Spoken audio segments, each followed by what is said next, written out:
Medical student Qin Chuan was ensnared by his girlfriend and subsequently had his legs shattered by a wealthy heir.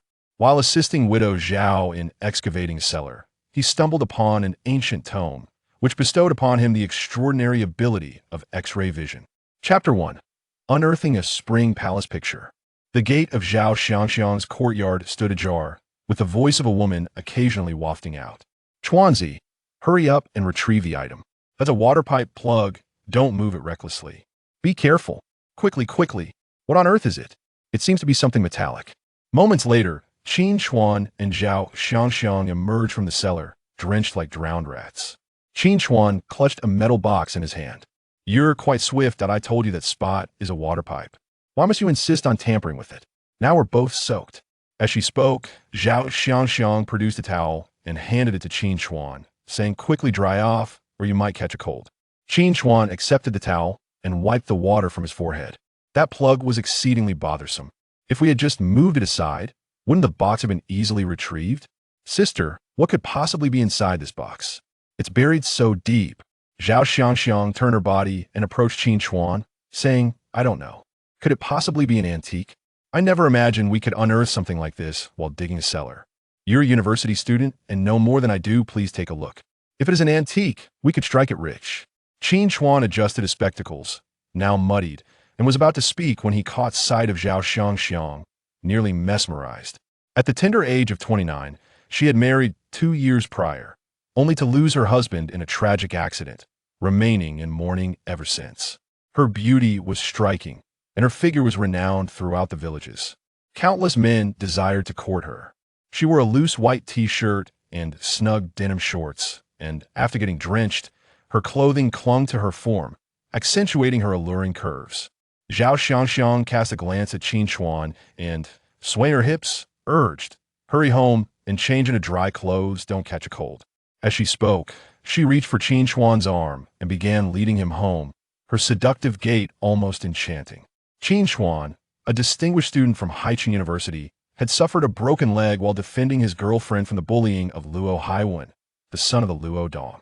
Group Dati oh his dismay. His girlfriend had turned against him, testifying that Qin Chuan had initiated the altercation.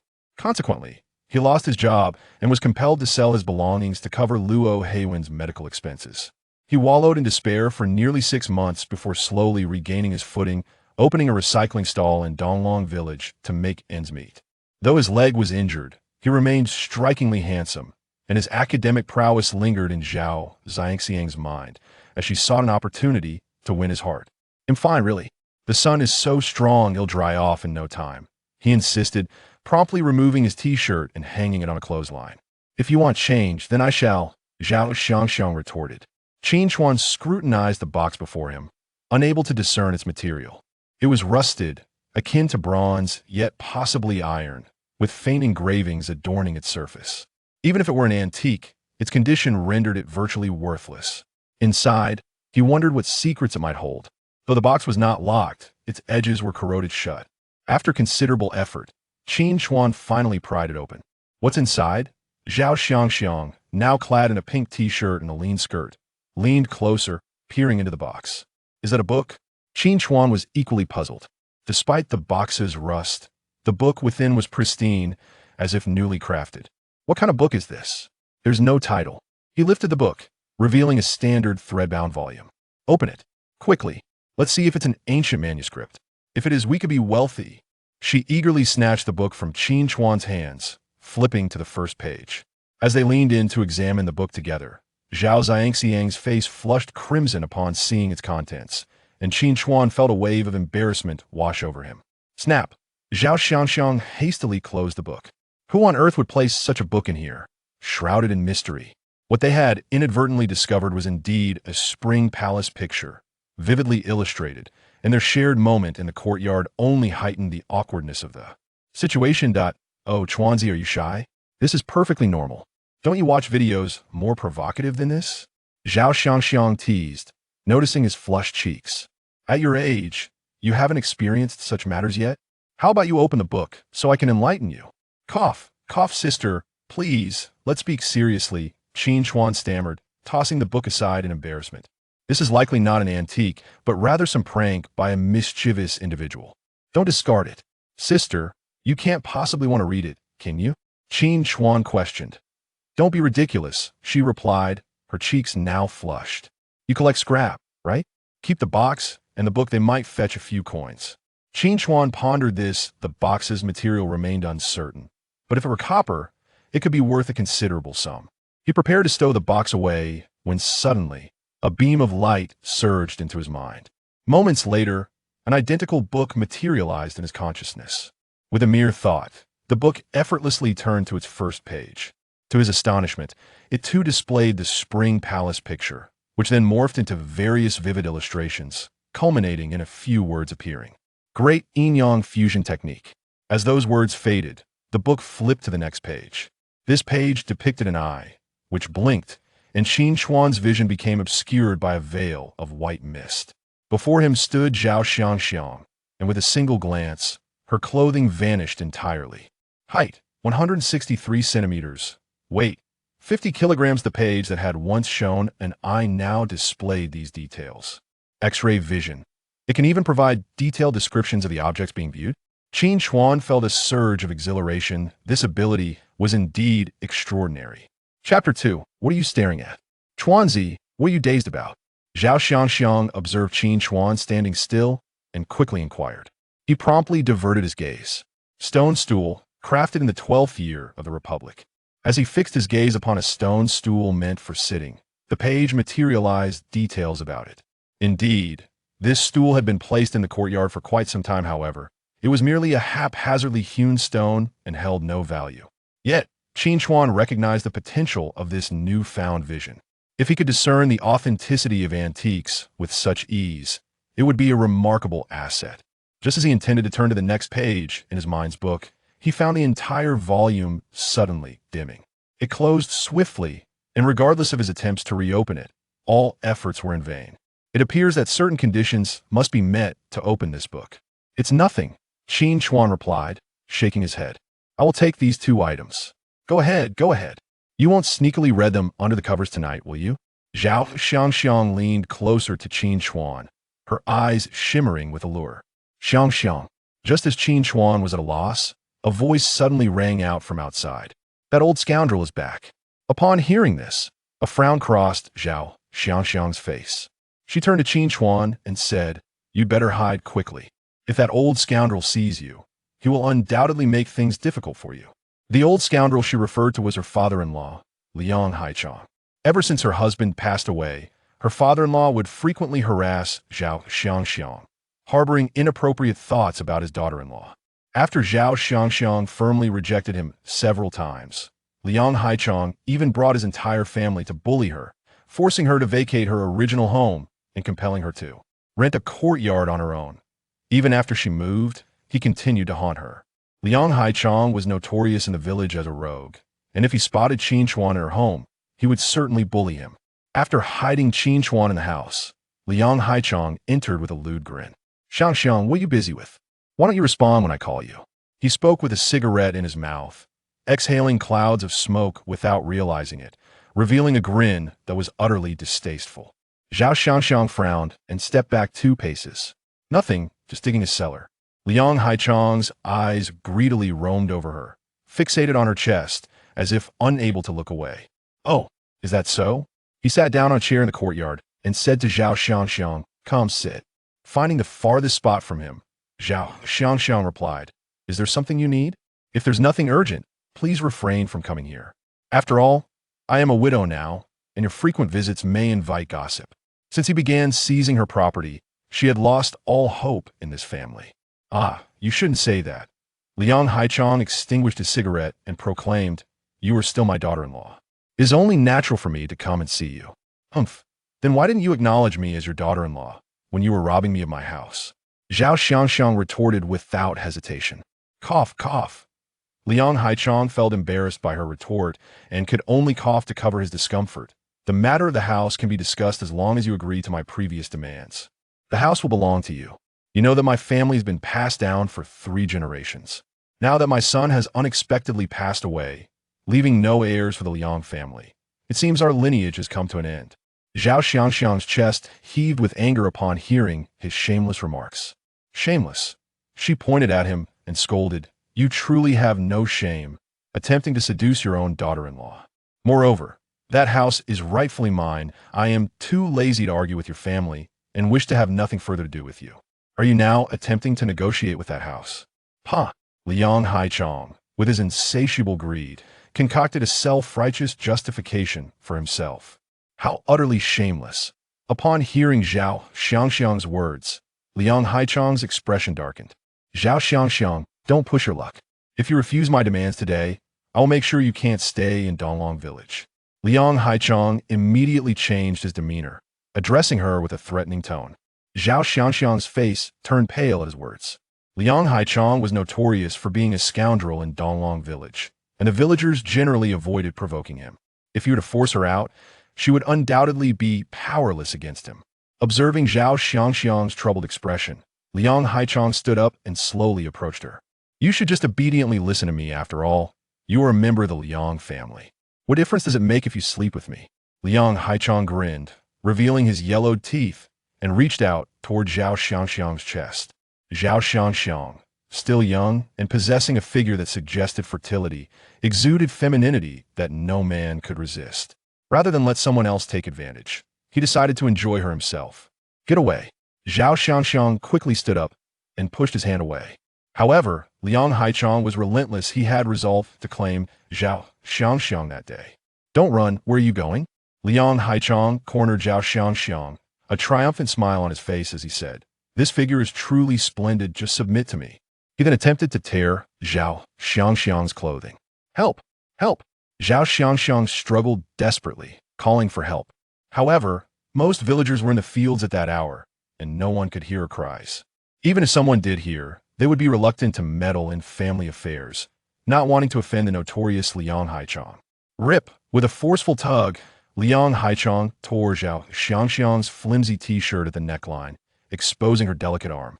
The black strap resting on her shoulder only heightened Liang Haichong's lustful desires. "Little girl, just give in to me." With that, he intended to seize her completely. Just as he was about to proceed, someone tapped him on the shoulder. "What are you doing?" He turned impatiently, scolding the intruder. At such a critical moment, he would not allow anyone to interrupt him. Bang! Qin Chuan's fist slammed into Liang Haichong's face, sending him crashing to the ground. Chapter 3. In his embrace, Sister Xiangxiang, are you all right? Qin Chuan quickly helped Zhao Xiangxiang to her feet. Zhao Xiangxiang's eyes were red, her expression one of grievance, tears welling in her eyes as she struggled to maintain her composure. "It's nothing. You should leave quickly, don't provoke him." As she spoke, she tried to push Qin Chuan toward the exit. Liang Haichong was a rogue in Donglong Village, while Qin Chuan came from a humble farming background. If Liang Haichong chose to cause trouble, Qin Chuan's scrap collection business would surely be jeopardized. "Leave? You think you can just walk away after hitting me?" Liang Haichong stood up and, upon recognizing Qin Chuan as his assailant, turned to Zhao Xiangxiang and said, "So that's why you were reluctant. It turns out you've hooked up with this pretty boy." Qin Chuan, with his shirt soaked and hanging on the line outside, was currently bare-chested, and they certainly looked more than just acquaintances. "Don't speak nonsense. Chuanzi is helping me dig a cellar," Zhao Xiangxiang interjected. "Oh, so you're already defending him?" Liang Haichong sneered. "Digging a cellar? Does that require taking off your clothes? You shameless couple." Liang Haichong, stop spreading lies here. Qin Chuan glared at him and said, "If you dare to slander Sister Xiangxiang again, don't blame me for being rude." "Rude to me? You a cripple?" Liang Haichong scoffed. "You can hardly walk, and yet you dare to threaten me? I think you must be tired of living." "Zhao Xiangxiang, I'm giving you a chance today. If you come with me now, we can settle everything amicably. If you refuse, I will break your friend's other leg." Hearing this, Zhao Xiangxiang's expression darkened. "Yuta, how can you be so shameless? I've already told you, there's nothing between us. What kind of achievement is it to bully a disabled person? I will bully him." Liang Haichong arrogantly stepped closer to Qin Chuan, landing a punch right in his stomach. Due to an injury to his leg, Qin Chuan's movements were already somewhat sluggish, and he could not evade the blow in time. An acute pain gripped his abdomen, causing him to stagger back 2 steps. Unable to support himself, he collapsed onto the ground. "Ha! Is this what you fancy? You can't even stand." Liang Haichong exclaimed, seizing a hoe from nearby and addressing Zhao Xiangxiang. I'll give you one last chance to agree to my terms, otherwise I shall sever his other leg. After falling, Qin Chuan did not rise immediately, for the book in his mind had once again illuminated. The pages continued to turn, revealing a figurine practicing martial arts. As the light flickered, the figure executed a series of swift punches and kicks, displaying a formidable martial art. In mere seconds, the demonstration concluded, transforming into a beam of light that surged into Qin Chuan's body. Almost instantaneously, he felt a surge of strength coursing through him, as though the techniques had etched themselves deeply into his being. Following the conclusion of this page, the book faded to gray once more. At that moment, Qin Chuan understood the reason behind it. When he had fallen, he had inadvertently brushed against the stone pedestal, allowing a faint white mist to seep into his mind, which enabled the book to open. Was it possible that genuine antiques possessed such white mist? Only with this mist could the book be turned? He pondered in confusion. Why couldn't the book provide a user manual? Why must he rely on conjecture? Yet, reality left him no room for idle thoughts. Zhao Xiangxiang stood frozen, her eyes brimming with tears, unsure of what to do. The thought of being forced into a bed with someone as repugnant, aged, and unscrupulous as Liang Haichong was more unbearable than death itself. Seeing Zhao Xiangxiang's inaction, Liang Haichong prepared to bolster her resolve, raising the hoe to strike Qin Chuan's leg. Let's first break this leg, don't. Zhao Xiangxiang cried out. She had invited Qin Chuan to assist her in digging a cellar, and if he were to be injured again because of this, she would carry the burden of guilt for a lifetime. With a resounding thud, the hoe, which should have struck true, instead landed on the ground. The seemingly incapacitated Qin Chuan rolled aside, evading Liang Haichong's attack, and swiftly regained his footing, moving with a swiftness that belied his disability. Kid, you're quick on your feet, but you may evade once, yet not a second time, Liang Haichong declared, swinging the hoe toward Qin Chuan's head. Such a heavy implement, if it struck him, would surely result in death or severe injury. Qin Chuan felt a surge of anger. This old man was intent on delivering a fatal blow. Instinctively, he employed the techniques he had just learned, dodging Liang Haichong's strike and countering with a powerful punch to his chest. To Qin Chuan, Liang Haichong's movements appeared as sluggish as a snail, rife with openings, making it as effortless to subdue him as it would be to crush an ant. The blow landed with a thud, and Liang Haichong was taken aback by Qin Chuan's unexpected speed. The force of the punch left him gasping for breath on the ground, nearly convinced he would perish there. Liang Haichong, cease your antics. Since you banished Sister Xiangxiang from your home, she has had no ties with your family. Qin Chuan fixed him with a steely gaze. Should you dare to harass Sister Xiangxiang again, beware that I shall break your legs. Liang Haichong could hardly believe that a cripple could be so formidable. Defeated, he hastily conceded, no more, no more. I shall not return. I realize my errors. Realizing he could not win, he quickly retreated. Get lost, Qin Chuan said, delivering a kick in his direction. Liang Haichong scrambled away, fearing Qin Chuan might change his mind. Alas, it is I who have brought you into this mess. Zhao Xiangxiang approached Qin Chuan, her eyes filled with regret. Liang Haichong is nothing but a scoundrel, and he will not let this matter rest. What if he sends his unscrupulous friends after you? It is nothing, Qin Chuan replied nonchalantly. If that old fool dares to return, I will deal with him again. When did you learn martial arts?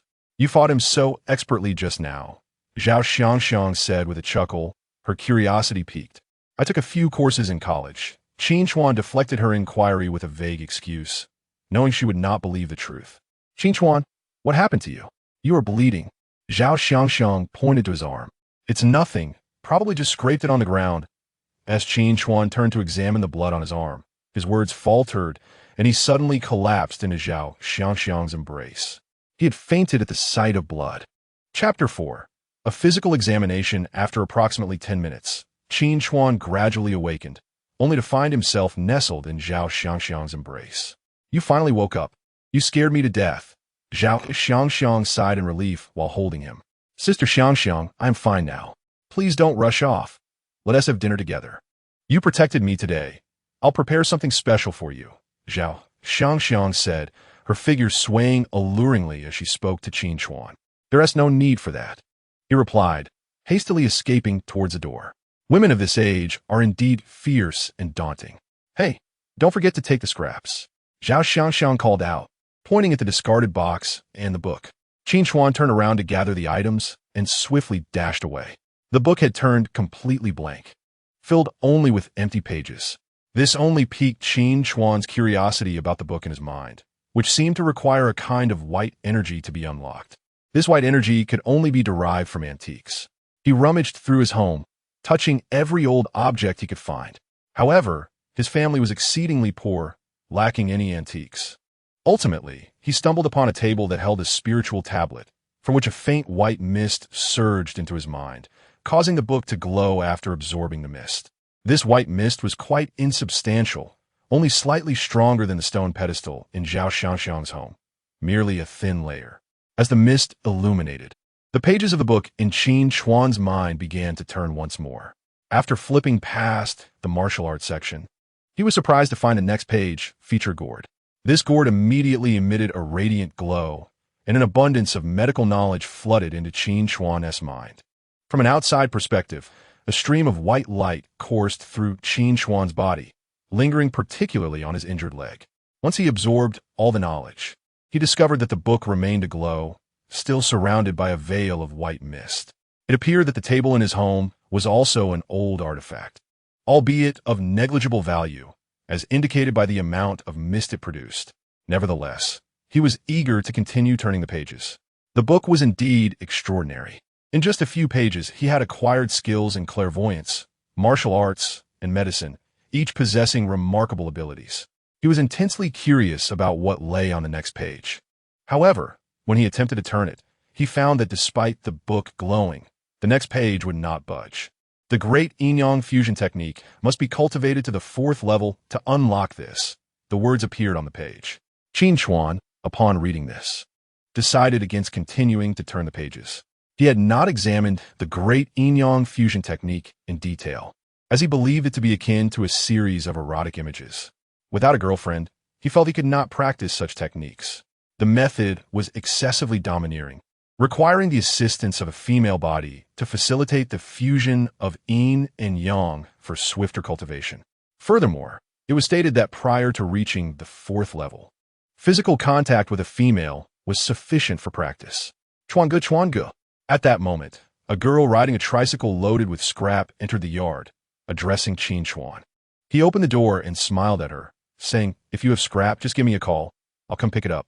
How can a person of your stature be personally delivering junk to me?" He jested with the girl before him. Her name was Zheng Yan, a childhood friend with whom he had grown up. "Where did you gather all this?" Qin Chuan inquired, eyeing the chaotic assortment on her tricycle. Zheng Yan brushed off the dirt from her hands and replied, "These are items from the old house that we no longer need. Just wait here. I'll weigh them shortly." Qin Chuan was ready to assist. Zheng Yan blinked her large eyes and remarked, "I know you just want to help me." If she intended to discard them, she could have easily disposed of them along with the other trash. It was evident that she had meticulously selected these scraps. Wait, are we becoming too formal here? I actually have something I need to ask you, and your gesture leaves me uncertain about how to proceed." Zheng Yan feigned annoyance. Upon hearing this, Qin Chuan laughed. "All right, just toss the items wherever you like. What do you need? Just say it. There's no need for formality between us." Zheng Yan found it difficult to articulate her request, hesitating for a moment before quietly saying, "Chuange, you're a distinguished student from Haiqing Medical University. I have a question to ask you." Qin Chuan replied, "If you're feeling tightness in your chest, it could be due to various reasons. A thorough examination is necessary to determine the cause. If you're concerned, you can go to the hospital for an x-ray." Zheng Yan responded, "Could you take a look for me? I've been experiencing severe tightness in my chest, as if something is blocking it." "Is that so?" Qin Chuan said, "Come to my house, and I'll conduct a brief examination." "All right," she readily agreed, entering the house and then standing still, gazing at Qin Chuan. "What are you dawdling for?" Qin Chuan instructed, drawing the curtains as he spoke to her. Chapter 5. Indeed, grown-up Qin Chuan approached and immediately opened the page on medicine. Instantly, he could perceive all the information about Zheng Yan's body with clarity. "Have you been under a lot of stress lately? You have a lump inside. Feel here.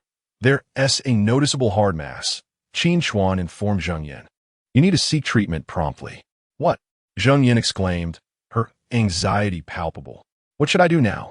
Recently, she had been agitated with a material supplier and her parents, leading to considerable distress. Just lie down. I'll give you a massage, Qin Chuan suggested. If it can be alleviated, there's no need to go to the hospital. Hurry up. She disregarded her embarrassment, eager to heal. During this process, Qin Chuan quietly activated the great yin-yang fusion technique. Suddenly, he felt the air filled with that white mist. Although thin, it continuously surged toward him. Upon entering his body, the mist seemed to carry a suppressed fury, wreaking havoc within his meridians, nearly causing him to cry out in pain. He swiftly followed the technique, gradually directing the white mist into Zheng Yin's body. Once inside, the mist quickly dissipated the lump, flowing through her meridians before returning to Qin Chuan's body. When these mists re-entered him, they had noticeably softened. The book, nourished by the mist, glowed even brighter than before, with enough mist for him to utilize 3 more times. However, Qin Chuan felt the surrounding white mist was exceedingly sparse. Having activated the great yin-yang fusion technique once, he found himself unable to absorb any more mist. Deciding to conclude the session, he released his hold and said to Zheng Yin, "You should feel some improvement. Go ahead and check." Upon hearing his words, Zheng Yin quickly stood up, discovering that the previous lump had indeed vanished. "It's really gone," she exclaimed, her excitement evident. "Chuan Gu, you truly are a miraculous healer. If I have 2 more sessions, I should be completely cured," Qin Chuan assured her. "What? 2 more sessions?" Zheng Yin blushed and replied, "All right." She nodded in agreement. After Qin Chuan's treatment, her skin had turned a rosy hue, and her complexion improved significantly. Dressed and gazing into the mirror, she exclaimed, "Brother Chuan, what kind of massage technique is this? How could it possibly enhance my skin?" She gazed at her reflection in astonishment, as if she had made an unexpected discovery. The crow's feet and dullness that had formed from years of labor in the fields had vanished completely. Qin Chuan, too, was somewhat surprised. It seemed that the white mist truly was a remarkable substance, capable of nurturing the human body. This technique is a traditional Chinese medicine method, designed to invigorate blood circulation and promote metabolism. "It is only natural that your skin has improved," Qin Chuan replied nonchalantly. The efficacy was undoubtedly due to the white mist, but he could not disclose this and instead offered a casual excuse. "Will you be able to help me often in the future?" Zheng Yin asked eagerly, her eyes wide with anticipation. However, Qin Chuan shook his head and replied, "That would not be appropriate. You have grown up now." "Ah, you are so annoying," Zheng Yin retorted playfully, giving him a shy glare. "We have known each other since childhood. What could possibly be inappropriate? You are now a young lady. Propriety must be observed between the sexes." Qin Chuan feigned seriousness. All right, I promise to comply," Zheng Yin said. Just as they were conversing, a voice came from outside. Upon hearing it, Zheng Yin became flustered. Chapter 6, Tianyu Tongbao. Qin Chuan felt a rush of panic as well. If their current situation were discovered, it would be beyond explanation. Zheng Yin hurriedly donned her clothes. The door creaked open, and Qin Jin peeked inside. "Brother, what are you doing? I've been calling for ages." Upon seeing Zheng Yan's flustered expression, a mischievous smile crept across her face. "Oh, what are you two up to? Pulling the curtains, are we?" "Don't say such nonsense," Qin Chuan said, swiftly pulling her inside. "I am not speaking nonsense," Qin Jin retorted, scrutinizing Zheng Yin before turning to Qin Chuan. "Brother, you are far too rough. Can't you be a bit gentler with a girl? You have torn her clothes." Zheng Yin, hearing this, felt so embarrassed that she wished to disappear into a crack in the ground. No, it is not as you think," Zheng Yin hurriedly clarified. "I came to Brother Chuan for a back massage because I strained my back while tidying up the yard. I accidentally tore my clothes myself." "Oh, is that so?" Qin Jin, resembling a detective, studied Zheng Yin for a moment before exclaiming, "Sister Yin, how is your skin so radiant? It appears as though it has been nourished." Zheng Yin felt a wave of awkwardness wash over her, unsure of how to respond. "Sister Yin, my brother is quite decent. He is handsome enough. A top student from Haicheng Medical University. Though he has a slight limp," Qin Jin continued without pressing further. "But he is a kind person, considerate of others. Being with him would not be a bad choice." Qin Chuan kicked Qin Jin playfully, saying, "What do you know, you little brat? We are good friends." Do not speak nonsense. Ouch! Qin Jean exclaimed, rubbing her backside. It really does hurt. Wait, brother, how is your leg better? Suddenly, she noticed something amiss. Qin Chuan's previously lame leg, which he could hardly lift, now seemed agile enough to kick her, and he appeared to walk without limping. It seems to have healed. Qin Chuan replied casually, fabricating a reason. In truth, his leg had recovered entirely due to the wondrous white mist circulating around it. This mist appeared to possess a unique energy, capable not only of improving skin condition, but also of restoring bones. Truly remarkable. All right, Xiao Jin, stop being silly, he said. No. Auntie, I must oversee the workers' meals. I need to keep an eye on them. Zheng Yan's face turned as red as an apple as she declined Sun Yunmei's kind offer and quickly fled. Brother Chuan, I left these things for you to tidy up.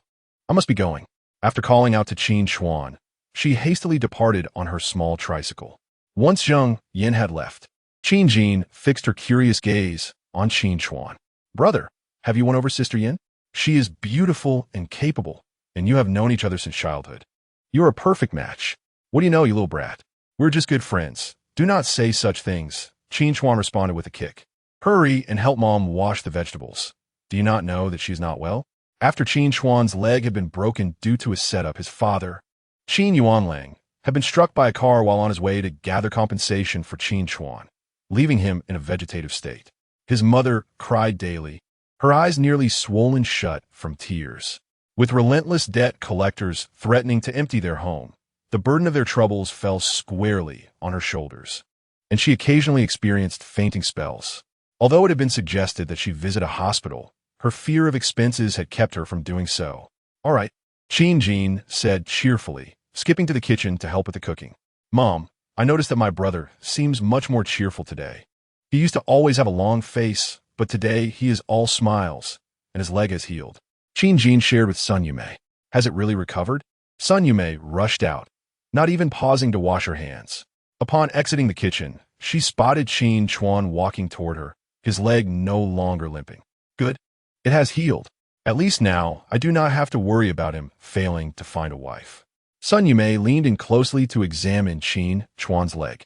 The doctor said it would never heal, but it seems a miracle has occurred, Qin Jin remarked while washing vegetables. Indeed, my brother was once a doctor at Haicheng Hospital.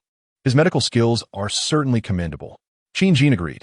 If you do not wish to go to the hospital, let my brother take care of you. All right. Sun Yumei, overjoyed at Qin Chuan's recovery, agreed to anything. Today is a happy occasion. Let us prepare that piece of meat and stir-fry it. While the two women were busy cooking, Qin Chuan began tidying up the pile of scrap that Zheng Yan had brought. In fact, Zheng Yan had already sorted the items: paper scraps, waste metal, and plastic bottles. So he hardly exerted himself. Just as Qin Chuan was about to leave, a sudden surge of white mist enveloped his hand. The presence of mist indicated that there was something valuable here. However, he was holding a rusty, cylindrical piece of scrap metal. Could this truly have any worth? The white mist emanating from the scrap was far denser than that hovering above the table at home. Gazing through the mist, he discerned an ancient coin, Tianyu Tongbao, minted by Zhang Shicheng. It was a cylindrical piece with several ancient coins fused together due to rust, typically unearthed from ground. However, as the saying goes, a common man does not pursue a government official. The most concentrated mist surrounded the foremost Tianyu Tongbao. Qin Chuan quickly fetched a tool. He needed to pry this coin loose and study it further. Ancient coins are more precious the rarer they are. Based on his recent online searches, Tianyu Tongbao minted by Zhang Shicheng had a market value exceeding 20,000 yuan. Zhang Shicheng was a prominent rebel leader during the late Yuan dynasty, self-styled as King Chuan, with the state named as Zhou and the era named Tianyu. He was also a significant figure in the struggle for supremacy against Zhu Yuanzhang. The Tianyu Tongbao was the currency he minted.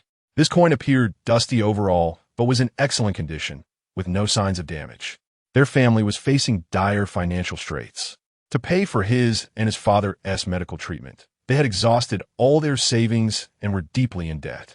If it were possible to exchange some money, his mother would not have to toil so hard.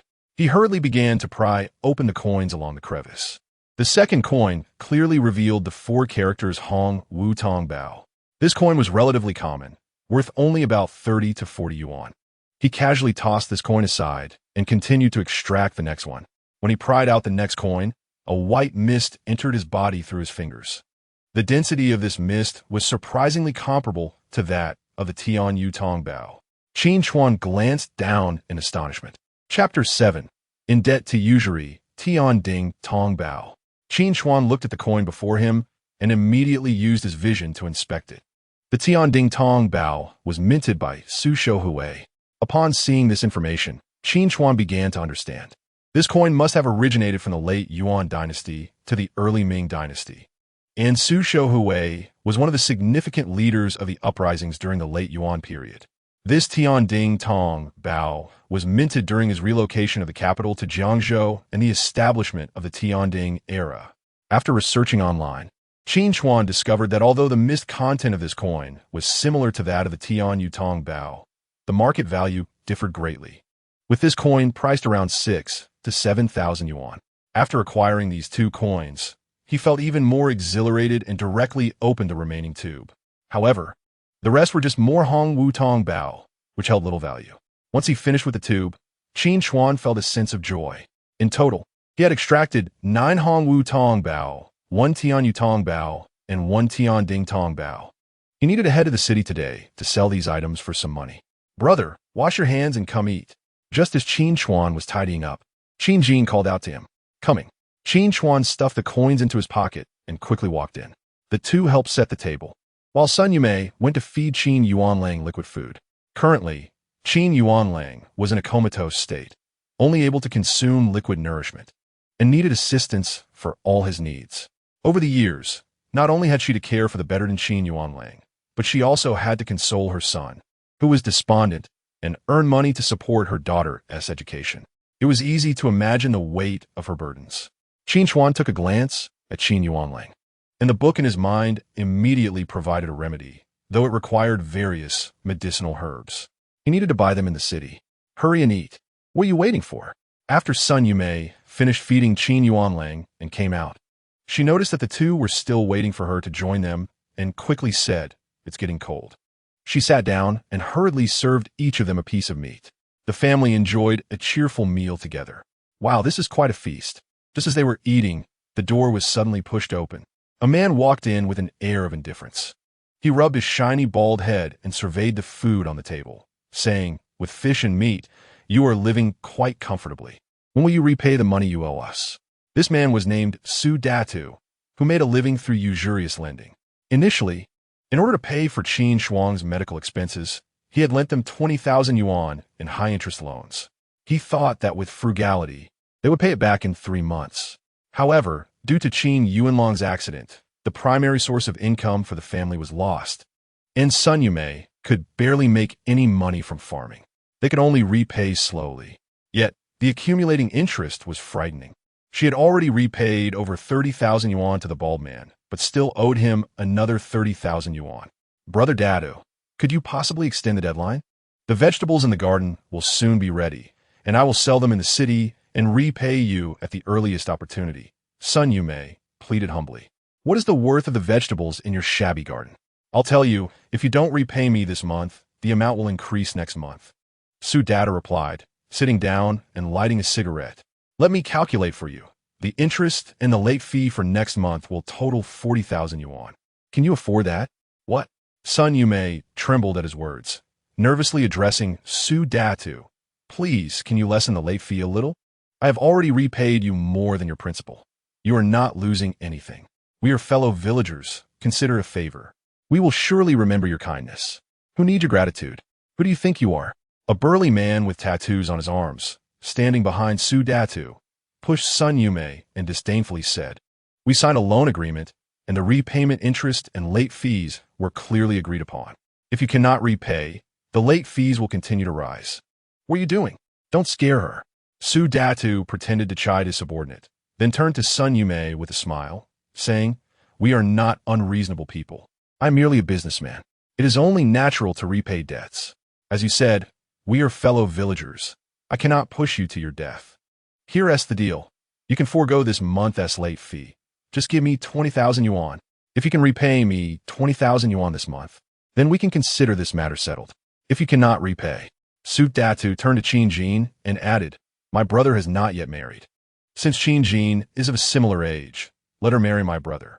We will be family, and this amount will be considered as her dowry." Upon hearing this, Sun Yumei's face darkened. Qin Jin was bright and diligent, managing to study hard and gain admission to Haiqing University despite the upheaval at home. She had a promising future. In contrast, Su Datu's brother, Su Ertu, was a fool, incapable of taking care of himself. Marrying her to Su Ertu would be akin to pushing her into a pit of fire. Qin Jin's eyes instantly turned red. What respectable family would marry their daughter to such a simpleton? Yet, their family situation was such that even 2,000 yuan was a struggle to come by. No way. Qin Chuan slammed the table and stood up, shouting, "It's just 20,000 yuan. I'll pay you back tomorrow. I warn you, do not lay a hand on my sister, or I will not let this go." What a bold claim. Su Datu sneered at Qin Chuan, who stood by, and said, "You, a mere cripple, what are you bragging about? Given your family's current situation, how could you possibly come up with 20,000 yuan? Do you expect it to come from you, the useless one?" To him, Qin Chuan was the true burden that had dragged their family down. "How long has your family been dragging me down over such a small amount?" Su Datu's fierce gaze swept across them. "I do not wish to waste time with you. By tomorrow evening, either return the money, or I will bring grandson Danshare to help my brother marry. If you do not agree to either of these conditions, do not blame me for my ruthlessness. I can ensure that more of your family ends up as better than plants." After saying this, he slammed the table and strode out. Once he left, a heavy silence fell over the household. It was evident that Su Datu had come specifically for Qin Jin. However, by tomorrow, even borrowing 2,000 yuan would be a challenge. "Mother, can you give me that bracelet you promised to pass down to me?" Qin Jin mustered a smile and addressed Sun Yumei. Sun Yumei had a bracelet passed down in the family, which, although not valuable, was cherished. She had previously joked with Qin Jin that she would pass it on to her when she married. Chapter 8. Selling Antiques. Upon hearing Qin Jin's words, tears streamed down Sun Yumei's face.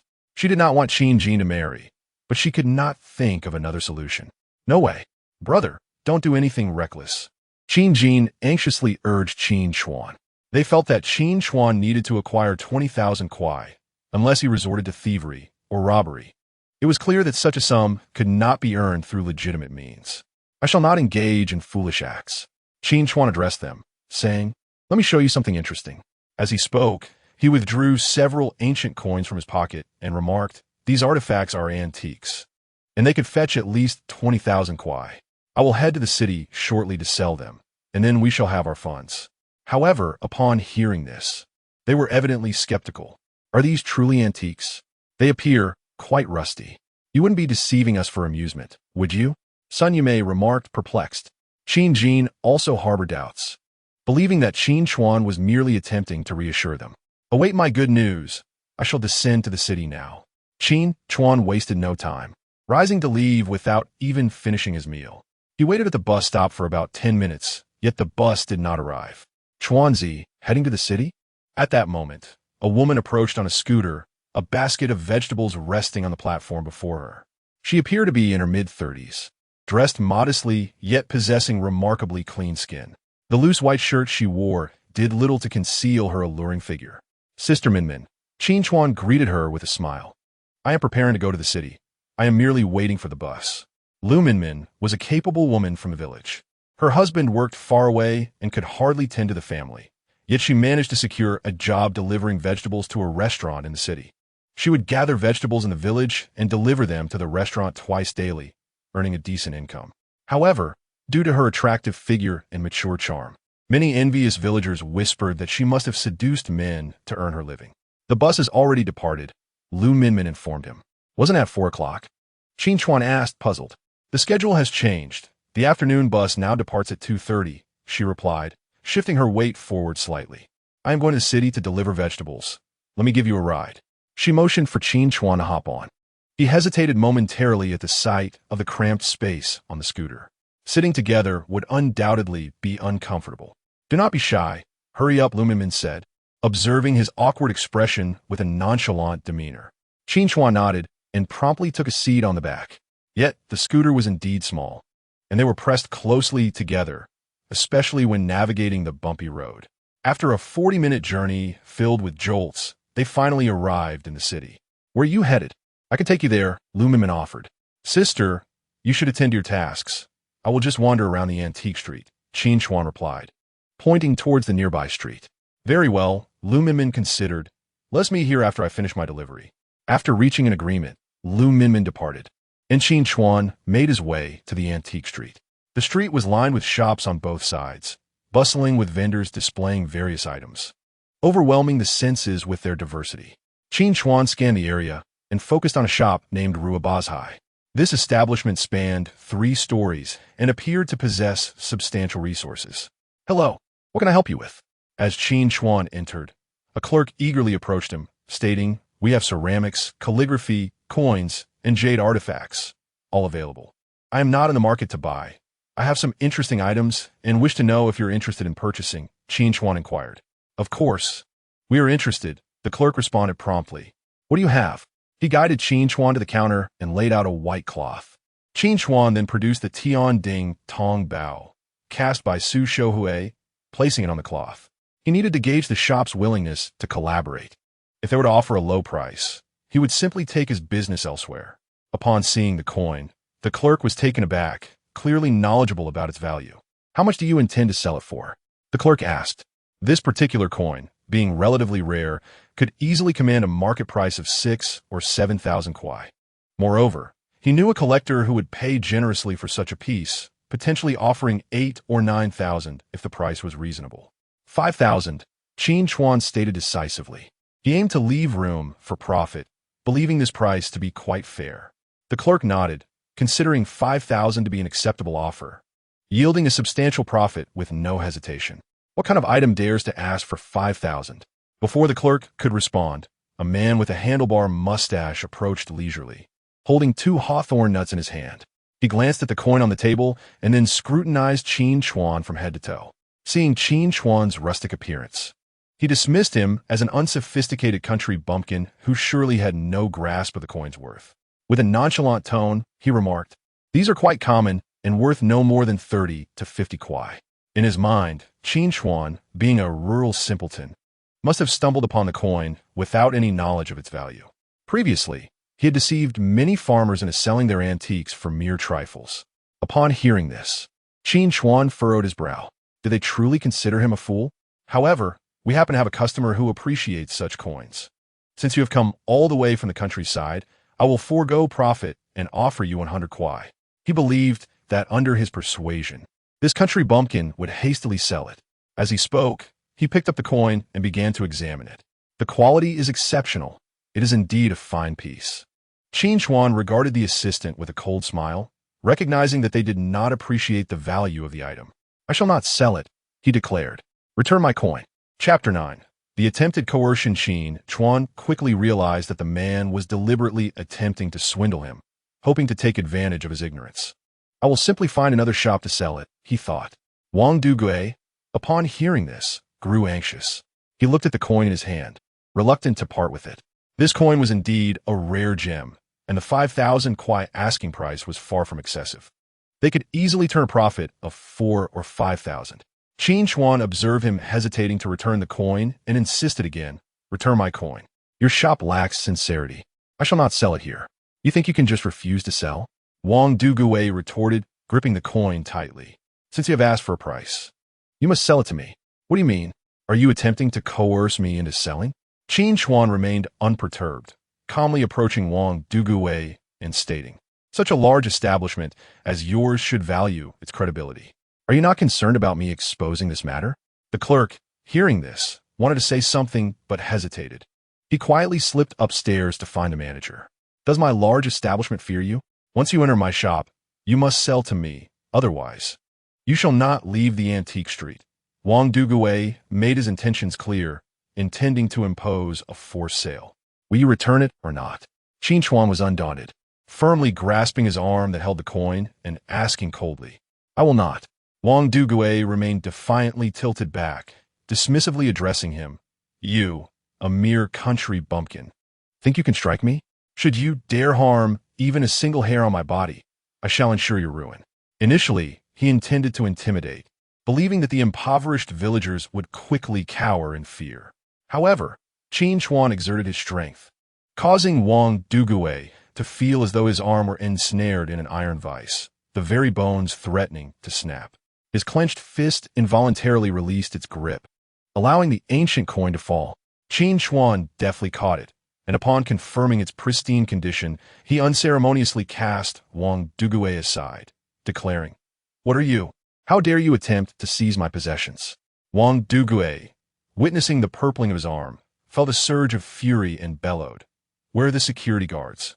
Have they all vanished?" After his cry, 6 or 7 security personnel rushed in, surrounding Qin Chuan. Yet Qin Chuan stood unafraid, glancing around and inquiring, "What is your intention? Are you planning to rob me? How audacious! You, a mere country bumpkin, are quite boastful, are you not?" With the support of the guards, Wang Dugui grew emboldened. Addressing Qin Chuan, "Sell me the item, and all will be well. Otherwise, I shall ensure you cannot leave." "And if I refuse?"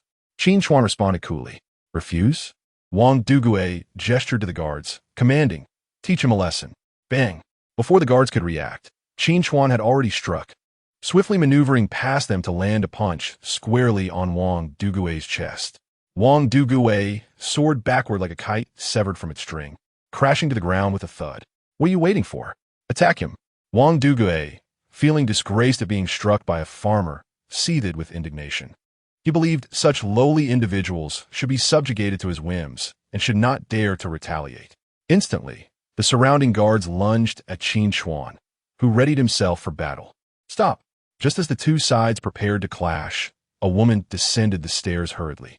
Dressed in a professional suit, she stood nearly 1.7 meters tall, her figure curvaceous. Her long, dark hair cascaded down her shoulders, framing a delicate face adorned with gold-rimmed glasses, exuding an aura of restrained beauty. Beneath her tailored skirt, her long, fair legs were accentuated by high heels as she hastened down the stairs. Her eyes blazed with anger as she commanded the guards leave. Turning to Wang Dugui, she inquired, "Deputy Manager Wang, what is going on here? Is this how you treat customers?" "Manager Jiang, he struck me first," Wang Dugui replied, revealing a displeased expression upon seeing Jiang Fiwen. "Look at my injuries. They're all his doing. I am merely acting in self-defense." Self-defense? Is attempting to seize someone else's coin also self-defense? "Should I pull up the surveillance footage for you?" Jiang Fiwen's gaze was filled with disdain as she spoke. "I will report today's incident accurately to headquarters." Afterward, she approached Qin Chuan, softening her tone. "I am the general manager of Ruobaz High. I sincerely apologize. Today's events stemmed from our lack of professionalism, and I hope you can overlook it." Qin Chuan brushed off the dust from his clothes and replied, "I will report today's events to the Market Supervision Bureau.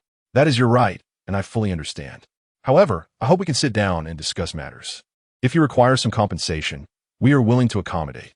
Jiang Fiwen remained unperturbed, responding, "Compensation? He struck me first. The fact that I am not pursuing him is already generous."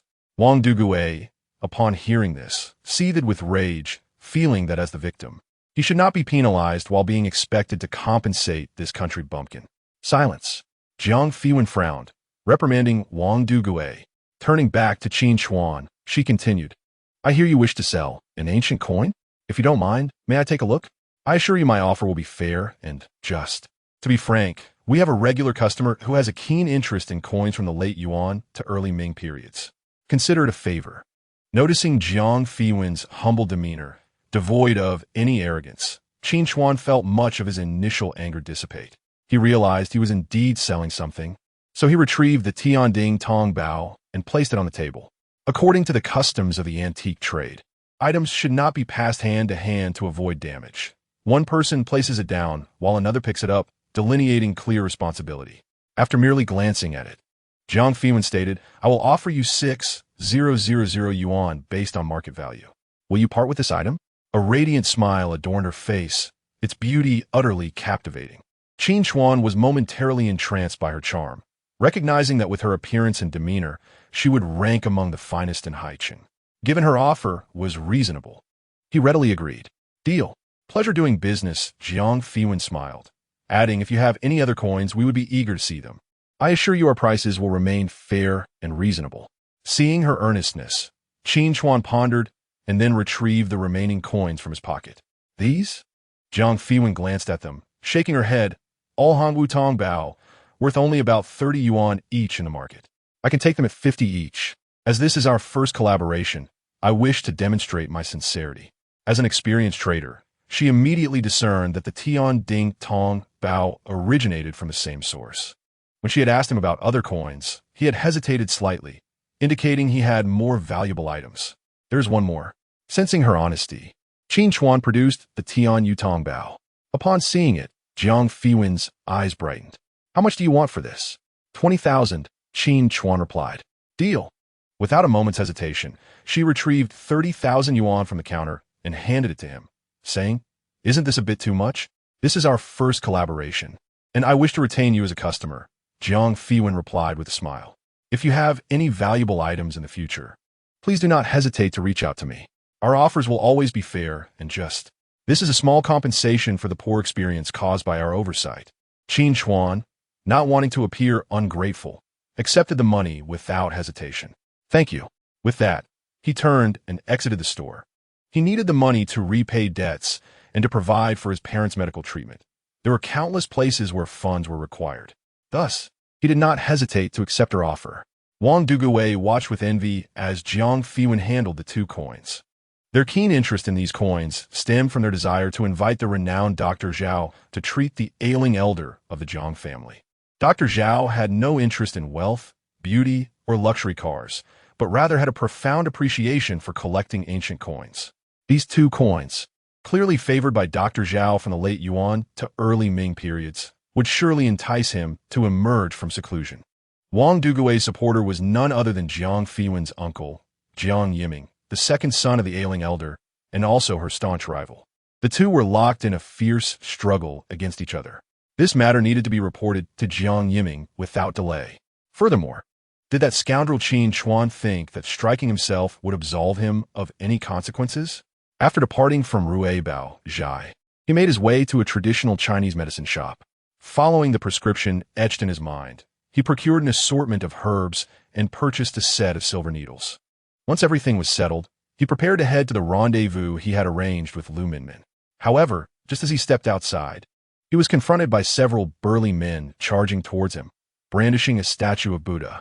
Qin Chuan observed intently. The statue was indeed a mere trinket purchased from a roadside stall for 20 yuan. Wang Dugui stood not far behind, making it impossible to overlook his presence. Before he could fully comprehend the situation, the man holding the statue collided directly with him, causing the statue to fall. You have shattered our statue. Pay up, they exclaimed, realizing the statue was now securely in Qin Chuan's grasp. Your statue nearly fell, Qin Chuan retorted, having anticipated their approach and adeptly catching the statue before it could shatter. This is not at all how we imagined it, they thought, initially intending to break the statue and extort him, completely unprepared for his quick reflexes. Zhuge, what should we do? A heavily tattooed man whispered to the leader. Zhu Yong, quick to think, spotted the statue in Qin Chuan's hand and declared, You damaged our statue. Compensate us 30,000 yuan. The other 2 men quickly caught on, echoing, That statue was in pristine condition. You have diminished its value. Look, the paint is scratched off. You must pay. Qin Chuan couldn't help but chuckle at their audacity. The statue was blatantly fake, and they dared to speak of quality? Are you jesting? He inquired, shaking the statue in his hand. You were the ones who crashed into me. How can you blame me? Furthermore, you bought that statue for 20 yuan from a street vendor. Did you think I wouldn't notice? Attempting to extort me? Nonsense. Zhu Yong pointed an accusatory finger at him. Are you trying to shirk responsibility?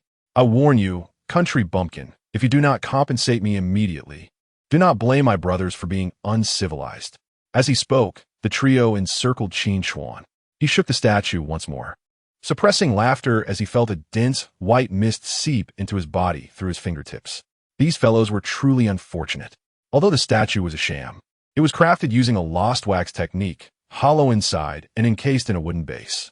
A rare treasure might be concealed within, as it was rumored that ancient temples sometimes hid sacred Buddhist relics inside such statues. Anticipating a potential conflict with these ruffians, He refrained from using his ability to see inside the statue, knowing the precious white mist would be compromised. He did not intend to be bullied. Qin Chuan smiled at them. Brothers, do not engage in a fight with him. Zhu Yong was a notorious bully on this street, commanding a gang of 12 men. Known throughout Haicheng. A previous adversary of Zhu Yong had his leg broken, spending 2 months hospitalized. Consider this a lesson. 3,000 yuan is merely a trivial expense for you.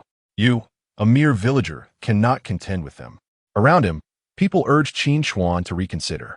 He could not discern whether their intentions were genuine or if they were in league with Zhu Yong. Nonetheless, that 3,000 yuan was meant to settle his family's debts. They sought his money? Not a chance. Just then, a melodious voice broke through the tension. Chapter 11. A secret intervention, a young woman. Strikingly pretty and seemingly fresh out of university, approached. Her hair was elegantly tied in a ponytail, and her eyes sparkled like a clear spring. A subtle fragrance of lavender surrounded her. Upon seeing her, Qin Chuan could only think of one phrase: the face of first love.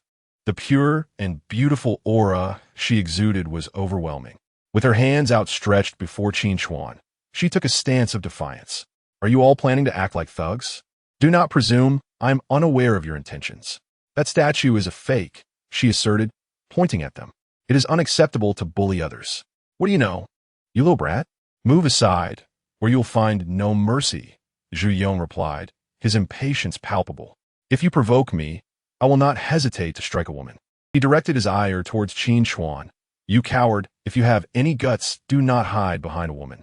Qin Chuan was about to step out from behind the girl, believing he could easily handle a few thugs. However, the girl quickly pulled him back. Do not let them provoke you. These are ruffians. They do not hold back.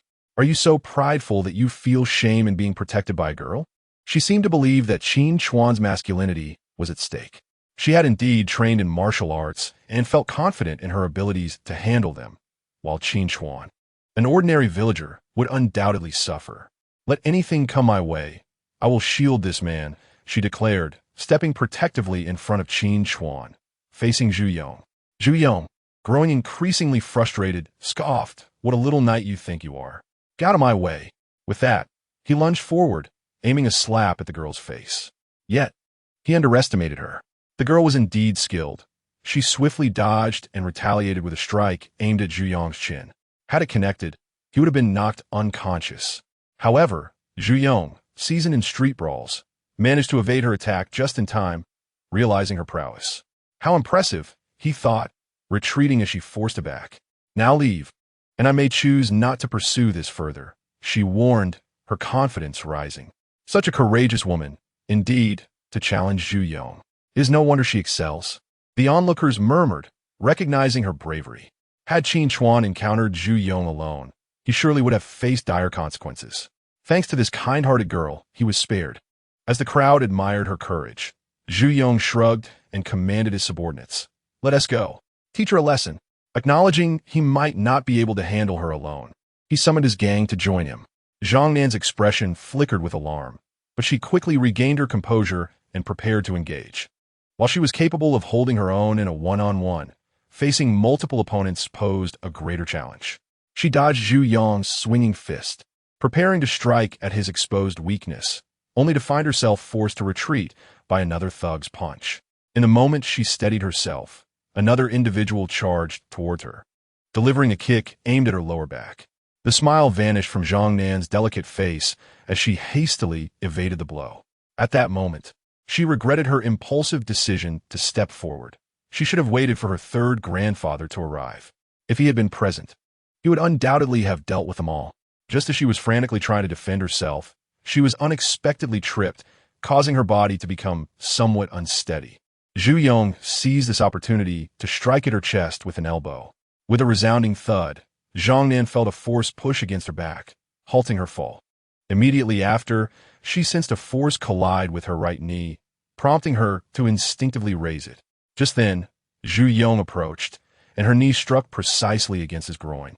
The impact was tremendous. Zhu Yong curled up on the ground, clutching his groin and rolling about like a boiled shrimp, cold sweat pouring down his forehead. Amidst the chaos, the face of one of the ruffians happened to be in line with her elbow. With one decisive strike, She sent him crashing to the ground, two of his teeth flying out as he cried out in pain. "You seek death." Zhang gasped in shock. Her martial arts skills were not yet at a high level. Perhaps she could hope for victory in unarmed combat, but against armed opponents, her only option was to flee. Yet, the onlookers hailed her as a heroine. How could a heroine run away? She steeled herself and charged forward. In a battle of strength, the armed held a significant advantage over the unarmed. In a situation where she lacked both power and weaponry, it was impossible for her to be a match for such opponents. Just then, as one of them rushed at her, he suddenly lost his footing and fell flat on his face, causing his dagger to be knocked from his hand. Zhang Nan was momentarily taken aback by this unexpected turn of events. However, her reaction was swift. She kicked the dagger far away and followed up with a slap that knocked him unconscious. "Thank you for your assistance, heroine," she said, somewhat puzzled by her own capabilities, which she believed had not yet reached such heights. Nevertheless, with the situation at hand, she graciously waved her hand and replied, "It was merely a small effort. No need to take it to heart." Chapter 12. He is a master. Qin Chuan approached Zhu Yong, who was groaning on the ground, and casually pulled out 20 yuan, stuffing it into his pocket. "Although you were trying to extort me, I must still take responsibility for this money since it has passed through my hands. This now belongs to me." Zhu Yong felt deeply insulted as he stared at the 20 yuan in his hand. "You coward, only daring to hide behind a woman instead of challenging me directly," he retorted defiantly at Qin Chuan. If it weren't for the sudden appearance of this woman, he was certain he would have had Qin Chuan lost in no time. Now, he was contemplating a one-on-one match. He hadn't said such things when he and his lackeys were surrounding me. Qin Chuan felt no shame whatsoever. "If you continue to talk back, I will have to ask the heroine to intervene again." Zhang then shot a glare at Zhu Yong, causing him to swallow his words in fear. This girl was undeniably skilled. It was evident that she could easily take down all three of them. The previous strike had nearly left him incapacitated, and he certainly did not wish to endure another. "You keep the money. The matter is settled between us." Qin Chuan placed the statue into his bag. Zhang Nan casually remarked, "I already said it was a mere effort. Do not take it to heart.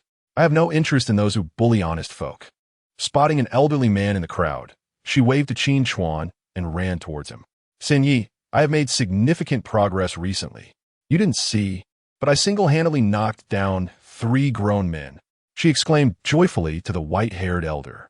"These 3 wanted to bully an honest villager, and I couldn't just stand by. With just 1 knee strike and 1 elbow strike, they surrendered. Everyone is calling me a heroine," she chattered excitedly. The elder listened indulgently until she finished, then replied, "Your skills have indeed improved somewhat, but not to such an extent. I was watching from outside just now. Did you not notice that several times your movements seemed strange, completely beyond your control?" Zhang Nan was taken aback by the elder's words. "It seems that way. Several times I felt I could not hold my ground. Yet I managed to do so. I was puzzled, thinking my abilities had greatly improved." The elder pondered for a moment before responding. It appears that the young man intervened from the shadows. "His strength must be considerable. The techniques he guided you to use align with the martial arts we practice, albeit a part that we have yet to master." You mean he is much stronger than me?" Zhang Nan was astonished. "Not just stronger than you. If I am not mistaken, he is even more formidable than I." Zhao Quan reflected thoughtfully. "I realized this upon noticing the stone marks on your body. These marks correspond to specific energy points, revealing the key elements. What should we do now?" Zhang Nan asked anxiously. "Have we missed such a great opportunity?" "No worries. You are the renowned healer of High City. With your words, forces from all sides will dig deep to locate this person," she replied. "However, that man is truly irritating. He is clearly so powerful, yet insists on having me take action, calling me his benefactor and a heroine. It is quite embarrassing to think about, especially when he acts all high and mighty while I am being thanked." "Do not speak frivolously." Zhang Nan thought for a moment and nodded vigorously. "Therefore, do not presumptuously speculate about the master," Zhao Quan advised. Indeed, Zhang Nan obediently nodded. In truth, the reason Qin Chuan did not take action himself was not due to a desire to maintain an aura of superiority, but rather to avoid trouble. These individuals were thugs from High City, and if they decided to retaliate, his meager resources could not withstand the turmoil. Additionally, He was squeamish about blood and did not wish to faint at the sight of it during a scuffle. Where's Sister Minmin? It is getting late, Qin Chuan mused. Glancing at the time, could something have happened to her? After contemplating for a while, he decided to search for her. Previously, while in the village, he had heard about where Sister Minmin delivered vegetables. Her regular delivery spot was a restaurant called Ma Siyuan Ping Jia Fan Dian, located in an urban village. This establishment catered primarily to migrant workers, sanitation workers, and laborers, offering affordable and satisfying meals. Upon arriving at this place known as Ma Siyuan, Qin Chuan's phone rang. It was Lu Minmin. Qin Chuan, save me. I'll help. Sister Minmin, what happened? Where are you? Upon hearing her distress, he quickly inquired. Gutang ma la tang. The line was filled with chaos, and before she could finish, the phone was seized and the call abruptly ended. Gutang ma la tang? Qin Chuan managed to catch that phrase. Chapter 13. The brother is quite fierce. Qin Chuan swiftly sought information, easily discovering the location of the restaurant. This place is filled with various illegally constructed buildings. The roads are exceedingly narrow, and the bricks are broken, creating small pits every few steps and larger ones further along, making it quite difficult to walk. In less than a minute, he spotted a red electric scooter toppled in the middle of the road, followed by a series of desperate cries for help emanating from within. However, this location is incredibly remote, and with nightfall approaching, the area is enveloped in darkness, evoking a sense of dread. There appears to be no one around. The voice calling for help unmistakably belongs to Lu Minmin. Qin Chuan hastened forward and, upon turning a corner, found Lu Minmin cornered against a wall. She was surrounded by 4 or 5 ruffians, her thin shirt tattered and exposing large patches of skin. The surrounding hooligans, upon witnessing the situation, grew more emboldened. Oh, what do we have here? Black lace underneath. Haha, just my type. This girl has a fantastic figure. I couldn't tell when her clothes were intact, but she is quite impressive, one remarked, feeling a sense of entitlement over her. These ruffians had long set their sights on Lu Minmin, knowing she was a country girl, alone without her husband, vulnerable and lacking any support. Her modest beauty only fueled their inappropriate desires. What you're doing is illegal. Lu Minmin protested, her hands covering her chest, her eyes brimming with panic. You better let me go, or I will call the police. One of the thugs, holding her phone, grinned maliciously as he scrutinized her. Just cooperate with us for a bit. If we all have some fun, you won't say anything, and we can all part ways peacefully. Despicable. Tears streamed down Lu Minmin's face as she curled up in a corner, trembling. She was merely a hard-working woman from the countryside, her struggles known only to herself. She told others that her husband worked far away, while in truth, he found another woman and neglected his family entirely. Sometimes she would tell the villagers she was going to find her husband, when in reality, she just spent a few days outside, maintaining the facade of a well-functioning household. With an unreliable husband and gossiping villagers, these ruffians sought to make her life even more difficult. All she wished for was to earn a living through her labor. Why was it so hard? We're the despicable ones, one of the bald thugs taunted, taking a step forward with a mocking grin. I heard your husband is rarely home. You must be quite lonely, huh? We're just here to help alleviate your solitude. With that, he lunged at Lu Minmin, tearing at her pants. The sound of ripping fabric echoed as her fair, slender legs were exposed. Panicking, Lu Minmin tried to cover herself, but in her haste, she could only shield part of her body, leaving her vulnerable. To the thugs, her ivory skin was like that of a lamb awaiting slaughter. Hold her down, brothers. I'll have my turn first. The bald thug shouted eagerly. No, Lu Minmin cried out, horrified as the thugs advanced menacingly. Just as despair began to engulf her, a voice rang out, what are you doing? Ganging up on a woman. Is that your idea of bravery? Qin Chuan, observing the scene, picked up a brick from the ground and pointed it at them. If you have the guts, come and face me. Upon seeing Qin Chuan, Lu Minmin's eyes sparkled with hope, as if a hero had arrived. Yet, she suddenly recalled that Qin Chuan was not in good health, having suffered injuries in the past that left him with a slight limp, making him no match for these thugs. Qin Chuan, you're no match for them. Hurry and run. Don't worry about me. The Qin family had already endured significant misfortune. If anything happened to Qin Chuan, their downfall would be inevitable. She could not allow her troubles to bring harm to him. However, Qin Chuan merely waved his hand, smiling. Just a few punks. I can handle them effortlessly. What did you say? The bald thug, who had been ready to pounce, turned to glare at Qin Chuan, his brow furrowing in contempt. You're just a kid who hasn't even grown hair yet, and you dare meddle in my affairs? Do you even know who I am? I don't care who you are, Qin Chuan replied coldly, his demeanor calm. Leave now, or I want to be polite. Not polite. You're the first person in years to threaten me, bald king of Mob Village. The bald thug laughed heartily upon hearing this. Did you hear him? This little guy thinks he can be rude to me? Has his brain gone soft? Ha ha ha. He probably imagines himself as a hero saving the day. With that frail body, I could knock him out with a single punch. He doesn't know his own strength. Is he seeking death? The other thugs joined in laughter, dismissing Qin Chuan entirely. Kid, kneel and call me grandfather 3 times, and I'll let you go. The bald king, who held some influence in Mob Village, arrogantly beckoned Qin Chuan with his finger. Bang! Without wasting words, Qin Chuan charged at him. Just as the bald king was reveling in his superiority, a brick struck his head.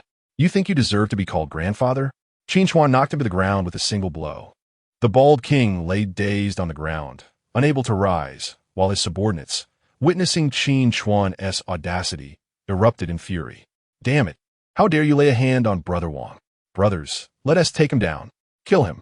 The surrounding thugs, seeing Qin Chuan's defiance, became ferocious, picking up bricks and wooden sticks as they charged at him. Qin Chuan, undeterred, activated his martial arts training, his energy flowing through him like mist. He moved through the crowd with the grace of a dragon. Lu Minmin watched anxiously, biting her fingers. Why was Qin Chuan so reckless? He should have called the police. Offending these men would surely bring trouble in the future. Moreover, facing 5 attackers, Qin Chuan risked serious injury or worse. Yet, as she observed, something felt amiss. Qin Chuan was exhibiting remarkable prowess. Chapter 14. Sister-in-law takes a bath. These thugs appeared strong and imposing, yet they found themselves at a disadvantage. With a brick in hand, Qin Chuan moved like a warrior, swiftly incapacitating them one by one. Ouch, that hurts. My arm feels broken. They wailed, having been utterly humiliated despite their earlier bravado. Not even managing to touch Qin Chuan's clothes. They had encountered a real expert. Bald King? Qin Chuan approached the fallen thug, looking down at him. What now? Still want to teach me a lesson? And no, I wouldn't dare. The bald king stammered, quickly backpedaling. If I had known you were so skilled, I wouldn't have messed with you. Let us forget this. You're my big brother from now on. Qin Chuan's skills were clearly honed by a master, signifying a background of importance. He certainly could not afford to offend such a person. Internally, the bald king reasoned, yet Qin Chuan's appearance was so ordinary. Was he perhaps a wealthy heir playing around? Regardless, his strength was undeniable. He was not someone to provoke. Just saying you were wrong will let this go?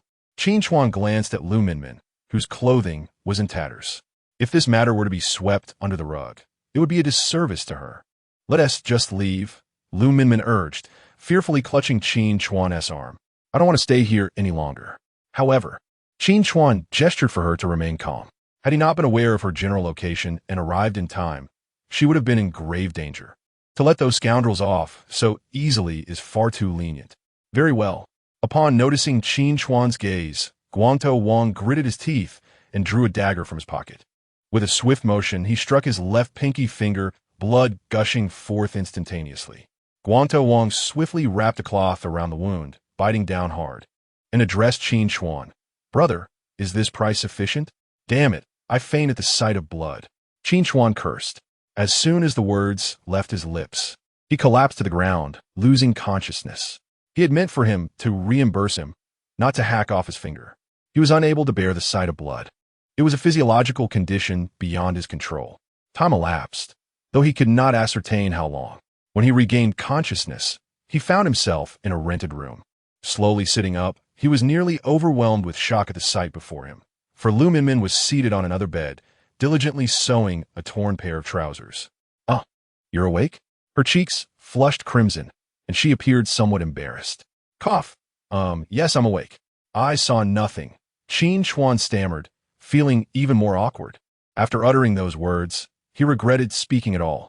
What about Guangtou Wang and his crew? He hastily changed the subject, inquiring of Lu Minmin. It was peculiar that they had not taken advantage of his unconscious state. Oh, Guanto Wang and his associates were rather trustworthy. They did not act while you were out cold. At that moment, I had no ability to resist, even if they wished to end my life. I would have been powerless. How long was I unconscious? Qin Chuan asked. Only for 2 hours, Lu Minmin replied. Could you please turn around for a moment while I finish sewing? She asked, a hint of shyness in her voice. She certainly could not remain hidden beneath the covers indefinitely. Your clothes are in tatters. There's no point in mending them. Just buy 2 new pieces, Qin Chuan asserted. As a village within the city, Ma Siyuan boasted a plethora of businesses, and one could find a variety of clothing on the main street. Never mind. I can still wear this after a bit of sewing. Lu Minmin hesitated. With them in such a state, how could you wear them? They cannot even be stitched back together, Qin Chuan remarked. Ah, forget it. I don't have much money left. A little sewing will make these clothes wearable. And I have plenty more at home, Lu Minmin replied. At this moment, Qin Chuan comprehended the situation. Lu Minmin earned merely 40 to 50 yuan daily delivering vegetables to the city. Opening a rented room had likely consumed her entire earnings. I will buy it for you, Qin Chuan declared, rising to his feet. Please, no. Your family situation is not much better. Do not waste money. It's not as if these are unwearable. Lu Minmin protested. It's fine. The clothes here are inexpensive. A complete outfit can be bought for around 100 yuan, Qin Chuan stated, feeling steady on his feet. Moreover, I will have Guanto Wang reimburse me for the expense. As he spoke, he smiled at Lu Minmin and proceeded towards the door, casually slipping the key into his pocket, concerned that she might have difficulty opening the door for him later. The rented rooms here were merely converted residences, lacking any sort of key cards. Once outside, he quickly located a clothing store. Inside, the garments were primarily of counterfeit brands, remarkably affordable. A shirt cost 30 yuan, and a pair of trousers 50. For just 80 yuan, he could procure everything he needed. Upon entering, Qin Chuan found the room empty, but the torn clothes lay strewn about, confirming he had not entered the wrong room. Just then, Lu Minmin happened to turn around, and their eyes met. Silence enveloped the air as if time itself had come to a standstill. Chapter 15. The glass is frosted. The bathroom in the rented room was partitioned by glass, though the quality was evidently subpar.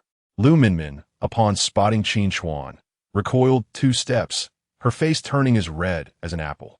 Qin Chuan placed the newly purchased clothes on the bed and turned to exit the room. Moments later, Lu Minmin emerged, now clad in her fresh attire. All set, she announced. Due to the scuffle with Guanto Wang and his crew, she had accumulated quite a bit of dirt on her clothes. She had intended to wash up, but had been concerned about Qin Chuan waking unexpectedly. Now that he had stepped out, she figured she had a good 20 to 30 minutes to spare and resolved to take a shower. To her surprise, he returned so quickly. Cough, the glass is frosted. You can't see through it. Qin Chuan stammered in a flustered explanation. Their proximity felt overly intimate, and he feared he might inadvertently cross a line. Perhaps we should stay here tonight, Lu Minmin suggested suddenly, her face flushing, realizing that her suggestion sounded somewhat inappropriate. I've booked this room for the night, and my electric bike should be repaired by morning. Then I shall rent a separate room, Qin Chuan replied, as he was not short on funds. And a room would not cost much. Why waste money? Lu Minmin protested. This room has 2 beds. It would be embarrassing to sleep in the same room as my sister-in-law. If you're uncomfortable, we could just hang a curtain in the middle. You know the situation at home. It's best to save some money. If you insist on getting your own room, I'll find a way to manage outside while you stay here, she concluded, convinced that Qin Chuan, given his modest means, could not afford to be extravagant. Naturally, Qin Chuan could not let her go outside and reluctantly agreed. Fortunately, Lu Minmin was already dressed, alleviating the tension in the atmosphere. After making a phone call, Qin Chuan began to gather his belongings. He retrieved the Buddha statue and activated his perspective ability. The information about the statue flooded his mind. This statue of green Terra was crafted during the Republic of China era, but its workmanship was mediocre, and its condition rather poor, rendering it of little value. However, the base was sealed, seemingly to protect whatever lay within, as if it were a mere facade. He carefully pried open the base of the statue, revealing a string of prayer beads. There were a total of 108 beads, seemingly made of rosewood, impeccably preserved and adorned with beautiful golden specks. Each bead was the size of a thumbnail, radiating a rich, lustrous sheen. The patina and oiliness indicated that they were undoubtedly old rosewood. Though he was not entirely knowledgeable about their value, he was certain they were worth far more than 20 yuan. This discovery was a stroke of fortune. He would inquire further the next time he visited the antique market. After securing the prayer beads, he began to organize the various herbs he had acquired. The scuffle with Guantou Wang and his associates had thrown his bag into disarray. "Why did you buy so many herbs?" Lu Minmin approached. Her curiosity piqued as she gazed at the assortment before him. "You're skilled in medicine, aren't you?" "Oh, wait, you graduated from medical school," she suddenly recalled. "If you have the time, could you take a look at my sister-in-law?" Lu Minmin asked somewhat shyly. "What seems to be the problem?" "My head sometimes aches suddenly," she replied, pointing to her temple. "The hospital could not find anything wrong during my checkup. It has started hurting again, but it's not severe. It's just annoying." Qin Chuan rose and instructed her, "Lie down. Let me take a look." Without hesitation, Lu Minmin lay back on the bed, and Qin Chuan activated his medical knowledge. Instantly, her physical condition appeared in his mind. "Sister Minmin, it's nothing serious," he assured her after reviewing the information. "Your issue stems from excessive mental stress and overthinking. I will press you a bit to see if it brings relief." "All right," Lu Minmin nodded. Qin Chuan discreetly activated the great yin-yang fusion technique, and the white mist in the surroundings immediately began to converge into his body. Suddenly, Qin Chuan noticed that this time the white mist was significantly more abundant than during his previous practice of the great yin-yang fusion technique. Upon glancing back, he discovered that wisps of white mist were also emanating from the medicinal herbs he had purchased. It turned out that the herbs contained this white mist as well. This mist surged into his body with an overwhelming force, nearly causing him to faint from the pain. Fortunately, Qin Chuan had learned from his previous experience and swiftly guided the mist along his meridians. Perhaps due to the nature of the herbs, the amount of mist entering his body was considerable, which extended the duration of the process slightly. After approximately an hour, Qin Chuan sensed that no more white mist was entering his body and gradually ceased the operation of the technique. With a long sigh of relief, Qin Chuan opened his eyes. Chapter 16. A sweaty situation. His head no longer ached. He felt quite comfortable. As he spoke, he sat up. Nonchalantly, she said to Qin Chuan, "Why don't you step outside for a bit? I still need to take a shower." "Oh." Qin Chuan felt a bit awkward just staying there and quickly exited the room.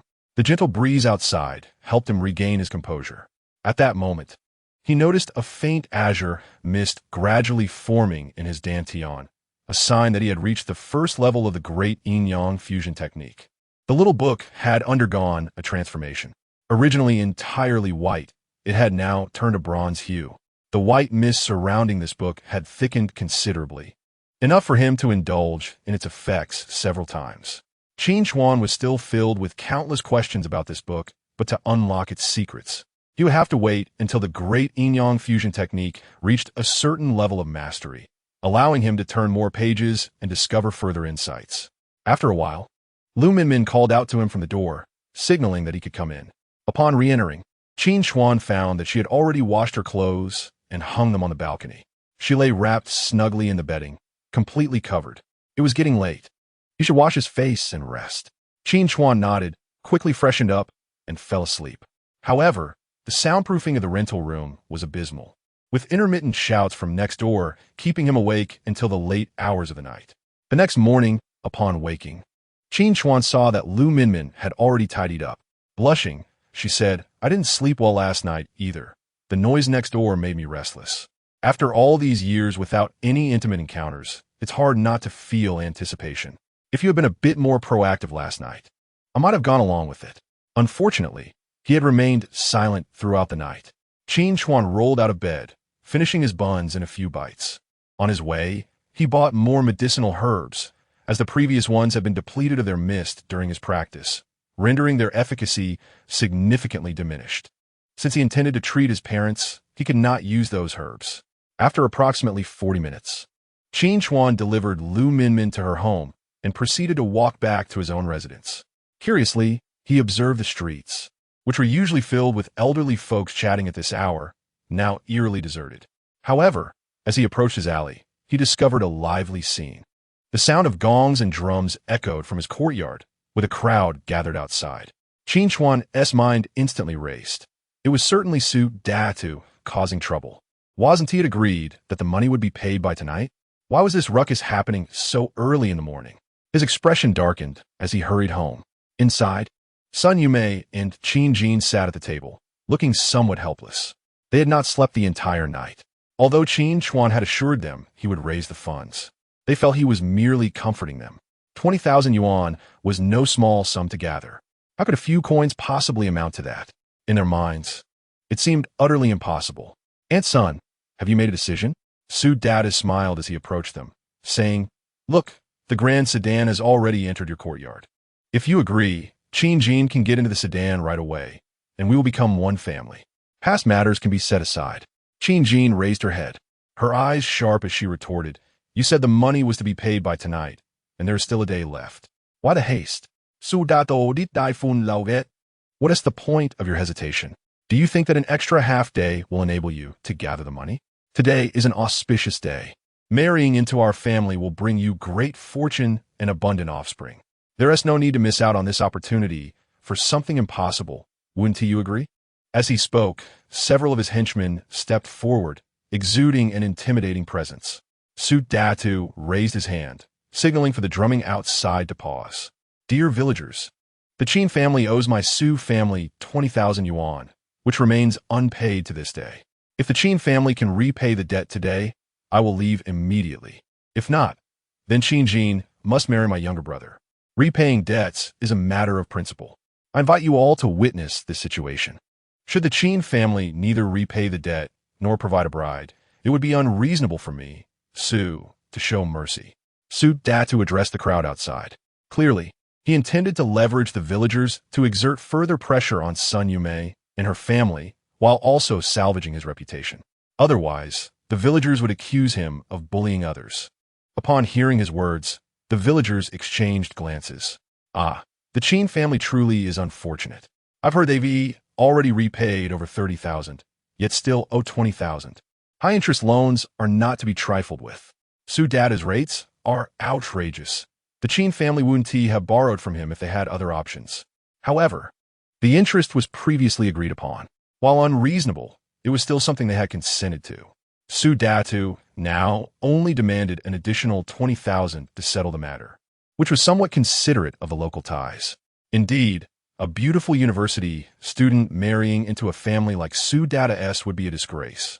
20,000 yuan is equivalent to a bride price. Isn't that clearly bullying? The crowd sighed in unison, feeling helpless. The Qin family had borrowed the money, and they must bear the consequences. Chapter 17. Repay the debt or marry. Will you repay the debt, or will you marry? Su Data threatened the two, turning to them. There are only 2 minutes left until the auspicious time. If we delay, don't blame me for being unkind. Su Data, what are you trying to do? Are you trying to drive someone to death over 20,000 yuan? A woman riding an electric tricycle burst in, addressing Su Datu. We are all from the same village. Why resort to such tactics? Your brother is not worthy of Qin Jin. The newcomer was Zheng Yan. She abandoned her tricycle and rushed into the room, standing before Qin Jin. What? Are you here to defend them? Su Datu frowned upon seeing Zheng Yan and said, Fine, if you wish to stand up for them. Help them repay the debt. It's not much, just 20,000 yuan.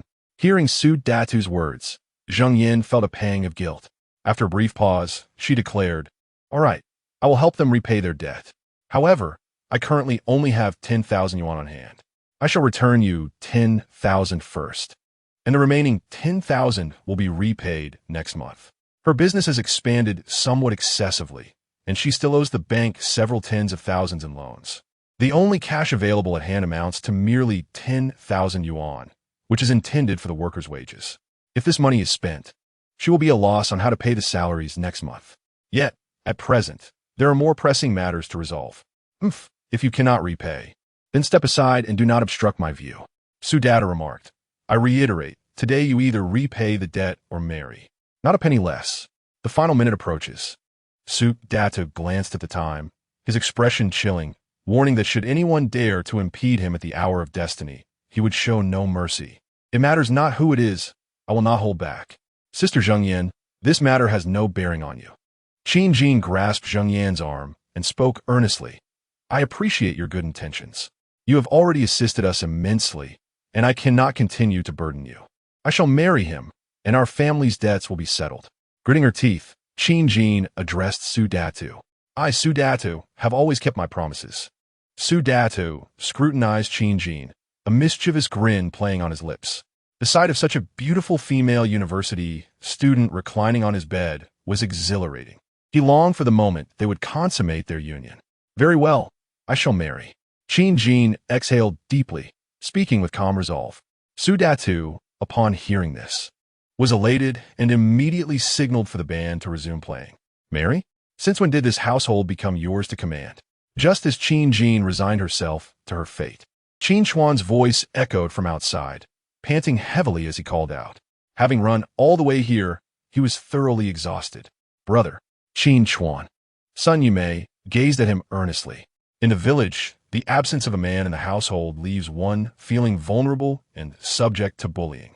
"Su Datu, we agreed that you would receive the money before tonight. What is the purpose of this grand spectacle?" Qin Chuan glared at him, demanding, "Are you attempting to force our family into marriage?" "Humph." Upon recognizing Qin Chuan, Su Datu's disdain deepened. Was there really any need to force the issue? Even if tonight arrived, could you truly gather the funds? Slap. Su Datu was taken aback. Did Qin Chuan truly manage to procure 20,000 in just one night? "Villagers, you all heard clearly. Su Datu stated that if our family repays him an additional 20,000, then all debts will be settled.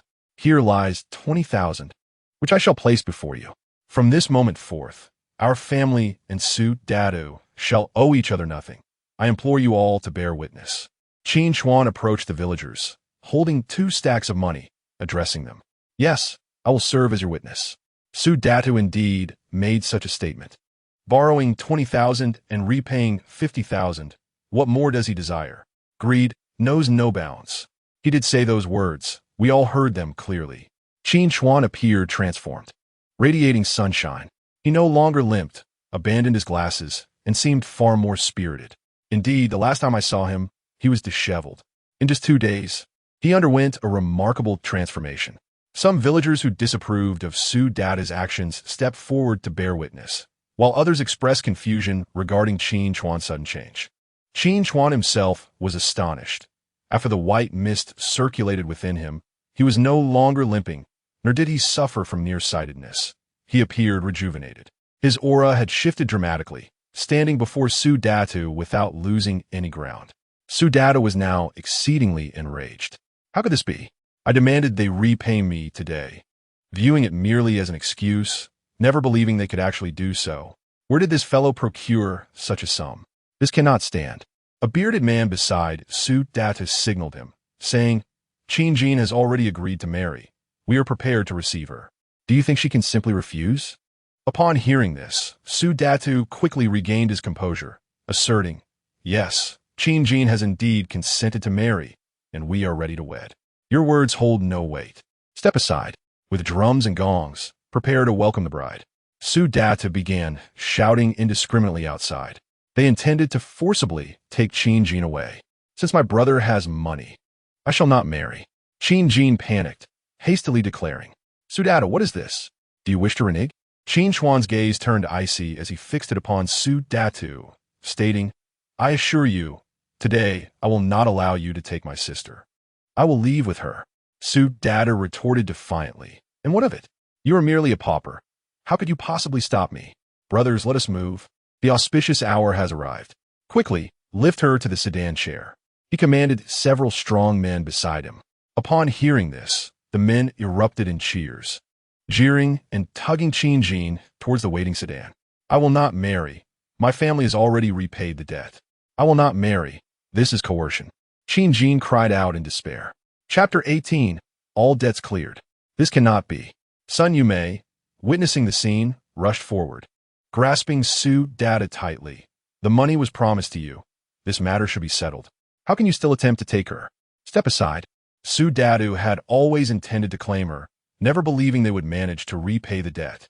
He forcefully threw Sun Yume aside. "I declare that she shall marry into the Su family. No one can intervene." The surrounding villagers were taken aback. They had not anticipated Su Datu's unreasonable behavior. brazenly attempting to drag her away. This was utterly excessive. They had repaid the money, so why still pursue Qin Jin? This was clearly aimed at her. He is truly despicable. The Su family are fools and scoundrels. What right do they have to marry a university student? His words are worthless. He must not succeed. The villagers expressed their indignation, pointing fingers at Su Datu. I dare anyone to obstruct me. Su Datu shouted back at the villagers. Warning, who dares to ruin my plans will face my wrath. He is no good person. The crowd hesitated, instinctively taking a step back. Slap! As his words fell, a bright red handprint appeared on his face. Su Datu, who had been reveling in his perceived authority, suddenly found himself struck. The imprint on his face was unmistakable. The crowd was left dumbfounded. The person who had struck him was none other than Qin Chuan. Did he really dare to act? He struck Su Datu. This is disastrous. He has stirred up a major conflict. Su Datu will surely retaliate. Why is he so reckless? This incident has escalated dramatically. The Qin family will surely be in turmoil. Observers felt that Qin Chuan was poking a tiger in the eye, courting disaster. Yet, Qin Chuan showed no fear, pulling Qin Jin behind him. His eyes cold as he warned, leave with your money now, or face my wrath. After delivering this ultimatum, Su Datu felt he must have misheard. A sickly weakling, a waste, dares to threaten him? You're seeking your own demise. Su Datu, humiliated before so many, was consumed with rage, swinging a fist towards Qin Chuan's face. Bang! Qin Chuan did not flinch. He met the blow head-on. Hiss! Su Datu had underestimated Qin Chuan, believing this punch would send him reeling. But at the moment of impact, he felt as though he had struck a steel plate. Pain! The entire fist felt as if it had shattered, a mere waste. Accompanied by Qin Chuan's mockery, Su Datu suddenly found a slap hurtling towards him, utterly unavoidable. With a resounding smack, another slap landed on his other cheek, instantly causing it to swell. Su Datu staggered back 2 steps, completely consumed by anger. In front of so many witnesses, he had just dealt himself 2 slaps, nearly ruining his face. Damn it, brothers. Let's teach him a lesson. Su Datu immediately rallied his companions to pummel Qin Chuan. Stop, stop. Sun Yume anxiously interjected from the side. If a fight broke out, wouldn't he suffer a great loss? Fight, brother, hit him hard. Qin Jin, witnessing Qin Chuan's prowess in combat, was instantly invigorated, cheering from the sidelines. Eager to join the fray. Brother, hurry and run. They plan to bully you with their numbers. Seeing the opposing side was numerous, she quickly urged Qin Chuan. A wise man does not suffer immediate losses. Stay back. Qin Chuan replied to her, rolling up his sleeves and charging towards the 3 assailants. The first to rush in was the bearded man, whose intent was to forcefully seize Qin Jin. Thus, Qin Chuan harbored a particular disdain for him. Swiftly dodging his punch, he pivoted and delivered an elbow strike directly to the man's chest. Seizing the moment while the man was still recovering, he executed a whip kick to his calf, causing him to kneel on the ground, howling in agony. Qin Chuan rolled on the ground, scooped up a handful of dirt, and hurled it at another assailant's face. The dirt instantly blinded the thug. Taking advantage of the moment, Qin Chuan charged forward, delivering a knee strike that left the man seeing stars. You lack martial ethics. The man exclaimed, rubbing his eyes while clutching his chest, cursing at Qin Chuan. You think having numbers constitutes martial ethics? Throwing dirt in someone's eyes is unethical? Bah! Qin Chuan retorted.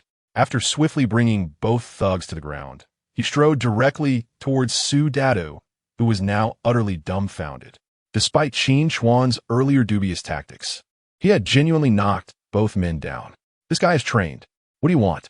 Su Datu gulped nervously, fixing his gaze on Qin Chuan. I warn you, I have backing. If you offend me, greater figures will come to trouble you. You will regret it. My backing is Ma Si Yuan. Before he could finish his sentence, Qin Chuan delivered another slap, causing Su Datu's face to swell further. Su Datu panicked, staring at Qin Chuan, desperate to say something but too afraid to utter a word. Unable to defeat him, he could only rely on summoning his boss, Bald Wong, tomorrow. Bald Wong was a trained fighter. Ordinarily, he could fend off 4 or 5 men. Taking on Qin Chuan would be a piece of cake. This is 20,000 yuan. Qin Chuan tossed the money before Su Datu and stated, bring me the IOU. Su Datu hesitated. He still wanted to seize the opportunity to win Qin Jin's affection. If he handed over the IOU, he would have no further leverage. Will you give it or not? Qin Chuan furrowed his brow, admonishing him, "You are charging such high interest. That violates national law. I do not wish to create trouble, which is why I am willing to pay you. If you refuse to settle this matter amicably, then I will not give you the money, and we can continue fighting." No, no, no. The moment Su Data heard that Qin Chuan was willing to continue the fight, he immediately caved. He hurriedly stashed the money away and handed over the IOU, declaring, "From now on, we are square. We owe each other nothing." Everyone has heard. Qin Chuan proclaimed to the onlookers, "If Su Data dares to bully my family again, there will be no proof." The crowd responded with applause. "Get lost." After tearing up the IOU, Qin Chuan said to Su Datu. Su Datu breathed a sigh of relief as he scrambled away with his companions, thoroughly humiliated. From this day forward, he would be a laughingstock in Donglong village. Chapter 19. Jin Xin Inmu. After driving Su Datu away, Qin Jin was as elated as a little bird. "Brother, how have you become so formidable? You could take on 3 men without faltering." Su Datu's face turned green. Being slapped in front of so many people must be incredibly humiliating. Qin Jin joyfully remarked, "He even wanted me to marry his foolish brother. That will never happen. By the way, brother, did you really earn this money from selling those small coins?" She bombarded Qin Chuan with questions like a machine gun. Qin Chuan shot her a glance. "If you don't speak, no one will mistake you for a mute." Sun Yume interjected, having offended Su Datu. "He surely won't let this go easily. Our family cannot afford to provoke him. I've heard he has connections to some powerful figures in the city." "Mom, do not worry," Qin Chuan assured her. "This is a society governed by law. We have repaid his money, so what can he do? If he dares to come, we will confidently report him to the authorities." Sigh, Sun Yume lamented. For years, she had endured humiliation, silently suffering without daring to speak up. Now, with Qin Chuan as her pillar of support, she felt a great deal lighter. "By the way, are you sure this 20,000 yuan is not borrowed?" Sun Yume asked anxiously. "If it's borrowed, we must repay it promptly." She still couldn't believe that a few coins could fetch such a sum. "I really did sell those ancient coins for it," Qin Chuan replied helplessly. "They are antiques and quite valuable. You need not concern yourself with these matters. By the way, I still have another 5,000 yuan, also from selling antiques. See if there is anything we need for the house." When Qin Chuan produced another 5,000 yuan, Sun Yume's eyes widened in astonishment. "Here, 8,000 yuan. When we go to the city to buy some nice clothes." Qin Chuan pulled another 1,000 yuan from his pocket and handed it to Qin Jin. I don't need it. The family needs the money." Qin Jin was quite sensible. As she spoke, she touched her brother's head. Normally, Qin Jin's monthly allowance was merely 300 yuan. She could not afford cosmetics, clothes, or even fruit. She could barely manage to satiate her hunger. Once she entered university, it was natural for a girl to desire beauty, and if money was too tight, it could lead to feelings of inadequacy. Therefore, he must ensure she does not feel wronged. Previously, he had spent 3,000 yuan on medicine and bought some other necessities, leaving him with only a few hundred yuan. Truly impoverished. "Qin Chuan, I don't quite understand these antiques. You are more capable than us." Sun Yume said with a smile. "You should hurry and repay those people." She then produced a stack of change and a small notebook. "This money was collected by some villagers for us this morning," Sun Yume explained. "I've noted how much each person contributed." Qin Chuan glanced at the names on the list, feeling deeply moved. To outsiders, their family seemed like a bottomless pit. The total amount was merely a little over 2,000 yuan, yet these individuals were willing to help during their most perilous time. Qin Chuan etched this kindness into his heart. "And don't forget about Zheng Yin," Sun Yume added. "She offered us 10,000 yuan to help. We must show some gratitude. There's a basket of farm-fresh eggs. Take them to her as a thank you." "All right," Qin Chuan nodded. He immediately began repaying the villagers according to the names in the notebook. "Brother, why are you being so polite to me?" When Qin Chuan arrived at Zheng Yan's house, she was wearing a hard hat, directing workers on the construction site. All right, I'll accept it." Zheng Yan ultimately decided to remove the basket of eggs and invited Qin Chuan to the center of the courtyard. "Is your project progressing smoothly?" Qin Chuan inquired of Zheng Yan. "Yes, it is," she replied. However, funds have been quite tight recently. If only I could secure an additional 30,000 yuan. I believe I could also complete the fish pond. At that point, we could offer fishing, fruit picking, and agritourism services all in one go, which would undoubtedly be profitable. Unfortunately, I have to repay the loan for the greenhouse next month, so I can only start operating now and earn as I go. Although her fruit-picking venture had yielded some earnings, it had not been for long, and the profits were modest. She was still burdened with a considerable amount of debt. Although it was a low-interest rural loan, it still weighed heavily on her. It was evident that she had been preoccupied with these matters lately. "Master, please hurry and dig out that piece of wood. Don't let it remain there as an eyesore," Zhang Yin directed when she saw the excavator approaching. She was instructing them to move a large piece of wood from the courtyard. This wood was originally a beam from the house, though robust. With a diameter of nearly a meter, it was crooked and had various bulges that marred its appearance. Thus, she decided to replace it with a more aesthetically pleasing and straight beam, enhancing the room's visual appeal. Wait, just as the excavator operator was about to move the wood, Qin Chuan sensed something unusual about it. He immediately activated his perspective ability. His vision was suddenly enveloped in a white mist, and the internal grain of the wood vividly appeared in his mind. "Ginseng and wood," Qin Chuan exclaimed. After recognizing its value, he turned to Zhang Yin and said, "This piece of wood should be quite valuable." Although he was unaware of the market price for ginseng, he felt confident it could not be inexpensive. "Really? This wood could be worth something?" Zhang Yin, unfamiliar with the wood's worth, simply regarded it as a mere scrap. "I'm not sure of its exact value, but if you'd like, I can inquire for you," Qin Chuan offered. "I believe gathering 30,000 yuan for you shouldn't be too difficult. This ginseng wood has a diameter of over a meter and a length of nearly 3 meters, and there are no cracks within. It should indeed be valuable." "Is that so?" Upon hearing Qin Chuan's words, Zhang Yin replied, "If it can be sold for a good price, I only need 30,000. The rest is yours." Chapter 20. Grace still remains. The wood was exceedingly heavy, and Qin Chuan lacked the means to move it himself. He could only leave it for now and took a photo to send to Jiang Fiwen. Previously, in pursuit of potential collaboration, they had exchanged WeChat contacts. With Qin Chuan adding her corporate account, he found Jiang Fiwen to be reliable, offering fair prices. "Boss, there's a piece of ginseng wood here. I wonder if you might be interested." Qin Chuan stood up and said to Zhang Yin, "You can continue your work. I still have to visit other places. This piece of wood must be preserved. I cannot afford to damage it." "I understand," Zhang Yin responded. "If you can help me resolve this 30,000 yuan dilemma, I will certainly express my gratitude. How would you like to thank me?" Qin Chuan joked. "By dedicating yourself to me, would that suffice?" Zhang Yin teased. "Isn't that a bit of blackmail?" Qin Chuan laughed. "If I help you, how could you possibly harm me?" "You are quite the annoying person," she replied. All right. Qin Chuan waved his hand impatiently and said, "Please, focus on your tasks." After finishing their conversation, he headed to his final destination, Sister Xiangxiang's home. She lived alone and relied on her labor and farming to earn a modest living. Yet she still lent 500 yuan to the Qin family. Though it was not a large sum, Qin Chuan knew it was her entire savings. "Sister Xiangxiang," he called as he pushed open the courtyard door. "Chuanzi, you're here? You didn't come for dinner last night as promised." Zhao Xiangxiang looked at him with an expression of lingering disappointment. Today, she wore a light purple chiffon top paired with a white long skirt and simple sandals. One must admit, Zhao Xiangxiang had excellent taste in clothing, appearing incredibly fashionable.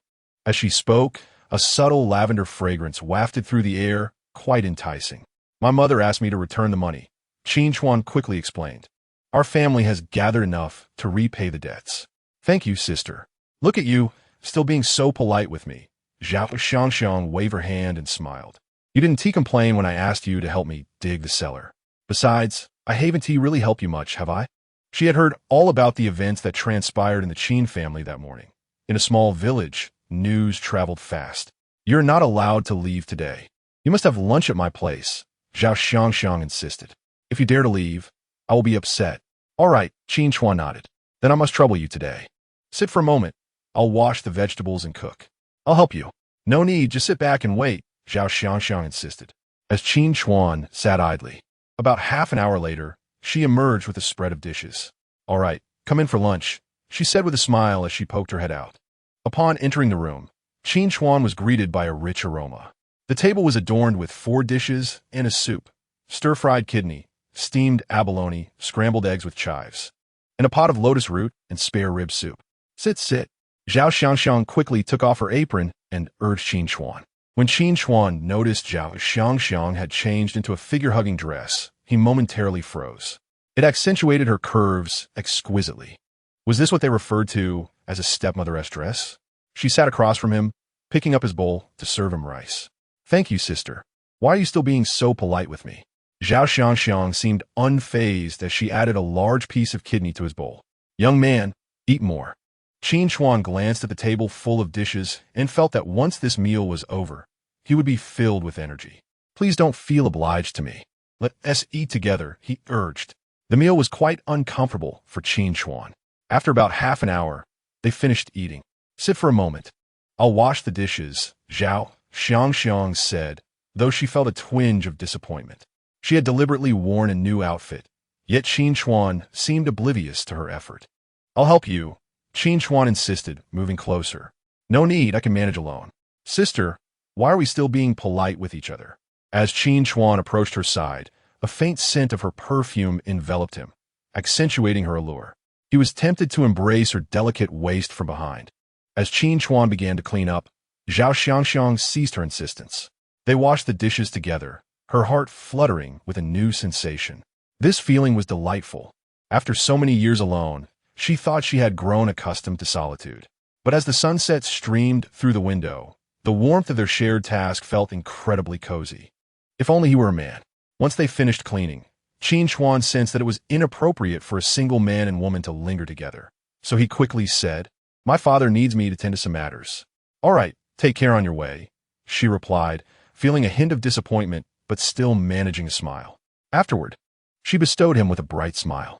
Watching Qin Chuan's retreating figure, Zhao Xiangxiang could not suppress her smile.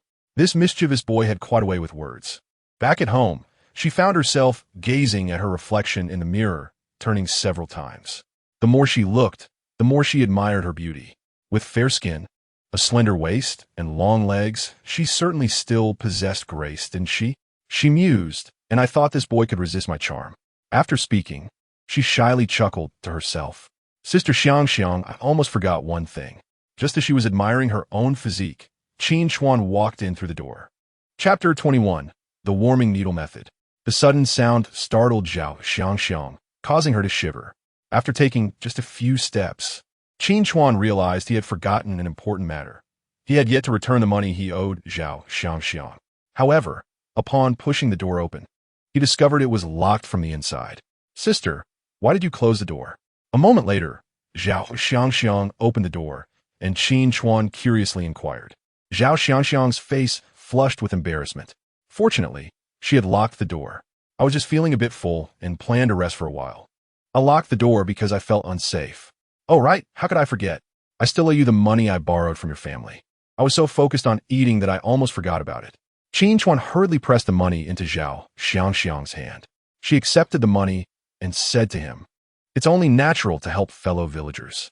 But how did you manage to gather 20,000 yuan? That's quite a sum. And I'm curious how you did it after just one trip to the city. I sold 2 antiques, Qin Chuan replied with a smile. You see, I'm in the business of collecting discarded items. Sometimes, people don't recognize the value of antiques and sell them as if they were junk. You know about this? Zhao Xiangxiang looked at Qin Chuan with eyes full of admiration. I understand a little, Qin Chuan admitted. Oh, since you know about antiques, you should visit Liang Haichang's house. I remember they have quite a few old items. Suddenly, Zhao Xiangxiang recalled something and said, Those items were passed down from his grandfather. He surely doesn't understand their value. He probably just uses those plates and bowls for eating. Her words reminded her that she could also collect some antiques in the village. She was in urgent need of money now. Recently, she had discovered that her yin-yang fusion technique had improved, and the various abilities in that book had significantly enhanced as well. However, the consumption of the white mist had also increased considerably. For instance, his martial art called the Thunder Fist at the entry level required only a small amount of white mist to utilize. Yet upon reaching the second level of hidden strength, the amount needed was more than 3 times that of before. Initially, he thought that with the white mist he had on hand, Using it several dozen times would pose no issue. However, after battling Su Datu, he realized that the consumption rate was far too high. The consumption for the X-ray vision had also increased significantly, but the clarity of what he could see had improved greatly, and the details displayed had multiplied. Just a moment ago, while using the X-ray vision with Zheng Yin, a third of his white mist had been depleted. Now, he estimated that the remaining white mist would only be sufficient for a single use. He needed to continuously absorb white mist into his body, but drawing it from a natural world was exceedingly slow. Purchasing medicinal materials would greatly enhance the absorption rate. However, acquiring those materials required money, and the better the materials, the more expensive they were. His current funds were limited, so he needed to earn money quickly. All right, General Jiang. Qin Chuan greeted with a smile. Mr. Qin, is that piece of wood still available? I was at the Jade Market today and didn't see any updates from you. Jiang Fiwen said, feeling somewhat embarrassed. That piece of wood was undoubtedly golden silk Namu, and it appeared to be quite intact. Based on our calculations, it could yield at least 5 thick boards. If the dragon patterns, water wave patterns, and phoenix tail patterns on the surface extended deep into the heart of the tree without any internal cracks, it would surely yield a substantial profit. Yes, Qin Chuan replied. I wonder if General Jiang is interested. I am definitely interested, Jiang Fiwen said. Please provide me with an address, and I will come and take a look tomorrow. If it's suitable, we can finalize the price. Such golden silk Nanmu is highly sought after among traditional business tycoons. They love to use this gleaming wood for their desks, tea trays, and conference tables. Qin Chuan stated calmly. After their conversation, they ended the call. Following the call, Qin Chuan intended to check on his parents' health. However, as it was quite late and the sky had darkened, he feared it might affect his acupuncture practice. So he decided to postpone it until the following day. The next day, after finishing breakfast, Qin Chuan prepared the silver needles and shouted out to the outside. What's the matter? Sun Yume quickly entered, looking at him and asking, Why are you shouting so loudly? Come here, I want to show you something, Qin Chuan said, pulling out a set of silver needles. I'd like to give you some treatment to see if it can improve your eyesight and alleviate your palpitations. Sun Yume had never taken her health issues seriously. You don't need to worry about me. At my age, my eyesight is just a little weak. It's not a big deal. It's fine. I'll take care of it myself, and it won't cost anything. Just give it a try, Qin Chuan encouraged, smiling as he held the silver needles. Sun Yume wiped her hands and laughed. All right then, hurry up. I still need to go out to the fields and tend to the manure. She felt particularly cheerful lately. Her son was recovering. The family's largest debt was cleared, and the future looked promising. As for her own health, it was inconsequential. However, since her son was so concerned, she decided to go along with it. Qin Chuan focused his mind, and the page of medical techniques in his mind opened. With a light touch, a surge of white mist flowed into the page. Watching this scene, Qin Chuan felt a pang of heartache. How could the consumption of white mist increase so much after leveling up? It felt as though he was nearly depleting all the white mist in his body. The increase in white mist due to the elevation of his martial arts levels was understandable. The heightened clarity of the X-ray vision also justified the increased consumption. However, why had the white mist usage for medical techniques increased so significantly? Yet, he had no way to control it, as the consumption was beyond his command. At that moment, a set of acupuncture techniques appeared on the page. The warming needle method. Qin Chuan gazed at the characters. Below was a demonstration of the warming needle method. In an instant, his comprehension and operational techniques regarding this acupuncture method seemed to be etched into his mind. Just like that, he became adept at using needles. This was progress indeed. Previously, the medical techniques page merely displayed how to treat ailments. It did not concern itself with whether one could achieve that. But now, it could actually assist in mastering the technique, which was astonishing. Suddenly, he understood why the medical techniques page required so much white mist. Chapter 22. The School Bell as a Sycophant. The warming needle method is a therapeutic approach that integrates acupuncture and moxibustion. The principle is quite simple. After inserting the fine needle into the acupoint, one ignites the moxa wool placed at the needle's tip to achieve healing. However, the difficulty lies in the precision required for the needle's insertion. It must be exact, neither too shallow nor too deep, for shallow insertion would be ineffective, while a deep one could be fatal. This requires exceptional skill from the practitioner. With the support of the medical book, he found himself much more adept. After accurately locating the acupoint, he gently inserted the fine needle. "How does it feel?" Qin Chuan asked. Sun Yumei replied, "I don't feel much. It's just a bit swollen." "That's just right," Qin Chuan said, immediately igniting the moxa wool at the needle's tip. "It's warm and comfortable." Sun Yumei felt a wave of warmth radiate from her neck, enveloping her in a soothing embrace. Although the medical book described the treatment process, Qin Chuan still harbored some concerns. He immediately directed the remaining white mist within him into Sun Yumei's body, guiding it along her meridians to facilitate healing. After this round, Qin Chuan felt utterly exhausted. "Mr. Qin," as Qin Chuan was preparing to sit down and take a rest, waiting for half an hour to remove the needles, a familiar sound echoed from outside. Shortly thereafter, two women knocked on the door and entered. The two women were strikingly beautiful. One wore a white shirt and sports pants, topped with a baseball cap, her long legs rivaling those of supermodels. This was Jiang Fiwen. Her attire was a refreshing departure from her previous business attire, exuding the aura of a sporty girl. Indeed, beautiful women can effortlessly embody various styles. The other woman, while not as tall as Jiang Fiwen, stood at approximately 1.65 meters, dressed in a crop top that revealed her defined abdominal muscles, paired with shorts. Upon seeing Qin Chuan, she cheerfully bounced over, glancing at Jiang Fiwen and then at Qin Chuan, introducing herself. "Mr. Qin, I am Jiang Fiwen's friend, Meng Yuning. It's a pleasure to meet you." Qin Chuan, appreciating the warmth and openness of the young woman, responded without hesitation. "You are here to see that piece of wood, I presume? Please take a seat while I finish my work." "No worries. Go ahead." Jiang Fiwen nodded and sat down in chair.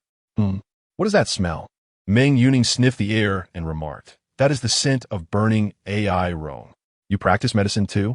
Coming from a family of traditional medicine practitioners, she was a top student at the traditional Chinese medicine university, with her master being the renowned Zhao Quan, the foremost healer in Haiqing. "I know a little," Qin Chuan humbly replied. "Wow." Meng Yuning followed the scent of AI roan into the inner room, where she beheld Sun Yumei undergoing acupuncture. Her eyes widened in disbelief as she stared at Qin Chuan, exclaiming, "Is this the warming needle technique?"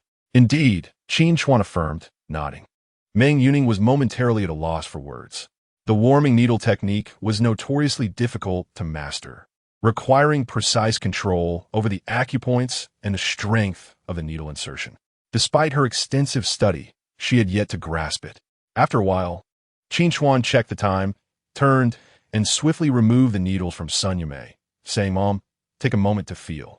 "Oh, everything seems so bright now. That hazy feeling is gone," Sun Yumei exclaimed, her excitement palpable. Previously, her vision was blurred, and she could only see clearly within a meter's distance. Now, she could see outside through the glass with remarkable clarity. "Stretch a bit," Qin Chuan suggested. In the past, stretching would trigger palpitations in Sun Yumei. Skeptically, she tried, but was pleasantly surprised. "It seems like the palpitations are gone," she joyfully said to Qin Chuan. "Am I healed? I feel like I have boundless energy." Qin Chuan nodded, replying, "You should be well now. Just 2 more sessions, and your health will improve even further." "Wow." As Sun Yumei reveled in her newfound vitality, Qin Jin appeared, gazing at her in astonishment. "Mom, you look so much younger. The wrinkles on your face have diminished significantly." When she looked at Sun Yumei, her eyes nearly bulged out. "This child is just spouting nonsense," Sun Yumei thought, assuming Qin Jin was merely flattering her. "Really?" Qin Jin insisted, pulling her towards a mirror. "Look for yourself. The wrinkles are indeed fewer. You look nothing like 50, more like 30. "You silly child, that's an exaggeration," Sun Yumei laughed, playfully swatting her. While calling her 30 may have been a stretch, she certainly appeared significantly younger. Claiming she was 40 would be entirely believable. Observing Sun Yumei, Qin Chuan felt an overwhelming sense of guilt. The now slightly younger Sun Yumei was quite striking. Yet it saddened him to think that her youth had been marred due to his burdens.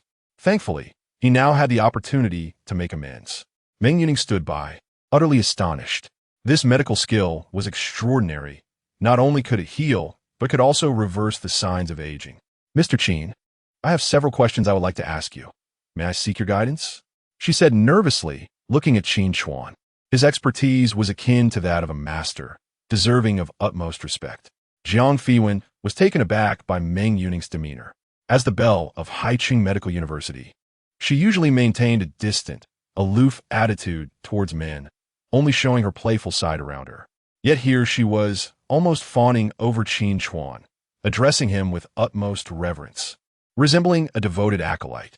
Seizing the moment, Jiang Fiwen discreetly captured a photo of her, anticipating a good laugh later. Qin Chuan willingly shared all his knowledge, holding nothing back. Medicine is meant to save lives. The more who learn, the more healers there will be. After a considerable time, Qin Chuan finally completed his explanations. Meng Yuning felt enriched by the experience. His insights, infused with his unique understanding, surpassed the teachings of her professors. She found clarity in concepts that had previously eluded her and felt empowered, as if she could administer needles to herself. The admiration in her gaze towards Qin Chuan was palpable.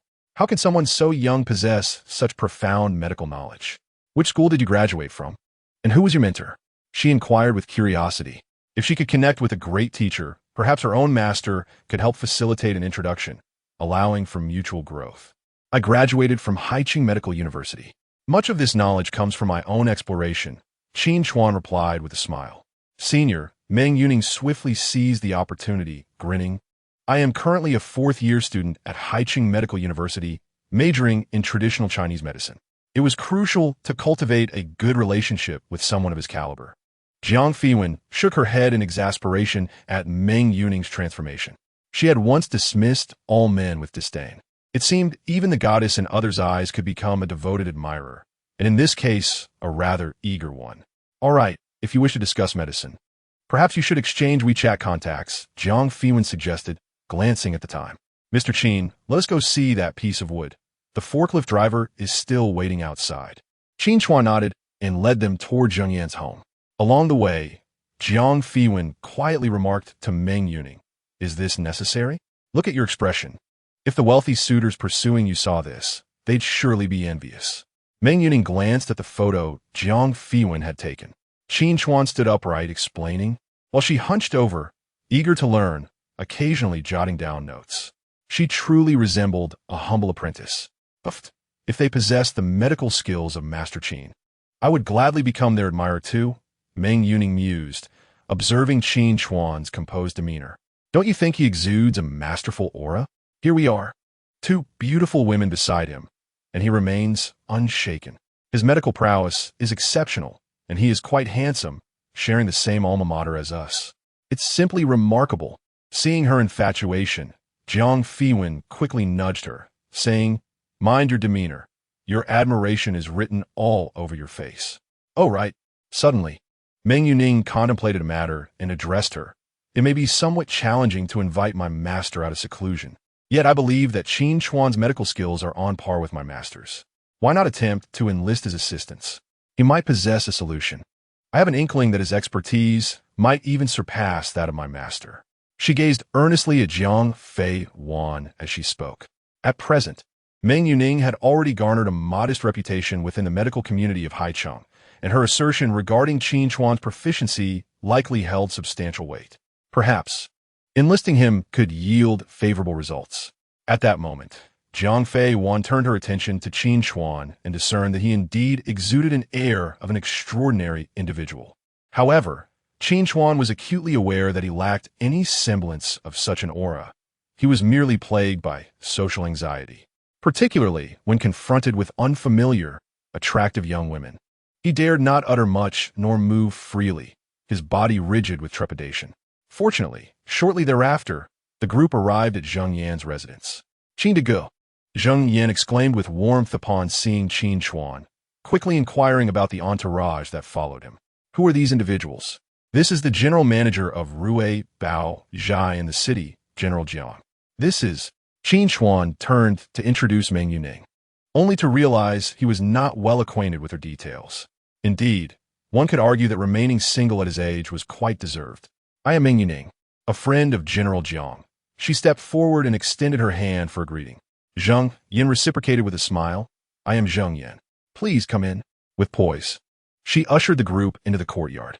After a brief period of socializing, Jiang Fei Wan suggested, Miss Zheng, shall we examine the wood first? Oh, I had requested you to set that beam aside earlier, Zheng Yin replied. Qin Chuan promptly interjected, they are all professionals. Let them assess the value of that piece of wood. Very well, this way please, Zheng Yin responded, promptly leading the two to the rear of the courtyard. Although Qin Chuan claimed the item was quite valuable, she privately estimated its worth to be merely 2,000 to 3,000. Even if it miraculously fetched 10,000, she would be overjoyed. Nonetheless, 2,000 to 3,000 would suffice to alleviate some of her repayment pressures. Upon reaching the back, Jiang Fei Wan beheld a substantial piece of Jin Si Nin Mu, adorned with numerous growths and wrinkles, indicating the high quality of the material within. She circled the tree twice before shaking her head. Addressing Qin Chuan, she remarked, this wood is quite excellent. The abundance of wrinkles is noteworthy. If it were intact, I could even offer up to 100,000. However, there is a fissure in the middle. I am uncertain whether it will extend further. If it does, we may only be able to extract a single plank, which would significantly diminish its value. She appraised the tree once more, noting the beautiful surface patterns that would undoubtedly reveal themselves once cut. Rest assured, that crack will not penetrate deeply. At most, it might extend 20 centimeters. Qin Chuan confidently asserted. He had previously assessed the tree and was convinced of its integrity. Regarding gambling on wood, Jiang Fei Wan responded earnestly. Though you are my esteemed client, I cannot arbitrarily assign a price. Should it be set excessively high, I would incur a loss. You must have noticed the decisions are not solely mine to make at the company. Should a significant loss occur, I would bear the consequences. Qin Chuan found her reasoning agreeable. Lacking the ability to see the interior, she naturally was unfamiliar with its condition. Nevertheless, he inquired, even with the crack, we can still cut planks from the bottom. Surely, we can salvage at least 2 planks? Jiang Fei Wan led Qin Chuan to the wood, indicating the growths and protruding branches. You must understand that the beauty of Jin Si Nin Mu lies in its golden patterns. Only at the junctions of these growths and branches do we see the coveted long dan and water wave patterns. If there is a substantial crack in the middle, those patterns will not extend below. Thus, the planks beneath would be considered ordinary, with limited value. I estimate the worth of this wood to be equivalent to that of a single plank. I could offer you around 10,000, primarily due to the exceptional exterior. After all, I must account for the inherent risks. Should the crack extend, I would face significant losses. Listening to this, Zheng Yin approached Qin Chuan and whispered, why not sell it for 10,000? In her view, receiving 10,000 for a piece of wood that would have been discarded was already quite satisfying. Qin Chuan examined the wood and shook his head. Based on her assessment, its market value was undeniably higher. He was not content with that price. Jiang Fei Wan, eager not to miss out on this opportunity, proposed, I have 2 suggestions. First, I will directly offer 15,000 to purchase this material outright. Any subsequent profit or loss will be solely my responsibility. Second, I will offer 30,000. If the value increases, I will handle the sales, and we can split the profits based on market rates. If there is a loss, we will share the burden, and I would require a refund of the 30,000. Qin Chuan inclined towards the second option, as it guaranteed higher profits. The 10,000 was merely the acquisition cost. Should it be processed and sold, the market price would undoubtedly surpass 100,000. They could potentially earn around 70 to 80,000 from this venture. What do you think? Qin Chuan inquired. Turning to Zheng Yin, I am reluctant to gamble. My entire fortune is tied up in this. If I suffer a loss, I will have no means to recover. Zheng Yin replied to Qin Chuan. After contemplating, Qin Chuan addressed Jiang Fei Wan. How about this? I have utmost confidence in this material. I propose the second option. You provide 30,000 to Zheng Yin. The subsequent profits and losses will have no bearing on her. If there is a loss, I will cover it, and you can refund the 30,000 to me. What do you think? Jiang Fei Wan was indifferent. She was willing to share the risk with either Zheng Yin or Qin Chuan, merely desiring to transfer a portion of her own risk. As long as Miss Zheng agrees, I am on board. Zheng Yin regarded Qin Chuan and asked, Brother Chuan, what if you incur a loss?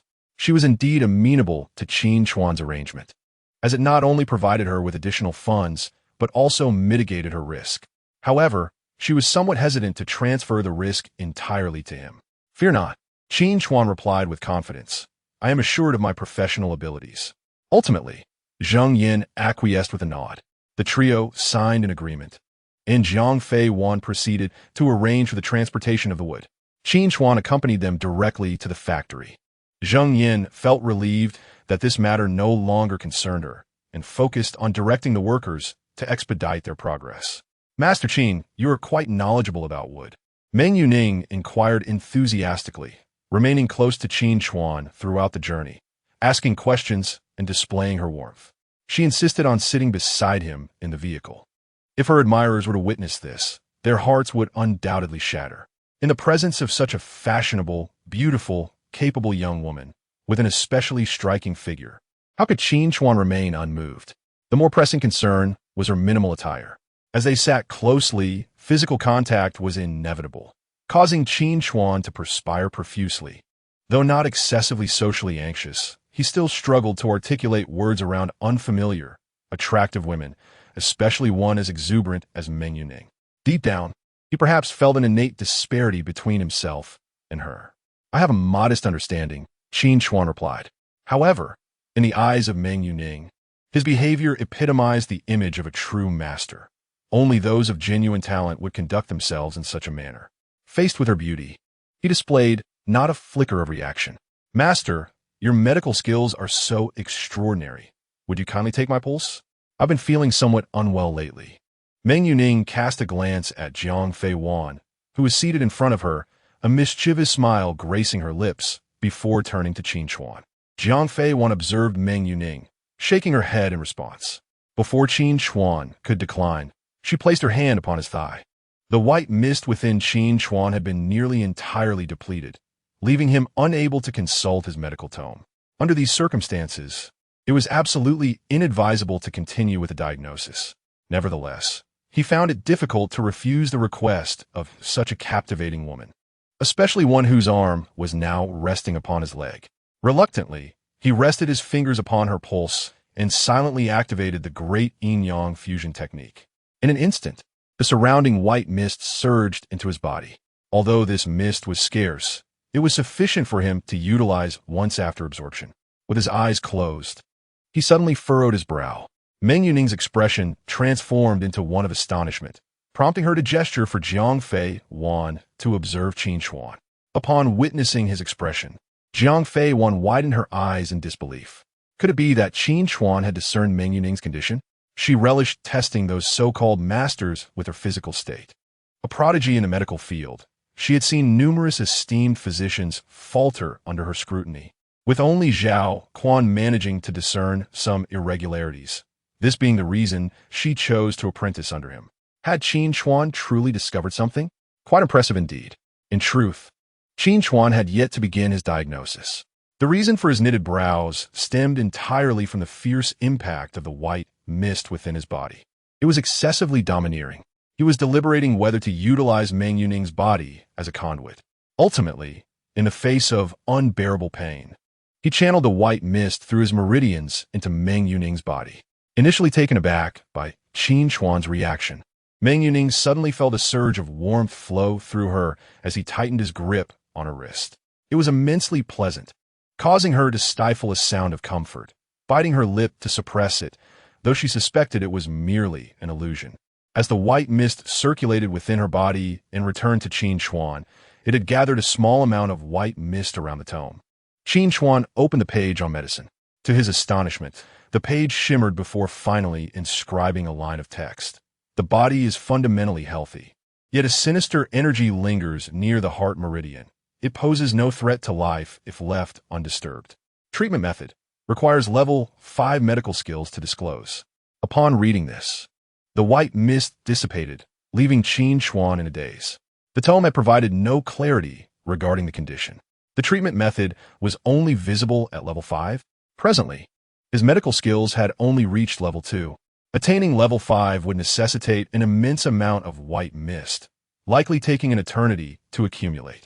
He had hoped to showcase his abilities before such a lovely woman, only to find his tome had failed him, jeopardizing his image in her eyes. Master, what is the situation?" As Qin Chuan opened his eyes, Meng Yuning inquired eagerly. Jiang Fei Wan regarded him with curiosity. Feeling somewhat embarrassed, Qin Chuan replied, essentially, "You are healthy." Upon hearing this, a flicker of disappointment crossed the eyes of both women. It seemed his expertise was not as advanced as they had hoped. However, given his youth, it was understandable that he might overlook certain details. Nonetheless, it appeared a sinister energy lingered near the heart meridian. If left unaddressed, it would not pose any immediate issues. Qin Chuan felt rather sheepish, as he had identified the problem, yet was unable to offer a solution. It felt like adding to their troubles. However, Meng Yuning and Jiang Fei Wan were now wide-eyed. He had indeed identified the root of the issue. It was worth noting that Zhao Quan had merely sensed something was amiss without pinpointing the specifics. With this revelation, Qin Chuan had surpassed even the foremost physicians of Haicheng. My medical skills are rudimentary. While I can identify the issue, I cannot treat it, Qin Chuan humbly stated. It may take me a year and a half to find a solution. He believed that reaching level 5 would require at least that much time. As for the first 3 levels of the great yin-yang fusion technique, he felt he had a chance to achieve them. However, the subsequent levels would involve the merging of yin and yang. As a single man, he was uncertain when he would find a partner. Upon hearing Qin Chuan's words, Jiang Fei Wan and Meng Yuning exchanged astonished glances. The implications of his statement were profound. While Zhao Quan had merely detected something awry, Qin Chuan believed he could develop a treatment with further study. This was truly remarkable. They shared a glance, choosing not to pursue the conversation further, as Meng Yuning's condition was a secret she could not disclose. "It's fine. As long as it does not affect your health, everything is all right." Meng Yuning gazed at Qin Chuan with even greater admiration, nearly starstruck. "Master, do you accept disciples? Perhaps I could become your apprentice? If I encounter any difficulties, may I seek your guidance?" Her earnest desire to learn from Qin Chuan was palpable. Yet, Qin Chuan shook his head, saying, "I am merely a novice myself. How can I teach you? However, if you wish to discuss, I am open to that. Please refrain from calling me master." He spoke sincerely. His own abilities relied solely on the tome in his mind, and he could hardly be a mentor. Nevertheless, in Meng Yuning's eyes, this was a sign of Qin Chuan's reluctance to take on students lightly. Very well. Meng Yuning leaned closer to Qin Chuan, her large eyes sparkling with curiosity. "Senior, I would like to inquire about the appropriate pressure for acupuncture using the warming needle technique. If you have time, would you mind giving me an acupuncture treatment to help me feel it?" "Certainly," Qin Chuan replied. Throughout their journey, Meng Yuning clung to Qin Chuan like an ardent admirer, her gaze never straying from him. In contrast, Qin Chuan sat upright, not even leaning back in his chair. In truth, he was quite nervous. Being so close to a stunning woman with an alluring figure, her chest brushing against his arm, left him feeling apprehensive. However, Jiang Fei Wan, seated in the front, perceived Qin Chuan's remarkable composure. Faced with a campus beauty of such caliber, he remained entirely unfazed. If Meng Yuning treated her suitors in a similar manner, those men would undoubtedly go mad with infatuation. "All right, we've arrived." After a short while, the vehicle came to a halt, Jiang Fei Wan announced. Qin Chuan felt a sense of liberation, swiftly opening the car door and stepping out. The feeling of freedom was exhilarating. "Ms. Jiang." As they exited the vehicle, a middle-aged man wearing a mask approached, removing it as he addressed Jiang Fei Wan. "Mr. Fu, I apologize for the trouble I've caused you." Jiang Fei Wan greeted him with a handshake. "You are merely tending to my business. How could it be a nuisance? I would welcome your assistance daily." Mr. Fu chuckled, gesturing to his assistant to bring over several masks. The factory was bustling with wood processing and intricate carvings, wood shavings flying everywhere. Mr. Fu led the group into the factory, which was vast in size. On the far left, beautifully crafted Jinsi Nanmu furniture gleamed with a golden hue after being varnished. In the central area, workers were busy carving and polishing tea trays, while to the right, piles of Jinsi Nanmu offcuts were stacked alongside a power saw. Jiang Feiwen directed the forklift to place the precious golden silk Nanmu wood under the electric saw. Mr. Fu examined the wood and remarked, judging by the surface, "The patterns on this side should be the most exquisite. However, there is a crack in the middle. I wonder what the situation is with it. Let's first cut a lid and observe the patterns." "Certainly," Jiang Feiwen replied. As they spoke, Mr. Fu instructed the workers to lower the saw slightly, stopping at a height of about 7 to 8 centimeters from the wood. The electric saw roared to life, and soon the outermost layer was severed. As the forklift discarded this layer onto the ground, everyone hurried to sweep away the wood shavings and applied a layer of clean water on top. In unison, they exclaimed in awe, for the patterns revealed behind the lid were breathtakingly beautiful, with densely packed golden silk, featuring dragon patterns, wave patterns, and phoenix tail patterns. The quality of this lid was exceptional, suitable for crafting several tea trays, and its value would be substantial. Mr. Fu, having inspected the lid, expressed his astonishment, stating, "This was anticipated. Let us proceed with the board." Jiang Fiwen replied to Mr. Fu, "It mainly depends on whether the crack has penetrated and to what extent the patterns have been affected. The gamble with this wood lies in the crack and the patterns." Mr. Fu nodded in agreement, saying, "If the crack has penetrated, we can only preserve one board, which would be a pity. However, if there is no penetration and the patterns are intact, then Jiang Zong shall indeed prosper." "I appreciate your kind words," Jiang Fiwen responded to Mr. Fu.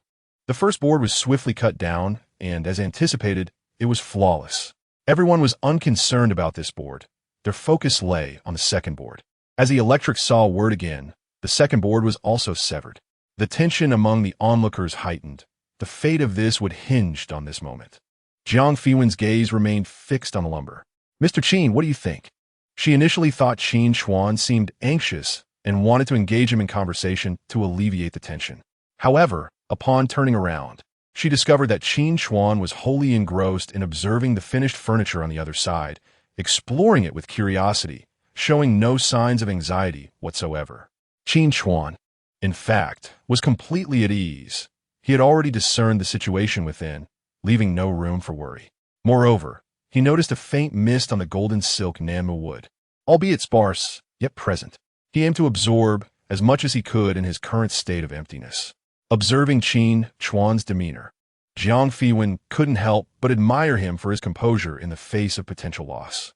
With a decisive thud, the cut board was placed on the ground, marking the critical moment for this board's fate. Mr. Fu halted the electric saw, climbed onto the trunk, brushed away the sawdust, and addressed Jiang Fiwen, saying, "Congratulations, Jiang Zong. There are no cracks inside. The fissure is at 20 centimeters and has not penetrated. The patterns have all remained intact, and the patterns near the tree's burrow are even more stunning. We've struck gold." With this revelation, Jiang Fiwen felt a wave of relief wash over her. With no cracks penetrating, this trunk could yield a profit of at least 100,000 yuan. As the subsequent boards were cut, the sense of tension dissipated.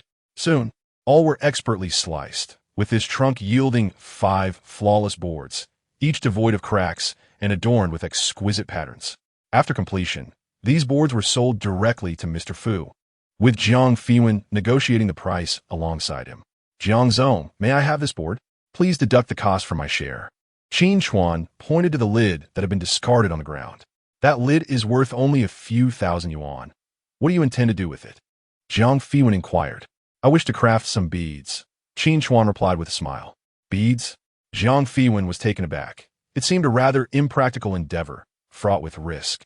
Despite the lid's beautiful patterns, the small area for beads meant that only a single strand of golden silk might be produced, rendering it of little value. Thus, crafting beads inherently involved a gamble regarding the density of the golden silk beneath. A single misstep could result in a loss of several thousand yuan. Just for fun, Qin Chuan stated, "If the beads turn out well, I could potentially earn a substantial profit." The best material for beads was indeed the front half of this lid, where the golden silk was densely packed.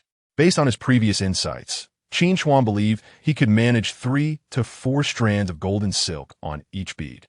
Initially, he had not considered this, but a conversation with an ant polishing bracelets had revealed that bracelets featuring 3 strands of golden silk commanded high prices, sometimes reaching tens of thousands of yuan each. Observing the lid, Qin Chuan felt confident he could create 2 exceptional golden silk bracelets and several others of slightly lesser quality. The potential earnings from this endeavor would be considerable. "All right, you need not share. I shall gift this to you. If you wish to craft beads, Mr. Fu has the machinery, and you need only cover the processing fee." Jiang Fiwen perceived Qin Chuan's intentions as merely playful, so she did not dwell on the matter. After all, it was just a lid, not worth much. She then proceeded to negotiate the price with Mr. Fu. Meanwhile, Qin Chuan took the most suitable piece from the lid, marking the spots for bead crafting, and had Mr. Fu's team assist him. Before long, Jiang Fiwen successfully finalized the price, and it was evident that both she and Mr. Fu were satisfied. Once the funds were secured, they departed. Qin Chuan's beads would take a few days to complete. Mr. Fu would send them over after polishing. The wood was sold for a total of 100,000 yuan. After the transaction, Jiang Fiwen showed Qin Chuan the bank notification on her phone, stating, "According to our previous agreement, we shall split the profits evenly. After deducting the 30,000 yuan cost, we made a total profit of 70,000 yuan, and I will give you 35,000. She promptly requested Qin Chuan's bank account details and transferred the funds without hesitation, leaving Qin Chuan with a favorable impression of her. "Thank you," Qin Chuan replied with a smile. "I didn't expect your eye to be so discerning." Jiang Fiwen wiped the sweat from her brow and smiled at Qin Chuan, saying, "I can tell at a glance whether there are any cracks within. It's merely luck." Qin Chuan felt a bit awkward, his anxiety resurfacing. This time, Jiang Fiwen sat beside him again, with Meng Yuning occupying the front seat. Jiang Fiwen carried a subtle scent of roses, her long hair cascading down her shoulders. As they leaned closer to converse, her hair occasionally brushed against his cheek, stirring his heart. Jiang Fiwen's legs were genuinely long, straight, and graceful. Wasn't this merely a change of tormentors for him? "Mr. Qin, I would like to request a favor." Jiang Fiwen hesitated for a moment before addressing Qin Chuan. "This request may seem presumptuous." "Go ahead," Qin Chuan replied. In truth, Jiang Fiwen had already aided him significantly. Without her, his ancient coins would not have sold as smoothly, nor would he have earned such a substantial profit from the wood. She was a person of integrity. If possible, he was willing to assist her further. "I would like you to examine a patient." Jiang Fiwen bit her lip and said, "I realize this request is quite forward, but I'm willing to pay a consultation fee, whatever the amount." She had initially planned to use the ancient coins to procure Zhao Quan's assistance. But Zhao Quan had recently stated that he would only lend his help if she provided information regarding a certain man. She was abruptly cut off in her plea for help. Old Master Zhao, with his lofty pride and unpredictable temperament, would not show any leniency. Even though she was close friends with Zhao Quan's direct disciple, she believed that Qin Chuan, being a master certified by Meng Yuning, would not act impulsively and would possess a demeanor of great stature. However, Qin Chuan looked at her with a hint of confusion. What was so audacious about this? Was it merely a matter of seeking medical attention? "Very well, just set a time and contact me in advance," Qin Chuan said to her. "Thank you." Jiang Feiwan expressed her profound gratitude. Additionally, Qin Chuan added Jiang Feiwan's personal WeChat and acquired her phone number. Meng Yuning also approached, insisting on adding Qin Chuan. It seemed she indeed needed to buy a car. Even a motorcycle would suffice. Go on," Qin Chuan playfully kicked her backside. "You really dare to think of everything." With his family background, he certainly could not entertain such thoughts. "Now, brew these medicines," he instructed, handing a few packets to Qin Jin. "Brew them on low heat for 30 minutes. "Why brew medicine?" Qin Jin queried, staring at the packets. "Do you need to replenish your strength?" "Nonsense. This is for our father," Qin Chuan retorted, casting her a stern glance. "Hurry. Time is of the essence as night approaches." "Given Dad's condition, will medicine even help?"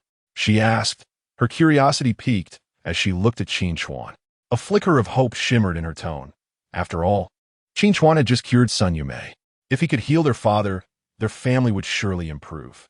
"It's worth a try," Qin Chuan said, glancing at his father lying on a hospital bed, filled with guilt. If it weren't for him, his father would not have fallen to such a state. As his thought crossed his mind, his gaze hardened. "Luo Haiwan, I shall avenge this grievance sooner or later." Chapter 27. Awakening half an hour later.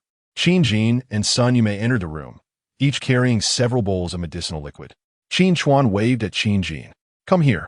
Qin Jin, with a puzzled expression, asked, "What is the matter?" "I'll take your pulse and help you rejuvenate your body," Qin Chuan replied. "Don't you wish to appear a bit younger?" "Of course," Qin Jin exclaimed, having witnessed her mother's transformation firsthand. "Come on, hurry." Qin Chuan immediately retrieved silver needles and punctured several acupoints on her body. These acupoints served no real purpose other than to disguise his true intentions. He was devoid of any white mist. In order to treat his father, he must first gather enough white mist. Thus, he was compelled to utilize Qin Chuan for a bit of practice. As he inserted the silver needles, he began to channel the great yin-yang fusion technique. The delicate white mist surged toward him. However, the quantity was minuscule, barely a drop in the ocean compared to what he needed. At this juncture, the prepared medicinal liquid proved invaluable. A rich white mist emanated from the concoction. Entering Qin Chuan's body, he suddenly realized that the absorption of the medicinal liquid was significantly faster, and the white mist content was substantially higher. Yet, the pain it brought was also more intense, causing him to grimace. Instantly, the surroundings became enveloped in layers of white mist once again. All right. Qin Chuan released his grip and addressed Qin Chuan. She promptly rose, gazing into the mirror for a moment before saying, "I don't see any changes. I don't look younger at all." Qin Chuan gave her a playful kick on her backside. "How old are you? You are in your prime. What changes do you expect? Now, go on. I need to treat our father." Qin Chuan pouted, but reluctantly stepped outside. Once she had exited, Qin Chuan, with his mother's assistance, helped his father sit up and pulled down his upper garment. Qin Chuan then opened the page on medical techniques in his book. Tai needle method. Following this, a series of needle techniques appeared on the page, accompanied by demonstrations. Upon completion, the techniques instantly ingrained themselves in his mind, and his body absorbed this newfound knowledge as if enlightened. Subsequently, another prescription materialized on the page. Qin Chuan had previously studied this and had already prepared the concoction as instructed. Without delay, he began performing the Tai needle method on his father. The technique was extraordinarily intricate. As he needled, he alternated between deep and shallow punctures, gently twisting the needle, which began to sway on its own.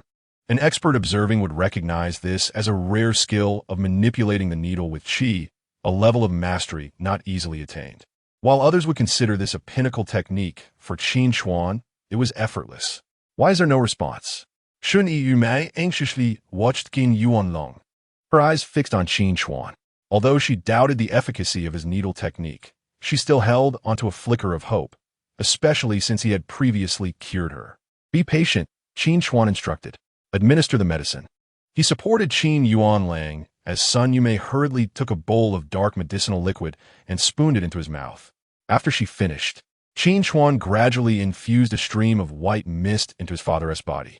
He had discerned that while the white mist could restore bodily tissues and organs, it could not cure diseases. His intent was merely to help revitalize the tissues of Qin Yuan Lang, who had been bedridden for an extended period, as muscle atrophy had set in. As for whether his father would awaken, he was confident. This book had never disappointed him before. After saturating his father's muscles with white mist, he found himself depleted once again. Using it had consumed an excessive amount of white mist. Fortunately, he had mastered the Tai needle method. He glanced at the time. It was nearly time. He extracted another silver needle and pierced the Baihui acupoint. The Baihui acupoint serves as a conduit for Yang Qi. With the energy channels of Qin Yuan Lang now opened by the Tai needle method, only the final step of connecting to Yang Qi remained for him to awaken. Qin Chuan felt a surge of tension. His father's awakening hinged on this maneuver. Gritting his teeth, he thrust the silver needle into the acupoint. It felt as though time had frozen. Both he and Sun Yumei silently fixated on Qin Yuan Lang, all awaiting a miracle. Even the slightest movement would suffice. A barely audible sound escaped Qin Yuan Lang's lips. Qin Chuan and Sun Yumei exchanged glances, a glimmer of joy shining in their eyes. Gradually, Qin Yuan Lang opened his eyes, a hint of confusion in his gaze as he surveyed his surroundings. "Yidu Mei," he weakly called, looking at Sun Yumei, then turned to Qin Chuan. Qin Chuan, he suddenly seemed to recall something, and his excitement surged. "What happened? Did we raise the funds?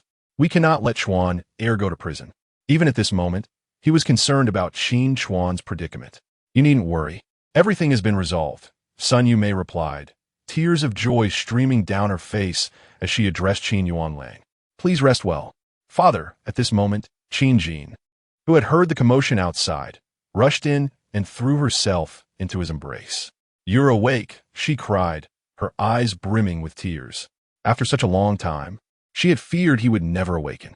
All right, Qin Chuan interjected. Father has just regained consciousness. He is still weak. Let him rest. Qin Yuan Lang gently stroked Qin Jin's head, attempting to speak, but his voice was faint. Father, please take it easy. It will take several days for you to fully recover. Qin Chuan addressed him, saying, You should rest for now. Any matters we could discuss tomorrow. As he spoke, he removed the silver needles from the man's body and placed him on the Kong to recuperate. He then led everyone outside. The family was enveloped in joy, preparing to indulge in a delightful dinner that evening. However, uninvited guests arrived unexpectedly. The leader was Su Datu, accompanied by 6 or 7 burly men, adorned with dragon and tiger tattoos, some with dyed yellow hair and others sporting shaved heads, exuding an intimidating aura. Yet, upon seeing the bald head, Qin Chuan nearly burst into laughter. Chapter 28. This is my brother Chuan. Was Su Data here to create trouble for him? Yet, the background had seemed rather unimpressive. Qin Chuan, get out here, Su Datu shouted from outside. What should we do now? Su Datu is looking for a confrontation, Sun Yume said anxiously. He has brought people with him. You should hide inside for a bit while I handle him. If I say a few soft words, this matter can be smoothed over. Please do not act impulsively. Everything at home has just started to improve. I cannot allow it to be disrupted again. Brother, let's not act out of motion. Although you are formidable, you cannot provoke so many of them. Su Datu surely has powerful allies this time. Qin Jin, too, gripped Qin Chuan's hand nervously. Rest assured, Qin Chuan replied confidently. I will handle this myself, and there will be no trouble or conflict. As he spoke, he patted their shoulders and strode towards the door. Su Datu, what do you intend to do? Qin Chuan stepped outside, coldly fixing his gaze on Su Datu. Did I not strike you hard enough last time? Do you wish to receive another beating? Su Datu, buoyed by the presence of his companions, stood tall and shouted back, Kid, do not be arrogant. Just because you've learned a few moves does not mean you can act brazenly. I have brought help, Bald King, the tyrant of Haicheng. He boasted to Qin Chuan. He is a renowned figure in Haicheng. Kneel and bow to me 3 times and send Qin Jin to my home, and I shall overlook this matter. Otherwise, I will turn you into a cripple once more. As he spoke, brimming with confidence, he failed to notice the expression on Bald King's face behind him. Bald King rubbed his eyes, fearing he was mistaken. The person before him bore an uncanny resemblance to the one who had beaten them in city. Could it be such a coincidence? Upon hearing Su Data call out this person's name, he confirmed his suspicions. Cold sweat broke out in an instant. Having been beaten thoroughly last time, now he was going to provoke this man again. Was he not courting death? Qin Chuan, however, stood there with an air of nonchalance, arms crossed. He tilted his head towards Su Datu and remarked, I dare to bow, but ask Bald King if he dares to accept. Hearing Qin Chuan's words, Sun Yume and Qin Jin, standing behind him, turned pale with fear. How could he be so arrogant? Su Datu must have brought a fearsome thug. Yet Qin Chuan dismissed him entirely. What is there to fear? You are merely a petty loser, even if you were to bow to death before us. My brother Wang would not bat an eye, Su Data declared with great pride. Qin Chuan let out a cold laugh and retorted, Come here and admit your mistake, and you can leave. He waved his hand impatiently at Bald King. You are courting death, Su Data seethed, furious at Qin Chuan's arrogance. Yet as he spoke, Bald King had already begun to approach Qin Chuan with his men. The presence of so many thugs approaching was undeniably imposing. Sun Yume and Qin Jin feared that Qin Chuan's words had angered Bald King, anticipating a fight. Brother, if you do not run quickly, I will hold them off for you. I am a girl. They would not dare harm me, Qin Jin said anxiously. Qin Chuan patted her head with a smile, remaining silent. Upon witnessing Bald King's movements, Su Datu approached with a smug grin. You dare to make my brother Wang apologize? You must be tired of living. Quickly apologize to him, and he may let you go. Forgive me. Just as Su Datu was reveling in his arrogance, Bald King astonished everyone present by bowing deeply to Qin Chuan and apologizing. Following suit, all the men behind him bowed and apologized as well. Bald King was internally distressed. Qin Chuan truly possessed remarkable fighting skills, having single-handedly beaten so many of them last time. Moreover, he feared that Qin Chuan might have a mentor. Offending him could lead to unforeseen trouble. The key was, even with their numbers, they might not win against Qin Chuan. How embarrassing would that be? Enough, this matter no longer concerns you, Qin Chuan said, nodding in satisfaction. Be cautious in the future. If you offend me again, do not blame me for being unmerciful. Yes, yes, Bald King quickly nodded. You are right. I will be careful from now on. Bald King, you must stand up for me. How can you do this? Su Datu questioned Bald King, bewildered. This guy is just a useless piece of trash. Just beat him, and I will handle any fallout. Handle your own mother, Bald King retorted, swiftly delivering a slap to Su Data's face. The sound echoed sharply. His face, which had just begun to heal, swelled again. The pain was searing. Su Datu was utterly bewildered. How could the man he had summoned turn against him? Let me tell you, this is my brother Chuan. From now on, he is my leader, my elder brother. If you entertain any thoughts against him, do not blame me for breaking your legs. Bald King hastily signaled Su Datu with his eyes. This was his way of providing Su Datu a chance to retreat. If he took it, Qin Chuan would likely not make things difficult for him, especially after receiving a slap. However, Su Data evidently failed to grasp the situation and misunderstood Bald King's gesture. This useless piece of trash is your leader? Have you lost your mind? This guy was just beaten and is a complete waste. Su Data shouted, Bald King. His family has swindled me out of a college student wife. You must stand up for me. Bald King closed his eyes. A person lacking common sense could not be saved, even by a deity. Qin Chuan addressed Bald King and the others. You may leave. I need to settle some scores with Su Datu. Understood. Without hesitation, Bald King promptly led his subordinates away. Bald King, do not leave. Do not go. Su Datu's greatest reliance was Bald King. If he departed, he would undoubtedly be at a disadvantage against Qin Chuan. Unfortunately, Bald King paid him no mind and turned to leave, not wanting to remain for even a moment longer. Wait. At that moment, Qin Chuan suddenly recalled something and waved at Bald King. His abrupt movement startled Bald King, who cautiously approached. Brother Chuan, do you require something? Chapter 29. 20 yuan for raw stone. Hand me 100 yuan. Qin Chuan instructed Bald King. Huh? Bald King was momentarily taken aback, unsure of what was happening. He quickly retrieved 100 yuan from his pocket and handed it to Qin Chuan. Qin Chuan accepted the money and said, This is not extortion. You owe compensation for tearing someone's clothes in the city last time. Of course, of course. Go ahead. After Qin Chuan made his statement, those individuals fled as if propelled by an invisible force. They had initially come here with the intention of extorting a sum from Su Datu, but now they left in disarray, empty-handed, and even having to bear their own costs.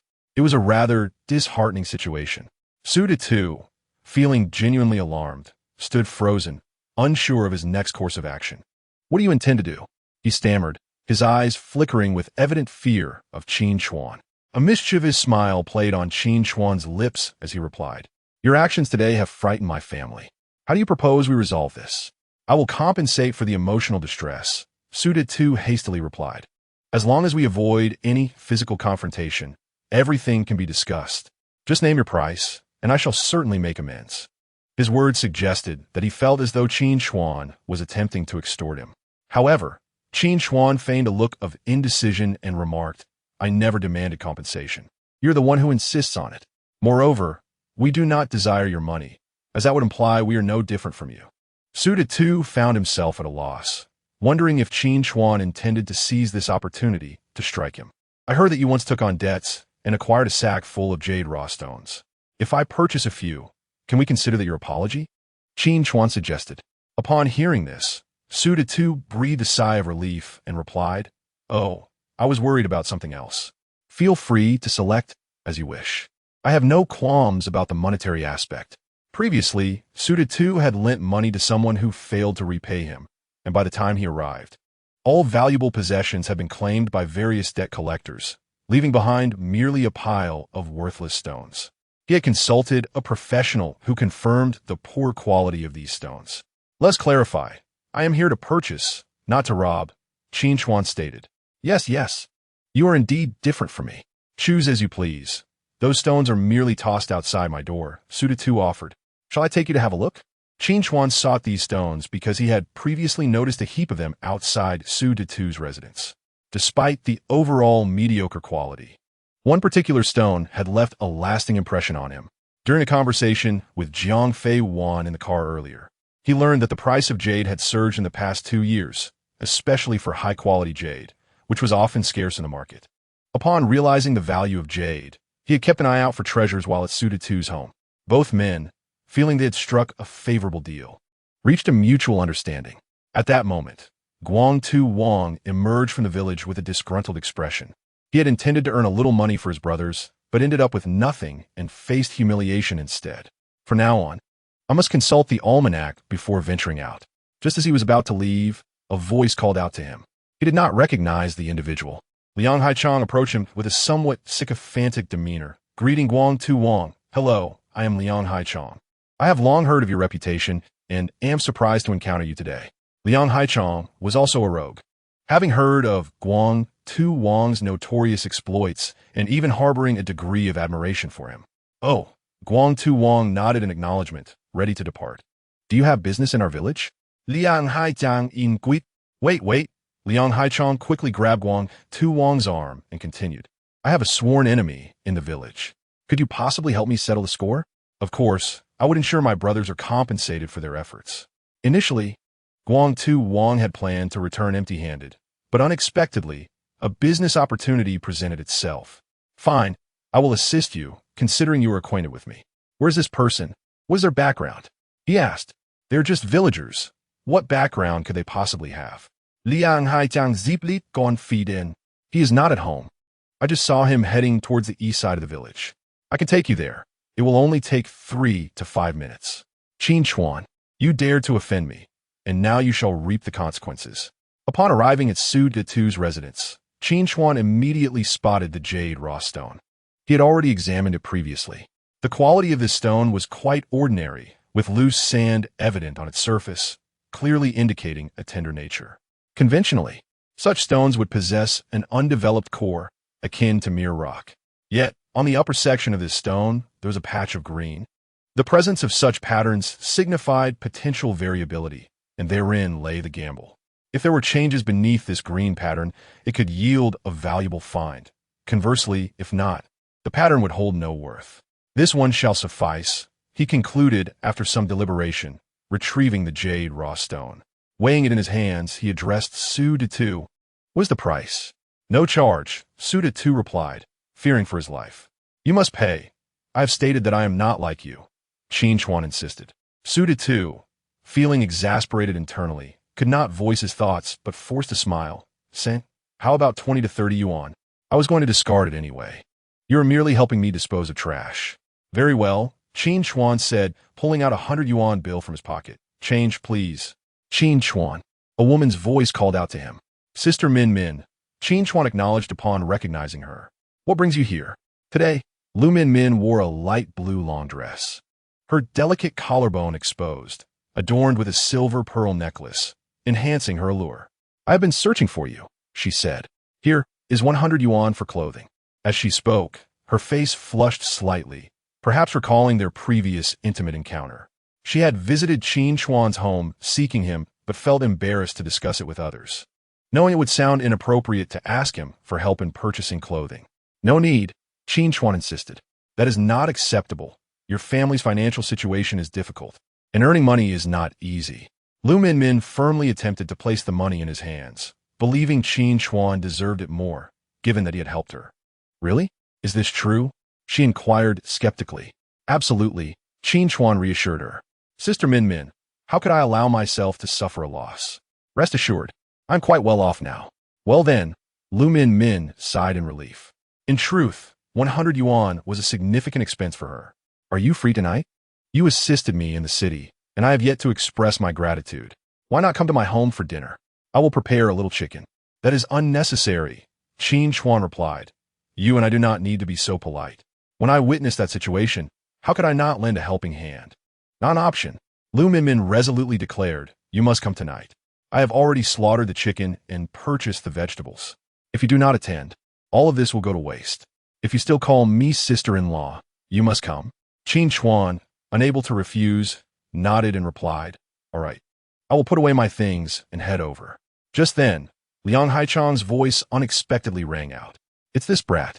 He pointed angrily at Qin Chuan, addressing Bald Wang. "Brother Wang, this is the one I want to teach a lesson." He is too arrogant, bullying me like this. We must deal with him. Bald Wong squinted at the figures in the distance, wiping his eyes. The figure seemed somewhat indistinct, yet it bore a striking resemblance to Qin Chuan. Please, let not be him. If it is him, I not courting death? But the reality was astonishingly clear. As the figure drew nearer, unease settled in his heart. Was Liang Haichong truly intent on harming him? Liang Haichong, oblivious to the unease, hastened to Qin Chuan's side, jabbing a finger at his nose. It's this scoundrel who dared to hit me before. Does he think no one can handle him in Donglong village? Brother Wong, teach him a lesson and make him understand. Qin Chuan stared at the suddenly appearing Liang Haichong and Bald Wong, momentarily taken aback. What brought these two together? What were they planning? Brother Wong, what is wrong? It's this little brat. Deal with him. Just give him a beating. No need to take it too far, Liang Haichong urged Bald Wong. However, he dared not let Bald Wong go too hard, as they were all from the same village, and a severe beating would invite gossip. A small beating to vent his frustrations would suffice, making this fellow realize that Zhao Xiangxiang was off limits to him. What is this? Are they here to teach me a lesson? Upon witnessing the situation, Qin Chuan understood and fixed his gaze on Liang Haichong. Did I not make you submit last time? You dare provoke me again, hoping to be beaten once more?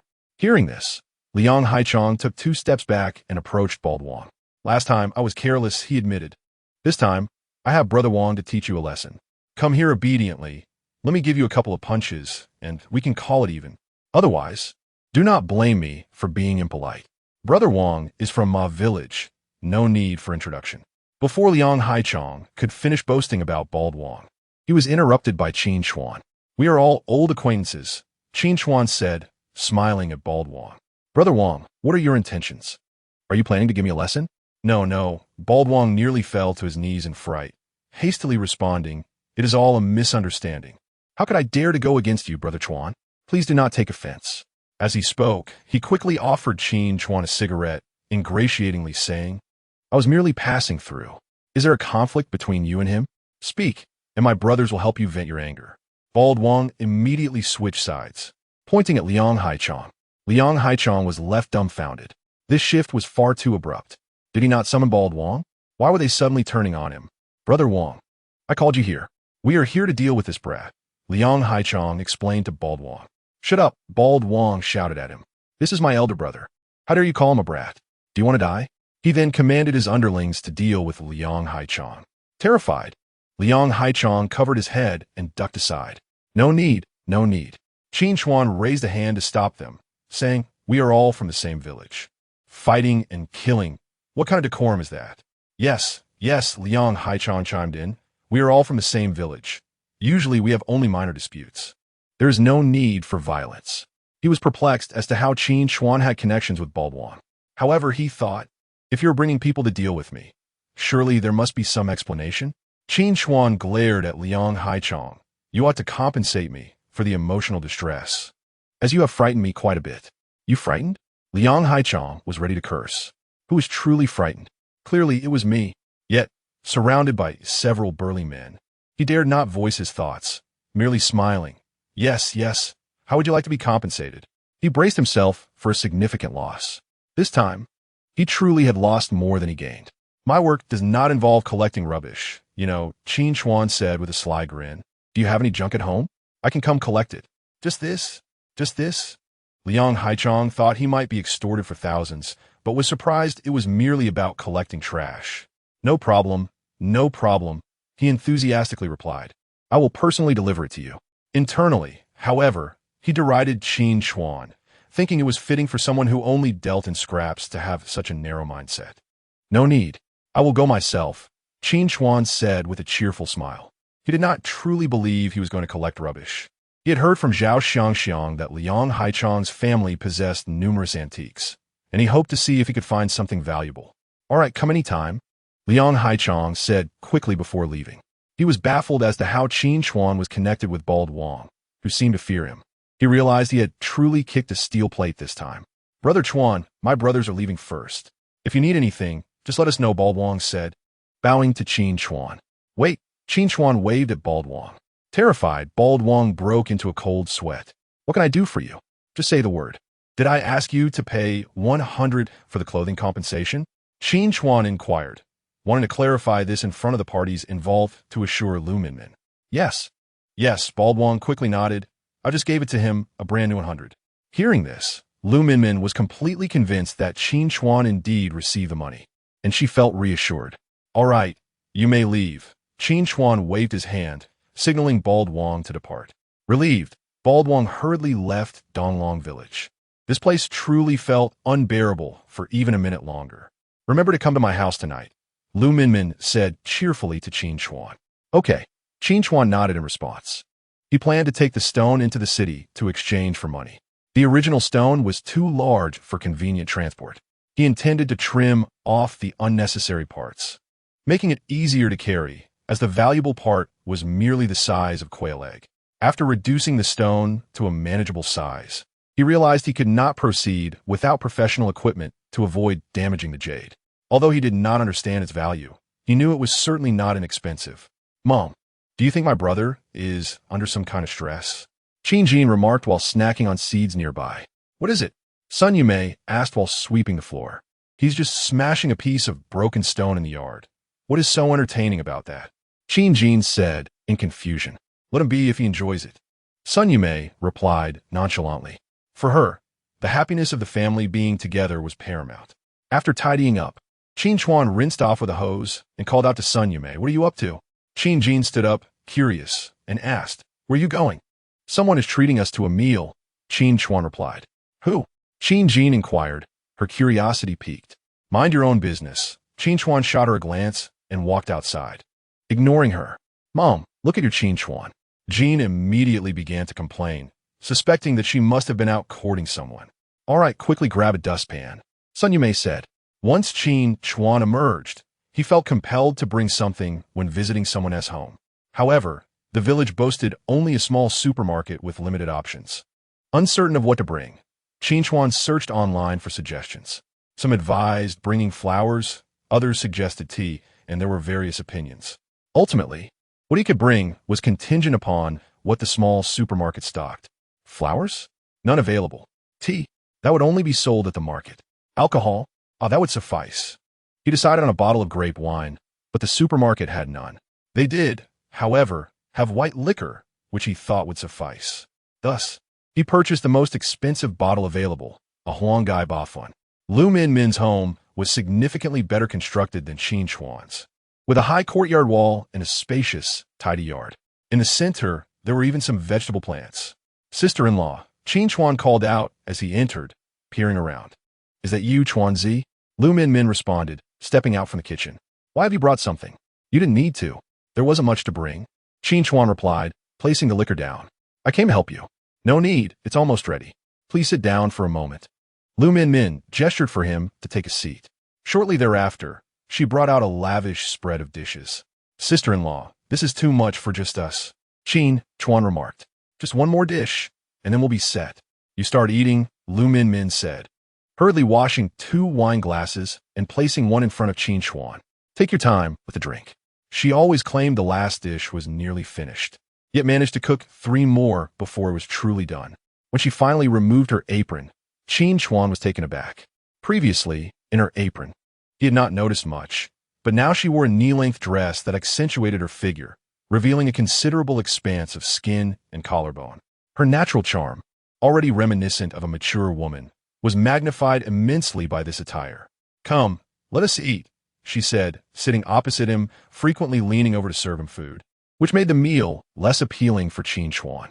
Look at you, only eating and not drinking, Lu Minmin said, promptly opening the bottle of liquor he had brought. No more, no more, Qin Chuan insisted, genuinely worried about the potential consequences of drinking. It's fine, just a little, Lu Minmin reassured him. I'll drink with you. All right then, Qin Chuan conceded as he accepted a full glass. They chatted as they dined, and after a cup, Lu Minmin began to feel the effects of the alcohol. Chuanzi, I really must thank you for this, she said, moving beside him and clinking their glasses together. If it weren't for you, I would have been in real danger. Tears welled in her eyes as she spoke. As a lone woman in this village, all I want is to survive. Why do they all want to bully me? After finishing another glass, she continued. I've only delivered vegetables to the city a few times, earning just a few dozen yuan each time. What have I done to deserve such treatment? Those are merely idle gossips from bored women. We know who you are, Qin Chuan comforted her. You just want to earn a little more to improve your life. You don't understand, she said, her eyes hazy. I don't seek to improve my life. I merely want to have something to eat. I divorced Sun Changgue over a year ago. This revelation shocked Qin Chuan. What? When did this happen? How come no one in the village mentioned it? I kept it hidden, Lu Min replied with a wry smile. I didn't want the villagers to ridicule me. I was once a beauty in the area, marrying Sun Changgue against everyone's wishes, only for him to take up with another woman the year after we wed. I begged him not to divorce me, to just stay with her, but he refused. He insisted on ending our marriage for her. After the divorce, I've been pretending to be happy in the village. Only I know the pain behind that facade. She was clearly intoxicated, sharing her innermost struggles with Qin Chuan, who was equally astonished by her situation. Enough of this. Let us drink, she said, raising her glass once more. Qin Chuan swiftly took the glass from her, saying, Don't drink anymore. It's bad for your health. You need not hide your divorce. You're still young and can certainly find another partner. I can't afford to be bullied, Lu Min insisted. People think I have a man when they see me with one. If they knew I was divorced, they would take advantage of me. She spoke the truth. Some villagers would indeed bully her for being single, encroaching on her land, stealing her vegetables, and even knocking on her door at night. If anyone dares to bully you in the future, come to me, and I will help you, Qin Chuan vowed. Who are you to help me? She laughed, a grin spreading across her face. Be careful of what others say about you. You're still young and without a girlfriend. If rumors spread, you might find it hard to marry. Qin Chuan felt helpless, merely listening to her confessions. After another glass of liquor, Lu Min suddenly lost consciousness, collapsing against him. He sighed, realizing her poor alcohol tolerance. After 5 glasses, she was out cold. He lifted her into his arms and carried her to the bedroom, laying her gently on the bed. Observing her, he sighed, recognizing her struggles. Just as he was about to leave to clean up the dishes, she grasped his hand. Stay with me, she murmured, pulling him onto the bed beside her. Suddenly, Lu Min's phone rang, disrupting the moment. The previously dazed Lu Min sprang into action upon seeing the caller ID. Hello, boss, what can I do for you? You need more eggplants tomorrow? Of course. I'll deliver them on time. After hanging up, her clarity returned, leaving Qin Chuan feeling awkward as the intimate atmosphere dissipated. What should he do now? Continue? It felt inappropriate. Lu Min, too, became acutely aware of the shift in mood, her composure returning. This is merely a waste of someone's time. Furthermore, one cannot continue to feign intoxication, can they? That would be excessively contrived. One must retain some semblance of dignity. Chunzi, my sister-in-law feels a bit dizzy. She will rest for now. Lu Min, unsure of what to do, uttered a few words to Qin Chuan before lying down on the bed and closing her eyes.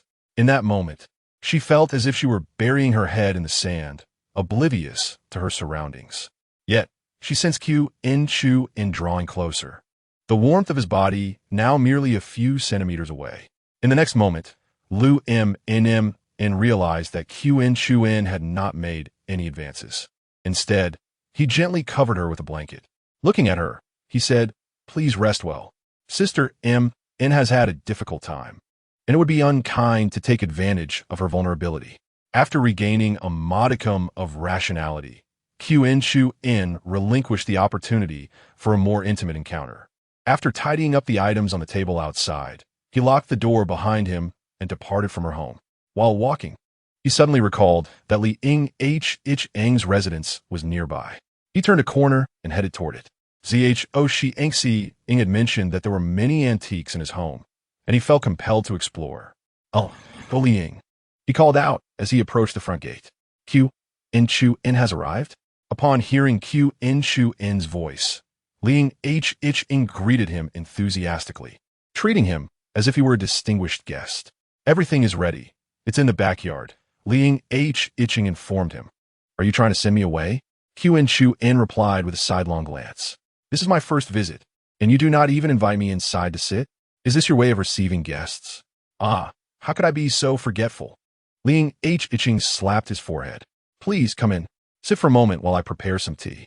As Qin Chuan surveyed the interior, He could not help but notice that this old residence contained numerous intriguing artifacts. The furniture, plates, and bowls were predominantly antiquities, mostly from the late Republic era, yet their condition left much to be desired. They were not particularly valuable. "What tea would you like to drink?" Liang Ing inquired, presenting 2 porcelain jars. "This is black tea, and this is green tea. Which do you prefer? I will brew it for you." "Any will do," Qin Chuan responded with a smile. "I shall brew one of each for you. These are fine teas that I purchased during my last trip." Qin Chuan did not refute him, for his gaze was fixed upon the 2 jars. A fine mist enveloped them, indicating they were no ordinary items. Upon closer inspection, the jars had a round mouth, robust shoulders, and a well-rounded body, adorned with intricate seaweed and fish patterns, embellished with twisting vines and fruits. The craftsmanship was exquisite, featuring yellow, green, and red hues that depicted fruits, leaves, and lotus petals. The blue and white patterns were delicate and elegant, with an inscription on the base proclaiming, "Made during the Chenghua period of the Ming Dynasty, characterized by fluid brushwork and strong strokes." These were indeed Dozai tea jars from the Chenghua era, and their value was significant. What astonished him further was that he had come across 2 of them. Observing Liang Ing carelessly tossed them aside, Qin Chuan deduced that he was entirely unaware of their worth. "Surely you can discern the quality of this tea?"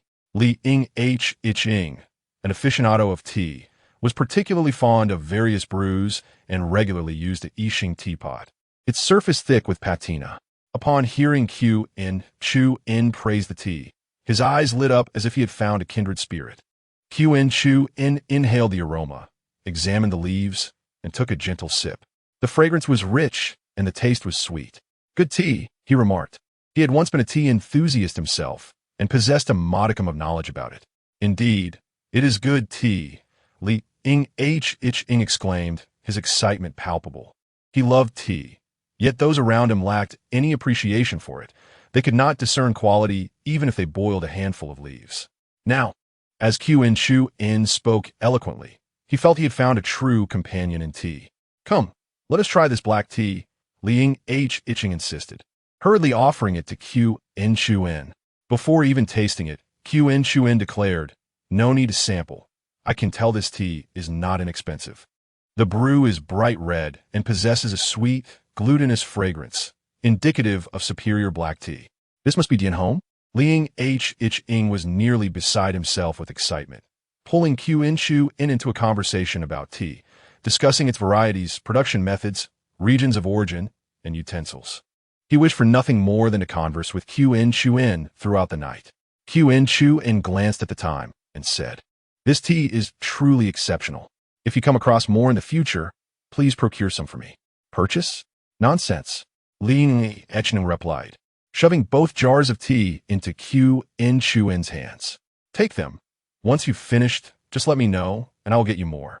Although Qin Chuan was not particularly interested in the tea itself, he was immensely intrigued by the jars. He had now acquired both the jars and their contents without the hassle of payment. "How could I accept this?" Qin Chuan feigned reluctance. "I must pay you. This tea cannot be given freely." "What are you saying? We are simply fellow villagers. Discussing money is unnecessary. If I desire more, I can always buy it." Liang Ing insisted, though inwardly he was elated. He had a sizable collection of tea, and the jars he had given were merely a small portion. Fortunately, he had only brought out this small fraction, enhancing his reputation for generosity. Little did he know that Qin Chuan's true objective was the 2 jars themselves, believing it to be a remarkable acquisition that would bolster his own reputation. "Indeed, no trouble at all. Please take your time." Liang Ing grinned broadly, feeling that these 2 small jars of tea had afforded him an introduction to Qin Chuan, a valuable connection. "I shall assist you with those boxes in the backyard," he offered, swiftly bringing out the neatly arranged boxes of paper. "Ah, I forgot my vehicle," Qin Chuan remarked. "Don't worry about it. Do visit often," Liang Ing replied amicably. A mischievous smile crept upon Qin Chuan's lips. He intended to return frequently.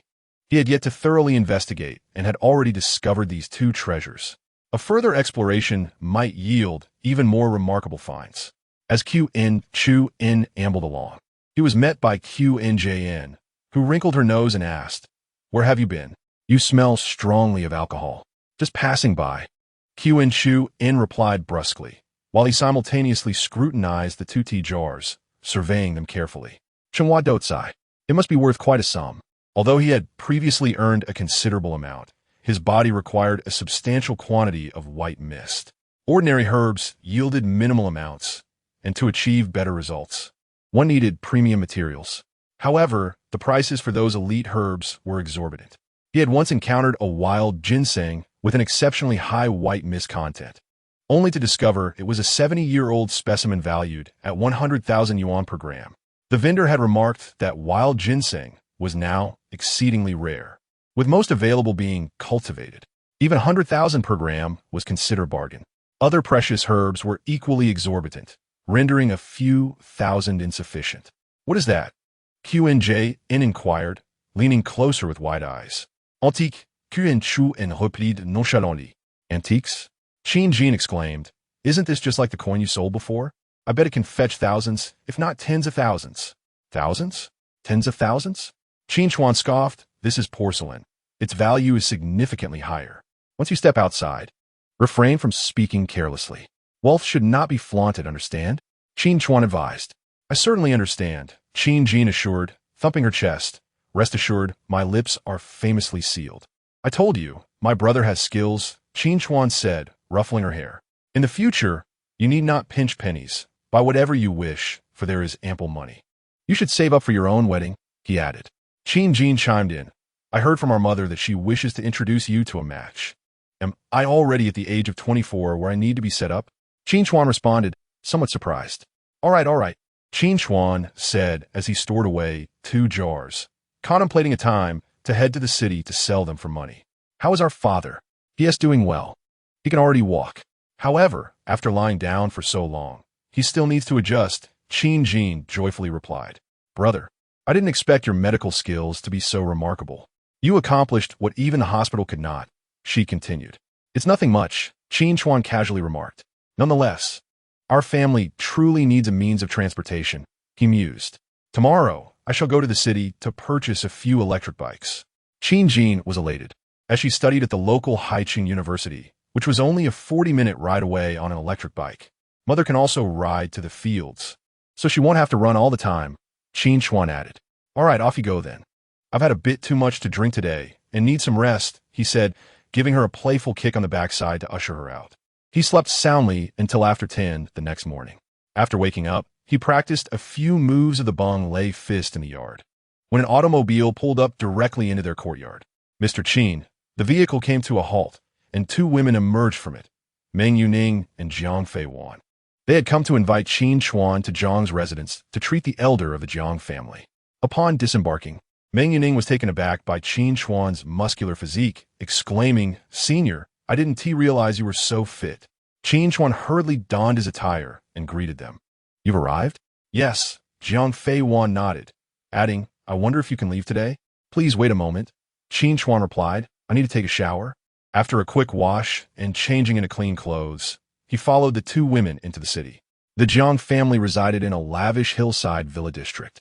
Rather than mere villas, it resembled a collection of palatial estates, immense in size, with a white 3-story villa at its center, surrounded by more than a dozen other villas, all seemingly belonging to the Jiang family. The surroundings were idyllic, with lush trees and flowing streams, akin to a resort. As Qin Chuan stepped out of the car, he felt a refreshing breeze. The surrounding mist was far denser than that at his home. He contemplated performing a round of the great yin-yang fusion technique here, sensing that a day's practice would yield results akin to 10 days elsewhere. However, this place felt different, with an endless supply of white mist. "Please, Mr. Qin, right this way," Jiang Feiwan gestured. "This is our Jiang residence. Let us head to the guest room for a moment of rest." As she spoke, she led Qin Chuan to another villa. Upon entering, a 4-wheel tour vehicle approached to transport them to a villa by the lake. "Mr. Qin, please rest here for a while. If you need anything, just ask the aunties," Jiang Feiwan said, arranging his accommodations. "I must excuse myself for a moment. Please let Yuning keep you company." "You carry on with your matters," Qin Chuan replied, unconcerned.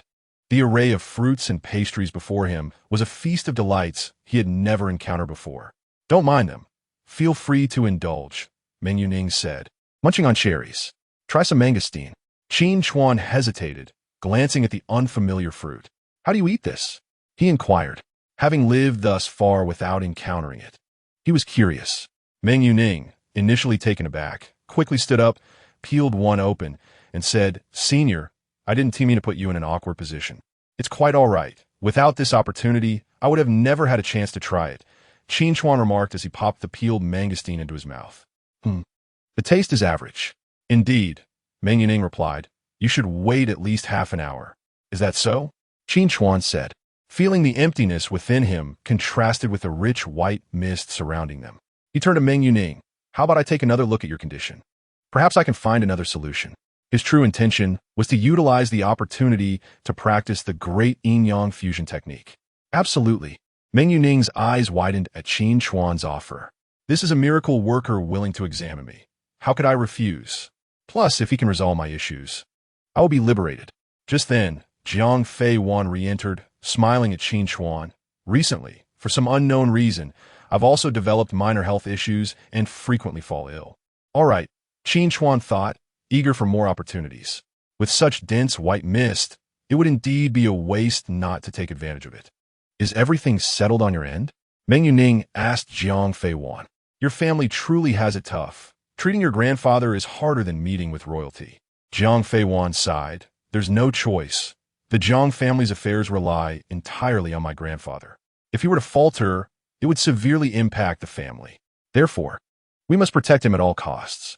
She felt genuinely apologetic for delaying Qin Chuan's time, believing he was a master-level figure.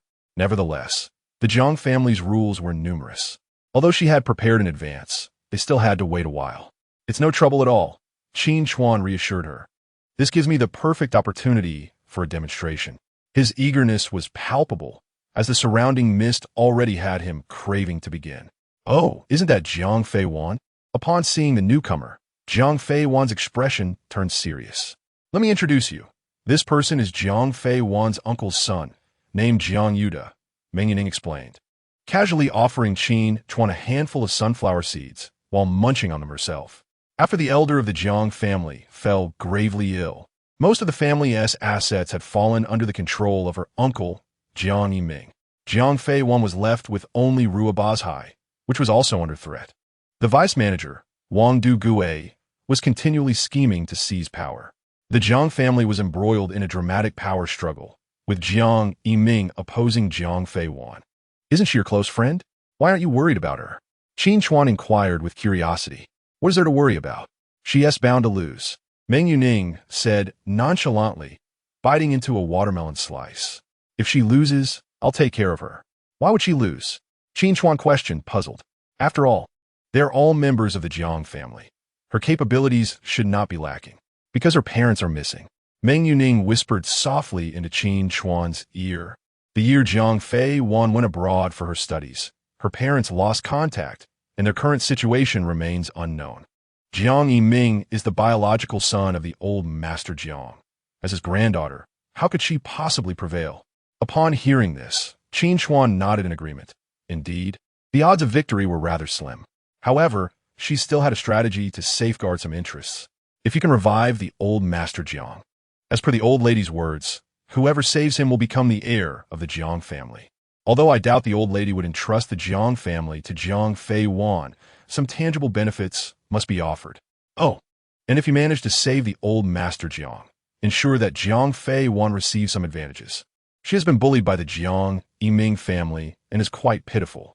While speaking, Meng Yuning wore a sympathetic expression. "Fear not, senior. I won't help you without reason. Jiang Fei Wan is exceptionally beautiful, one of the finest in Haicheng. To this day, she has yet to find a partner. If you demonstrate your prowess today, I will assist you in pursuing her." Qin Chuan rolled his eyes at her, realizing that Meng Yuning was rather friendly and spoke in a whimsical manner. Jiang Fei Wan, disinterested in Jiang Yuda, turned to Qin Chuan and said, "Mr. Qin, let's rest over there." Jiang Yuda, however, was relentless. He approached Qin Chuan with a mocking tone. "Is this young lad the so-called miracle doctor you brought?" He can't be more than a recent medical school graduate. How could he possibly treat my grandfather? Are you out of your mind? In dire situations, one must not resort to reckless remedies. That is none of your concern, Jiang Fei, Wan replied impatiently, unwilling to engage further. Don't think I am unaware of your intentions. You wish to revive grandfather to secure the inheritance. Dream on, Jiang Yuda retorted bluntly. Let me tell you, you have no chance. We've summoned old master Zhao Quan. What? Jiang Fei Wan was genuinely taken aback upon hearing this. Meng Yuning was also momentarily stunned. Her master was notoriously difficult to invite, and this time he had declared that he would only emerge if someone found the man he sought. Had they found that man? Meng Yuning quickly inquired, her curiosity piqued about the individual worthy of such effort. Naturally, Jiang Yuda proclaimed with pride. We obtained that person's address through some small-time thugs. Once Zhao Shun treats grandfather, we will head directly to him. Do not assume you have it in the bag. Once Zhao Shun makes his move, no one else stand a chance. With a self-satisfied grin, Jiang Yuda continued. Once my father becomes the heir of the Jiang family, I will ensure you are promptly expelled from Rui Baozhai. The Jiang family will only be dictated by us. Hearing this, a flicker of disappointment crossed Jiang Fei Wan's eyes, though she concealed it from Jiang Yuda. That remains to be seen. Who says old Master Zhao is superior to the miracle doctor I have found?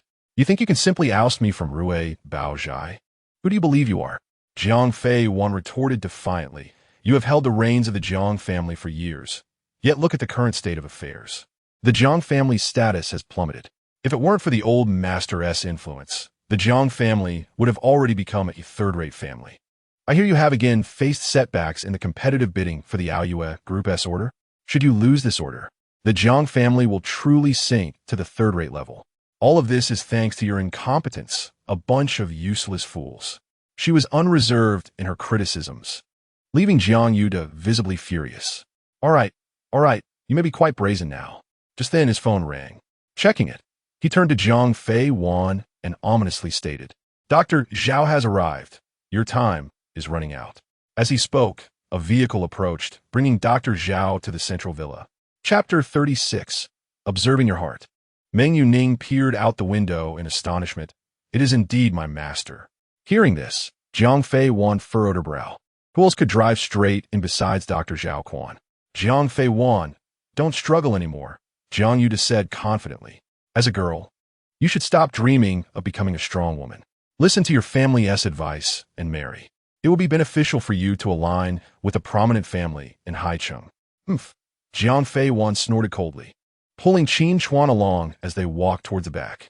Let us move away from this noise. She was determined to pursue her goals and would not easily concede.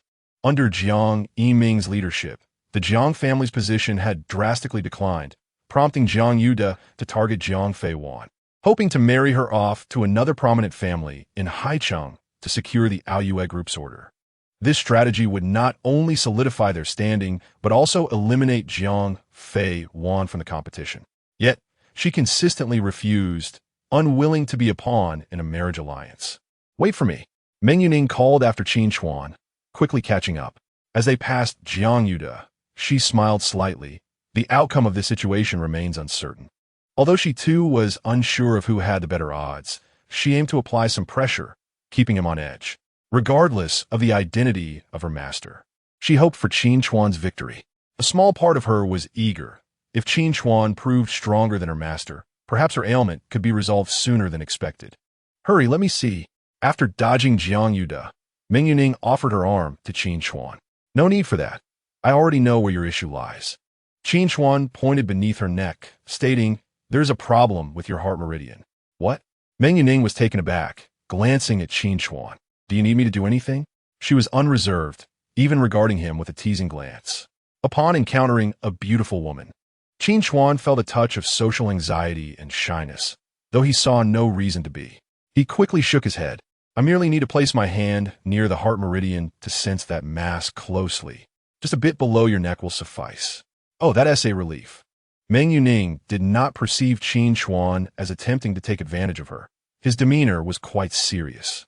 The position he selected was not overly sensitive, yet still close to the heart meridian, which he deemed most suitable. All right. Meng Yuning gazed at Qin Chuan with hopeful eyes. You must find a way to treat me. Her sincerity was unmistakable.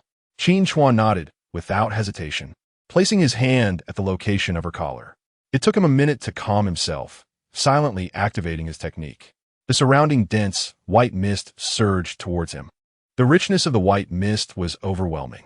As it entered his body, he sensed its purity, but the accompanying pain was also greater. The torrent of white mist nearly overwhelmed him with agony, yet he gritted his teeth and persevered. When a moment was ripe, he swiftly directed this power into Meng Yuning's body. The white mist immediately became more compliant. The small seed within his dantian seemed to be on the verge of sprouting, and the white mist surrounding the book in his mind was exceptionally dense, feeling as though it was inexhaustible. Practicing here, Qin Chuan felt that the white mist he absorbed could be utilized 3 to 4 times. In other locations, even with the aid of medicinal materials, the absorbed white mist would only suffice for once. With this white mist, Qin Chuan proceeded to open the medical book. He intends to give it another try. This time, with the dense white mist, he wonders if the medical book will reveal more information.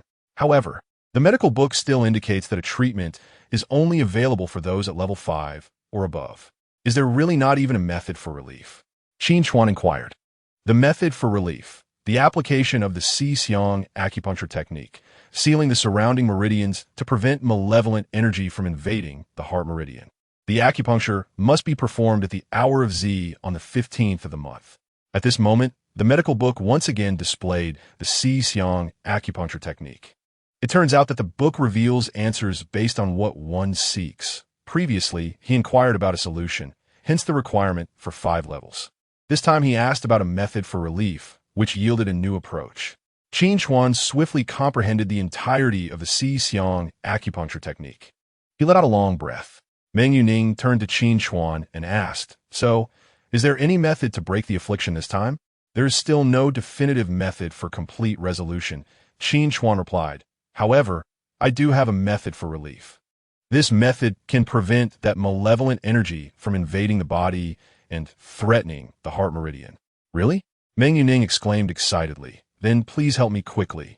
Although that entity did not affect her daily life, every first day of the month at noon and the 15th night, she would suffer excruciating pain, wishing for nothing more than to perish. Moreover, while this entity might not currently jeopardize her health, prolonged exposure would undoubtedly harm her heart. After pondering, Qin Chuan stated, "The timing can only be on the 15th of this month, during the hour of Z." Meng Yuning was astonished upon hearing Qin Chuan's words, as the time he mentioned coincided precisely with her next episode. "Have you been poisoned?"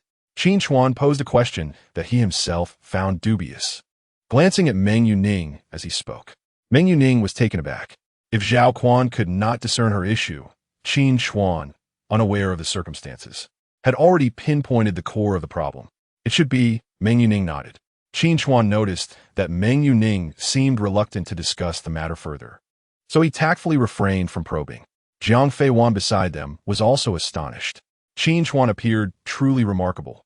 "Even able to deduce this? Could you please take a look at me as well?" She eagerly asked Qin Chuan. "I have also been experiencing frequent health issues lately." In Jiang Fei Wan's view, having Qin Chuan examine her was indeed a stroke of fortune. Qin Chuan gestured for Jiang Fei Wan to extend her arm, gently resting his fingers upon her fair wrist. One must say, Jiang Fei Wan's fair complexion exuded an exquisite cleanliness. Qin Chuan, feeling no need for modesty, unapologetically absorbed the surrounding white mist once more. "Your ailments reside in your lower back and legs," he stated after a moment. "Your lower back and legs likely suffered injuries previously but did not receive adequate care, resulting in lingering repercussions. You will experience pain during overcast days or periods of excessive fatigue. The other issues are merely minor concerns." Upon hearing Qin Chuan's words, Jiang Fei Wan nodded vigorously. Indeed, it was as he said. Qin Chuan's medical skills were truly extraordinary. He was able to discern these issues. "Miss, you may proceed upstairs." A little girl hurriedly approached them, addressing Jiang Fei Wan. "All right, we shall go now." Jiang Fei Wan nodded. Qin Chuan looked at her and said, "Let us arrange another time. I will provide proper treatment, which should eliminate this hidden danger. However, as this pertains to lingering effects, it will likely require 3 to 4 sessions for complete resolution."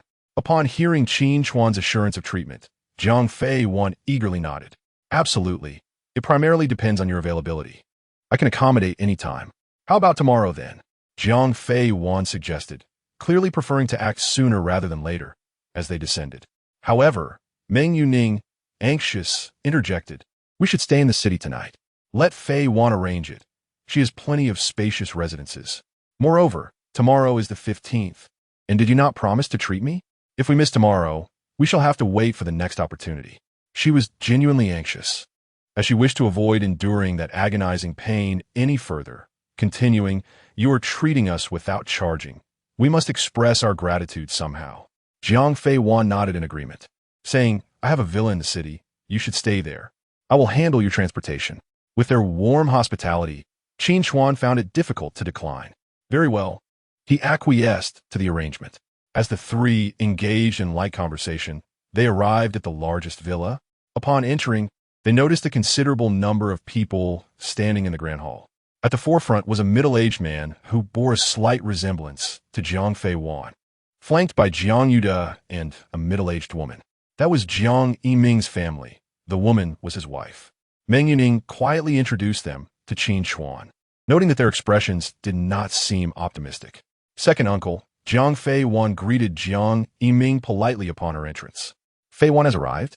Jiang Yiming replied, his voice cool and detached. Do you really have the audacity to bring this country doctor here? Jiang Yuda sneered upon seeing Qin Chuan. My grandfather's condition is not something for you to meddle with. Then why not cure him? Jiang Fei Wan retorted coldly. If you cannot heal him, you ought to remain silent. For indeed, he had not managed to cure the patient. He had not anticipated that even Zhao Quan, the miraculous doctor, was at a loss regarding the old man's affliction. The elderly gentleman was gravely ill, with only his heartbeat and brain still functioning, while the rest of his organs were primarily sustained by machines. In the words of Zhao Quan, even deities cannot save him. Nevertheless, Zhao Quan had administered a few acupuncture sessions, which appeared to have had some effect, as the heartbeat seemed to be more robust. Currently, Zhao Quan was preparing medicine for the elderly gentleman, also a desperate attempt at healing. Miss, please proceed upstairs. Just as the verbal exchange intensified, a young girl hurriedly led Jiang Fei Wan and the others upstairs. The two families were already at odds. Any further argument might disturb the elderly matriarch. Following the girl into a room, they were met with a pungent medley of medicinal scents, disinfectants, and pharmaceuticals, all amalgamated into an unpleasant odor. Lying on the bed was an elderly man in his 70s, eyes closed, connected to various machines. Sitting at the foot of the bed was an elderly woman, weary and slumped against the bed. Upon seeing the elderly woman, Jiang Fei Wan softly said, Grandmother, Dr. Qin has arrived. The elderly woman looked up at Qin Chuan, perplexed, and asked him. The young man before her appeared far too youthful, resembling a recent graduate rather than a seasoned physician. Which hospital do you work at? The elderly woman inquired. I do not work at any hospital, Qin Chuan replied. Do you have any mentorship? The elderly woman pressed. None. Qin Chuan shook his head. The elderly woman sighed and waved her hand, saying, Give him a red envelope and have him leave. There have been many frauds over the years trying to exploit my husband for profit. I do not mind, as long as he comes. I will just give him a red envelope. I only hope that some genuine healers will recognize my sincerity. I might even let them try. Who knows? There are indeed rural doctors with their own folk remedies. However, after so many years, most rural doctors have turned out to be charlatans, merely seeking to swindle money from the Jiang family. Allowing them to treat the elderly gentleman would only bring him further suffering. Zhao Quan, the esteemed physician, has rendered his diagnosis. There is no hope for recovery. Therefore, she wishes to preserve the old gentleman's dignity in his final moments. She has resolved to relinquish her hopes as well, deeming it unnecessary to persist any longer. Grandmother, he is truly remarkable. He is not an ordinary country doctor. Jiang Feiwen hastily interjected upon hearing the elderly lady's words. Despite lacking formal mentorship, his medical skills are exceptional. Let him have a chance. The old lady clearly regarded him as just another common physician. Chapter 38. You should seek his help, just a nameless wanderer from the medical world, merely attempting to swindle some money. Jiang Yud, who had been trailing behind, remarked sarcastically, Let him leave quickly. Allowing him to meddle would be a disrespect to grandfather. Even in this condition, we cannot allow these charlatans to trample on his dignity. Show a little respect. Jiang Yud pointed at Jiang Fiwen, as if he himself were the epitome of righteousness. The elderly lady took his words to heart and said to Jiang Fiwen, "Let it go. Since Zhao Quan has been unable to help, others will be futile as well. Let him try. What if he succeeds?" Jiang Fiwen urged anxiously, "Mr. Qin's medical skills are indeed extraordinary. Please let him have a chance. Is this the so-called needle technique of Zhao the divine physician?" At this moment, Qin Chuan noticed the silver needles on the patient and scoffed, "Quack. You're seeking death, aren't you?" Jiang Yud nearly lunged to strike him. "How dare you insult Zhao the divine physician? What are you?" Zhao the divine physician had been summoned by him. To insult Zhao was to insult himself. "I address the matter, not the individual," Qin Chuan replied, casting a glance at the patient. "If I intervene now, the old master Jiang can still survive. If you delay for another half hour, combined with this so-called Zhao's needle technique, he will surely pass away. We implore you to assist." Jiang Fiwen hastily implored. Since Qin Chuan claimed he could save him, there was a high probability he could indeed do so.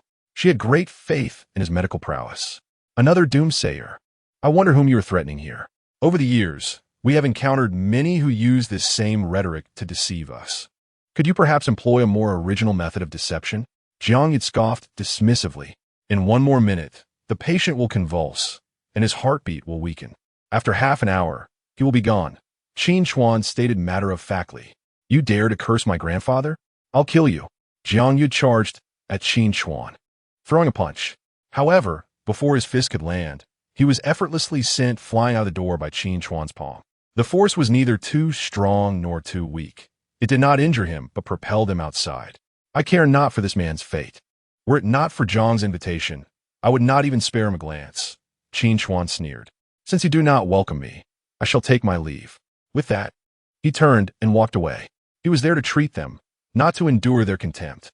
After all, the one dying was not his kin. "Mr. Qin, please do not be angry." Jiang Fiwen hurriedly followed him outside, saying, "I sincerely apologize. I was unaware of the situation. He is indeed a masterful figure. His presence is a favor to us, yet these people insult him. He does not seek any payment from them, yet they deride him. No one could tolerate that. What a joke." "Get lost," Jiang Yud shouted, unable to best Qin Chuan and resorting to insults, believing himself to be a physician of great merit. "Bah!" The old lady shook her head. "If Zhao the divine physician cannot help, then neither can anyone else." He even claimed that Zhao's methods are ineffective, yet clearly, Zhao has improved the old man's condition. "Grandmother, do not listen to this fellow's nonsense." Jiang Yud entered the room, addressing the old lady. How could Zhao the divine physician's needles be flawed? Indeed, the old lady concurred. Just as Jiang Yud attempted to comfort her, the patient suddenly began to convulse, emitting a series of strange sounds. His heartbeat became erratic and weaker, and the readings on the instruments began to show alarming deviations. Something was clearly amiss. "Call the doctor." Jiang Yud shouted, quickly summoned Zhao the divine physician to assess the situation. "No way." Jiang Yud and Jiang Yiming were stunned. The old lady had placed her trust in Qin Chuan. "Grandmother, Qin Chuan is merely guessing." Jiang Yud protested, having heard Qin Chuan's prior assertions. While the symptoms were indeed similar, he could not bring himself to admit Qin Chuan's capabilities. "Why not have you make a guess as well?" Outside, Jiang Fiwen continued to apologize to Qin Chuan. "I genuinely regret this. We had previously agreed to allow you to treat him. It is unfortunate that my second uncle has caused so many obstacles. It is of no concern. This matter does not rest upon you," Qin Chuan replied coolly. Jiang Fiwen shook her head helplessly. This was the only opportunity to save her grandfather, and it was being squandered. "Mr. Qin, please wait." Just as Qin Chuan was about to depart, several individuals called out to him from behind. "Mr. Qin, the old gentleman has indeed begun to exhibit the symptoms you described. We implore you to help." Qin Chuan surveyed them with cold detachment, saying, "Do you think I am a beggar, summoned at your will? I'm sorry, but I have no time." He continued walking without pause. The onlookers exchanged glances, persistently pleading with Qin Chuan, but he remained unmoved.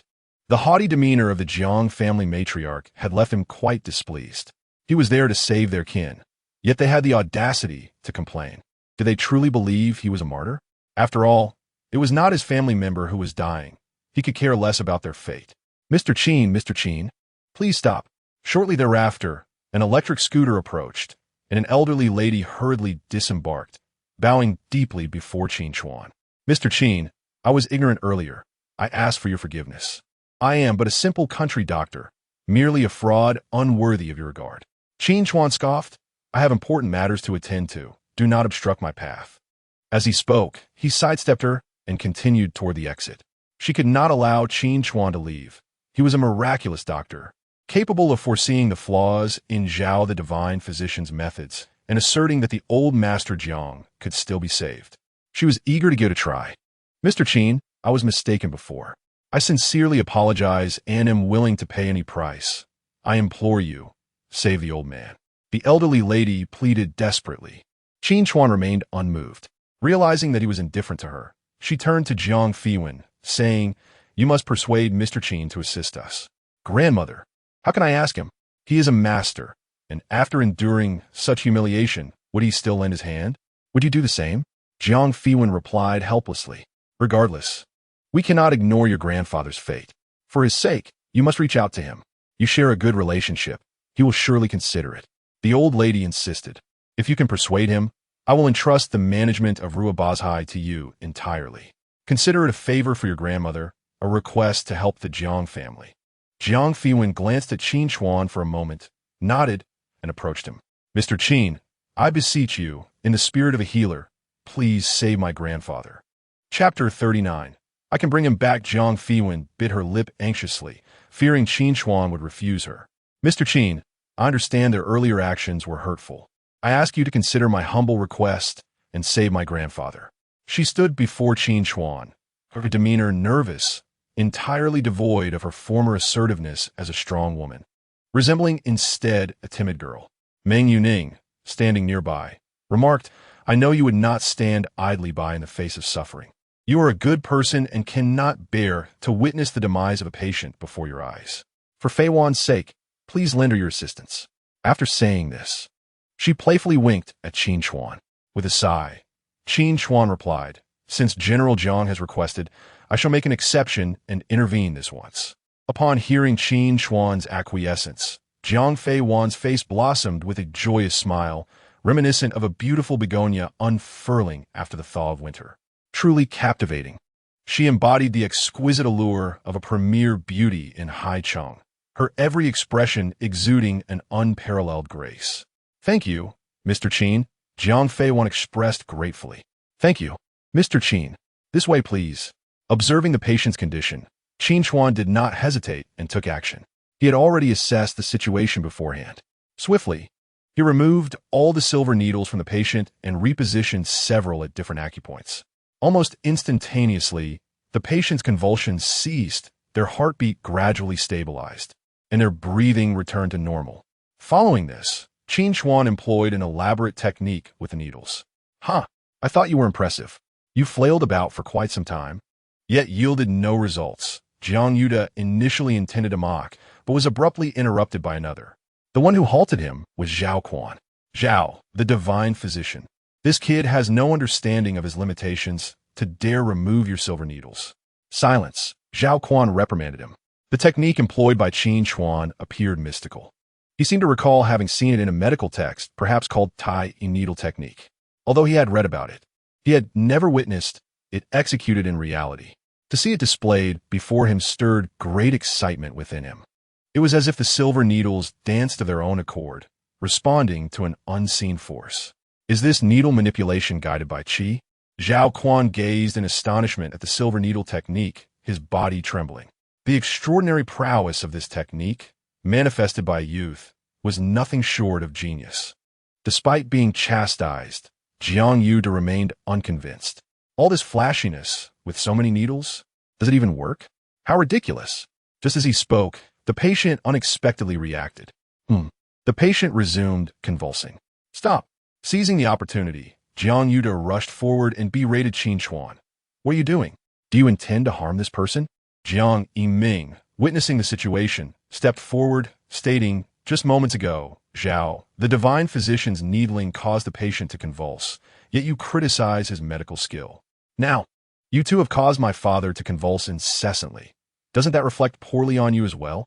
Get out, get out. Quickly." Jiang Yuda impatiently retorted, "If you cannot perform, do not pretend to be a divine physician." He directed his ire at the elderly matriarch. "Look at what this fellow has done to the patient. Hurry and expel him." The matriarch furrowed her brow. "You know nothing. Blabbering nonsense. Only voicing your complaints," Jiang Yuda grumbled. Suddenly, Qin Chuan plunged a silver needle into the Baihui acupoint. Done. He breathed a sigh of relief. At that moment, the patient ceased convulsing, and the indicators on the surrounding medical devices gradually normalized. "Bring me paper and pen," Qin Chuan instructed Jiang Fei Wan. She hastily summoned them. Qin Chuan swiftly penned a prescription, stating, "Prepare 3 doses of this medicine, and the patient should be able to stand. Cease all other medications. They are worthless." "Are you speaking nonsense? How can we trust your prescription? You dare dismiss the others as rubbish? My grandfather has survived this long thanks to those medications. Why should we believe in you?" Jiang Yuda glared at Qin Chuan, fuming. "Why? Because I can awaken him," Qin Chuan replied, glancing around before retrieving a sterilized scalpel. He approached the location of Jiang Lao Ye's Weizhong acupoint and made a small incision. A stream of dark blood flowed from the wound. After approximately 10 seconds, he bandaged the wound. Standing before Jiang Yuda, he fixed his gaze upon him and slowly stated, "Because I can make him awaken." With a snap of his fingers, Jiang Yuda scoffed, another display of theatrics. "You can awaken him? If you can, I will." Just then, Jiang Laoyi on the hospital bed slowly opened his eyes, glancing around, attempting to speak but unable to due to weakness. "He has awakened. Grandfather has awakened," Jiang Fei Wan exclaimed, nearly leaping with joy, yet stifling her voice to avoid disturbing the patient. The surrounding onlookers exhibited expressions of astonishment. "He truly has awakened. Such remarkable medical skill. So many doctors were helpless, yet he managed to cure him." They expressed their gratitude towards Jiang Fei Wan, acknowledging her role in locating such a miraculous healer. Impressive, indeed extraordinary. The crowd praised Qin Chuan's medical prowess. Jiang Yuda hastily covered his mouth, relieved he had not spoken his thoughts aloud. Otherwise, the situation would have been quite awkward. Jiang Yiming, however, was visibly displeased. They had expended considerable resources to invite Zhao Quan, only to be outshone by Qin Chuan, which was unacceptable to them. "Enough with the noise. The patient requires rest. Everyone else, please leave," Qin Chuan instructed. "He remains weak. If you continue to chatter, you might disturb him." Jiang Yuda remained obstinate, retorting, "If anything happens to my grandfather, we can still rescue him." Just as Qin Chuan prepared to unleash a torrent of rebuke, a voice interjected. "Impossible." The speaker was none other than Zhao Quan. He regarded both Qin Chuan and Jiang Yuda, proclaiming, "Qin Chuan is a true master. None of us can compare." Following Zhao Quan's declaration, all present were rendered speechless. Qin Chuan's actions had effectively slapped Zhao Quan in the face. Yet he now defended Qin Chuan. This left Jiang Yuda with no retort. "Master, I observed your needle technique earlier and found several aspects unclear. May I inquire further?" Zhao Quan approached Qin Chuan, humbly seeking his guidance. Qin Chuan nodded, saying, "It is not so much guidance as an exchange of ideas. Master, he is exceptionally kind and never withholds knowledge." Meng Yuning, seeing Zhao Quan, also stepped forward to greet her mentor, adding, "Moreover, he is my senior and a student from our university." "Oh, you are also from Haiqing Medical University? Which hospital are you affiliated with?" Zhao Quan inquired. "A gifted student from Haiqing Medical University possessing such remarkable skill. How could he have been unaware?" Though he had not paid attention while speaking, Zhao Quan noted it carefully. Such an outstanding young individual could not possibly have been expelled. With Meng Yuning facilitating the conversation, the rapport among the three deepened significantly. Qin Chuan generously shared insights regarding the techniques he had employed earlier, never hesitating to impart his medical knowledge. Zhao Quan grew increasingly intrigued by this young man, who possessed exceptional skill, yet remained humble and composed, a truly admirable character. Meanwhile, Jiang Yuda observed the three engrossed in conversation, with Jiang Fei Wan once again emerging as the family savior. which left him feeling quite disgruntled. As a thought crossed his mind, he stealthily made his way downstairs. Alas, what a pity for Zhao Lao Ye's illustrious reputation.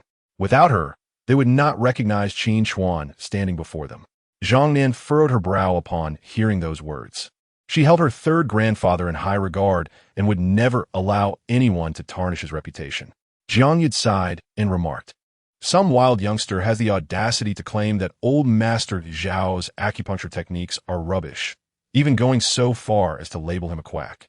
Old Master Zhao is a respected expert, and for a mere fledgling to challenge him is utterly outrageous. Thankfully, old Master Zhao is magnanimous and chooses not to engage with him. Yet this brat dares to take on an air of superiority, attempting to teach old Master Zhao. What gives him that right?" He embellished the tale as he fabricated stories, relishing the spectacle from the sidelines. Such insolence! Zhang Nan was indeed incensed by this. Hearing those words, she stormed upstairs, fuming at the disrespect shown to her grandfather. Jiang Yud followed closely, pointing at the distant Qin Chuan. "That's the rogue. Look at him, brimming with arrogance, as if he has the right to instruct old Master Zhao. P.S. taking old Master Zhao's courtesy as a license for his shamelessness. Just wait till I teach him a lesson." Zhang Nan clenched her teeth, fists tight, and charged towards Qin Chuan. She resolved to strike before he could even respond. Teaching him a lesson in respect. Jiang Yud chuckled softly, his gaze filled with pity for the young man. Zhang Nan approached Qin Chuan, shouting, "Take this." As she prepared to strike, Jiang Yud encouraged her, "Hit him hard. Break a few bones." Old Master Zhao noticed his granddaughter rushing towards Qin Chuan and hurried to intervene. But it was too late. With a swift punch that cut through the air, Zhang Nan aimed for Qin Chuan's nose.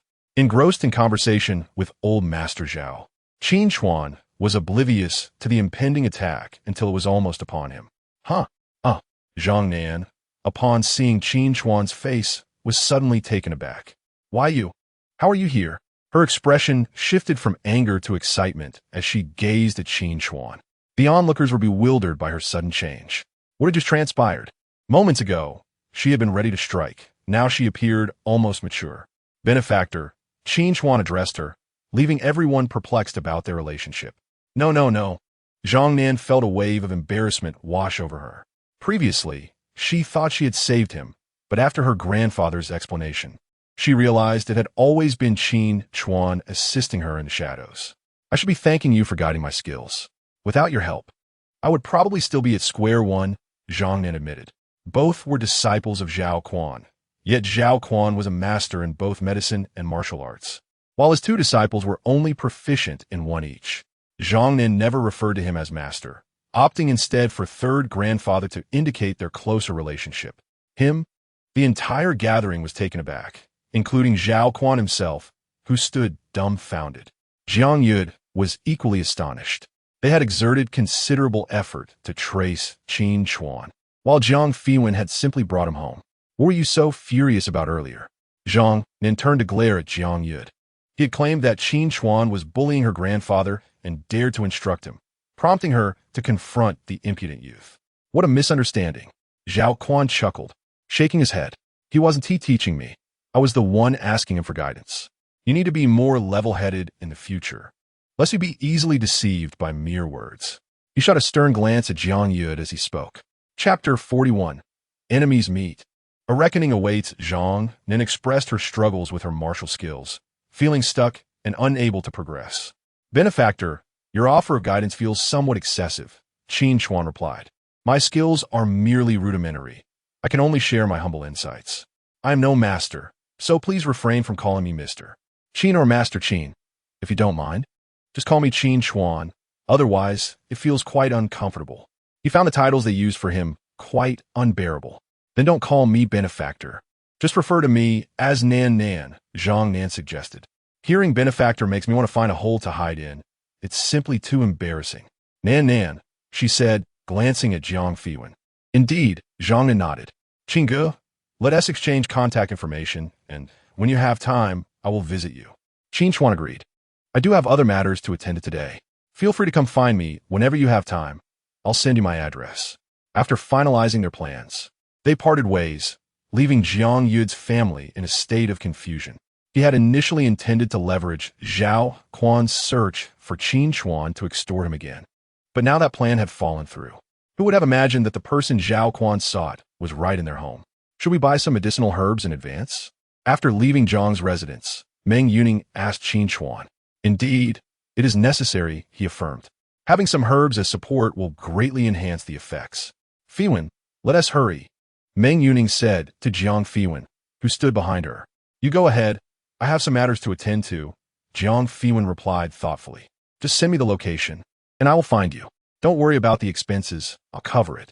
She recalled that Qin Chuan intended to buy a commuting vehicle, and having received such substantial assistance from him, she felt compelled to contribute in some way. How about a Maybach? No problem, Meng Yuning said without hesitation. The two promptly set off to purchase various medicinal herbs. With time still on their side, Meng Yuning led Qin Chuan to the Haiqing shopping district. Gulme, let me give you a makeover, she said as they entered a building named Xintiandi. Qin Chuan recognized this place as one of Haiqing's significant landmarks. He had passed by countless times, but had never ventured inside due to the exorbitant prices of the clothing sold there, with even the cheapest items costing several thousand yuan. Forget it, the items here are far too expensive. Qin Chuan paused at the entrance and told Meng Yuning. No worries, she replied with a smile. Miss Jiang is covering all expenses. We needn't be polite. I've already sent her the location for reimbursement. Under her insistence, Qin Chuan reluctantly entered the building. The opulence of the interior was immediately evident, with shops showcasing high-end luxury goods that made him feel out of place. Poverty indeed breeds insecurity, he thought, shaking his head. If not for the knowledge contained in that small book in his mind, he would never have had the opportunity to step foot in such a place. Meng Yuning eagerly pulled him around to try on various outfits, from shirts to pants, jackets to accessories, leaving no item untested. As long as she found it suitable, she unreservedly purchased it. In fact, Qin Chuan believed that these garments costing thousands might not necessarily surpass the quality of those priced at a mere couple hundred. However, since he was not footing the bill, he refrained from voicing his opinion, aware that it could easily be irksome. Ah, that dress appears quite appealing. As Meng Yuning passed the store, she spotted a dress inside and exclaimed, Senior, wait for me. I shall try it on first. Without hesitation, she dashed into the shop. In just half an hour, she had bought clothes for Qin Chuan, while the remainder of the time was spent selecting items for herself. For a man, shopping could indeed be rather tedious. He placed the purchased items on a chair and wandered aimlessly outside the store. Is that not someone I know? While Qin Chuan aimlessly glanced around, a piercing voice erupted from behind him. He was all too familiar with this voice. It belonged to Luo Haiwen, the very person who nearly brought his world crashing down. Clenching his fists tightly, his teeth ground together, and his gaze appeared as if it could tear him apart. Indeed, it was him. Luo Haiwen turned and addressed the woman beside him, saying, Isn't this the so-called ex-boyfriend of yours, that useless Qin Chuan? Standing next to Luo Haiwen was a woman of commendable appearance named Li Xiayun, a university classmate and former girlfriend of Qin Chuan. It was for her sake that Qin Chuan had once fought with Luo Haiwen, yet she had callously betrayed him, choosing to be with Luo Haiwen instead. She was even more despicable than Luo Haiwen himself. What nonsense are you spouting? I have never liked him, Li Xiayun quickly interjected, wrapping her arm around Luo Haiwen's. Now that she had finally latched on a Luo Haiwen, how could she possibly let go? What are you doing here, you waste? Picking up scraps? Li Xiayun impatiently remarked to Qin Chuan. This is Xintiandi Mansion. Even a single item inside is worth more than your monthly salary. This place is no place for you to scavenge. Hurry and leave. She resorted to hurling insults at Qin Chuan to demonstrate to Luo Haiwen that her feelings for him had indeed been rather lukewarm. By the way, I heard you started collecting scraps now? Luo Haiwen smirked as he presented Qin Chuan with a plastic bottle of water he had yet to finish, saying, This is for you. No need to thank me. Qin Chuan glanced around. The mall was bustling with people. It would be ill-advised to deal with him here. However, since fate had brought them together, he could not simply let it slide. After all, it was Luo Haiwen who had nearly ruined his life. Good dogs do not block the path. As Qin Chuan passed by Luo Haiwen, he casually nudged him aside. In that instant, a wisp of white mist flowed from his fingertips into a specific acupoint on Luo Haiwen's body.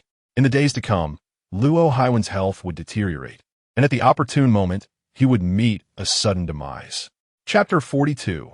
A dazzling entrance. What the hell did you just say? Luo Haiwen exclaimed upon hearing Qin Chuan's words, stepping in front of him. It seems I was too lenient last time.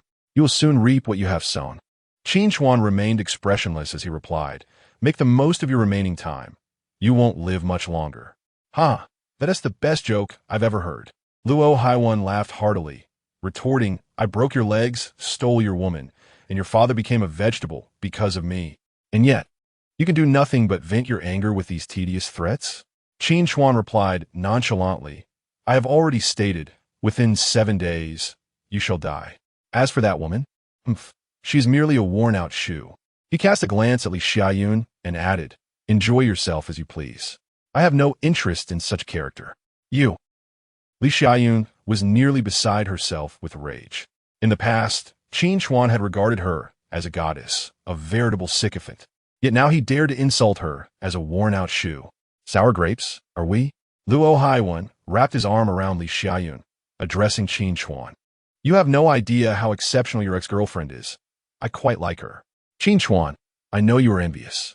Let me tell you, the disparity between you and Xiao Luo is like heaven and earth, Li Xiaoyun chimed in.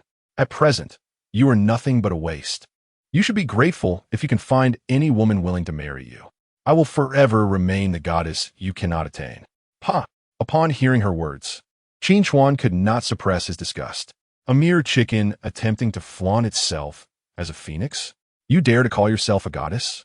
I must have been blind back then. Now, a woman like you would be repulsive to me even if you were to offer to carry my shoes. Are you embarrassed? Luo Haiwen, unfazed, replied, you, a scrap collector, should not even dream of finding a woman like Xiaoyun. Just being able to find a wife would be a feat for you, and here you are, boasting. You think you can find someone better than me? If you do, I will eat dung standing on my head, Li Xiaoyun declared. In her view, given Qin Chuan's financial situation and current predicament, it was utterly impossible for any woman to want to be with him. Then you might as well eat. Just then, a woman emerged from a nearby store. She wore a white tank top with a denim jacket draped over it. Her appearance was refreshingly athletic, yet her figure added a touch of sensuality to her overall charm. Her beauty was such that no man could possibly tear his gaze away, while Li Xiaoyun would typically contest such statements. She found herself devoid of the courage to argue in front of this stunning woman, for the woman was undeniably beautiful, with a figure so alluring that her presence eclipsed Li Xiaoyun by several streets. It was as though she radiated sunlight, rendering the surrounding fireflies dim in comparison. Luo Haiwen's eyes nearly bulged out as he beheld her. This woman was truly breathtaking. What man would not desire to take her to his bed? I believe you do not even measure up to her heels, Qin Chuan remarked, glancing at Li Xiaoyun before gesturing toward Meng Yuning dismissively. You dare to compare me to her? That is an insult. Meng Yuning, in solidarity, glanced at Luo Haiwen and nodded. They do seem quite compatible. Sharp-tongued indeed. Luo Haiwen, witnessing the former waste he had trampled upon, now embracing such a beauty, felt an immense rage swell within him. By what right? This guy is just a pauper. Being with him will only lead to loss, Luo Haiwen asserted to Meng Yuning. Exactly, Li Xiaoyun added without restraint. He's a penniless fool, only able to bring you here to try on clothes for fun. He can't afford to buy anything. Unlike us. Haiwen bought me a Hermes dress, which costs over 10,000. She exaggerated her words, as if flaunting the dress could bring her some sense of satisfaction. Luo Haiwen only occasionally took her here, as the clothes were far too expensive. Each visit, she could only grit her teeth and purchase a single item, merely to boast on social media. She believed that given Qin Chuan's financial capabilities, he could never afford such attire. Most likely, he was merely here to accompany this beautiful woman for the sake of trying on clothes. Is her brain not functioning properly? Meng Yuning cast a puzzled glance at Qin Chuan. What on earth did you see in her back then? I must have had poor eyesight. Qin Chuan shrugged and replied, All right, let us leave. There is no need to waste time here. Being around these people is rather unpleasant. As he spoke, he took Meng Yuning's hand and led her towards the exit. A pauper is indeed a pauper, Luo Haiwen taunted Qin Chuan from the side. Bringing your girlfriend shopping and not buying a single piece of clothing. If you cannot afford it, then do not buy it. Why pretend to be affluent? This place is certainly not meant for someone like you, a country bumpkin. He glanced at Qin Chuan's modest attire and, without a second thought, deemed him a pauper. Indeed, Qin Chuan was impoverished, yet Meng Yuning was wealthy. Had you not reminded me, I might have forgotten. Meng Yuning would purchase anything that caught her eye, without concern for the quantity. In total, she had acquired more than a dozen items, each a luxury brand of exorbitant price. Witnessing the numerous bags in Qin Chuan's hands sent Li Xia Yin nearly into a frenzy. Each of those bags contained a luxury item, Hermes, Dior, Armani, Prada. Whenever they visited, they could only afford to buy one item, as the prices were exorbitantly high. Who would have thought that Qin Chuan would buy so many at once? Just imagining the total cost was terrifying. Luo Hai when stood awkwardly, trembling with embarrassment. This fellow had managed to associate with such a beautiful woman, and he felt compelled to teach him a lesson. He could not bear to see him thriving more than himself. If he could break his legs once, he could do it twice. Buying one piece of clothing each time was hardly an impressive feat, was it? Having said that, he leaned against Qin Chuan and departed, leaving Luo Hai when seething with rage. Chapter 43. Accompanied by two beauties, thank you, Qin Chuan said to Meng Yuning after they exited. Is this what it means to be distant? Meng Yuning replied, I perceive those two individuals as unsavory characters. They must be taught a lesson. I noticed you were somewhat uncomposed earlier. Suddenly serious, Meng Yuning stated, I felt you might actually charge at them. Qin Chuan took a moment to calm himself and replied, the enmity runs deep. He proceeded to share his experiences with her. I cannot believe you endured that. Meng Yuning exclaimed, nearly leaping up. It is merely a small faction, the Luo family. I will have someone handle it immediately. How dare they challenge my senior? Watch as I bring them to ruin. She promptly picked up the phone and dialed a number, demanding, terminate the loan to Luo Dong Group immediately and apply pressure on this company. Do not question why. What is Luo Dong Group but a minor player? Get it done. If we cannot eradicate this company, let them suffer some hardships. Spread the word that it is because Luo Hai when has offended someone he should not have. Who has he offended? My senior, Qin Chuan. After hanging up abruptly, she muttered in frustration about the inefficiency of small tasks. Listening to Meng Yuning's words, Qin Chuan was filled with confusion. Your tone suggests a profound background. Upon hearing Qin Chuan's comment, Meng Yuning was equally perplexed. After all this time, Qin Chuan was still unaware of her identity. My surname is Meng. Yes, I am aware, Qin Chuan replied. What of it? The Meng family. The Meng family of Haicheng. Have you never heard of it? Meng Yuning gazed at Qin Chuan with wide eyes.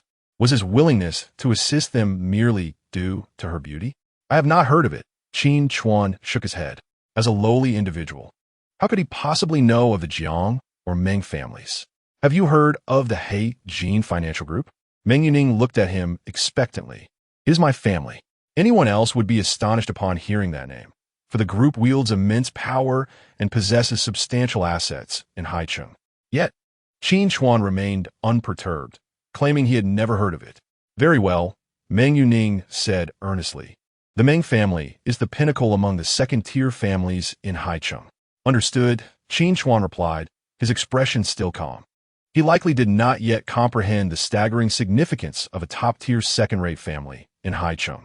Meng Yuning had intended to assert her presence before Qin Chuan, but it was akin to striking a cotton ball. There was no astonishment, no shock, only a look of bewilderment. However, this was perhaps for the best. His ignorance of such matters proved that their relationship was not mired in ulterior motives. Rest assured, while I may not be able to bring down the Luo Dong Group with a mere wave of my hand, I can certainly create substantial troubles for them. As a means of avenging you, Meng Yuning, angered by their actions, felt a sense of bewilderment. They had gone too far.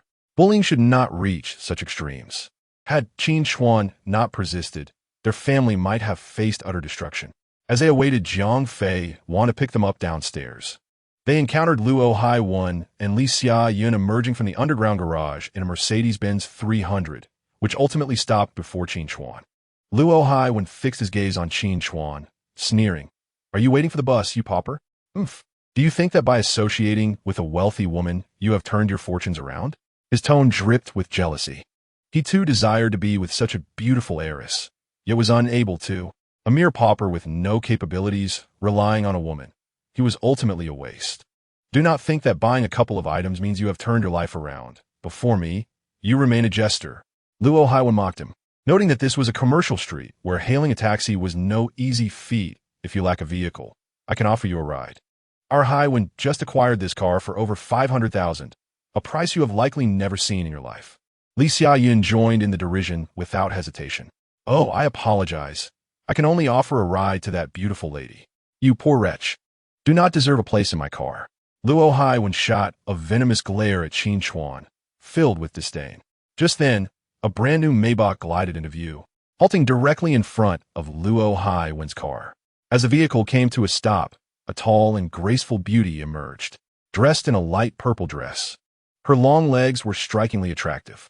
With her long, dark hair cascading and stylish sunglasses perched on her nose, she commanded attention. Luo Haiwen felt his breath hitch as he beheld her. She was an absolute stunner, especially with her cool, domineering aura that rendered the surrounding women instantly overshadowed. Is that not Jiang Fei Wan, the renowned beauty of Haicheng, also a formidable businesswoman? She is breathtaking. This is my first time seeing her. Only that woman over there could rival her in terms of figure. No, I still prefer Jiang Fei Wan. Her legs seem to exceed my lifespan. The voluptuous woman beside her is also attractive. I have a penchant for that kind of physique. Only children make choices. I desire them all.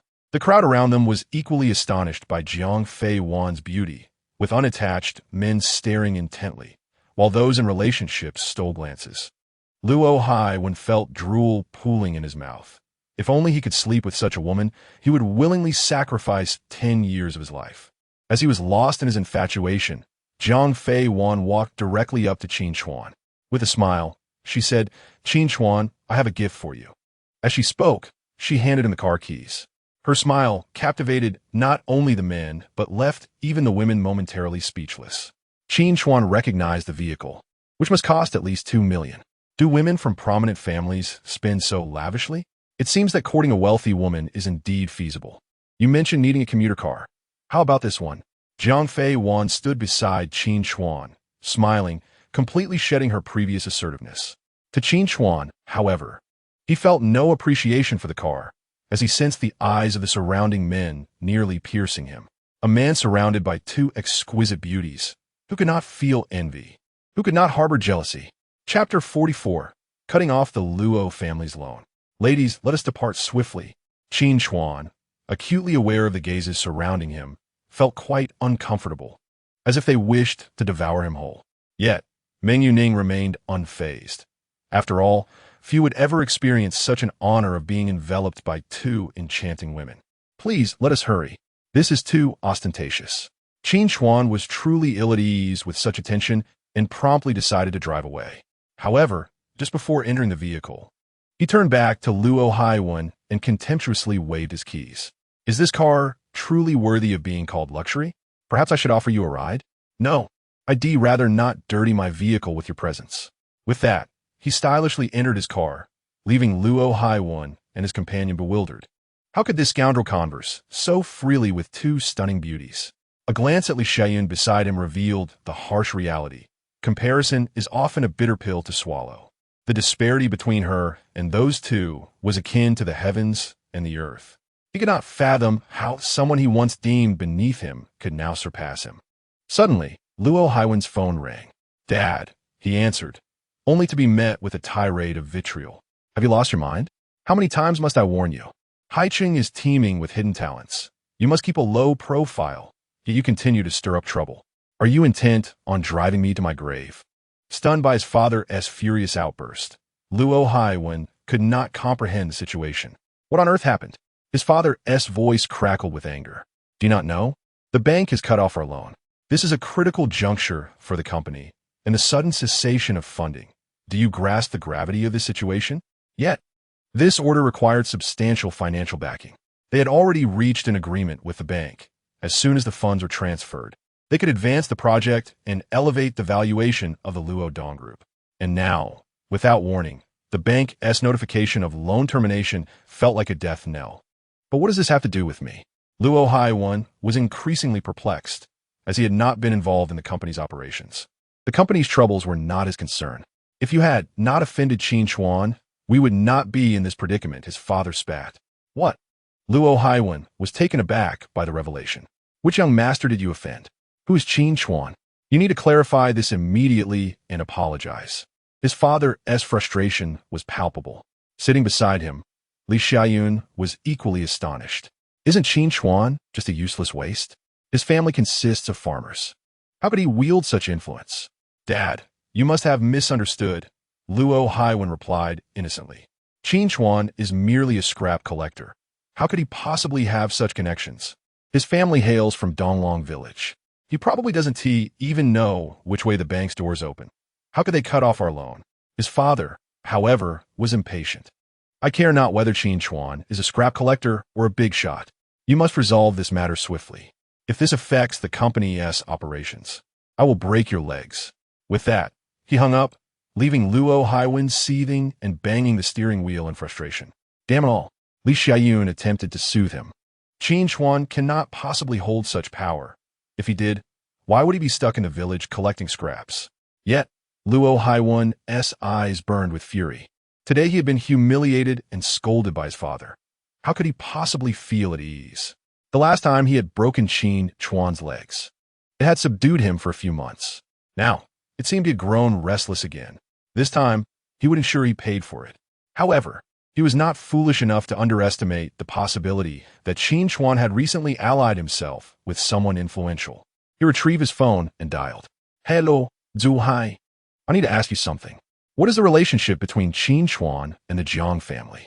Since Meng Yuning did not engage in family affairs and rarely involve herself in company operations, Luo Haiwen and his associates were entirely unfamiliar with her, prompting his suspicion that this incident might be orchestrated by Qin Chuan through the Jiang family.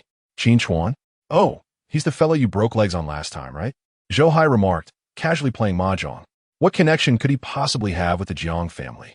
Recently, my family has had our loan cut off. They say it's due to offending Qin Chuan. Today, I saw him with Jiang Fiwen, which raises my suspicion about the Jiang family's involvement, Luo Haiwen explained.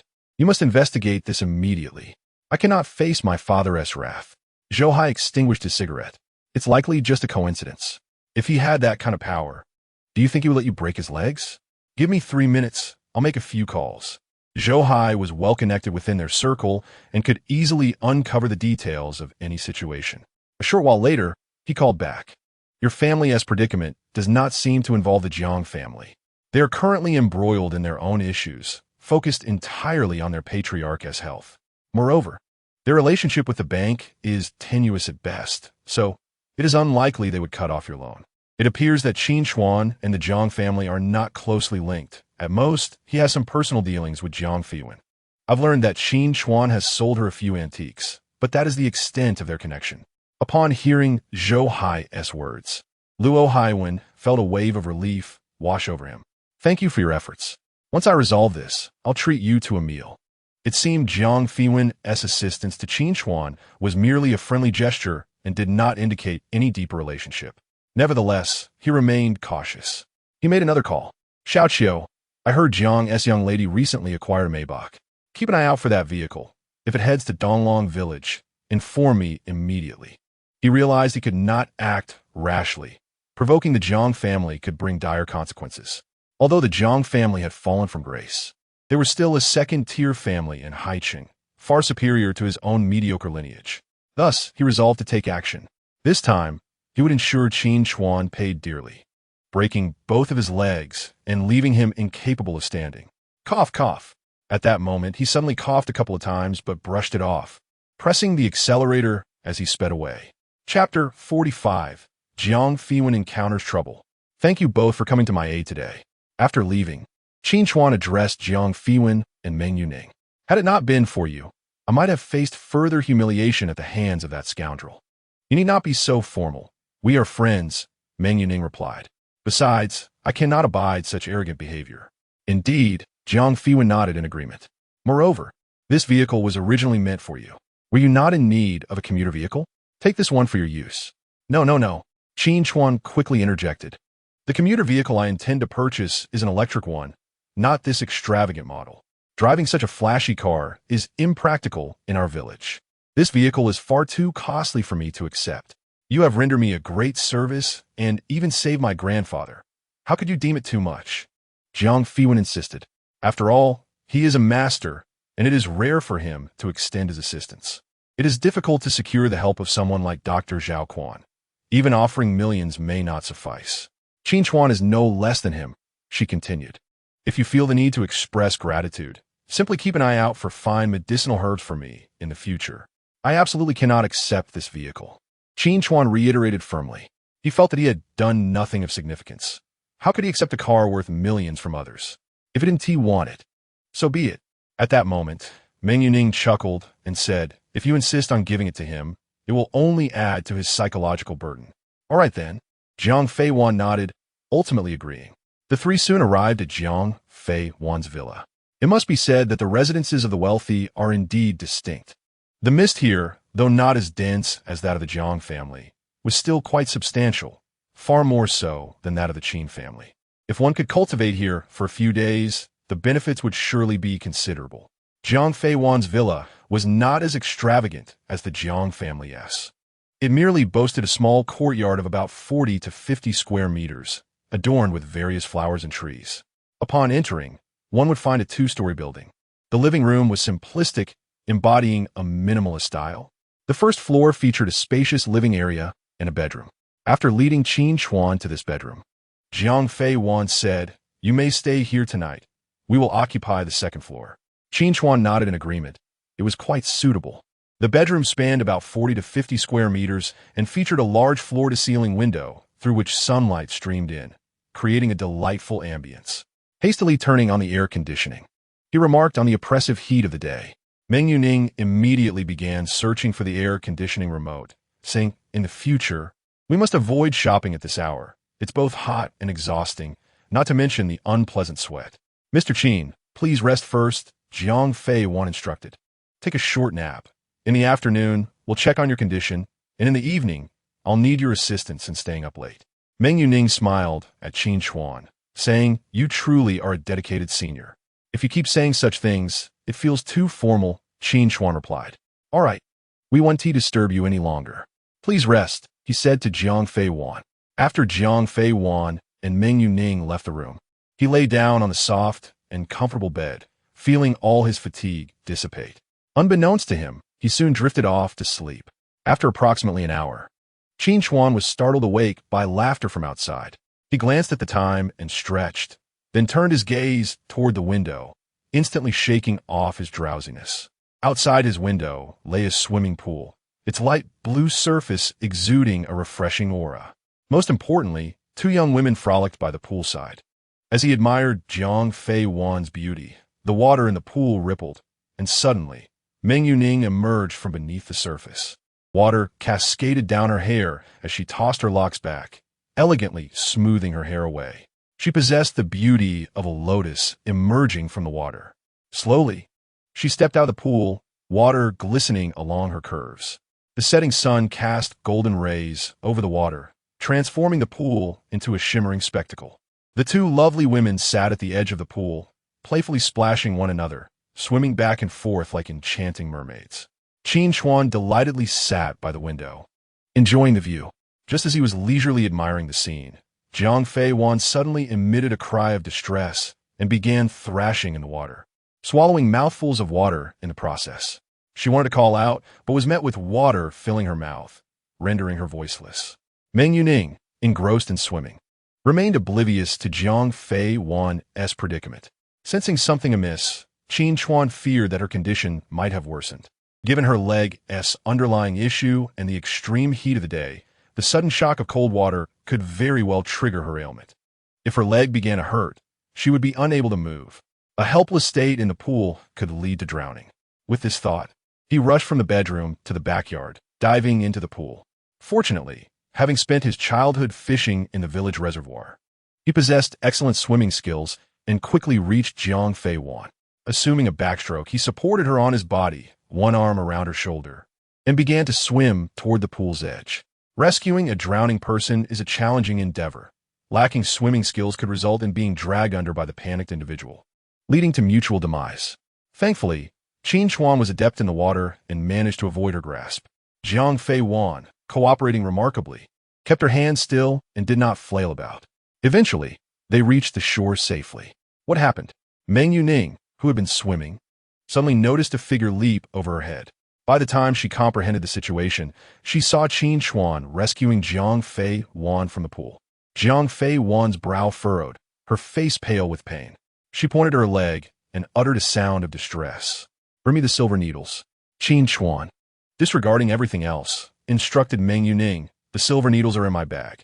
Without hesitation, Meng Yuning sprang into action, swiftly retrieving the silver needles. After 3 punctures, Jiang Fei Wan's complexion visibly improved, her color returning somewhat. "Does this hurt?" Qin Chuan inquired, pressing a finger an inch above her knee. "Not painful." She quickly shook her head. Qin Chuan moved his finger slightly higher and asked again. Jiang Fei Wan continued to shake her head. It was not until he placed his finger an inch from her groin that she began to nod vigorously. "How is it?" Meng Yuning, anxiously wiping her sweat, squatted beside Qin Chuan, expressing her concern. "Why is the reaction so intense this time? Previously, it was only mild pain. It's simply a case of quantitative change leading to a qualitative change. These were minor injuries, but due to not fully recovering before engaging in high-intensity activities, coupled with wearing high heels and prolonged standing, it has led to complications. What can be done? Is it treatable?" Meng Yuning looked at Qin Chuan with worry. Jiang Fei Wan, gritting her teeth, fixed her gaze on Qin Chuan. "There are 2 options." Upon hearing this, Jiang Fei Wan shook her head vehemently. "I prefer to use my own parts. The other method requires a gradual recovery." Qin Chuan contemplated before saying, "I can administer acupuncture and combine it with medicinal treatment. After 3 to 5 sessions, we should see results. Then I'll choose the second option. Slow is fine," Jiang Fei Wan replied through gritted teeth. Her expression began to contort with discomfort as she clenched her hands tightly. "I definitely want to undergo surgery," Meng Yuning stated.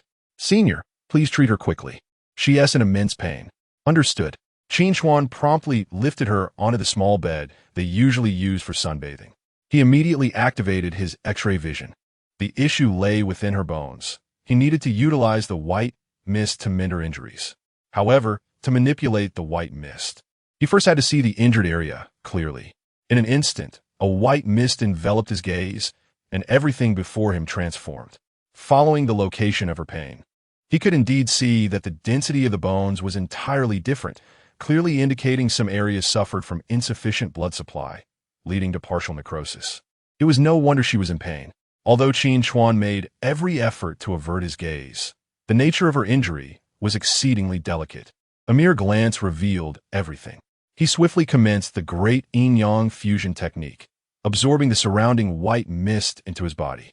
Then, he directed it through his fingers into her body. Once inside, Qin Chuan guided the white mist to the injured bone, slowly initiating its repair. Meanwhile, he continued to puncture silver needles into 7 or 8 locations, each with an end containing moxa. He employed the warming needle technique. Qin Chuan once again employed this acupuncture technique, which facilitated the absorption of medicinal properties, aiding Bai Wu in her swift recovery of skeletal integrity. After a bustling half-hour, Qin Chuan exhaled deeply, noting the absence of pain. Jiang Fei Wan suddenly realized that the discomfort had vanished. She promptly attempted to rise. "Don't move," Qin Chuan cautioned her. "You are not fully recovered yet. Senior, can we perhaps remove our hand from her legs?" Meng Yuning interjected as she approached Qin Chuan. Initially, Qin Chuan's gaze was fixated on the injured area. Her sudden presence obstructed his view, and he was still employing his X-ray vision, nearly causing a nosebleed. "Step aside," Qin Chuan urged, waving her off. "You don't understand. If I release this hand, her pain will return. Is that so?" Meng Yuning replied, skeptically, casting a doubtful glance at him. "I suspect you are merely using this as an excuse to touch her leg." Jiang Fei Wan's cheeks flushed, as she found Qin Chuan's warm hand particularly comforting and was somewhat reluctant for him to withdraw it. However, she too harbored doubts about his intentions. Yet, he did not seem like the type to act inappropriately, did he? Seeing their disbelief, Qin Chuan sighed and removed his hand. The moment his palm relinquished its hold, the white mist within Jiang Fei Wan's body became uncontrollable, ceasing its healing work on the wound and instead wreaking havoc within her meridians. The agony surged through her. accompanied by sharp pains in her bones, nearly causing her to tumble from the bed. The excruciating torment made cold sweat cascade down her brow. No, no, no. I believe you now. Indeed, when Qin Chuan's hand was placed back on her leg, Jiang Fei Wan returned to normalcy. Phew, you scared me, Meng Yuning remarked to Qin Chuan. I sincerely apologize. I should not have doubted your integrity. However, I cannot be blamed entirely.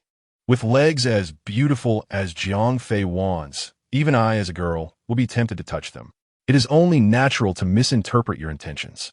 Do not prance around me. Go rest over there. Qin Chuan dismissed her. Oh, okay.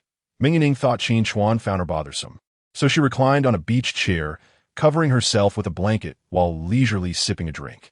Meanwhile, Qin Chuan continued her treatment while absorbing the white mist through his techniques.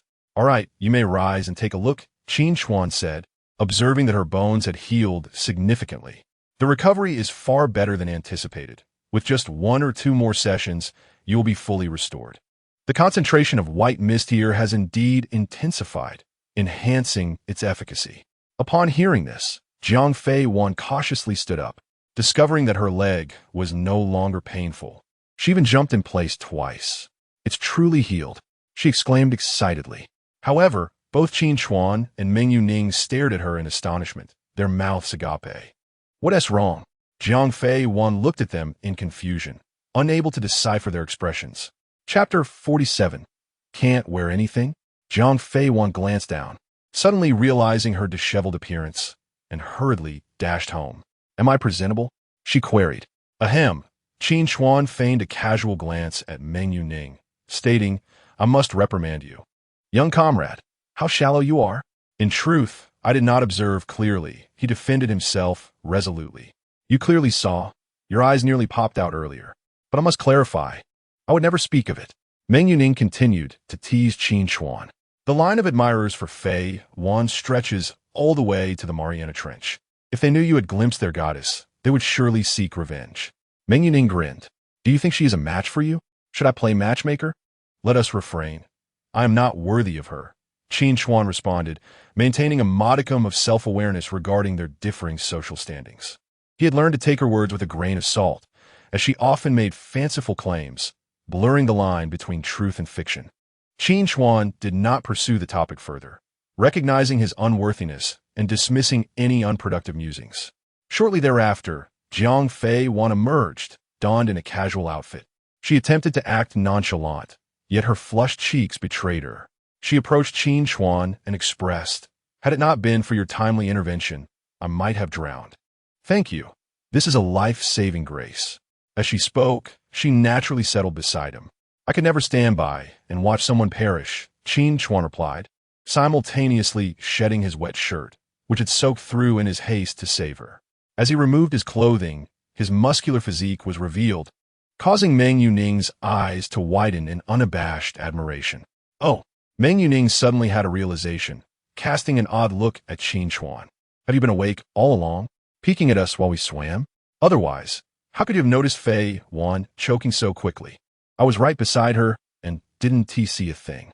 Qin Chuan felt his cheeks warm at her accusation. He had indeed watched for a considerable time, but could not confess. He shot her a glare and asserted, she was screaming quite loudly when she choked. Your hearing must be impaired. Exactly. Meng Yuning remarked, glancing at the pair with feigned disappointment. You two have conspired against me. You both are quite in sync. Oomph. I am upset. The trio shared light-hearted banter for some time. Suddenly, Qin Chuan recalled something and turned to Jiang Fei Wan, asking, where can I sell jadeite? Naturally, at the jadeite trading market, Jiang Fei Wan replied. It is located on the eastern edge of the city, encompassing everything from raw stone trading to jade carving and finished product sales. If you're not in a hurry, I can take you tomorrow. Qin Chuan shook his head. No need, I was merely asking. He had forgotten to bring the jadeite rough stone from home in his rush, and he did not wish to impose on Jiang Fei Wan, who had her own pressing matters. The Rue Bao Zhai had numerous tasks awaiting her, and the Jiang family was not in a state of peace. He preferred to handle what he could independently. I have acquaintances there. Should you decide to go, feel free to call me, and I will make arrangements for you. The environment can be chaotic, and without expertise, one may easily fall victim to deceit. The jade industry is quite treacherous, Jiang Fei Wan cautioned. Understood. I will reach out when I go, Qin Chuan smiled. As the three continued their jovial exchanges, night fell swiftly. As midnight approached, Meng Yuning anxiously watched Qin Chuan, stating, "The time is nearly upon us. The pain will soon return. What should we do?" Once the clock struck 12, that agonizing sensation would strike with precision, inflicting torment that felt akin to death. This would persist for an extended duration, rendering existence unbearable. It was the first time Qin Chuan witnessed her in such a state of disarray. She had always approached matters with nonchalance in the past. "Just lie down," Qin Chuan instructed her. "I have prepared everything. You shall be safe." He possessed unwavering confidence in the technique he had studied. Throughout this lengthy period, there had never been a misstep. He had discerned a pattern. As the yin-yang fusion technique advanced, the skills contained within the tome would likewise enhance, while the consumption of white mist would increase exponentially. Qin Chuan remarked to Jiang Fei Wan that if she were nearby, his acupuncture might be affected. Therefore, it was imperative to avoid any disturbances. Additionally, this would help Meng Yuning maintain a calm mindset. Any psychological fluctuations could lead to failure.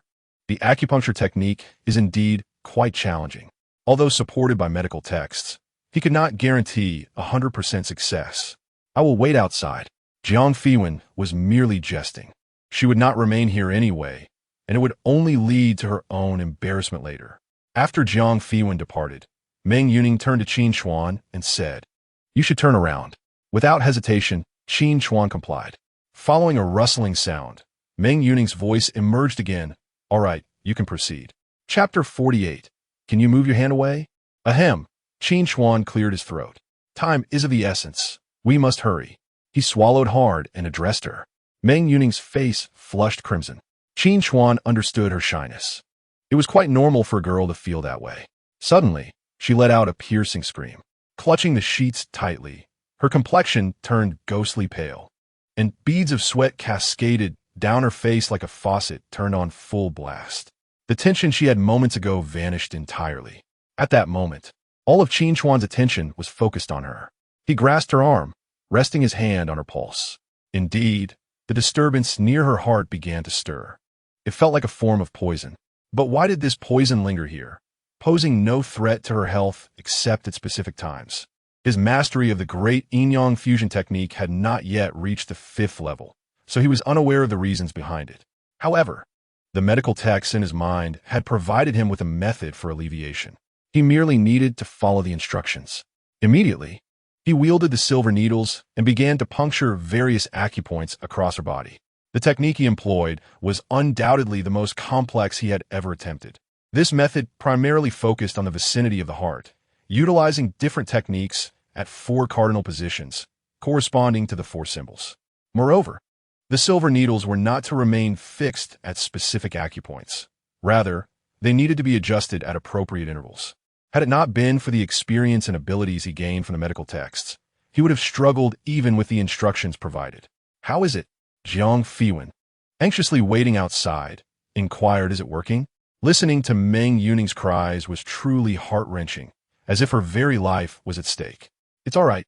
Qin Chuan swiftly inserted the last needle into the acupoint, gently placing his hand on her Tanzhong acupoint. A stream of white mist flowed into her body.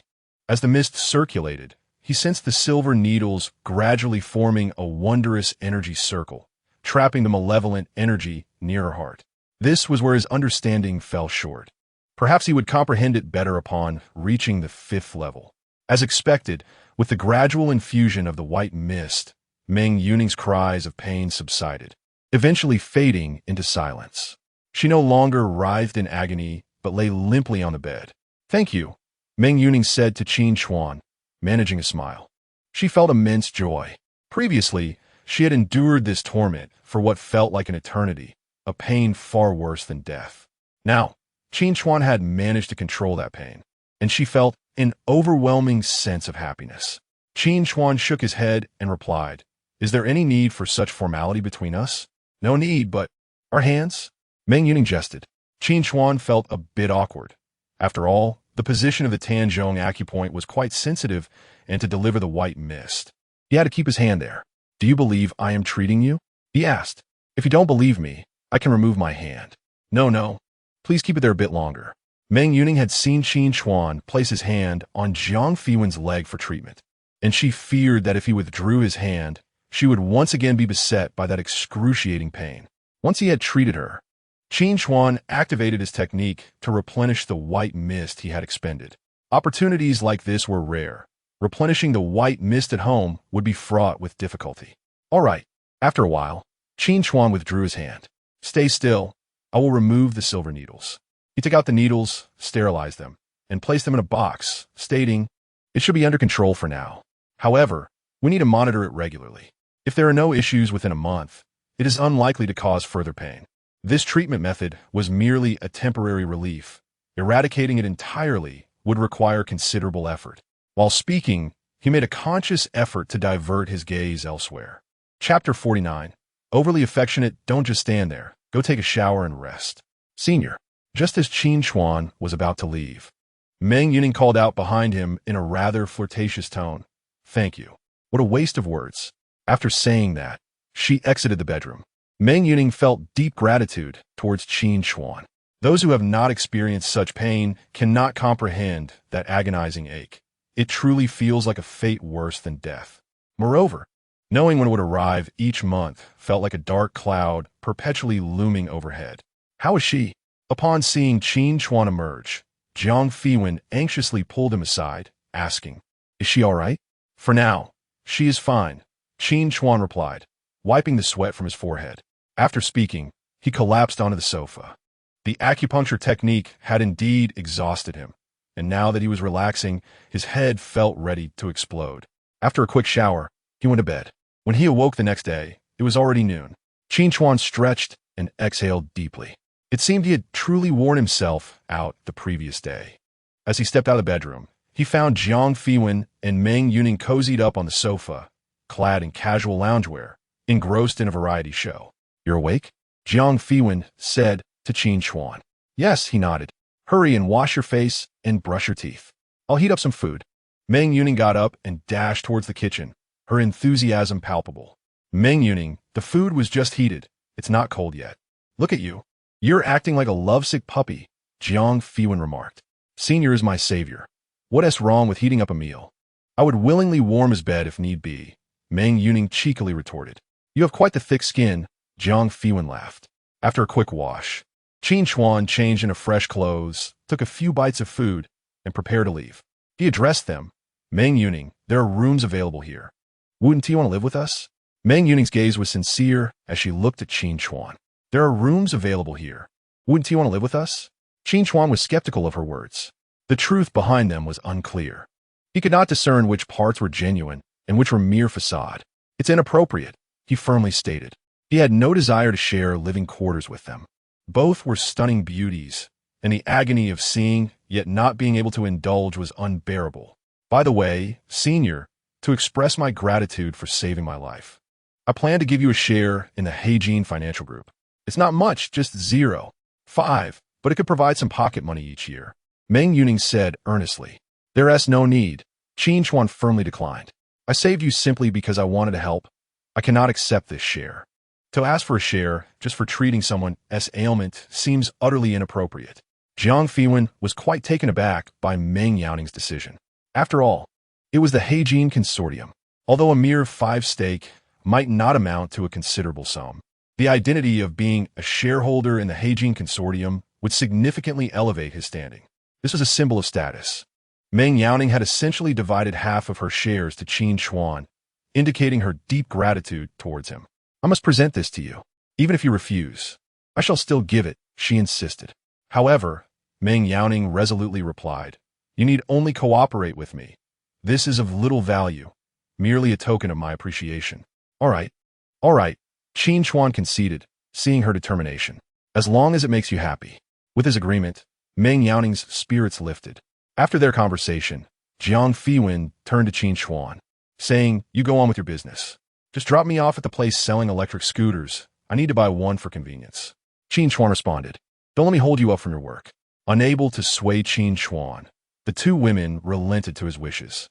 After purchasing the electric scooter, Qin Chuan rode his little electric vehicle towards the village. "When go, There's news regarding Qin Chuan. Quan informed Luo Haiwen over the phone. What of it? Luo Haiwen replied dismissively, setting down his chopsticks. Riding an electric scooter is precisely the sort of thing a pauper, like him, should be doing. It seemed that Jiang Fiwen and he shared nothing more than a simple business partnership. The luxury Maybach was merely a facade for him. Quan continued, Wenge, he's nothing more than a farmer. Why concern yourself with him? If you're looking to vent your frustrations, let me handle it. I can break a leg for you. No need for that, Luo Haiwen interjected. There's still one matter I haven't clarified. My father informed me that my troubles stem from offending someone named Qin Chuan, which has resulted in retaliation against our business. I need to investigate the matter thoroughly. What if this Qin Chuan has some background? Though he regarded Qin Chuan as a worthless individual without any connections, he knew that it was better to be cautious. Qin Chuan? Quan chuckled at this. You worry about him? That is absolutely implausible. I have a suspect, though. Why not look into whether the Heijin Consortium is behind the lending issue?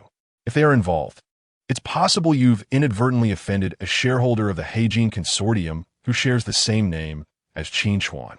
Luo Haiwen's interest was piqued by this revelation. What do you mean?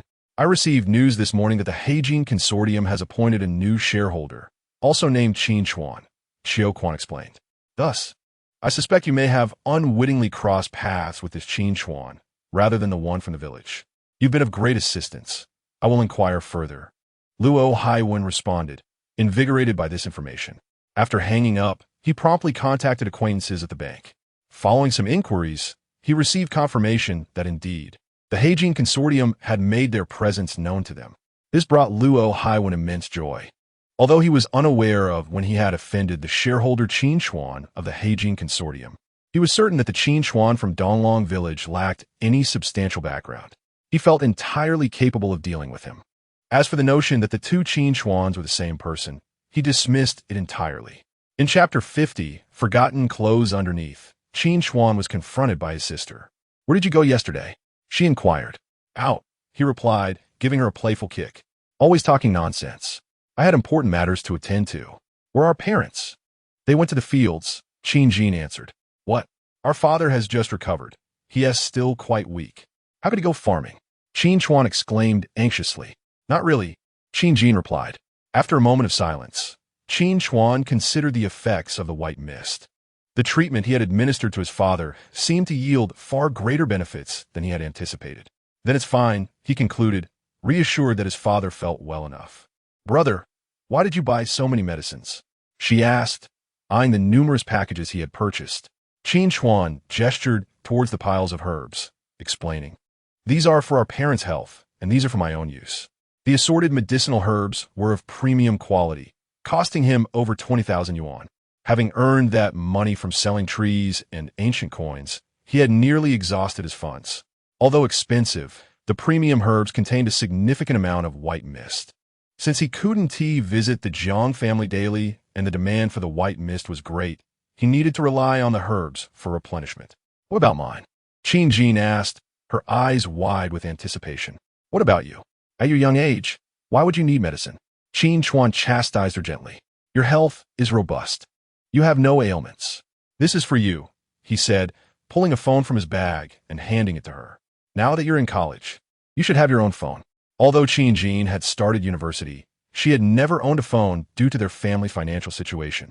Wow, she exclaimed, staring at the phone in amazement. This must cost 3,000 or 4,000 yuan. You truly are my brother. I love you. Qin Chuan ruffled her hair, saying, I'll be going out now. Go ahead, she replied, not even bothering to ask where he was headed. In the past, she would have pressed him for details, only to receive a playful kick in response, advising her not to pry into adult matters. But now, with her new phone, she was far more interested in her own affairs. Aren't you going to ask where I'm off to? Qin Chuan inquired, somewhat thrown off by her indifference. Where are you going? She asked dismissively, continuing to unwrap her new device. All right, I see, Qin Chuan said, waving her off. Be careful on the road. With the herbs in tow, he mounted his new electric scooter and headed towards the village clinic. He intended to use the clinic's pot for preparing the valuable medicinal concoction. As he passed by Zheng Yan's house, he decided to stop and brought along 2 bundles of herbs. Zheng Yan? He knocked on the door. Why is the door closed? Is no one home? In rural areas, Doors were usually left open during the day. A closed door typically indicated that the occupants were absent. Chuan Gu, wait a moment, came Zheng Yan's voice from inside. After about 5 or 6 minutes, she appeared to open the door. Her hair was damp, and she wore a loose long shirt that clung to her, accentuating her delicate figure. Come in quickly. By the way, I actually needed to talk to you about something. As he spoke, Qin Chuan pulled out 10,000 yuan from his pocket and handed it to her. This money is for you. What? Why are you giving me money? Zheng Yan was bewildered. This is from the sale of your golden silk namu, he explained. No. She firmly rejected. We signed a contract in black and white. I only want that amount. Whatever profits or losses occur afterward are none of my concern. If you made money, that's your skill, not mine. So I can't accept it. The item is still yours, Qin Chuan insisted, pressing the money into her hands. I made an extra 30,000 yuan. I'm only giving you 10,000. The rest is mine. I've essentially pulled off a con here. If you don't accept this, I might just get angry. Zheng Yan, now managing a large operation with greenhouses, agritourism ventures, and fish farming, had numerous financial commitments. Although this 10,000 yuan wouldn't solve all her problems, it would certainly provide her with temporary relief. Thank you, Chuan Gu. Zheng Yan, contemplating her recent financial needs, decided to accept the sum of money. What are you being so polite for? Qin Chuan chuckled and said, By the way, there's something else I want to discuss with you. Here are some medications. Remember when you came to me for checkup? You didn't fully recover last time, so you might need another treatment. These medications are for supplementary therapy. He addressed Zheng Yan earnestly. All right, Zheng Yan replied, gazing at him. Brother Chuan, this is quite embarrassing. Qin Chuan responded, If you're worried, I could take my leave. No. Zheng Yan quickly grasped his arm and said, I can't wait for you to treat me. After our last session, my skin improved significantly. Look at me now. I've been sun-kissed these past few days. You must help me with more treatment this time. As she spoke, she neglected to shut the courtyard door and pulled Qin Chuan towards the bedroom. Chapter 51. Full body massage. Zheng Yan's skin bore a healthy wheat-like hue. Yet her recent toil at the construction site had darkened it slightly. However, her complexion was evidently firm, with a hint of muscle visible on her arms. She lay directly on the bed. Qin Chuan, without hesitation, positioned his hands appropriately, and a mist of white essence enveloped her body. He then began the massage. As his techniques varied, Zheng Yan felt a warm sensation circulating within her. Zheng Yan, what are you doing? Just as she uttered this, a sudden knock echoed from outside. A girl's voice accompanied it. What a captivating sound, she thought, as the girl outside teased. You're not having a secret rendezvous with a man, are you? Zheng Yan felt a wave of embarrassment wash over her, wishing for a crack in the ground to swallow her whole. How could she have made such a sound? It was far too easily misconstrued. Why are you silent? I see a scooter parked outside. Could it be your little boyfriend? Shue continued her playful banter, reveling in having caught her friend in a compromising situation. Qin Chuan could describe Shue with 2 phrases, melodious voice and loquacious. Her voice was magnetic, giving the impression of an intelligent young woman, yet her chatter was incessant, never ceasing from the moment she arrived. All right, Qin Chuan endured her prattle, completing the massage nonetheless. Zheng Yan, disregarding her shyness, hastily donned her clothing and opened the door. If she delayed further, Shue would inevitably barge in. Oh! Upon opening the door, Shue peeked inside and spotted Qin Chuan. Zheng Yan, is this your boyfriend? He*s rather handsome, she remarked, adopting a flirtatious tone. And his physique is impressive. I've been outside for 10 minutes, and you two are just finishing up. Zheng Yan playfully swatted Shue, saying, Don't be ridiculous. This is my brother Chuan, a top student from a medical university. I just had him check on my health. Check on your health? Shue replied in a cutesy voice. Does that require closed doors and drawn curtains? It seems you've forgotten our pact to be each other's angels since you found a man. Qin Chuan finally understood why her voice was so enchanting. She was indeed a voice actor, her tones versatile and fluid. Alas, you've caught me, Zheng Yan admitted. We weren't just treating my ailments. You see, I've uncovered your secret, bad woman, sneaking around behind my back when you promised to be my angel. Shue teased again. Enough. Please cease your theatrics and converse with me plainly. It's rather uncomfortable, Zheng Yan replied. And for heaven's sake, change out that costume. What are you thinking participating in various cosplay events when we have so much work to do? Shui was clad in a costume of Diaochan from Wangzhou, giving off a distinctly quirky vibe. Her beautiful oval face was adorned with charming dimples. Brother Chuan, this is my best friend and current partner in the agritourism venture. She is a decent person, albeit a bit eccentric, Zheng Yan introduced him. Shui suddenly realized. Wait a moment. I'm the one interrogating you. Why are you now questioning me? Be honest. What were you two up to just now? Brother Chuan gave me a beauty treatment. Zheng Yan casually responded, touching her face. Look at my complexion. Isn't it much better than before? She refrained from mentioning that Qin Chuan treated her health. Who would believe that? Saying it was a beauty treatment was at least plausible, given the significant improvement in her skin. Is that so? Shui exclaimed, leaning closer to inspect Zheng Yan's face. You were so tan this morning. How did you recover so quickly? What skincare products are you using? It's traditional Chinese medicine. Zheng Yan quickly clarified. No skincare products. Just some medication and Brother Chuan's unique massage technique that made the difference. Look, here are the medications he prescribed. Now do you believe me? I do. Shui nodded. Could you ask Brother Chuan when he can treat me to some beauty care as well? My skin condition has deteriorated significantly. Does the treatment involve a full-body massage? Are you willing? Zheng Yan shot her a sideways glance. Absolutely, Shui responded, striking a dramatically alluring pose and using a voice dripping with charm. Are you implying that Brother Chuan just performed a full-body massage on you? Were you clothed? Chapter 52. Teasing cough, no. Zheng Yan adamantly shook her head, refusing to admit it. No clothing? Shui exclaimed in astonishment. Oh no, it's not what you think. It was a simple massage, Zheng Yan insisted. Really? Shui eyed her suspiciously. Why is your face flushed? I have something to attend to, so I'll be leaving now. Qin Chuan sensed he could no longer linger in this awkward situation and decided to make his exit. Wait. Shui, acting quite familiar, pulled at Qin Chuan's sleeve. Could you help me with some therapy as well? I do like my skin to improve too. Qin Chuan shook his head. I'm a bit tired today. His precious white essence was reserved for Zheng Yan, who had helped him on numerous occasions, fostering a close bond between them. However, he had never met Shui and couldn't justify using it on her.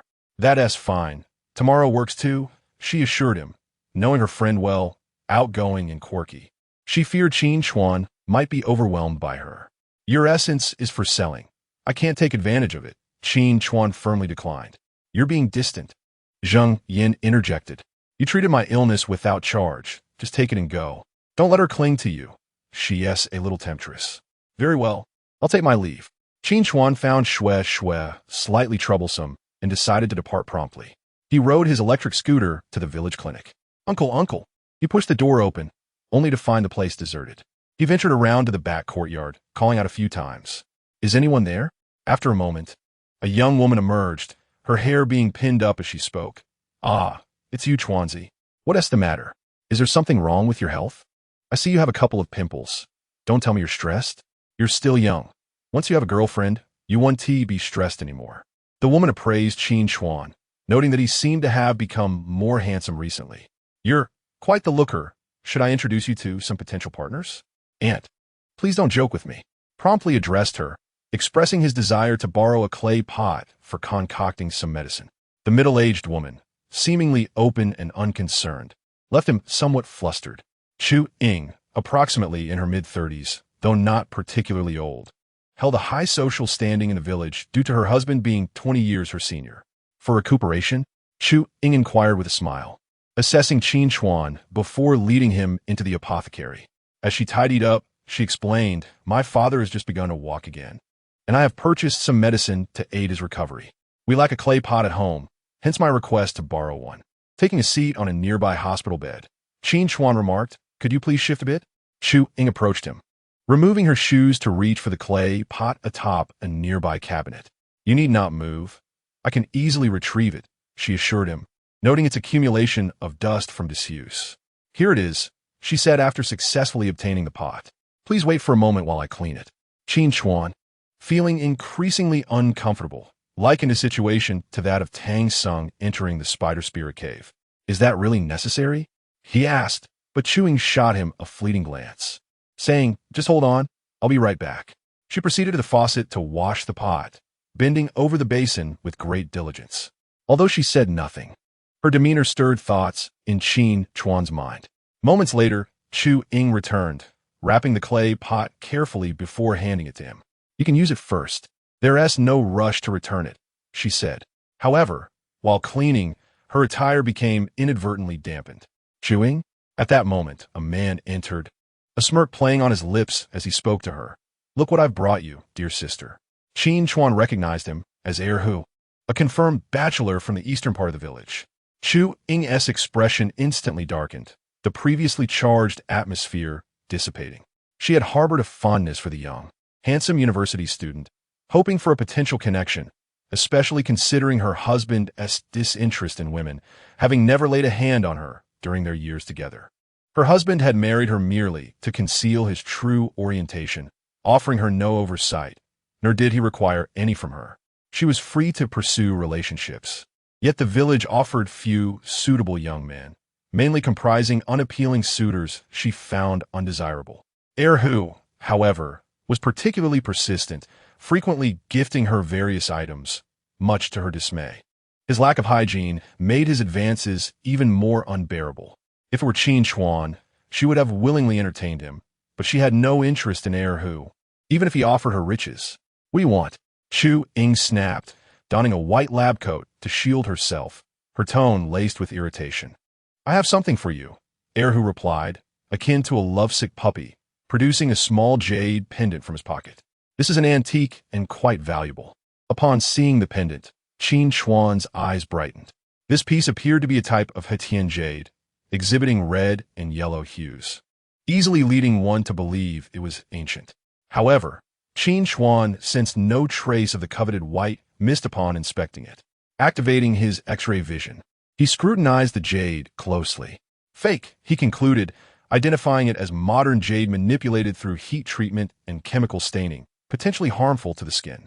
He shook his head, acknowledging the skill of the forgery, realizing he could not have discerned its true nature without his reference book. "Qin Chuan, you're a university student.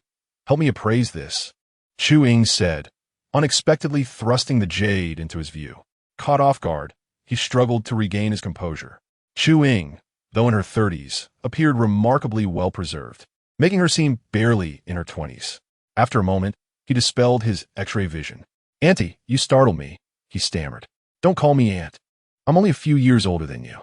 Just call me sister from now on." Chu Ying winked at him, while heir glowered at their interaction.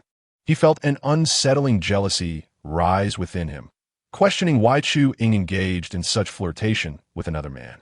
"Sister Chu Ying, this pendant is merely a counterfeit," Qin Chuan stated casually. "It's not an antique. It's laced with chemicals. Better to keep your distance, as it's harmful." Upon hearing this, Chu Ying hurled the pendant at heir, exclaiming, "Get that fake out of my sight. Take it away." Enraged, heir pointed at Qin Chuan, shouting, "You little brat. Don't spout nonsense. I paid 2,000 for this pendant. It's genuine and excavated from an ancient tomb. Cursed item meant for burial. And you give it to me? Are you out of your mind?" Chu Ying retorted, her patience waning. "Do not come to my home again, pestering me. I have a husband. If you persist, do not blame him for being unfriendly. Leave. Do you believe I care to keep you?" Chu Ying continued, her finger jabbing at heir, with indignation. "Even if every man on earth perished, I wouldn't look at you. Just take a moment to reflect on your own worth." Qin Chuan listened, astonished by this revelation about Chu Ying's husband being gay. The situation was more complex than he had imagined, and he quietly observed their quarrel, not daring to interject, fearing it might draw attention to himself. "Is it because of this pretty boy?" Heir, suddenly accused, pointing at Qin Chuan. "Are you too involved, which is why you reject me?" "Don't be absurd," Qin Chuan retorted, suddenly agitated. "Look in the mirror. Even without me, no normal woman would be interested in you. What could you possibly offer? Your looks? Your poverty? Your lack of hygiene? If you're inadequate, don't blame me. I merely came to borrow a clay pot." Having done nothing to provoke him, Qin Chuan found himself unwillingly embroiled in the conflict. "Even if I fancy younger men, what's that to you? I can sleep with whomever I wish," Chu Ying asserted, leaning against Qin Chuan, wrapping her arm around his. "My husband doesn't care about me. Who are you to dictate my choices? Presenting counterfeit gifts. Do not expect my respect. Heir, who was seething, accepting the jabs about his looks and finances, as they were truths he could not deny. Yet the accusation of gifting a fake was intolerable. Chu, even if you seek a man, I would never be one of your choices, he spat back, his anger boiling over. I believe I did not mention this earlier, but what is our relationship? Do you really think it's south your place to meddle in my affairs? Chu spoke to him with evident disdain. You brat, if you're a man, come out and fight me. Whoever loses must leave this place. Heir, who directed his words at Qin Chuan. Qin Chuan shot him a glance filled with contempt. Are you mentally challenged? You want to brawl with me over someone else's wife? Do you not find that utterly inappropriate? The world is indeed full of eccentricities. It is entirely understandable that such a man struggles to find a partner. How dare you insult me? Watch as I teach you a lesson. Heir, whose heart was ablaze with rage as he lunged toward Qin Chuan, throwing a punch aimed at his head. Unfortunately, before he could reach him, Qin Chuan effortlessly sent him flying with a kick. Heir, who was taken aback. He had not anticipated that this seemingly frail university student would possess such strength. Heir, what do you think you're doing? Chu glared at Heir, who had fallen to the ground, expressing her anger. Stop wasting time with him. Qin Chuan stood up and approached Heir, pointing menacingly at him. I warn you, do not come here to harass her again. If I see you here once more, be prepared for me to break your legs. You must have heard that even Suda too has felt my wrath. Dealing with you will be a mere trifle. Upon hearing Qin Chuan's words, Heir froze. Qin Chuan had even taken on Suda too. Suda too was a notorious bully from Donglong village. If he could challenge him, how could Heir possibly contend with him? Get lost, Qin Chuan barked. At that moment, Heir dared not defy him any longer, quickly nodding and scurrying away. Chu watched Qin Chuan's retreating figure, her heart nearly captivated. He was simply too handsome just now. Today, she must make him hers. Chapter 54. Settling with Heir's sister. It's all taken care of. Qin Chuan turned to Chu as he watched Heir flee. This fellow deserved a lesson. In the future, we cannot show such people any leniency. Qin Chuan glanced at the sky and added, don't. Chu feigned a pitiful expression and pleaded, Sister is scared. Could you stay and keep me company? Her voice was as gentle as flowing water. No way. Qin Chuan instinctively took a step back and replied, Heir is a coward. After I intimidated him, he will surely not return. Chu then removed her white coat, hanging it on a rack, revealing a loose-fitting shirt underneath. As she spoke, she gently bit her lip, occasionally winking at Qin Chuan, creating an extraordinarily flirtatious atmosphere. Just half an hour, please. Qin Chuan felt guilty for having borrowed her pot and hesitated to refuse her request. Then I shall wait for another half hour. You sit tight. I will fetch some fruit for you. Upon hearing that he was willing to stay, Chu Ying's eyes sparkled as she declared, Sister, it's unnecessary. I can manage sitting here. No need to fuss. It's fine, just sit. It's ready-made. I'll go to the backyard and get it. Chu Ying ignored Qin Chuan's words and dashed to the backyard. Qin Chuan could only idly scroll through his phone. Moments later, Chu Ying returned with a plate of sliced watermelon. It's so hot. Let us have some watermelon to cool off. Donglong Village is renowned for its watermelons, and they are a significant product for Haicheng, with excellent sales each year. Qin Chuan particularly enjoyed them. Just as he reached for the watermelon, he noticed Chu Ying had changed into a different outfit. Her loose shirt had been replaced with a simple tank top. As she approached him, a faint fragrance wafted from her. She had not merely gone to prepare the watermelon. She had clearly dressed up, her makeup more meticulously applied. Ahem, you should eat quickly. Chu Ying handed him a piece of watermelon, her fingers lightly brushing against his as she said, Sister can't eat all of it alone. Can she? Qin Chuan felt that, even if she didn't eat, it would be more than sufficient for him. He was now eager for time to pass swiftly. In this situation, he could hardly endure. He buried his head in the watermelon, not daring to let his gaze wander to her. Being young, with a woman so close, resembling a flower that could be plucked at any moment, was difficult for anyone to navigate. Eat slowly. Look, you have watermelon juice all over your face. Chu Ying took out a tissue and leaned in to help him wipe his mouth. Qin Chuan held his breath, frozen in place. Suddenly, Chu Ying lost her balance and fell into Qin Chuan's embrace. A woman in her 30s, quite beautiful and with a great figure, willingly throwing herself at him without any expectations of commitment, was certainly tempting. However, she was married, which, for many of his peers, might be seen as an added allure. Chapter 55. Watermelon Mishap. The atmosphere between the two grew increasingly intimate as the setting sun cast a warm glow through the window, enhancing Chu Ying's beauty. Just as Qin Chuan was about to disregard everything, his phone rang unexpectedly. Who is it? Qin Chuan gritted his teeth in frustration. Who would call at such a moment? He glanced at his phone and saw it was Qin Jin calling. What a nuisance. Qin Chuan promptly hung up. He had just provided her with a phone, and now she was causing him trouble. The interruption left Chu Ying feeling more bashful, turning her body and burying her face like an ostrich. This action only heightened Qin Chuan's senses. Just as he was preparing to seize the moment, the phone rang again at the most inopportune time. Qin Jin, you're too bothersome. With no alternative, Qin Chuan hastily answered the call. What's the matter? Brother, come to the fields quickly. Someone is bullying our parents. Qin Jin's voice was tinged with tears as she urged. Hurry, they're being too much. They want to plow over our watermelons. Upon hearing this, Qin Chuan's anger surged. Growing watermelons was their family's primary source of income, and those several acres were the result of his mother's hard work. The watermelons were thriving and would soon be ripe. The additional income would be a blessing for the family. Although he was earning money now and did not lack funds, these watermelons were a product of his mother's labor, and contracts had already been signed with fruit merchants. If they were plowed under, what kind of damage would that cause his parents? Furthermore, after purchasing medicine and giving Zheng Yin some money, he hardly had any cash left to compensate the fruit merchants. Suddenly, a loud crash echoed as Qin Jin's phone hit the ground. A voice could be heard from the other end, still daring to call. What? Do you want to summon your useless brother for help? Don't break my phone. My brother just bought it for me. Qin Jin cried. The call was abruptly terminated. Qin Chuan could no longer afford to linger. He quickly dressed, glancing at Chu Ying, who lay on the bed looking bewildered. He felt awkward. Had he taken advantage of the moment, it would have been a different story, but this interruption shattered the ambience, and he was now anxious to check on his parents. Sister, I must go to the fields. He awkwardly informed Chu Ying before rushing out the door on his electric bike, vanishing in an instant. Chu Ying felt frustrated. She had been so close to achieving her goal, only to have it thwarted by this unexpected situation. It was truly inconsiderate. At the field, Qin Jin glared at the shattered phone, her eyes brimming with tears. After she entered university, she had always longed for a smartphone like everyone else. Today, Qin Chuan finally gifted her an expensive phone, only for it to be shattered by him. This was utterly intolerable. Village chief, what do you mean by this?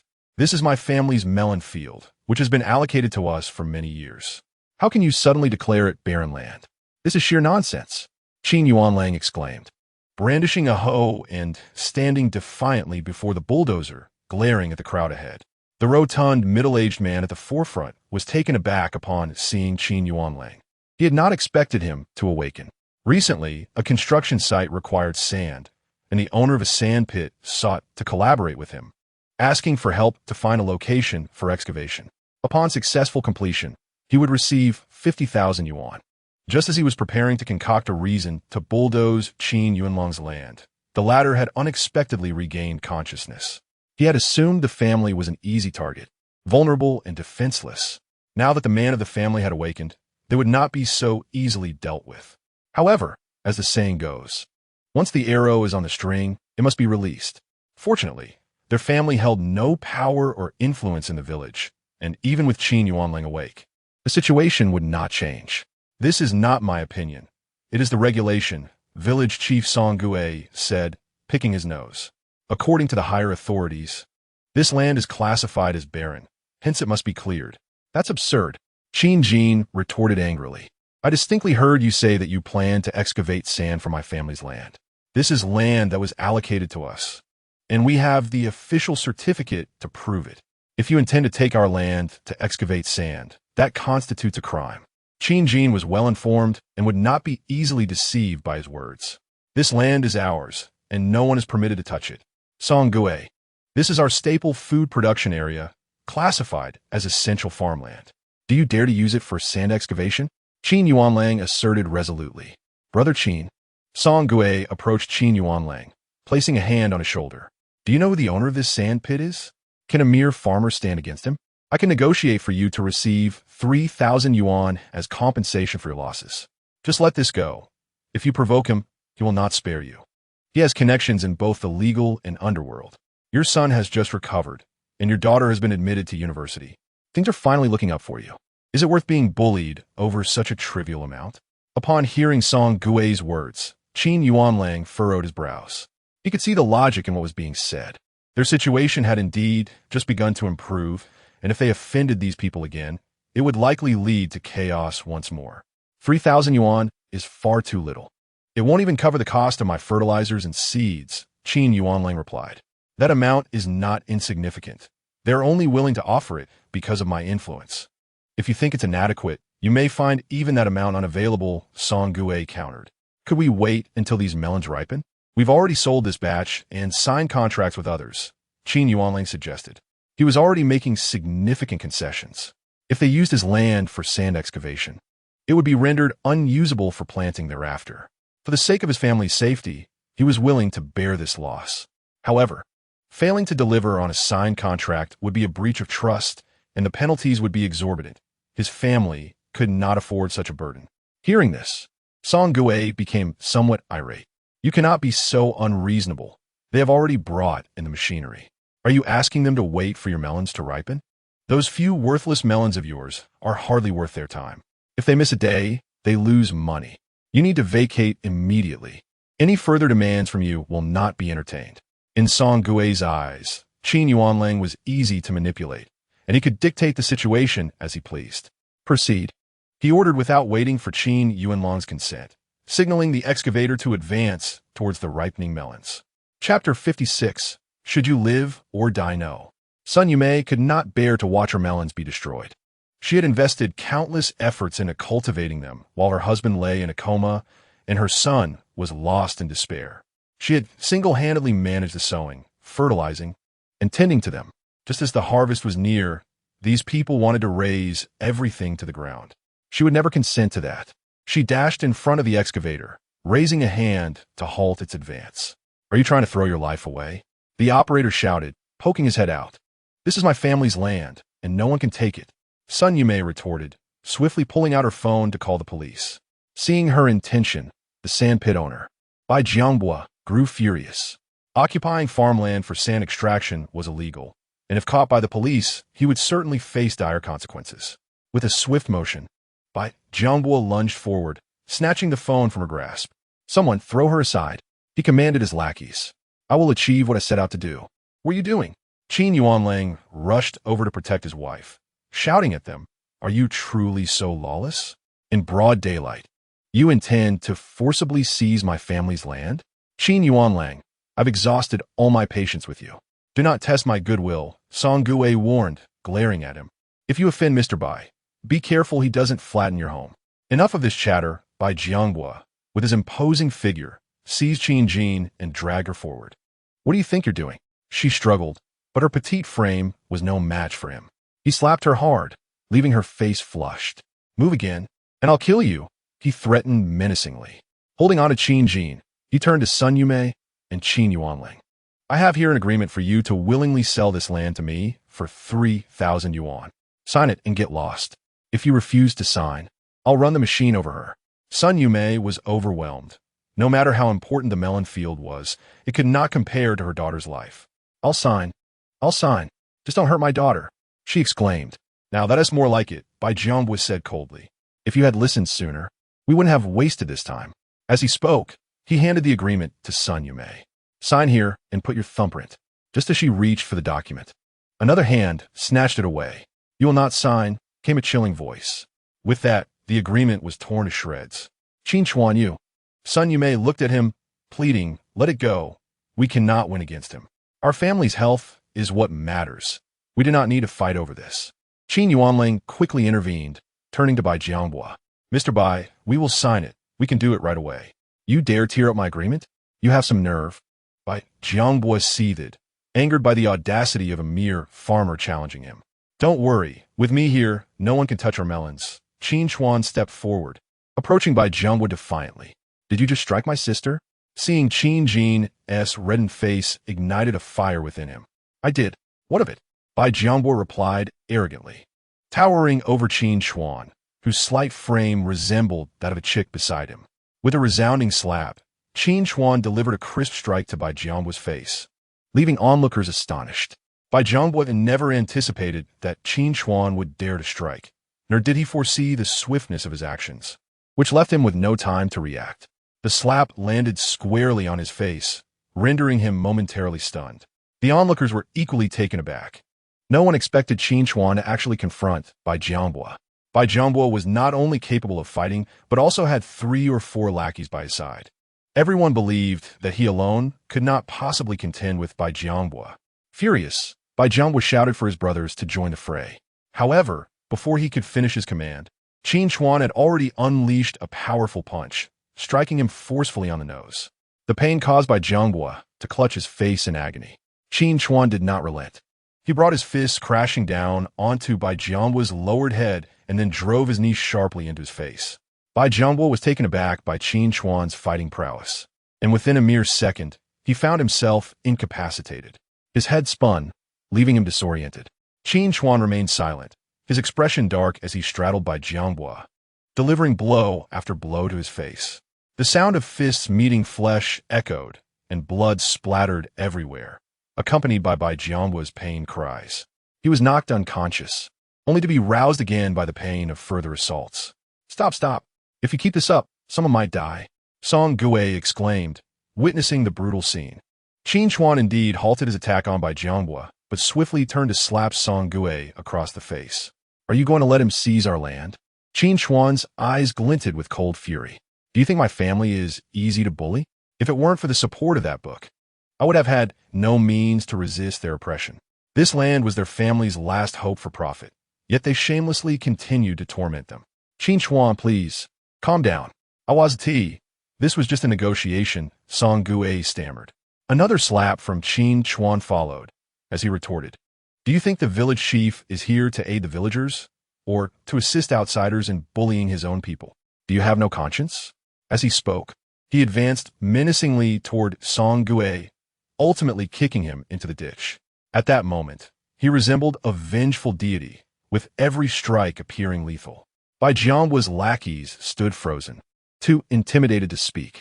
They were merely trying to make a living and had no desire to risk their lives. Just as Qin Chuan prepared to unleash his fury on Song Gue once more, Qin Yuanlang, noticing the dangerous state of affairs, hurriedly intervened. Enough, enough. Stop this madness. If someone dies, it will be disastrous for us.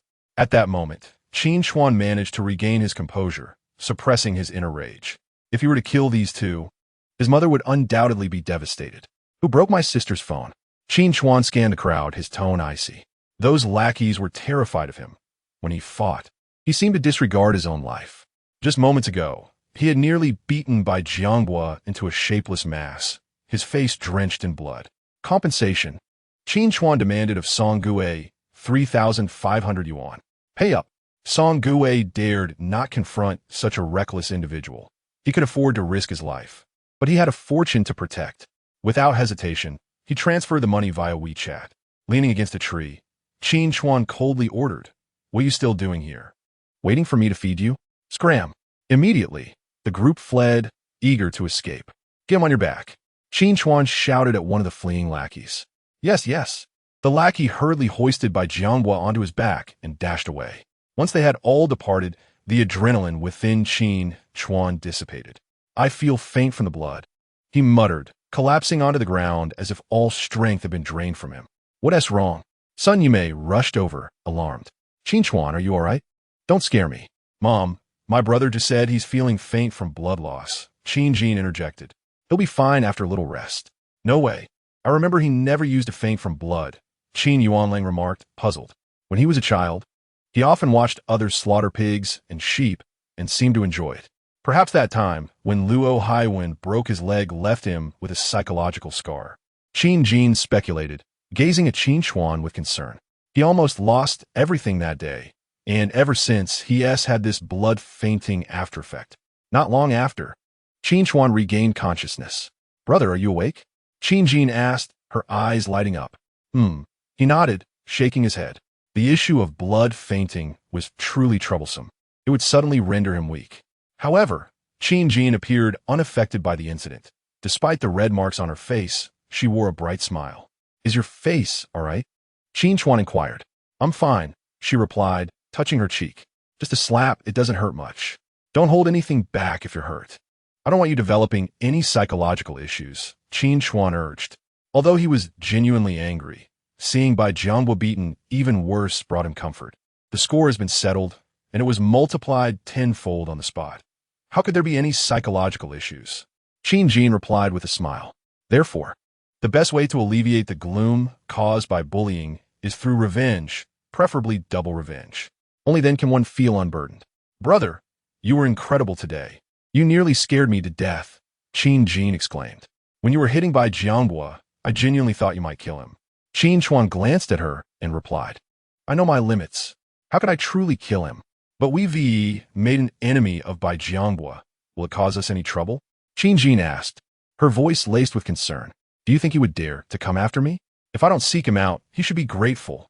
Qin Chuan replied nonchalantly. "What about our parents?" Qin Chuan inquired. "They went to Song Gui's house, hoping he would mediate with Bai Jianbo on our behalf," Qin Jin explained. "They believe you've stirred up trouble and want to reconcile through Song Gui. They prefer to avoid conflict." "What nonsense!" Qin Chuan exclaimed, rising swiftly from the bed, quickly slipping on his shoes. "Since I dared to provoke them, I'm not afraid of them. Song Gui is nothing but a scoundrel. What else there to discuss with him?" With that, he hopped on his electric bike and sped away. "Village chief, you see, today's incident was merely a result of youthful folly," Qin Yuanlang said, placing a basket of eggs on Song Gui's table with a smile. "Please don't take it to heart. These eggs are for your health. Son, you may added, young people sometimes lose control of their tempers. Please don't hold it against him." Observing their sycophantic smiles, Song Gui wore a smug expression as he replied, "What are you saying? How could I dare offend your young master? He was so fierce earlier, that look. He has left my face all bruised. I must hastily compensate him for the phone. I might be easy to bully, but Bai Zong isn't so accommodating. Bai Zong wields significant influence in Haiqing, commanding both sides of the law. Today, having offended him, he will surely seek double retribution." As he trimmed his nails, he threatened the two, "So, I would appreciate your assistance in mediating this matter." Qin Yuanlang, still smiling, responded, "We are willing to relinquish our land for Bai Zong's use without charge. Of course, we cannot let you make this trip in vain. Here, a little something for your troubles." As they spoke, they placed a red envelope in front of Ingu. Ingu picked up the envelope and peered inside. 3,000 yuan. He nodded in satisfaction. "If you ask me, it's not impossible." Ingu pretended to ponder aloud. "But am I not owed compensation for my phone? Did I break it? It was clearly Qin who dropped it due to her own clumsiness, and yet I am the one being asked to pay. Doesn't that seem rather unreasonable?" Upon hearing this, Qin and Snym were seething with anger, nearly ready to explode. Who else could have caused the damage but him? Now, to blame it on Qin was utterly shameless. However, for the sake of Qin Chuan, they could only endure it. Indeed, Ingu was quite pleased with the turn of events. Bai Jianbo could also excavate sand. That should not pose much of a problem. "Now, take this basket of eggs and let us meet with Mr. Bai," Ingu said, gesturing toward the basket they had brought. "I will do my utmost to speak on your behalf, but whether he agrees to a settlement will depend on your sincerity." In truth, he was well aware that Bai Jianbo would likely consent to a resolution. After all, excavating sand could yield him considerable profit. He wouldn't refuse money. Soon, they arrived at Bai Jianbo's sand pit. "Mr. Bai, I sincerely apologize for today's incident. My son acted rashly. Please forgive us," Qin said humbly, placing the eggs on the table before him. "These are farm-fresh eggs from our village. I hope you will accept them." With a grim expression, Bai Jianbo casually hurled the basket of eggs to the ground, sneering, "Do you think I cannot afford a few eggs? You think a few rotten eggs can make this incident go away? Not a chance." Bai Jianbo's actions startled the honest farmers. Qin and Snym. He had broken the nose of the elder, expecting this matter to simply vanish? Not a chance. "Look around. These are all my brothers," Bai Jianbo declared. "I must ruin that little brat." Upon hearing this, Qin and SNYM, I turned pale with fear. Bai Ji and GB's entourage indeed was numerous. Qin Chuan had acted too impulsively and had severely offended Bai Ji and GB. What should have been a simple matter of yielding the land was now far more complicated. Mr. Bai, Essingu interjected, their attitude is still quite decent. They are now willing to relinquish this land to you at no cost. After saying this, he leaned closer to Bai Ji and GB and whispered, first, trick them into signing the agreement. Then you can take your revenge later. Following his words, he signaled to Bai Ji and GB. Mr. Bai, perhaps you could grant them a chance? Essingu feigned sincerity. Come, sign this agreement, Bai Ji and GB said, tossing a document in front of Qin and his companion with a cold demeanor. Aren't you going to sign it quickly? Don't you care for your son's life? All right, I'll sign, Qin said, not daring to hesitate any longer, and promptly wrote his name before respectfully handing the agreement back to Bai Ji and GB. Mr. Bai, thank you for sparing Xiao Chuan. Qin said humbly. Bai Ji and GB glanced at the name on the agreement and scoffed. Who said I intended to spare him? Did I say that? He turned to his entourage. Did I not merely ask him to sign an agreement? I never said I would let his son go, did I? No, you certainly did not. His subordinates replied with laughter, viewing Qin and SNYMI as mere jesters. Village chief, we agreed to give them the land, and that should conclude the matter, Qin urged Essingu anxiously. Essingu shrugged and replied, I merely said I would intercede on your behalf, not that it was guaranteed to succeed. I've already done my best, but Mr. Bai did not accept my plea. There is little I can do. A smug smile crept across his face. Mr. Bai, you cannot do this. Qin continued to plead, please. Show mercy and spare Xiao Chuan. I could spare him, Bai Ji and GB replied, reclining in his chair with a condescending gaze. He pointed to the scattered eggs on the floor and said, lick them clean. If you clean up your broken eggs, I will let him go. He spoke as though he were watching a performance. I am stating clearly that I will spare him. If you refuse, you need not comply. He gestured toward Essingu, village chief. Film them licking the eggs and share the video in your village WeChat group, with everyone as witnesses. I shall not go back on my word. He laughed heartily, relishing the thought of trampling on the dignity of Qin and SNYMI. Qin face turned ashen. His fist clenched tightly. No one could endure such humiliation. However, his son was more precious than their lives. What was a little humiliation compared to that? You must keep your word. He gritted his teeth and addressed Bai Ji and GB. You. SNYMI grasped Qin hand, tears brimming in her eyes. I always keep my word. I am a person of status, unlike you country bumpkins, Bai Ji and GB boasted arrogantly. Just as he was about to continue, a bottle of mineral water was hurled at him. He didn't react in time, and it struck him squarely on the nose, causing his recently straightened nose to bend again, eliciting a yelp of pain. Qin Chuan. Everyone turned to see a man entering, his face devoid of expression, radiating a palpable aura of fury. Damn it, brothers, beat him up, Bai Ji and GB shouted, clutching his nose. Realizing he was no match for Qin Chuan, he commanded his subordinates to attack instead. Qin Chuan's rage was palpable. How dare they insult his parents? He held nothing back. A subordinate rushed at him, and with a single punch, Qin Chuan struck back. The impact was so forceful that it echoed like thunder, sending the attacker flying against the wall, rendered unconscious and toothless. With swift precision, Qin Chuan dispatched another attacker with a kick, causing his chest to cave in, likely breaking several ribs. Like a deity of death, he entered the office as if it were his domain. After swiftly incapacitating 3 foes, the remaining subordinates realized the gravity of the situation. This was no ordinary fighter. His blows were lethal, and anyone struck by him would either be incapacitated or severely harmed. Instantly, fear gripped the remaining men.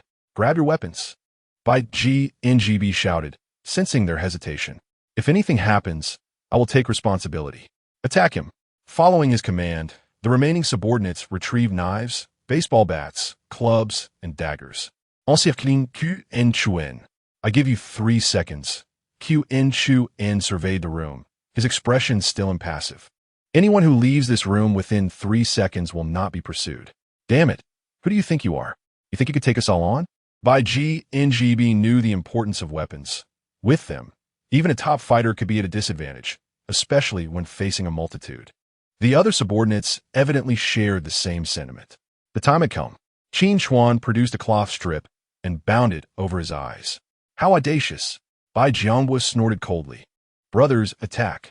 This fellow dared to blindfold himself while confronting so many of them. Who did he think he was?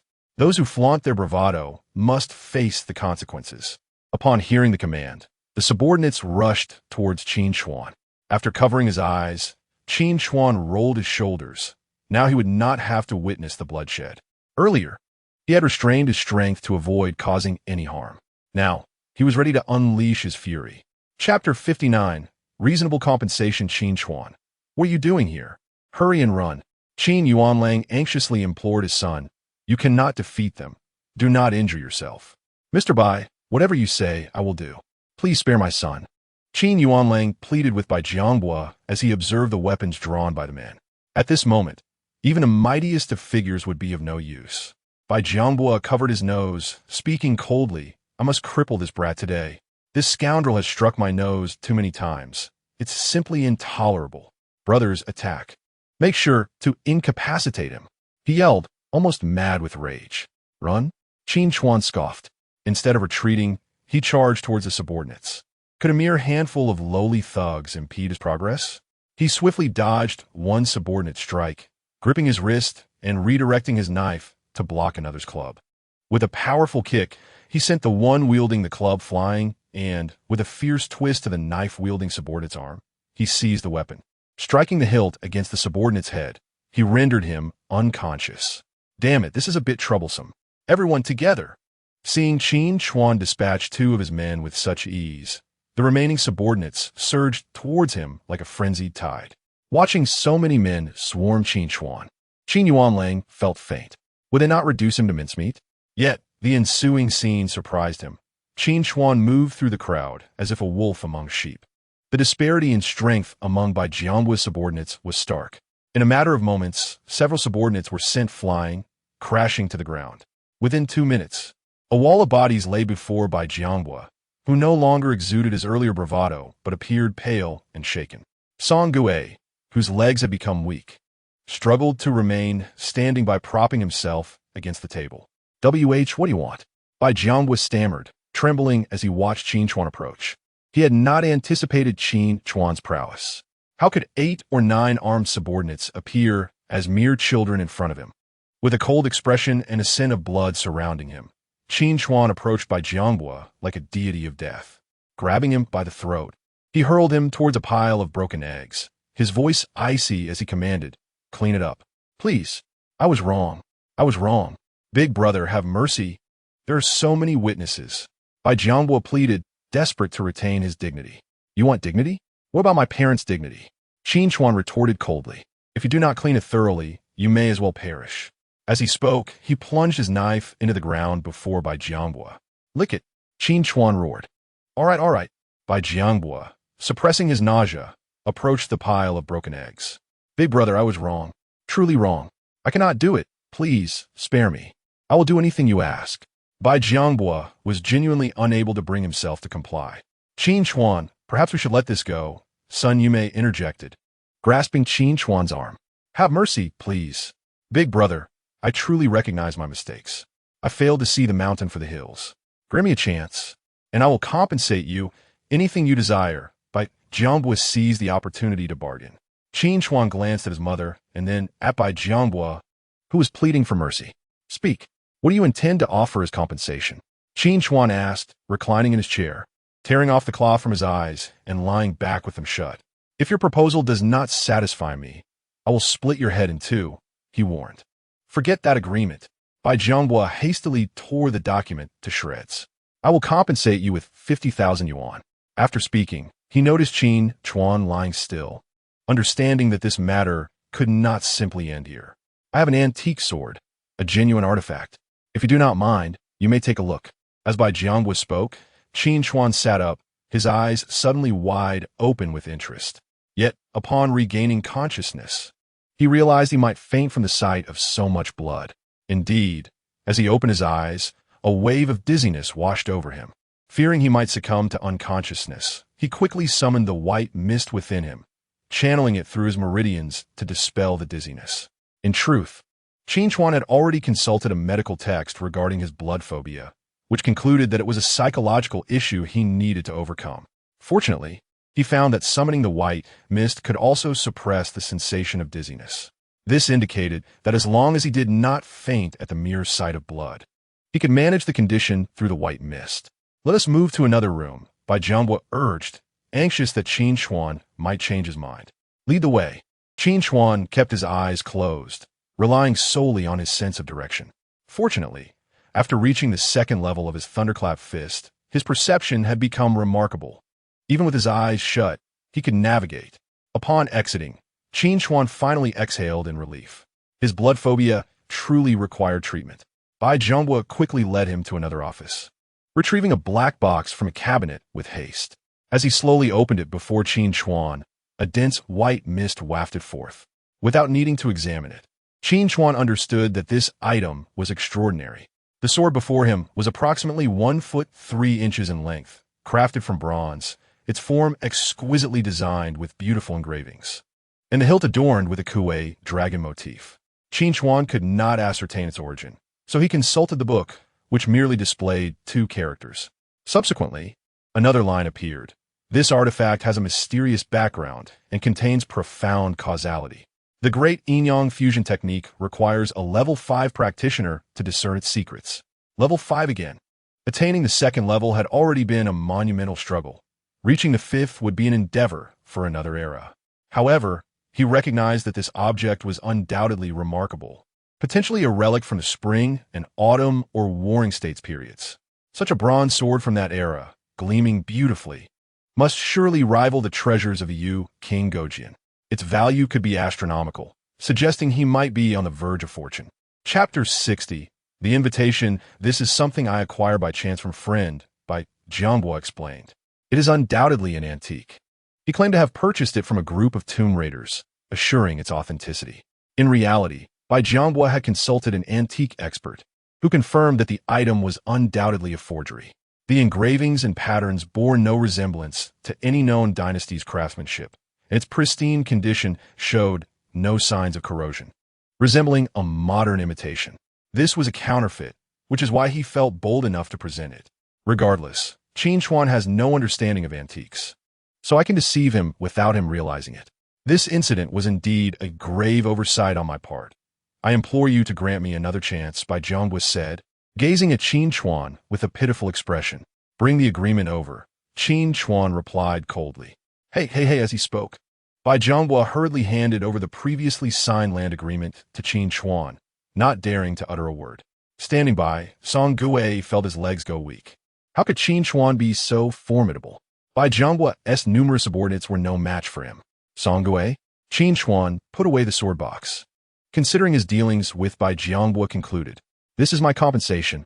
I refuse it," without needing Qin Chuan to speak.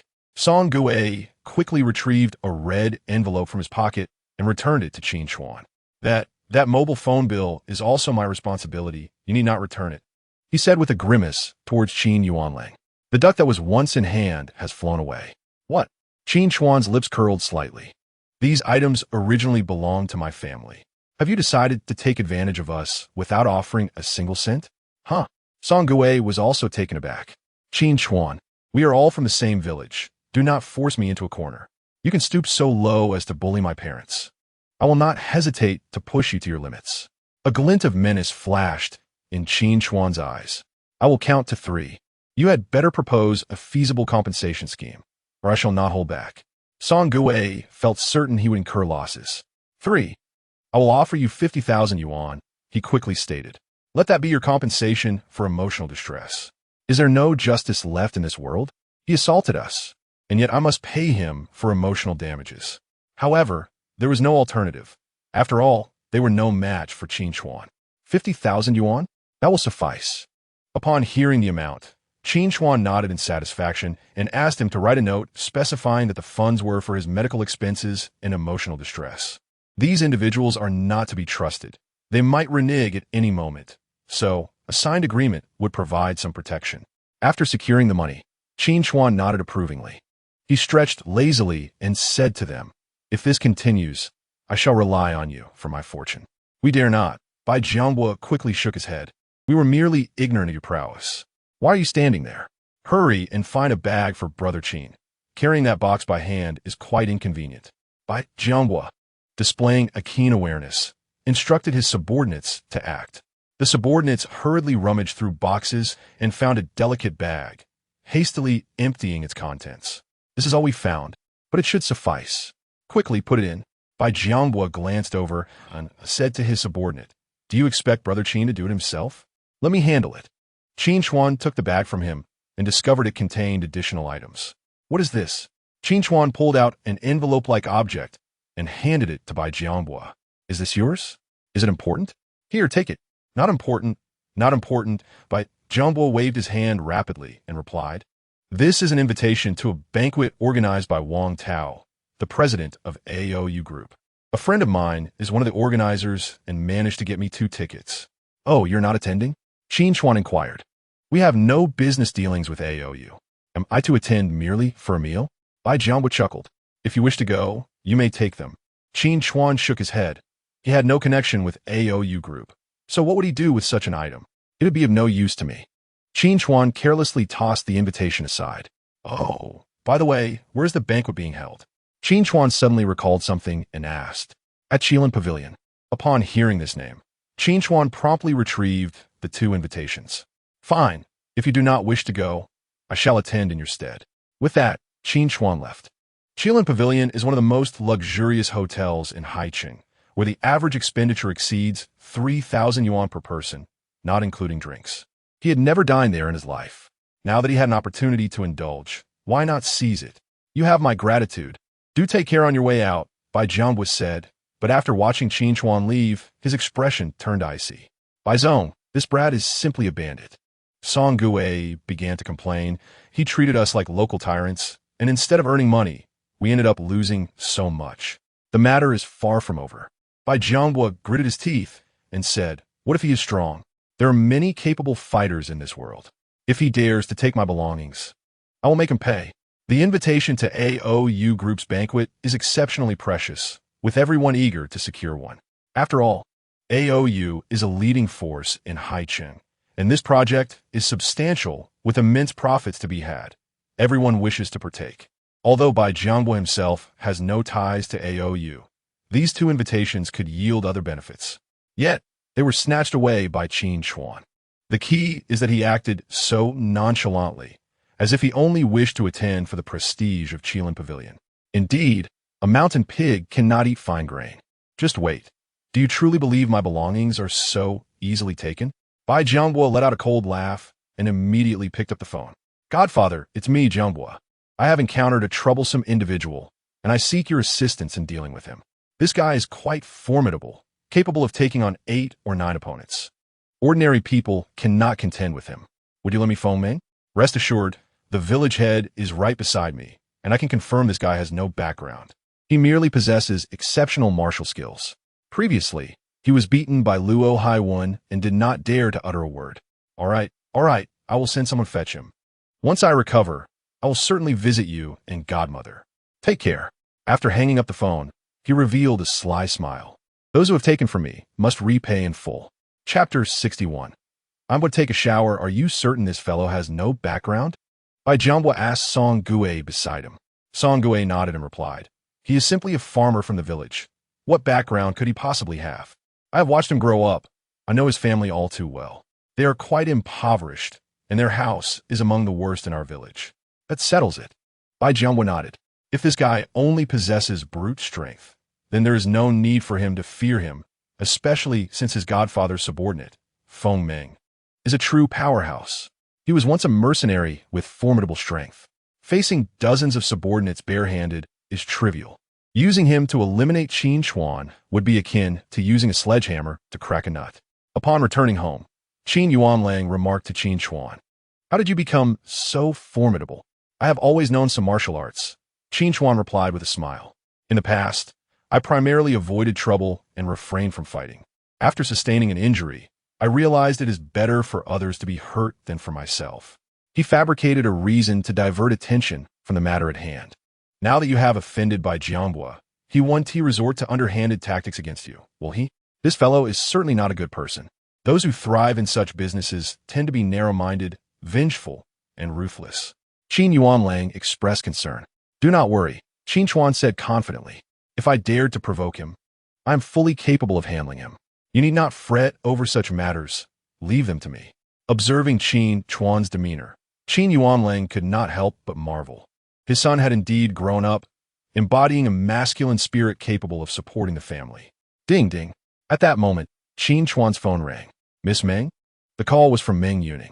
What is it? Qin Chuan inquired. I wish to inform you of a matter. The Heijin CI2N will convene a shareholders meeting tomorrow. Will you attend? Meng Yuning inquired. If you wish to participate, I can send someone to fetch you. What kind of meeting is the Heijin CI2N holding? I am completely unenlightened about such matters. It is best if I do not attend. Qin Chuan was prepared to decline immediately.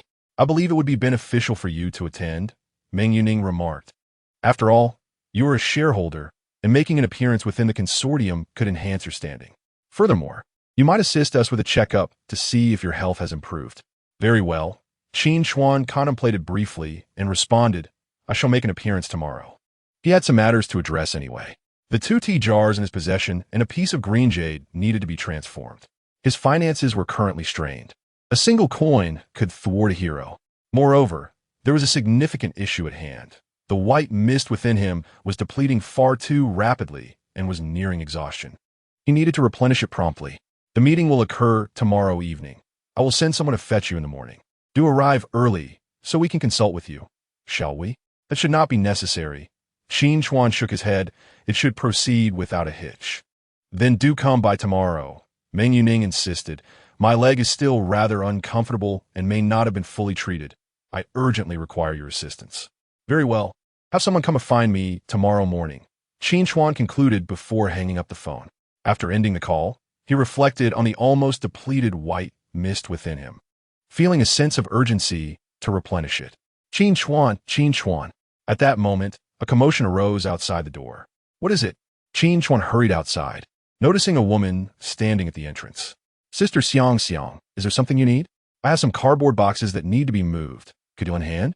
Zhao Xiang wiped the sweat from her brow, casting a glance at Qin Chuan. I simply cannot manage it all. Then you must hurry, Sun Yumei, who happened to pass by, urged Qin Chuan. What are you standing there for? Go and help.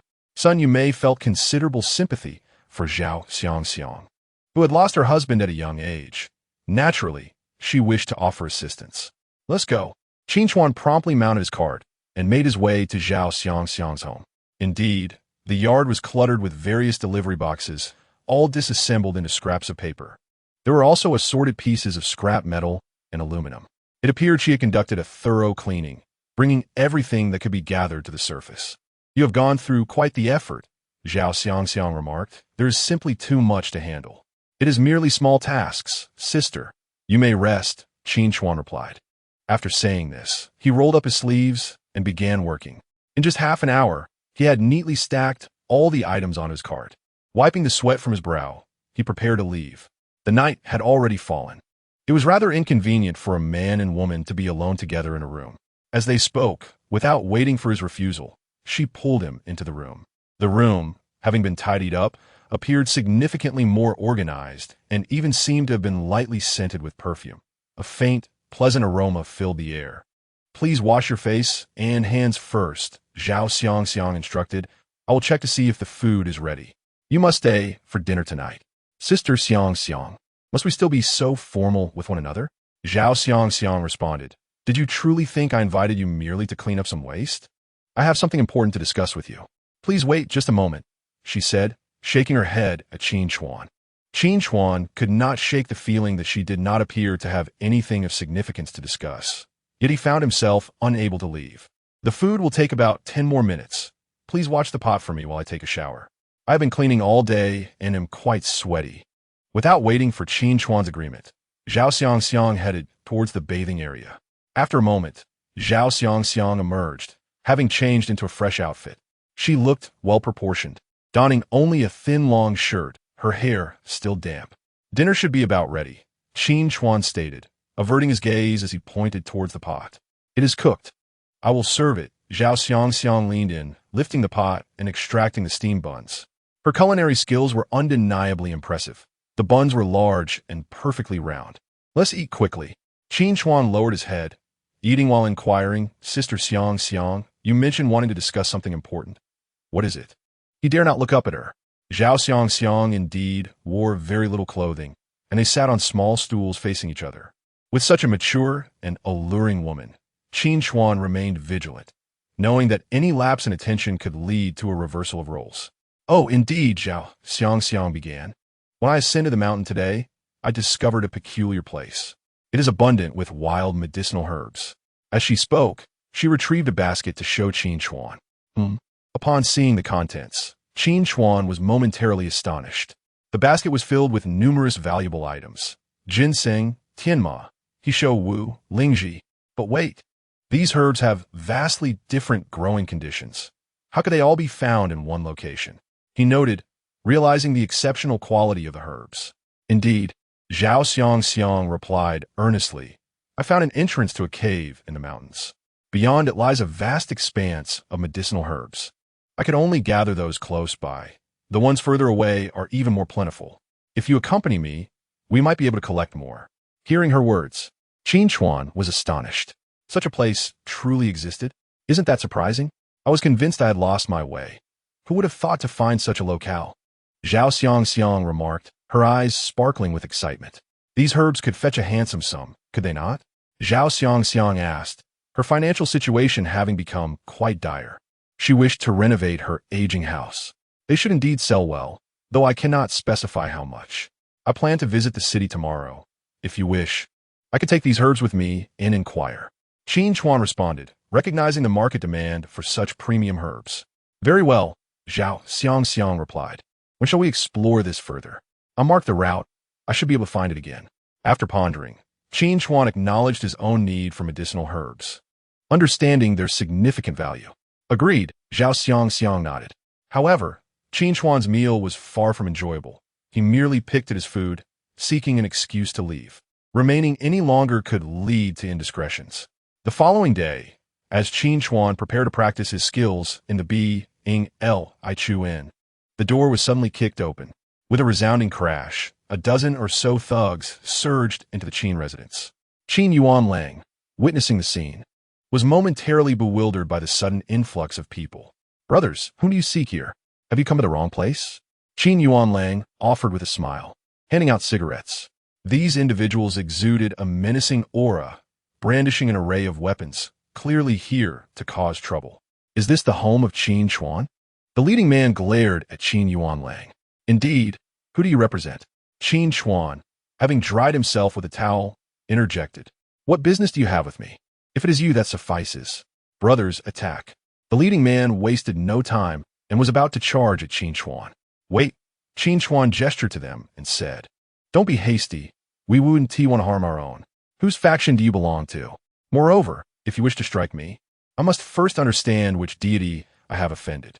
Early in the morning, encountering such a group, who wouldn't be bewildered? Whom have I offended? At that moment, a man stepped forward from a group behind, addressing Qin Chuan. You have offended me. Today, I intend to break one of your legs. Do you have any objections? The speaker was none other than Luo Haiwen. He advanced step by step toward Qin Chuan. Oh, weren't you quite arrogant before? Where's your Maybach? Where's your beautiful girlfriend? Surely you aren't trying to deceive me? How did your luxurious vehicle transform into an electric bike? Did you ever imagine I would personally visit your village? Did you think I would come and trouble you? Upon recognizing Luo Haiwen, Qin Chuan let out a sigh of relief. Oh, it's you. Thank goodness. I thought I had offended some significant figure. Your petty threats, however, are hardly worth my concern. Luo Haiwen's eyes widened in anger upon hearing Qin Chuan's words. Are you still being stubborn at this point? Apologize now, and I might only break one of your legs. As long as I am here, I won't allow you to live in peace. Fool, Qin Chuan retorted. Dare to insult me? Brothers, advance. With a wave of his hand, his subordinates charged forward. You may regret this. You're not the only ones who can call for help. Do you truly believe I am without allies? Qin Chuan sneered, dialing a number. Bring your men to my house immediately. What for? Naturally, to fight.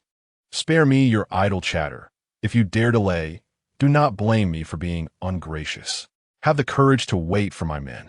In truth, he could handle these individuals with ease, but the low concentration of the white mist within him discouraged him from wasting it on them. Waiting for your men? If you can summon help, I will write my surname backward.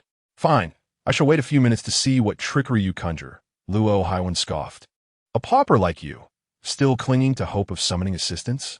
How laughable. Boom! Shortly after his words, a large number of individuals appeared, marching in an orderly fashion. Witnessing such a crowd, Luo Haiwen was taken aback.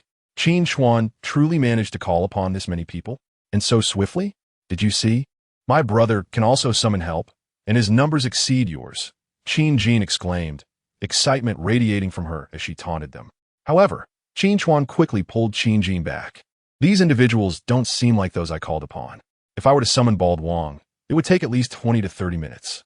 Moreover, the stature and demeanor of these individuals do not resemble his. Brother Luo, we have a problem, the leader of the newcomers informed Luo Haiwen. These individuals are from High City, led by Feng Ming. He is a formidable figure. We are unlikely to be their match. Qin Chuan actually knew Feng Ming. Feng Ming was a general under Zhao Sai, renowned for his exceptional strength, and his subordinates were equally fierce. Should we retreat? Luo Haiwen hesitated upon hearing this. This shouldn't be. How could this fellow know Feng Ming? As Luo Haiwen and his companions stood in a daze, Feng Ming and his men burst into the courtyard, forcefully shoving Luo Haiwen's group aside. I am Feng Ming from High City, he declared. Luo Haiwen initially intended to establish a rapport, but Feng Ming ignored him entirely. Who is Qin Chuan? Feng Ming, a towering figure at nearly 2 meters tall, exuded an aura of raw power, his voice resonating like a bell, causing pain in the heads of those nearby. I am.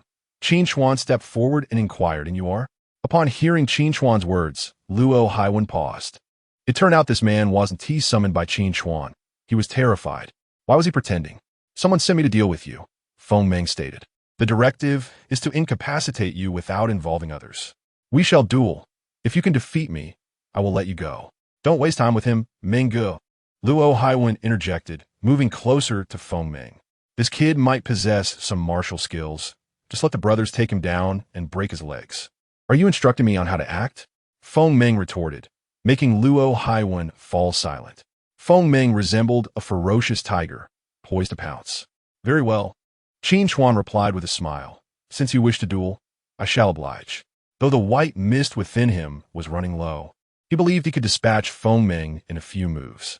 You have some courage, Feng Ming observed coldly. For that, I might spare your life. Given your bravado, I shall also allow you to live. Arrogant, Feng Ming bellowed. Your arrogance will lead to dire consequences. With that, he unleashed a powerful strike, his muscles swelling, tearing through his clothing. His massive frame charged at Qin Chuan like a moving fortress. To be honest, Qin Chuan felt immense pressure. It was only natural to feel this way with such a wall barreling toward him. Yet, he could not retreat. The first strike must demonstrate his might. With the dwindling white mist within him, he relied on this initial attack to intimidate his opponent. Receive my blow. Feng Ming's colossal fist hurtled toward Qin Chuan's face. Qin Chuan, refusing to underestimate the situation, summoned all his strength to counter the attack with an overwhelming force. The two fists collided with a resounding thud, each stepping back 5 paces. To onlookers, it appeared to be a mere exchange of blows, yet both men were already re-evaluating each other's strength. Feng Ming felt a tingling in his right hand. Qin Chuan's power was astonishing. Despite delivering a full-force strike, which would ordinarily shatter bones, he felt as though he had struck a steel plate instead, causing his hand to ache. Qin Chuan, too, was not unscathed. Feng Ming's punch felt like a hammer, nearly fracturing his bones. This was a full-force strike from the second tier of the thunderclap fist. Remarkably, they were evenly matched. It seemed he needed to reassess Feng Ming's capabilities. This opponent was unexpectedly formidable. You possess commendable strength, Feng Ming remarked, his gaze toward Qin Chuan shifting from condescension to a more intense battle spirit. He had always enjoyed fighting, and as he grew, he relished sparring. However, As he honed his skills, he found himself without rivals. Now, having encountered an opponent of comparable ability, how could he not feel exhilarated? Your strength is impressive as well, Qin Chuan replied, already channeling the white mist to heal his hand. The mist circled before swiftly mending his injury, restoring his hand in mere moments. You are a master. Thus, regardless of the outcome, I shall not incapacitate you. Feng Meng looked at Qin Chuan with fervor. You are defying your orders, Qin Chuan pointed out. No one can command me, Feng Meng stated. Let us continue. I will unleash my full strength and see if you can withstand my assault. Qin Chuan addressed Qin Jin. After speaking, he turned to Feng Meng and declared, Come at me. The others remained rooted in place, paralyzed by his command. No one dares to harm his family without my orders, or I shall flay them alive. Feng Meng shot a glare at Luo Haiwen, who had initially planned to take advantage of Feng Meng's distraction to strike at his family. However, upon hearing Feng Meng's words, Luo Haiwen's anger dissipated. He dared not offend him. Feng Meng struck with the speed of the wind, his fist slicing through the air with lethal intent. Qin Chuan had no intention of absorbing the blow directly. To do so once would be a show of strength, but to do it again would be sheer folly. He swiftly dodged, simultaneously launching a punch aimed at Feng Meng's ribcage. This maneuver was executed with remarkable speed, hoping to conclude the conflict in one decisive strike. Given Feng Meng's formidable upper body strength and his imposing stature, turning swiftly would prove challenging, making Qin Chuan's attack nearly certain to land. A strike to the ribs would incapacitate even the strongest opponent. With a resounding thud, Qin Chuan's fist descended. Yet, it did not strike its intended target. Feng Meng reacted with astonishing speed. Instead of defending himself, he braced for the impact, determined to counter with a blow aimed at Qin Chuan's head. Qin Chuan, sensing the lethal intent, realized that a direct hit to his head would leave him incapacitated. Reluctantly, he withdrew from the attack. In that instant, he propelled himself off the ground and charged once more at Feng Meng, having identified a weakness in his opponent. Chapter 64. Who allowed you to strike in the shadows at the moment Feng Meng attacked? Qin Chuan had discerned that while his upper body strength was formidable, his lower body agility was rather average. His approach favored aggression over defense, adhering to a philosophy of I can sever an arm, but I must take your life. This reckless fighting style was indeed potent. Few could contend with him. Yet, he had his vulnerabilities. If Qin Chuan acted swiftly enough, Feng Meng would be unable to respond in time. With his internal reserves of energy nearly depleted, he had to conclude the fight swiftly. Qin Chuan swung a fist toward Feng Meng. Instead of blocking, Feng Meng retaliated with a punch of his own, adhering to his philosophy of exchanging injury for injury, wagering that his strike would surpass Qin Chuan's in power. The impact was significant. However, Qin Chuan did not commit his full strength. He abruptly pivoted, evading Feng Meng's assault. Seizing the opportunity as Feng Meng leaned forward, unable to halt his momentum, Qin Chuan swept his leg toward Feng Meng's lower body. Feng Meng sensed the movement and panicked, but all his strength was concentrated in his punch, leaving him no time to evade. Should Qin Chuan's leg connect, he would undoubtedly suffer greatly. With a whoosh, Qin Chuan's leg sliced through the air toward Feng Meng. Yet, Feng Meng reacted swiftly, using his body's inertia to roll forward and evade the attack. Before he could regain his footing, Qin Chuan charged at him once more. Now that he had seized the initiative, he would not hold back, intent on defeating him decisively. Losing the advantage, Feng Meng began to retreat, urgently attempting to defend himself. The rapid succession of Qin Chuan's strikes overwhelmed him. Given his inclination toward aggression and neglect of defense, he soon found himself on the receiving end of two of Qin Chuan's punches. Frustrated by the relentless barrage, Feng Meng braced himself to withstand Qin Chuan's next strike. After absorbing the blow, he utilized the force to retreat abruptly, distancing himself from Qin Chuan's range of attack. After catching his breath, he immediately launched a counterattack, intensifying both his speed and strength. Damn it, this cannot drag on. Qin Chuan recognized that this man was akin to an indomitable cockroach. If he did not secure a definitive victory, Feng Meng would not relent. Thus, he planted himself firmly. As Feng Meng's fist came crashing toward him, he concentrated all his remaining energy into his own punch, delivering a full-force blow aimed at Feng Meng. The impact reverberated. Feng Ming had not anticipated that Qin Chuan would dare to meet his strike head-on. This blow, bolstered by momentum, was extraordinarily powerful. Qin Chuan relied on this strike to assert his dominance. If it failed, he was certain to be defeated. His reserves were nearly exhausted. As their fists collided fiercely, Feng Ming felt a wave of pain radiate from his fingers to his arm and then toward his heart. With a gasp, Feng Ming spat blood, collapsing to one knee. Was that punch imbued with hidden power? He asked, astonished as he gazed at Qin Chuan, who remained motionless. Indeed, Qin Chuan replied candidly. Shall we continue? I concede. Feng Ming struggled to his feet. I cannot defeat you. I have exhausted all my strength. Qin Chuan replied. You still dare to divulge your circumstances to me? Are you not afraid my brothers will retaliate? Feng Ming was taken aback by Qin Chuan's words. I perceive you as a person of substance. Quite forthright and agreeable to my temperament, Qin Chuan remarked. I merely wish to acknowledge your excellence. I have only narrowly triumphed over you, so there is no harm in sharing this. Upon hearing these words, Feng Ming nodded. When I, Feng Ming, make a promise, I shall keep it. Since I vowed to duel you, I shall never employ numbers to my advantage. A loss is a loss. Skill does not lie. Brothers, retreat. As he spoke, he prepared to lead his subordinates away. Just as Qin Chuan was about to breathe a sigh of relief, an unknown man emerged from behind, wielding a club and striking at the back of Qin Chuan's head. Fortunately, Qin Chuan managed to react just in time to dodge, but the blow landed on his back.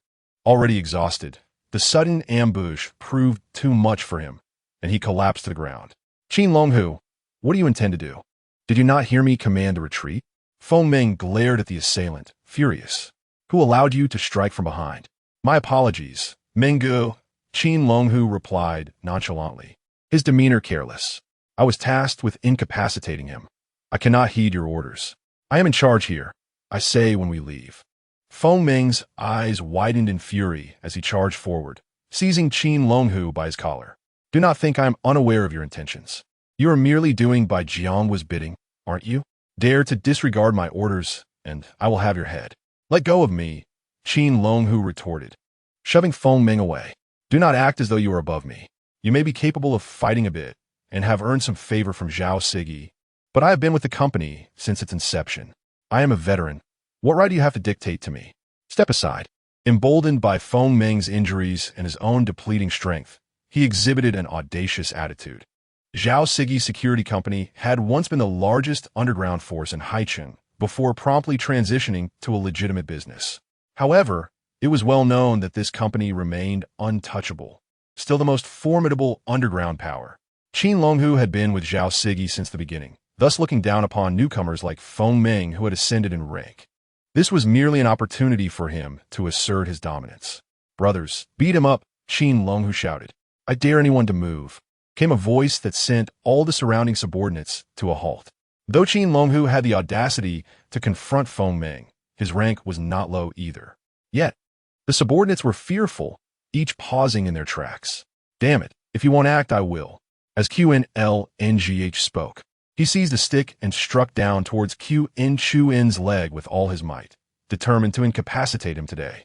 Standing nearby, Liu Hiwn could hardly contain his laughter, relishing the effortless spectacle of Qin Chuan's impending defeat. He had wisely refrained from intervening earlier, as he had underestimated Qin Chuan's combat prowess. Had he rushed in, he would have surely faced dire consequences. Stop right there. Feng Ming rushed forward to intervene, but he too bore significant injuries and was unable to halt Qin's assault. With a forceful shove, Qin pushed him aside and swung the stick again towards Qin Chuan's leg. At that moment, Qin dashed out, positioning herself protectively behind Qin Chuan. While Qin Chuan could endure the blows, he could not allow Qin to suffer harm. Summoning every ounce of strength, he rolled with her on the ground, narrowly evading the strike. Could he continue to evade? Qin, taken aback by Qin Chuan's resilience, nearly strained his back with the force of his missed attack. Seeing Qin Chuan gasping on the ground, he thought the opportunity was ripe and raised his stick to strike again. Just as he was about to deliver the blow, a car sped into the scene, causing QNLNGH's underlings to scatter in fright. The driver exhibited reckless disregard for life, and anyone caught off guard would surely meet a grim fate. As some of them prepared to curse, they fell silent upon recognizing the figure that emerged from the vehicle. The Qin, the esteemed physician known as Hosny, who was not only the senior apprentice of Hosy, but also his cousin. Upon seeing Hosny, QNLNGH hurriedly bowed in respect. With a stern expression, Hosny approached him, delivering 3 sharp slaps. Feng Yiming cannot control you, but can I not? He said icily. Qin Chuan, witnessing the fierce glint in Chuan's eyes for the first time, was taken aback. He had always known him as gentle, and this display of anger was formidable. I was wrong. QNLNGH dared not maintain his bravado in front of Hosny, knowing the elder's temper could surpass even Hosy. Get your crew out of here, Chuan commanded, and disappear from my sight within a minute. QNLNGH, sensing the gravity of the situation, quickly led his subordinates away. Thank you for your assistance, Zhoshny. Qin Chuan managed to rise and express his gratitude. Without you, I might have faced dire consequences today. These individuals have become too brazen. Chuan replied, noticing that Liu Hiwn still lingered nearby. What are you still doing here? Leave at once. Zhosny. Liu Hiwn stepped forward. Feng Yiming and QNLNGH may be under your command, but we are not your subordinates. Your authority over us is overstretched. With Qin Chuan gravely injured, this was the perfect opportunity for revenge. Waiting for his recovery would make it considerably more difficult to deal with him. Yet, he pondered where Qin Chuan had acquired such formidable skills. Do you wish to spar with me? Zhoshny interjected, standing before Qin Chuan. Though I am no longer young, I have not forsaken martial arts. If you doubt me, feel free to test your strength. Old man, please do not make this difficult for me. I bear no grudge against you. I simply wish to deal with Qin Chuan, Liu Hiwn replied coldly, coughing twice for emphasis. As long as I am here, no one is permitted to harm him. Zhoshny stood firm. Then I must take offense. Liu Hiwn commanded his men, you lot. Escort the elder aside, while the rest of you deal with Qin Chuan. Dare to touch him, and you will face my wrath. Zhang Yin shouted at Liu Hiwn. Humph. Liu Hiwn scoffed.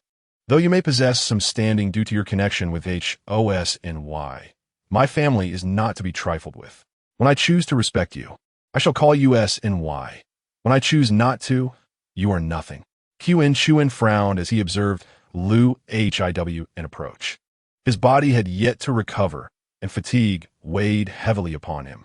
Grasping Qin hand, he swiftly employed the DY New York Ing HNHG, attempting to replenish his internal reserves with white mist. However, the surrounding mist was alarmingly sparse, and channeling this technique required time he did not possess. Kill him. Before Liu Hiwn could finish his threat, a bald man and his entourage stormed into the courtyard, positioning themselves against Liu Hiwn. Boss Bald? Liu Hiwn glared at the bald man before him, incredulous at his audacity to obstruct his path. Boss Bald felt a surge of trepidation upon seeing Liu Hiwn. He was merely a petty thug, insignificant in the face of a family like the Liu. Xiao Liu, I beg you, spare my brother Qin Chuan, he implored. I wish to avoid conflict with you. Bah, Liu Hiwn retorted scornfully. You have no standing here. I warn you, leave immediately, or I will beat you as well. With only 5 companions accompanying him. Boss Bald realized they were woefully outnumbered before Liu Hiwn's throngs. Xiao Liu, since I have already recognized Qin Chuan as my brother, I cannot abandon him. Though we may be small fry, we understand the code of the underworld. With a determined expression, Boss Bald declared, if you wish to fight, you shall have to step over our fallen bodies. Qin Chuan watched in surprise. Boss Bald exhibited a surprising amount of grit. He had expected him to flee upon encountering Liu Hiwn. Very well, then.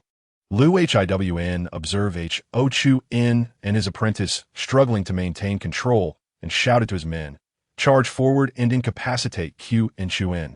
Anyone who dares to impede us shall be dealt with accordingly. At his command, the throng of Liu Hin subordinates surged towards Qin Chuan. Boss Bald's men trembled in fear, realizing they were hopelessly outmatched. Yet, despite their trepidation, they stood their ground. Gritting their teeth, they brandished their sticks, ready to confront Liu Hin's crew. Do not move, retreat. At that moment, Qin Chuan placed a reassuring hand on Boss Bald's shoulder. Do not let your brothers come to harm. I cannot afford the medical bills. What? Boss Bald was taken aback, quickly responding, rest assured, as long as we are able, we will not allow these men to hurt you. Hurt me? With these mere lackeys? Qin Chuan scoffed, a cold smile gracing his lips. He had managed to store a small amount of white mist within himself, sufficient for one more use. He needed to take decisive action against Liu Hin brothers. Strike him. Beat him mercilessly. Liu Hin's subordinates charged forward with fervor. Qin Chuan seized the stick from Boss Bald's hands and met the oncoming wave of attackers. In an instant, he moved like a dragon through the sea, like a wolf among sheep. Those who dared approach were swiftly dealt with. With a powerful swing, Qin Chuan sent one of them flying. The stick then slipped from his grasp, soaring past Liu Hin's startled face and driving itself into the wall with a resounding thud. The fright caused Luo Haiwen to nearly soil his pants. Had the stick not veered slightly, it would have pierced directly into his chest, sending him immediately to meet Yin Wangyi. Wasn't Qin Chuan already grievously injured? How was he now so sprightly? Could it be that he had merely been putting on an act? Luo Haiwen could not help but curse. Unfortunately, it was too late for words, as Qin Chuan swiftly approached him and delivered a punch to his abdomen. A cry of agony escaped Luo Haiwen as his body convulsed and veins bulged on his forehead. With a resounding thud, Qin Chuan struck him again in the back, sending him crashing to the ground. Everyone, cease your actions. Anyone who dares to move again will meet their demise. Qin Chuan's icy gaze swept across the crowd. Almost instantaneously, all present froze in their movements. How could they not? Qin Chuan's prowess was formidable. Even in the face of so many, they could not restrain him. Beside them, Zhao Quan and his disciple were equally formidable, having incapacitated 4 of the 6 assailants. Should this continue, the 2 of them would surely perish. Qin Chuan, I was wrong, Luo Haiwen stammered, terror rising within him as he met Qin Chuan's gaze. Only now did he realize his folly. Qin Chuan chuckled coldly, fixing him with a stare. Where was this understanding earlier? A resounding slap followed. You dare strike me? I warn you, should you hit me again, it will be considered intentional harm. Do you believe I won't report you? Luo Haiwen shouted at Qin Chuan. Another slap landed. Who are you trying to intimidate? You came to my home to cause trouble, and you think I can't retaliate? Go ahead and report me. I fear not. With that, Qin Chuan unleashed a flurry of slaps. I want to dare. Luo Haiwen's face became grotesquely swollen, and he shook his head, hastily admitting his mistakes. If he did not concede, he would surely be beaten to death by Qin Chuan. Did a mere admission suffice to absolve him? A wicked grin crept upon Qin Chuan's lips as he delivered a punch to Luo Haiwen's leg. With a sickening crack, Luo Haiwen emitted a pained howl, rolling on the ground, clutching his leg. The force behind that blow was immense.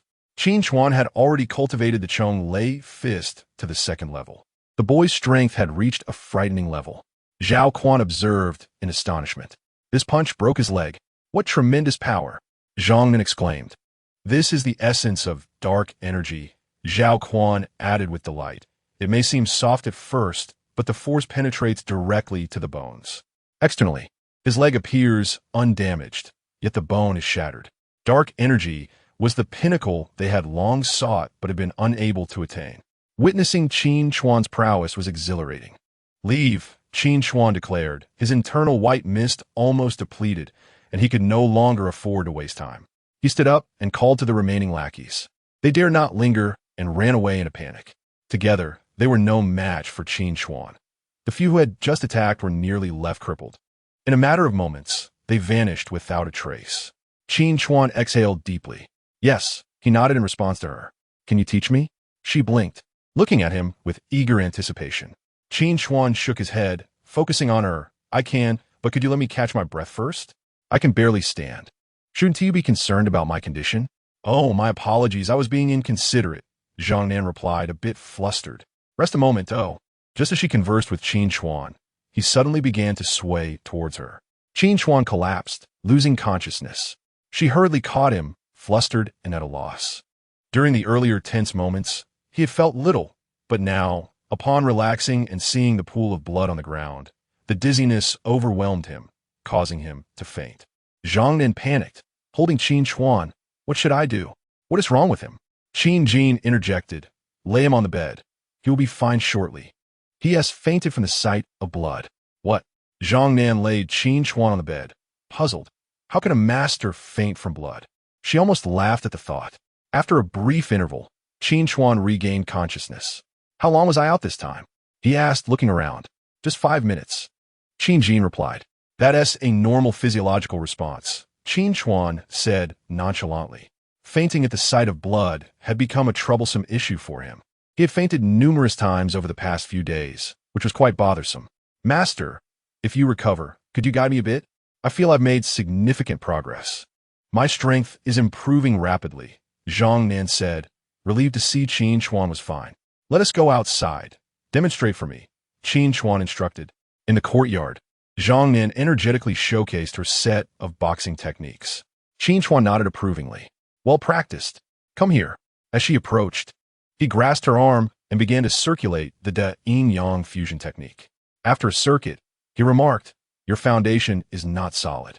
Your practice techniques only reflect the outward form. Without inner support, you cannot advance to the second level. Sensing the emptiness within her, Qin Chuan shook his head. Are you saying our inability to reach the second level is due to the lack of inner energy? Zhao Quan's eyes brightened as he queried Qin Chuan. Qin Chuan nodded. That is a fair assessment. The essence of dark energy is that inner strength can manifest through physical contact to strike the opponent.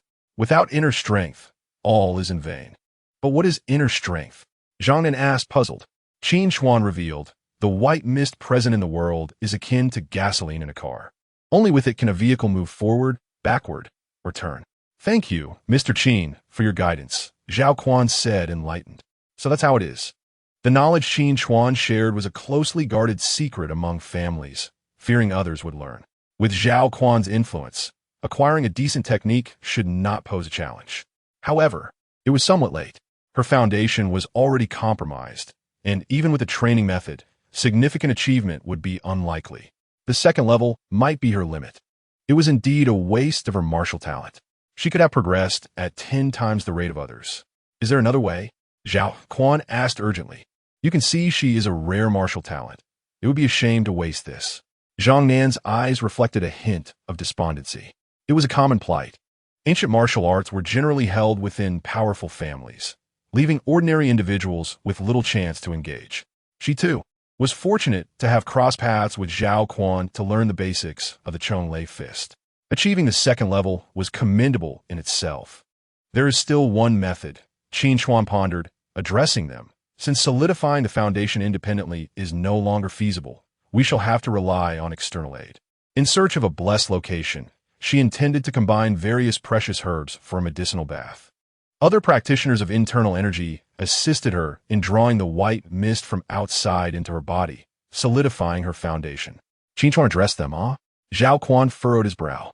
Where can we easily find other practitioners of internal energy?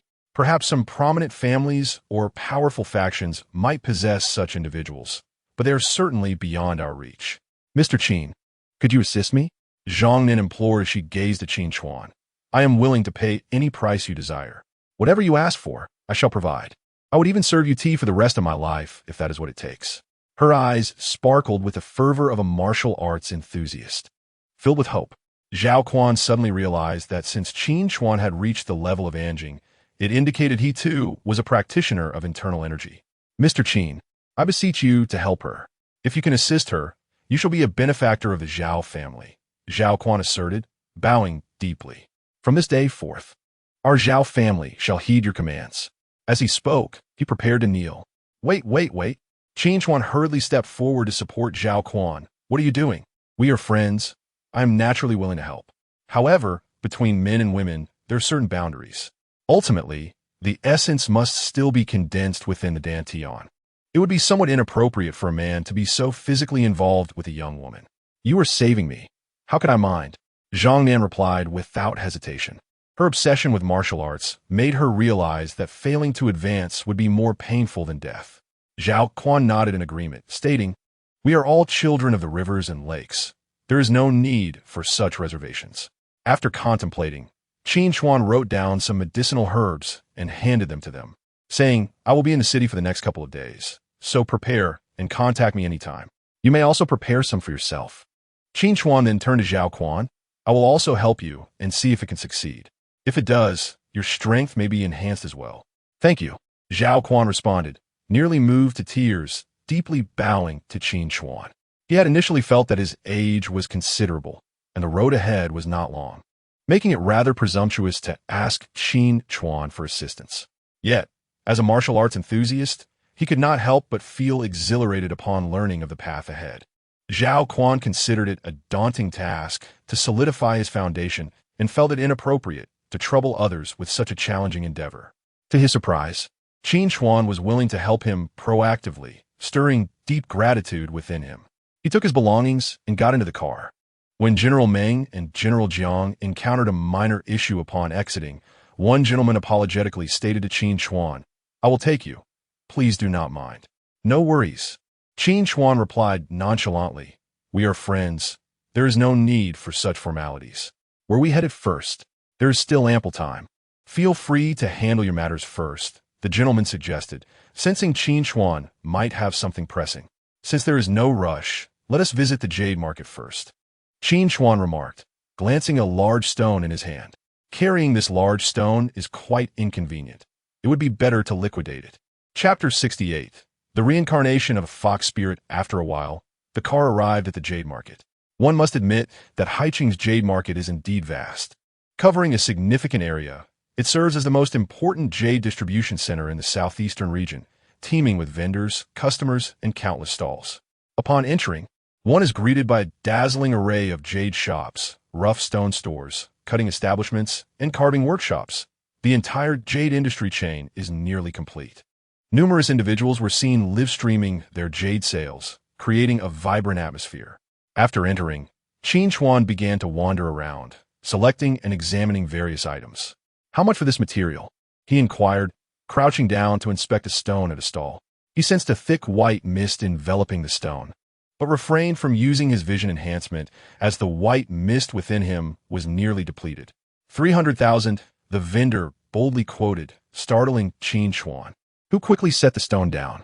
300,000? How could I afford such material? Do you buy rough stones here? Qin Chuan asked the vendor. Yes, the vendor replied, his eyes glinting with interest. In his view, Qin Chuan appeared to be an inexperienced individual. In the jade trade, after stating a price, one would typically expect negotiations. With a price of 300,000, the vendor anticipated Qin Chuan would counter with around 20,000. Since Qin Chuan simply set the stone down, the vendor felt no reservations. What do you think of this stone? Qin Chuan presented the stone he had previously examined. The vendor's eyes sparkled upon inspection, for the stone had been significantly damaged by Qin Chuan, revealing a sizable green mass beneath the surface. Crafting a ring face from it was certainly feasible. Average, the vendor remarked, the size is small, and the quality is rather poor. Look here, it's entirely stone, lacking any jade characteristics. I will give you 500. After a moment's thought, he stated, in reality, if the green part was extracted and fashioned into a ring face, it would be worth at least 50 to 60,000. Such high-quality ring faces possess excellent collectible and value-retaining attributes, allowing for quick sales. Upon hearing this, Qin Chuan frowned. He understood this was business, where the seller would inevitably undercut, but he did not expect the discount to be so severe. Your offer seems rather ludicrous, Qin Chuan replied. This moss has a green line beneath it. The quality of this yang green is quite good. The price should be higher than this. The vendor scrutinized him, noting his rustic appearance and limited understanding of the jade trade's unwritten rules. He immediately began to devise a plan. While the green was indeed present, the quality of the stone was insufficient, and thus the carving would lack value. Name your price, the vendor challenged. 10,000, Qin Chuan suggested after a moment's reflection. If you're willing, we have a deal. If not, I will take my stone. Although he was not very familiar with jade market prices, he felt this offer was reasonable. Hearing Qin Chuan's price, the vendor was somewhat tempted. Purchasing the stone for 10,000 would enable him to profit significantly later. However, this also confirmed that Qin Chuan was indeed inexperienced. Selling something worth 40 to 50,000 for merely 10,000 was a gift. The vendor sought to gain an even larger advantage. No, 10,000 is too high. The vendor hesitated, suggesting, how about this? I genuinely need this piece, so I will offer you 1,000. Forget it. Qin Chuan felt the vendor was not trustworthy. The vendor claimed the stone was worthless while clinging tightly to it. Since they could not agree on a price, Qin Chuan decided to leave. I'll give you 5,000. How does that sound? The vendor clutched the stone tightly, unwilling to let go. Observing his behavior, Qin Chuan understood the stone's value far exceeded the offered amount, and he had indeed lowballed his asking price. Never mind. I shall not sell it. Qin Chuan promptly retracted his offer. The vendor's expression darkened, clutching the stone closely as he admonished. Do you understand the rules? In the jade business, once a price is quoted, one cannot withdraw. You either sell or do not sell. He appeared to have Qin Chuan firmly in his grasp. Qin Chuan was uncertain whether there existed such rules within the jade industry. He hesitantly remarked, I have made an offer, yet you have not provided a suitable price. Am I compelled to sell it to you? Is this not a case of coercive buying? What coercion? This is merely the custom of the trade, the proprietor replied, casting a knowing glance at those around him. The nearby vendors, familiar with him, either chuckled in silence or concurred. Indeed, once a price is quoted, one must sell. There is no room for reneging. This is the established norm. Exactly, once you have quoted a price, you are obliged to sell to him. By making an offer, he has disclosed his intentions. Selling to anyone else would be against the rules. This is a serious taboo in the industry. The crowd took advantage of Qin Chuan's naivety about the trade, criticizing him one by one. Although Qin Chuan was not well-versed in the matter, he felt deep down that such practices were unjust. Come, present your QR code. I shall scan 7,000. Is that acceptable? The proprietor stated, producing his phone, ready to transfer the funds. Once the money was sent, the stone would belong to him. If Qin Chuan later realized the price was too low, he would have no recourse. A clear exchange of money for goods meant any loss was his own misjudgment. Just as Qin Chuan was at a loss, a woman approached him. She was in her 30s, tall and graceful, clad in fitted yoga pants that accentuated her curves. Her upper attire consisted of a black, athletic top, slightly revealing her midriff. With slightly curled hair tied into a high ponytail, her delicate face shone with beauty. Her exquisite makeup framed enchanting almond-shaped eyes that captivated all who beheld her, exuding charm and allure that stirred the heart. Pray tell, what were you just discussing? What do you mean by stating that once a price is quoted, one cannot retract it? An offer is binding only if mutually agreed upon. If we have made an offer and you did not accept, why should we be bound? The woman, undeniably alluring, captivated Qin Chuan's attention. Doesn't it seem you underestimate our understanding of the market? She continued assertively, taking the stone from the vendor's hands and placing it into Xiao Tang's grasp with undeniable authority. Faced with someone knowledgeable, the vendor dared not persist in his obstinacy and could only watch as they departed. Thank you for your assistance. Qin Chuan expressed his gratitude to the woman. Without your intervention, I surely would have fallen victim to their schemes. The woman smiled. Every industry has its intricacies. Without guidance, one inevitably pays tuition.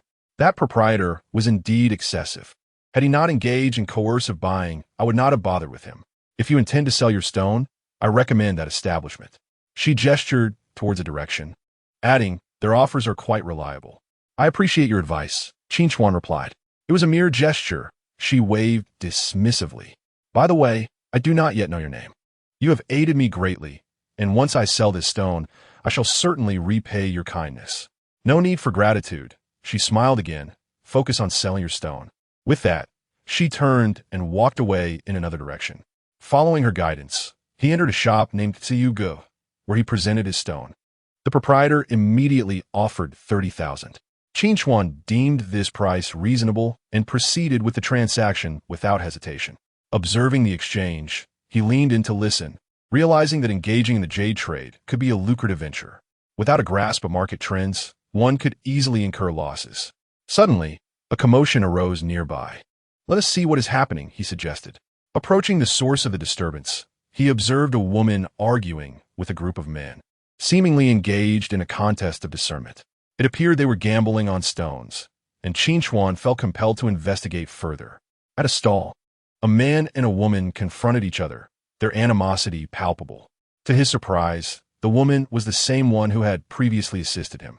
Her demeanor was icy, yet her gentle eyes glimmered with intensity, emanating an aura of authority. Opposite her stood a man, casual and aloof, with a toothpick dangling from his mouth, dressed in a loose shirt, embodying a certain debonair nonchalance. "Wang Qi, by what right do you claim to be among the 6 major decision-makers?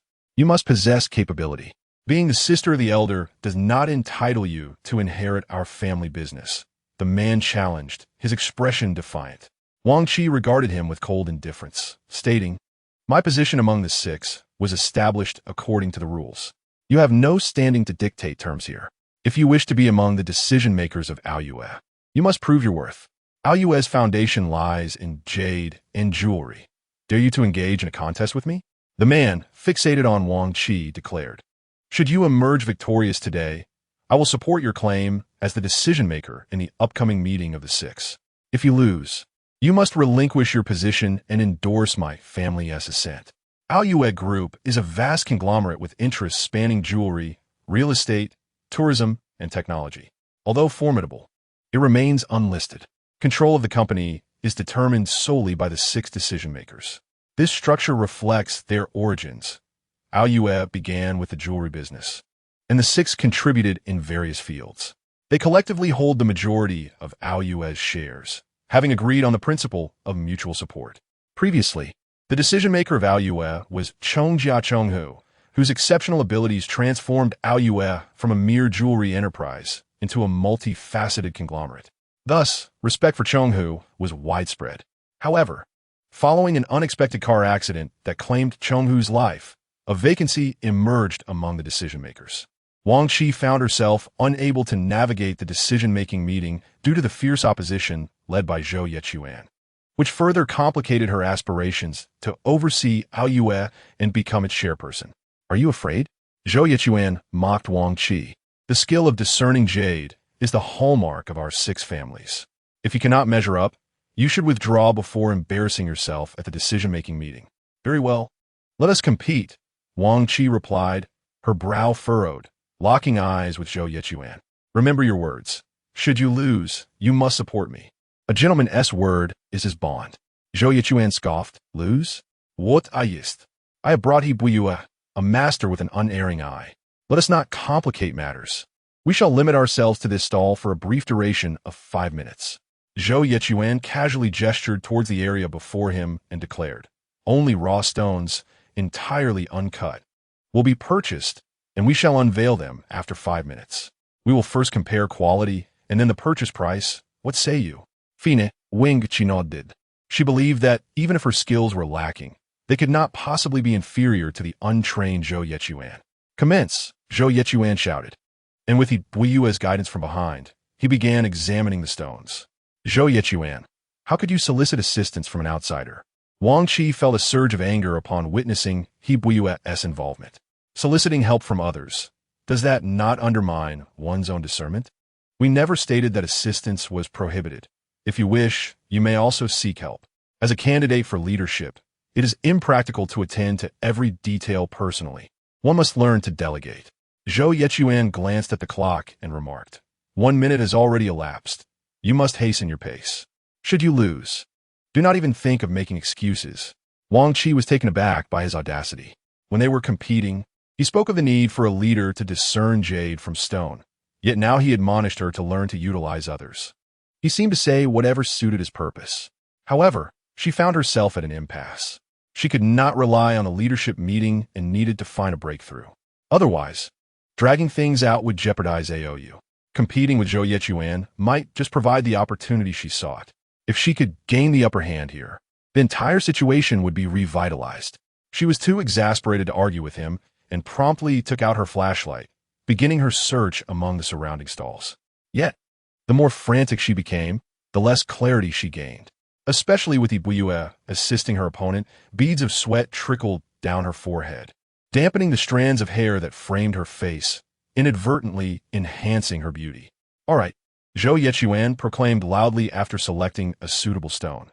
"This stone is flawless in both appearance and lighting." "Ah, there is but 1 minute remaining, Wang Qi. Have you yet to find your stone? I fear you may very well lose this round." Zhou Yechuan continued to apply pressure, stating, "Wang Qi, we all know your management skills, but you are merely a woman. Why expose yourself to such scrutiny? I offer you a choice. Marry me, and let the Zhou family preside over the leadership meeting while you manage AOU's daily operations. Would that not be splendid?" Wang Qi was indeed beautiful, particularly with those alluring eyes. No man could remain unmoved. Even though she was married, Zhou Yechuan was unperturbed. Wang Qi was already sweating profusely, and Zhou Yechuan's incessant taunts only heightened her anxiety. As time dwindled, she gritted her teeth, preparing to randomly select a stone. "How much for this one?" she inquired of the stall owner. The owner was no fool. Observing their competition, he recognized Wang Qi's urgency and immediately demanded an exorbitant price. 600,000. 500,000, Wang Qi retorted. "You're out of time. Do not haggle with me," the owner replied. "I will lower it to 500,000, but it cannot go any lower." Wang Qi was taken aback. She had not anticipated being cornered in such a manner today.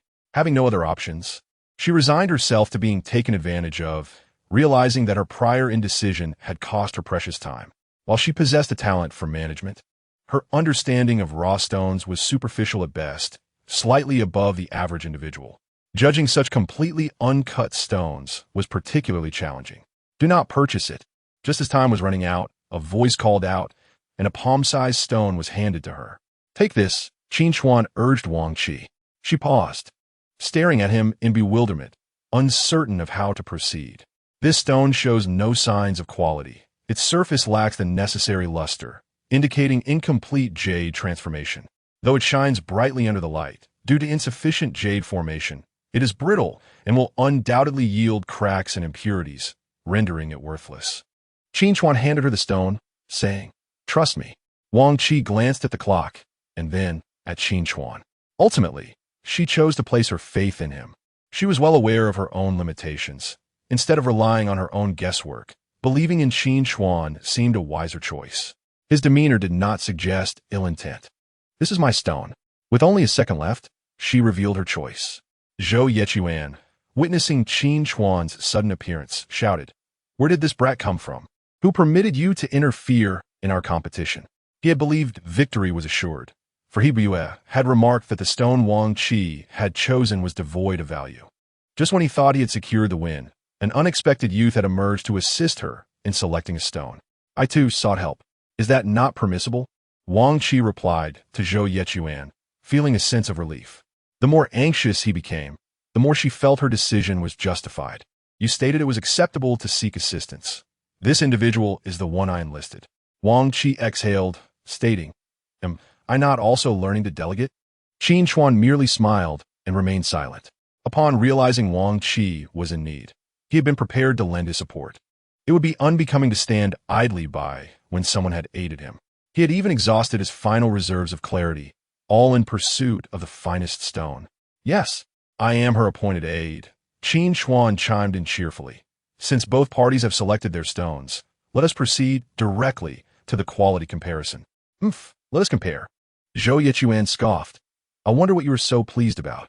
Ibuye is an expert in raw stones, and few in Haicheng can rival his discerning eye. You think this unknown newcomer can defeat me? Not a chance." Ibuye was equally confident. He did not believe this stranger could surpass him. Winning or losing would only be determined once the stones were cut. Wang Qi gritted her teeth as well, uncertain of the quality of the stone Qin Chuan had chosen for her. She could not afford to lose momentum now. "Let us cut them open." Zhou Yechuan instructed the stall owner, "Please slice these 2 stones for us." The owner, eager for business, quickly obliged, transporting the stones to the cutting machine. "How shall we cut them? Shall we first slice along the major crack and then polish the surface?" the owner inquired. Ibuye nodded in agreement. The owner, experienced in his craft, proceeded to cut along the prominent fissure. As a machine whirred and sparks flew, Hibui's lips curled into a smile. It was nearly assured. The hardness of jade is substantial. If the cutting machine easily slices through, it indicates that the jade is not fully formed. In contrast, stones that are challenging to cut suggest a more mature quality. Now, it was simply a matter of gambling on the fissure's condition. With a snap, the owner separated the stone along the crack, drawing the attention of all present. He slowly unveiled the interior, revealing the jade flesh. It has surged, it has increased significantly. The owner exclaimed, "The jade within is indeed exquisite." After rinsing the surface, he continued, "The quality is remarkably aged, at least high ice, and the fissures are minimal. If the cracks remain stable, it could yield several large pieces." Zhou Yechuan, upon seeing the cut stone, felt a rush of exhilaration. Victory was assured. It has surged. It has increased significantly. Observing the exquisite texture of the jade, one could only imagine the fortune that might await if the fissures did not penetrate deeply. How much was this stone purchased for? It seems to be around the mid-10,000 range. Could this not be an extraordinary gain? Hibuyue truly lives up to his reputation with his astute vision. Judging by the direction of the cracks, it is unlikely to deviate significantly. The onlookers, upon seeing the cut stone, began to murmur amongst themselves. Wang Qi clenched her fists tightly, her body unconsciously tensing up. The stone selected by the other party was simply too remarkable. The stone she had chosen was considerably smaller, and even under the same quality circumstances, she would inevitably fall short. "It's impossible to lose," Qin Chuan whispered from the side. Wang Qi looked up at the unassuming young man beside her. For some reason, his confident smile gave her a moment of reassurance. Although they were mere strangers, why did she feel such trust in him? "Hurry and peel it," Zhou Yichuan urged eagerly towards the vendor. He was now impatient to secure a victory. The vendor wasted no time, swiftly removing the outer layer of the jade. "It's a substantial increase," he announced. "The type is sufficiently aged. The internal cracks have not spread significantly, though there is a bit of snowflake cotton, which has minimal impact." After seeing the peeled jade, Zhou Yichuan became arrogant, glancing at Wang Qi and proclaiming, "Do you still intend to compete with me? This material has increased by at least tenfold. I hardly consider you my rival." Claiming a tenfold increase was already a conservative estimate. If fashioned into a pendant and polished, the price would escalate even further. Why not compete? Who says we are bound to lose? Qin Chuan asserted confidently to them. Why would we lose? Hibuyue interjected. A true expert can discern the quality of a piece simply by its outer appearance. While your piece appears somewhat oily and the surface sand is indeed prickly, there's an old crack running through it that is likely to penetrate. Once it does, it will change its nature. In other words, only a small portion of this stone is of good quality. The rest is hardly worth noting. He spoke with unwavering confidence. He makes a valid point. Hibuyue is indeed correct. That crack will surely penetrate. Shall we cut along that crack? The vendor suggested to Wang Qi. Peel it directly. Do not cut, as it may damage the material. Qin Chuan instructed the vendor. The vendor was taken aback. Peeling it directly was quite an undertaking. There is no need for that. Let us first cut along the crack. If the section beneath changes, there would be no need to continue cutting. The vendor believed that the portion below would undoubtedly change, and to grind the entire piece would be a waste of his blade. Such a large crack does not warrant peeling. Besides, it's not a particularly good piece. Let's take a cut first and see what happens. We'll know the outcome without delay. The surrounding crowd echoed in agreement. Wang Qi hesitated, unconsciously glancing at Qin Chuan, viewing him as her anchor in this matter, as she was not particularly knowledgeable in this field. "No need," Qin Chuan asserted firmly. "Just do as I say. In the jade industry, one cut can lead to riches or ruin. The quality of jade cannot merely be determined by a single cut. If a piece of jade is poorly cut, it can lead to a significant drop in value. While this piece has a large crack on the outside, the interior is sufficiently aged, reaching glass quality, and the crack has not penetrated. If we cut along that crack, we will only be left with a pendant. However, if we do not cut along that crack, we can potentially extract a large bangle and a smaller one. The value disparity between bangles and pendants is substantial, with bangles being highly valued and selling quickly. Moreover, This piece contains hints of green and purple. Upon hearing Qin Chuan's words, the vendor felt somewhat helpless. Yet since the customer was paying, he had no choice but to comply with their wishes. In the presence of onlookers, the vendor quickly proceeded to peel away the skin. As the skin was removed, he wiped the sweat from his brow. That was close. Thankfully, we didn't cut it from the middle, or it would have been a disastrous loss. It has increased tremendously.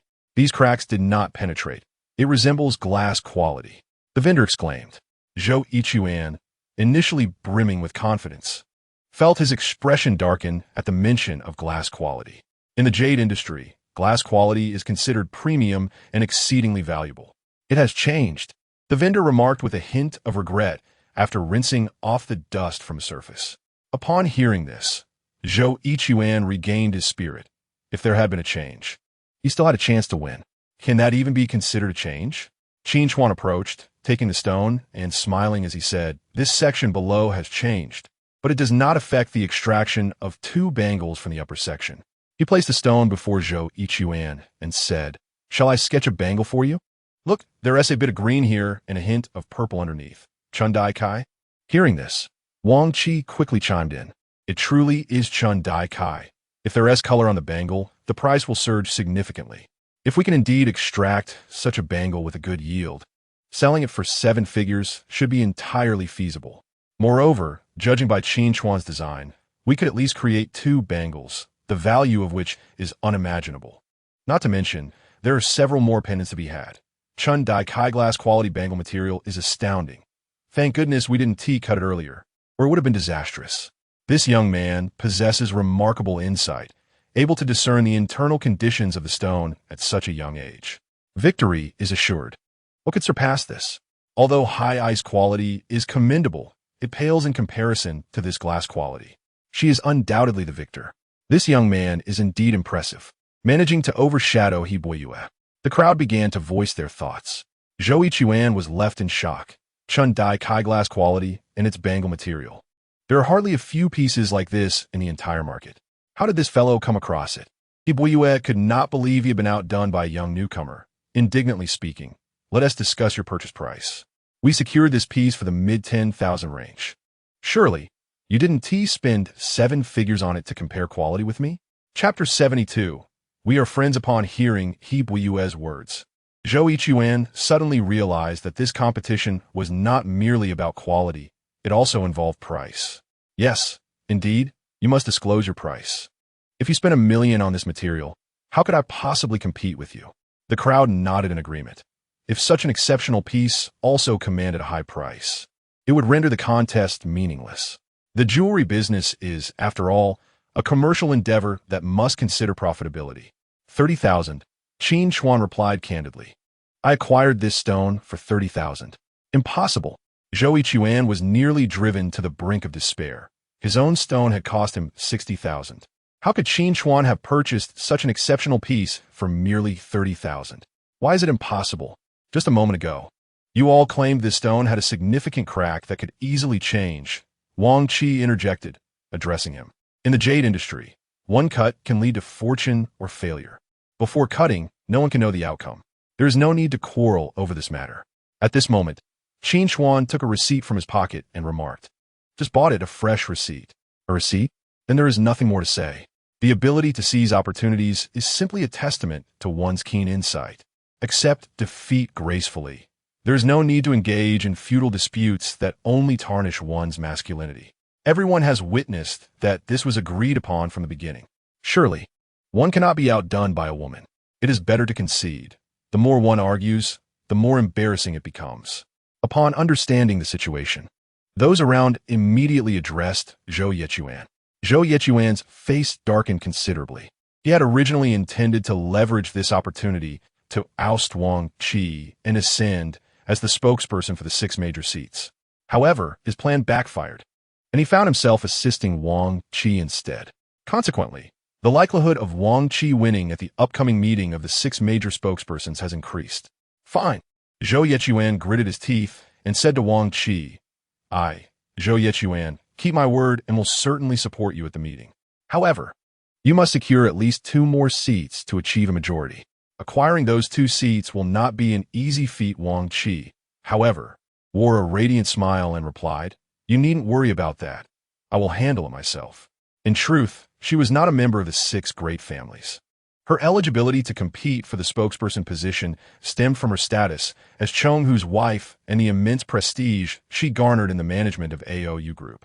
The Cheng family was indeed in need of a new, competitive spokesperson, and to retain their power, they had to choose the more esteemed Wang Qi to compete. Wang Qi could at least represent the Cheng family and bring greater benefits to them. If they did not choose to support Wang Qi, the younger generation of the Cheng family would be of no use. Despite having the support of 2 families and immense prestige, she was still not a member of the 6 great families, and the other families would inevitably harbor some resistance toward her. Had she borne the Cheng surname, the obstacles would have been significantly fewer. "Fine," Zhou Yechuan gritted out through clenched teeth, turning angrily to leave. As the excitement dissipated, the onlookers began to disperse. Wang Qi sat despondently on a long bench after everyone left. Today was perilous. Had it not been for Qin Chuan's assistance, she would have surely met with disaster. "Thank you," she said, glancing at Qin Chuan, forcing a smile. Her smile was exceptionally beautiful, her beguiling peach blossom eyes captivating enough to ensnare anyone. With just one smile, one would be willing to sacrifice everything for her. No need for pleasantries. Qin Chuan averted his gaze and replied, "You just helped me, so it is only right that I assist you now. You may not realize how significant your help has been for me." Wang Qi expressed her gratitude. "It concerns my life and livelihood. You may not know how vital your assistance has been for me either." Qin Chuan smiled back. "The money from selling the stones constitutes my entire fortune. Without you, I would have suffered greatly." Wang Qi observed Qin Chuan for a moment, and they exchanged smiles. "Let us refrain from overthinking each other. It seems rather foolish." Qin Chuan shook his head. "Indeed, it is a bit foolish. As it grows late, allow me to treat you to dinner?" Wang Qi stood up and said, "Let us get to know one another better. I find you quite intriguing." Qin Chuan shrugged and replied, "Are we not already acquainted? I thought we were friends." "Haha, of course we are." Wang Qi paused momentarily, then continued with a smile. "What I mean is, let us dine and converse as friends.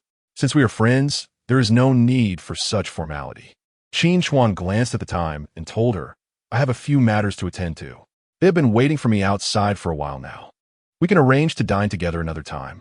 Although Meng Yuning mentioned that the meeting would not occur until evening, there were still tasks for him to address. Moreover, assisting them with a re-examination would also require time. He needed to hurry. "All right, we will reschedule. You go handle your affairs." Wang Qi smiled at him. After Qin Chuan departed, Wang Qi suddenly realized she had forgotten several things. She had not asked for his contact information, nor did she even know his name. Wasn't that amusing? Moreover, the money for the jadeite was provided by him, and the jadeite that emerged from the stone should rightfully belong to him. He had earned that money. This was a 7-figure jadeite, and why was he not claiming it? According to the rules, whoever paid for the stone would own it. What a curious fellow he was. She was accustomed to the deceptions and calculations of the marketplace, but suddenly encountering someone so oblivious was somewhat disconcerting. Earlier, he seemed to have mentioned that the money from selling stones was his entire asset. He used his entire fortune to help her win the contest, yet did not place any value on such a precious item, merely because she had spoken a kind word on his behalf. With this thought in mind, she hurriedly took the raw stone and dashed out, wishing to return it to Qin Chuan. However, Qin Chuan's figure had already vanished from sight. He was not oblivious. He was simply anxious to leave and had forgotten the jadeite. Most importantly, he was unaware of its true value, thinking it merely a piece worth 30 to 50,000. Thus did not regard it with much concern. What now? Wang Qi looked at the jadeite in her hand, glancing around helplessly. What do you expect me to do? In the marketplace, she could calculate and scheme without a second thought, even manipulating others for billions without guilt. Yet now, she found herself flustered over a mere piece of jadeite. "Forget it. I will save the money for you and return it when we meet again by chance." She shook the stone in her hand, feeling a sense of loss. Upon arriving at Jiang Fiwen's villa, Qin Chuan suddenly recalled something. He had not asked that woman for the money. He had purchased the stone, and she should be the one to cover its cost. He had rushed out so hastily that he forgot such an important matter. Moreover, he had not obtained her contact information. Was this not absurd? The woman was simply too beautiful, her captivating eyes enchanting enough to leave him somewhat dazed. His mind had short-circuited, causing him to forget many things. Forget it. Perhaps I can ask for it next time we meet. Jiang Fiwen, do not overreach. Do you still wish to enter the Jiang group? Such ambition. Before Qin Chuan could step into the room, he heard a commotion from within. The loud voice belonged to Jiang Fiwen's cousin, Jiang Yud. Jiang Yud, do not create a disturbance here, Jiang Fiwen said angrily. It was Grandma who asked me to make demands. What is wrong with my request? Indeed, Grandma previously stated that whoever could awaken grandfather would be relinquished from the position of family head. Has that happened? Meng Yuning chimed in sarcastically. Fiwen is being quite courteous by only making this one request. Mr. Qin, please this way, the man who came to greet Qin Chuan said. There's a minor family dispute. Please do not take offense. We will enter through the side door, and once they finish arguing, they will come to meet you. All right. Qin Chuan nodded. After all, this was their family matter, and it was not his place to interfere. Once inside the room, he took a seat on the second floor, enjoying the fruit on the table while listening to the ongoing commotion downstairs. After a while, Qin Chuan began to understand the situation. Following his previous treatment of the Jiang family's elder, Jiang Fiwen, the elder matriarch was somewhat reluctant to share the family business with her. Thus, let Jiang Fiwen put forth a request in place of the original promise. Jiang Fiwen expressed her desire to join the Jiang group. Yet this request was met with staunch opposition from her second uncle's family. The Jiang group is the very heart of the Jiang family, and Jiang Yiming's family is unwilling to relinquish any power, which is precisely why Jiang Yud has caused such a commotion here. Jiang Yud glared at her and declared, If you do not change your mind today, do not blame me for being impolite. I am making a request to grandmother. What does that have to do with you? Jiang Fiwen frowned and retorted, The Jiang family is not solely under your family's control. What? Are you eager to monopolize the Jiang group now? I certainly cannot fulfill your wish. This condition I will firmly establish. If you wish to refuse, let grandmother do it herself. She understood that the matriarch favored the second branch of the family, yet this was something she had uttered herself. If she were to renege on it, her face will be tarnished. Jiang Yud's actions were undoubtedly in line with the matriarch's intentions. If Jiang Fiwen could be swayed to change her mind under Jiang Yud's pressure, that would be ideal. Jiang Fiwen was well aware that the matriarch would never stoop to refusing her, as her current request was significantly less demanding than what the matriarch had previously agreed to. Should this too be denied, the matriarch would be concerned about losing face. After all, in a prominent family, maintaining a semblance of dignity is essential. Let me tell you, if you do not change your mind today, I will represent the Jiang family and take this house, Jiang Yud asserted. You can go sleep on the streets. Jiang Yud fixed his gaze on her and continued. This house was allocated to me by the Jiang family. You have no right to dictate to me. Jiang Fiwen shot back. The Jiang family is not under your control yet. Who says it isn't? Jiang Yud sneered. The Jiang properties are now under my management, and the ownership of this house belongs to Jiang properties. Thus, even if I evict you, it is entirely justified. I advise you not to be too greedy. A modest request suffices, and you should take your gains and retreat. The insatiability of the human heart only leads to one's own ruin. Hearing Jiang Yud's threats, Jiang Fiwen's brows knitted tightly. You dare. If you even touch a single item in my room, I will report you to the Jiang family. Upon hearing this, Jiang Yud burst into laughter and said, Do you know what you are saying? Do you comprehend why I dare to be here? Without grandmother's backing, would I have the audacity to do this? What? Jiang Fiwen gritted her teeth, unwilling to believe. Stop spouting nonsense. What is there to disbelieve? You are a girl. The Jiang family will never entrust the assets to you. You would do well to be wise and ask for something tangible for your own good, Jiang Yud replied. In truth, the matriarch has always favored males, intending to pass the Jiang family's assets to Jiang Yiming, despite the fact that Jiang Fiwen's father was the one who truly earned those accomplishments. Jiang Fiwen recognized Jiang Yud's words as truth, yet she refused to concede. She still wished to fight for her claim. No matter what you say, this is my demand. Why should the matriarch speak to you personally? Do you truly think you've gained face?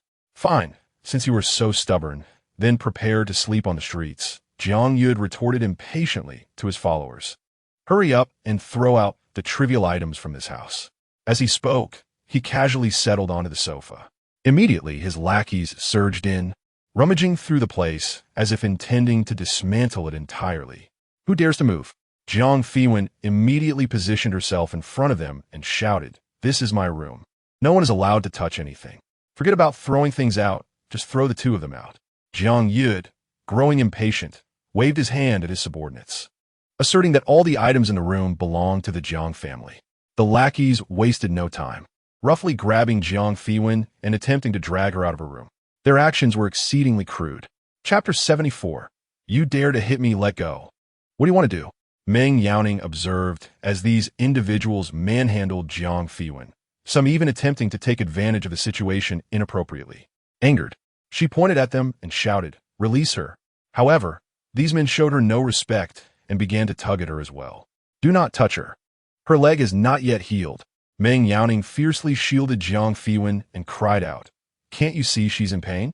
The previous night, Jiang Fiwen's leg ailment had shown signs of a relapse, which was why she had hoped for Qin Chuan to arrive early to assist with her treatment. Now, with these individuals roughly pulling her, her condition had evidently worsened. Cold sweat streamed down her face, and her body was nearly collapsing. Yet, these men were completely indifferent, continuing their rough handling of Jiang Fiwen. Infuriated, Meng Yaoning resorted to expletives. However, the more she cursed, the more emboldened they seemed. "Brothers, hurry up and drag her out. Previously, you didn't even have the right to touch her." "Haha, I'll take charge. I fancy her fair skin and fine figure. Don't play the hero. Mind your own business. Hurry up and act. Stop wasting time." These men exchanged lewd comments while plotting to take advantage of the two. "I dare anyone to touch me. I warn you, my master is Zhao Quan, and I am from the Meng family. Anyone who dares to lay a finger on me will regret it." At this moment, Meng Yaoning invoked her background to reprimand them. This tactic proved effective. The men froze in place. They were merely ordinary laborers, no match for the Meng family. Dealing with them would be as easy as handling a small chick. "Do not heed her nonsense. If anything goes wrong, I will take the blame," Jiang Yu chimed in. Laughing, "She is not a key figure in the Meng family. You can do as you please. She cannot do anything to you." As he spoke, he waved his hand at them. With Jiang Yud's assurance, these men grew even bolder, their actions becoming increasingly lewd. "Come on, little girl. Will you walk out on your own, or shall I carry you? Haha, hurry up and act. Stop chattering." They were just about to clumsily push and shove the two. A man with triangular eyes attempted to take advantage of Jiang Fiwen while she was unable to move. Suddenly, a water bottle struck his face before he could make contact, causing blood to gush from his nose. The force of the throw, from such a distance, nearly left him dazed. "What are you doing?" A bunch of grown men bullying two girls. "Do you have no shame?" Qin Chuan descended from the second floor, glaring coldly at these individuals. In truth, he had initially been reluctant to involve himself in family matters, as it is often said that a fair official finds it difficult to settle family disputes. Moreover, he had depleted the white mist within him. Should a conflict arise with these men, he might not even emerge victorious. "Jiang Yud, what are you doing here? If you claim this is your home, why resort to such underhanded tactics? Why not follow legal procedures?" Qin Chuan fixed his gaze on him and questioned, "What? Afraid to go through legal channels? Worried others will accuse the Jiang family of betrayal? That you are abandoning them after using them? Do you think that by acting this way today, no one will criticize you? Do not be so shameless. Leave yourself some dignity." Jiang Yud's anger flared upon seeing Qin Chuan again. If it were not for him, they would not be in such a passive position. They had long since taken control of the Jiang family. "Do we need your interference in our Jiang family affairs?" Jiang Yud shouted at him. "What do you think you are? I'm a good person, standing up for justice, simply wanting to help. The current lack of white mist within myself renders me vulnerable in conflicts with these individuals. Do not attempt to intimidate me. Who do you think you are?" Jiang Yud impatiently shouted to those around him. "Go ahead, throw him out along with him." "Stop." Meng Yuning interjected, positioning herself in front of them, and exclaimed, "Jiang Yud, do you have no conscience? Can't you see that Jiang Fiwen is unwell? Striking now is nothing but taking advantage of her misfortune.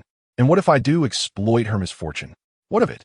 Jiang Yu dismissed her concern and ordered his subordinates to charge forward. "We must leave," Qin Chuan declared. lifting Jiang Fiwen in his arms and addressing Meng Yuning. Do not engage with them. She is not yet recovered, and any altercation will surely lead to our disadvantage. That is correct, Jiang Yud remarked with a smirk. To withdraw voluntarily is your only dignified option. They may leave, but you shall not. He pointed at Qin Chuan. You have harmed my people. I have no intention of letting you go. His eyes glinted with murderous intent. This scoundrel had bullied him repeatedly, and now that a chance to settle the score had arisen, he would not let it slip by. Attacking my brother is akin to attacking me. Jiang Yud commanded his henchman, Go, beat him up. I will not release him until I feel satisfied. However, before he could finish, Qin Chuan had already lunged forward and delivered a sharp slap to Jiang Yud's face. The sound echoed loudly, leaving Jiang Yud momentarily stunned. How dare this man strike him? He was a member of the Jiang family, while Qin Chuan was but a lowly peasant. Such audacity was outrageous. You dare to hit me? Jiang Yud exclaimed in disbelief. Do you even know who I am? You wretched fool! I will ruin you. As he spoke, he attempted to rise and retaliate against Qin Chuan. Although Qin Chuan currently lacked the white mist, the foundation of his Song Lei fist remained intact. Despite the challenge of facing multiple opponents, he was still far superior to a wasteful second generation like Jiang Yud. His body had been enhanced through the white mist, giving him capabilities far beyond those of an ordinary person. Defeating Jiang Yud was an effortless task. Before he could fully rise, Qin Chuan struck him down once more, forcing him to sit back on the couch. This slap was even more forceful than the last, rendering Jiang Yud's face swollen. You think you can ruin me? Take a look at your own worth. Qin Chuan scoffed. You just struck me. Allow me to offer you an opportunity. What are you waiting for? Go and deal with him. Jiang Yud barked at his henchmen. All of you attack him. Upon hearing Jiang Yud's command, two henchmen rushed towards Qin Chuan. However, Qin Chuan was unyielding and charged at them. Having recently gained insights into his own strength through his confrontation with Jiang Yud, he realized that although he was not yet capable of facing 6 or 7 opponents at once, taking on 2 or 3 was certainly within his grasp. Furthermore, one of the henchmen had already suffered an injury to his nose from a water bottle, giving Qin Chuan the advantage. Drawing on his wealth of fighting experience, he swiftly kicked the foremost henchman. The henchmen following Jiang Yud were merely his lackeys, lacking any real combat skills. Before the first henchman could react, Qin Chuan sent him flying with a single kick. Although this kick was considerably weaker than in his prime, the henchman was in a pitiful state, collapsing to the ground and unable to move.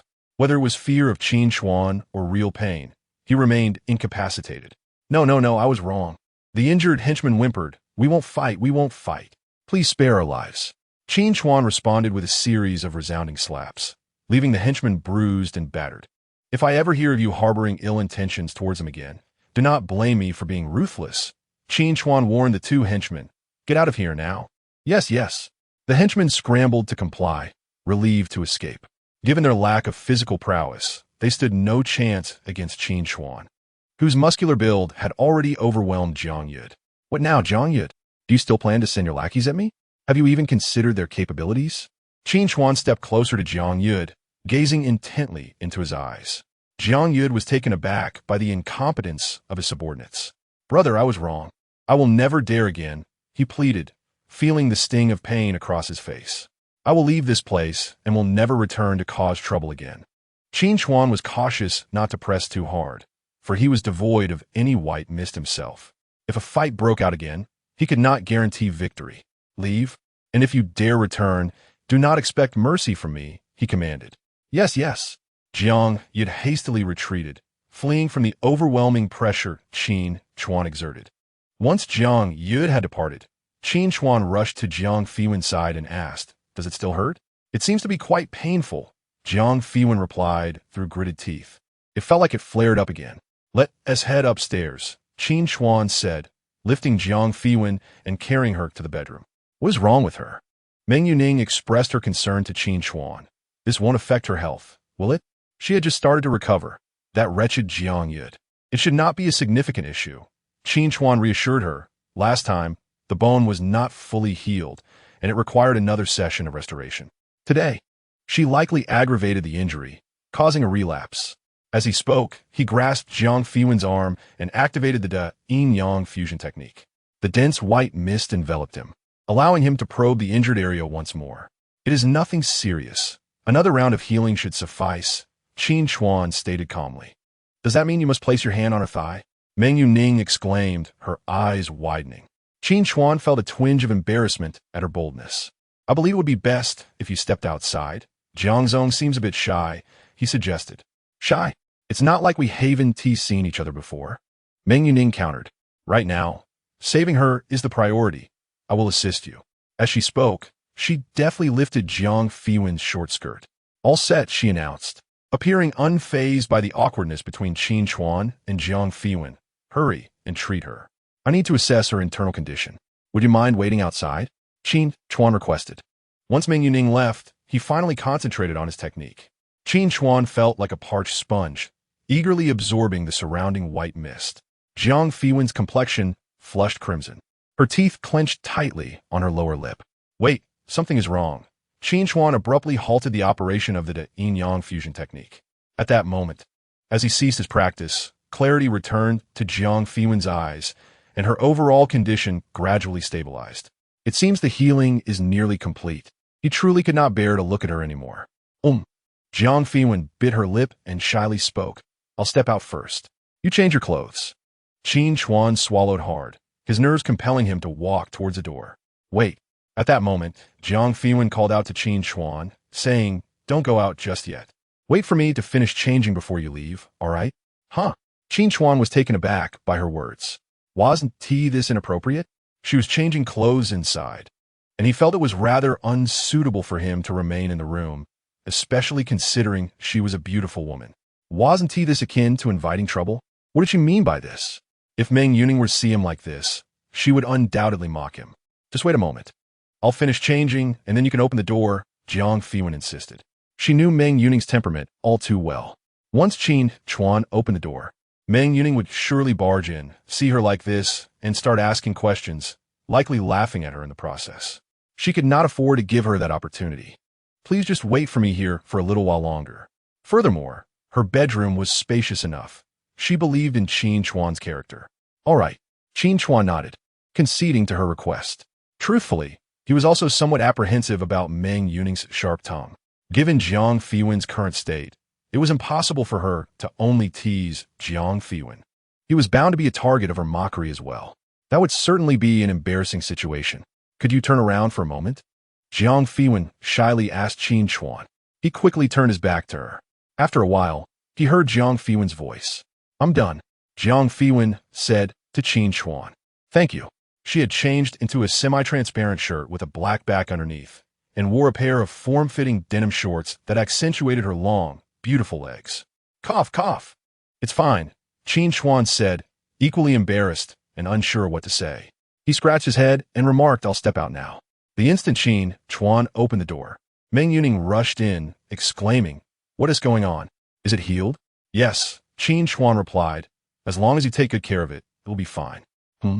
Meng Yuning, having just relaxed, noticed the flushed faces of both Jiang Fiwen and Qin Chuan, and upon seeing Jiang Fiwen in a new outfit, her eyes narrowed with a detective's scrutiny as she interrogated Jiang Fiwen. Why did you change clothes while still inside? What were you two doing? No shame at all. I thought I heard some strange noises in there, and I assumed I misheard. Chapter 77. Dressed too much, cough, cough. Qin Chuan cleared his throat awkwardly and said, You must have misheard. Huh. The more awkward they became, the more delighted Meng Yuning was. Let us set aside the noises for now. Why did you change clothes in front of him? Jiang Fiwen was at a loss for words, feeling embarrassed and unsure of how to respond. Meng Yuning was exactly like that. She had no qualms about making others uncomfortable. Some things should be left unsaid. I was tidying up and didn't realize she was changing clothes. Qin Chuan quickly fabricated an excuse. Oh, you didn't notice? Meng Yuning fixed her large eyes on him, grinning as she said, I understand. I completely understand. While she verbally affirmed her understanding, her expression conveyed a different implication. All right, how about letting Qin Chuan check on you again? Jiang Fiwen immediately shifted the focus, addressing Meng Yuning. Oh, you have a bit of a problem with your heart, right? How should that be examined? Aren't you wearing a bit too much? Wouldn't that complicate the diagnosis? I'll assist Qin Chuan. I will certainly help diligently. as she spoke. Her gaze was fixated on Meng Yuning's chest area. "What are you doing?" Meng Yuning suddenly felt bashful, wrapping her arm around Jiang Fiwen's, and shyly replied, "You can't say things like that. We're good friends. How could I not trust you?" He absolutely didn't see anything while you were changing. "I was very obedient and stayed outside when I diagnosed you.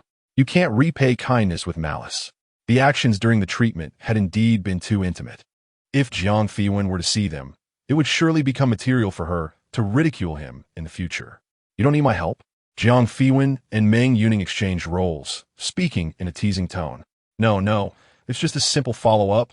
I can run and jump," Meng Yuning assured her. Qin Chuan glanced at the time. It was getting late. He interrupted their conversation, asking Meng Yuning, "How have you been feeling lately? Any discomfort?" "This is my first time doing this, and I'm not particularly familiar with that toxin thing. No other discomfort, just sometimes a sudden sharp pain in my heart, followed by a heaviness in my chest," Meng Yuning replied, her demeanor growing serious as she spoke. "That indicates there are still areas needing improvement."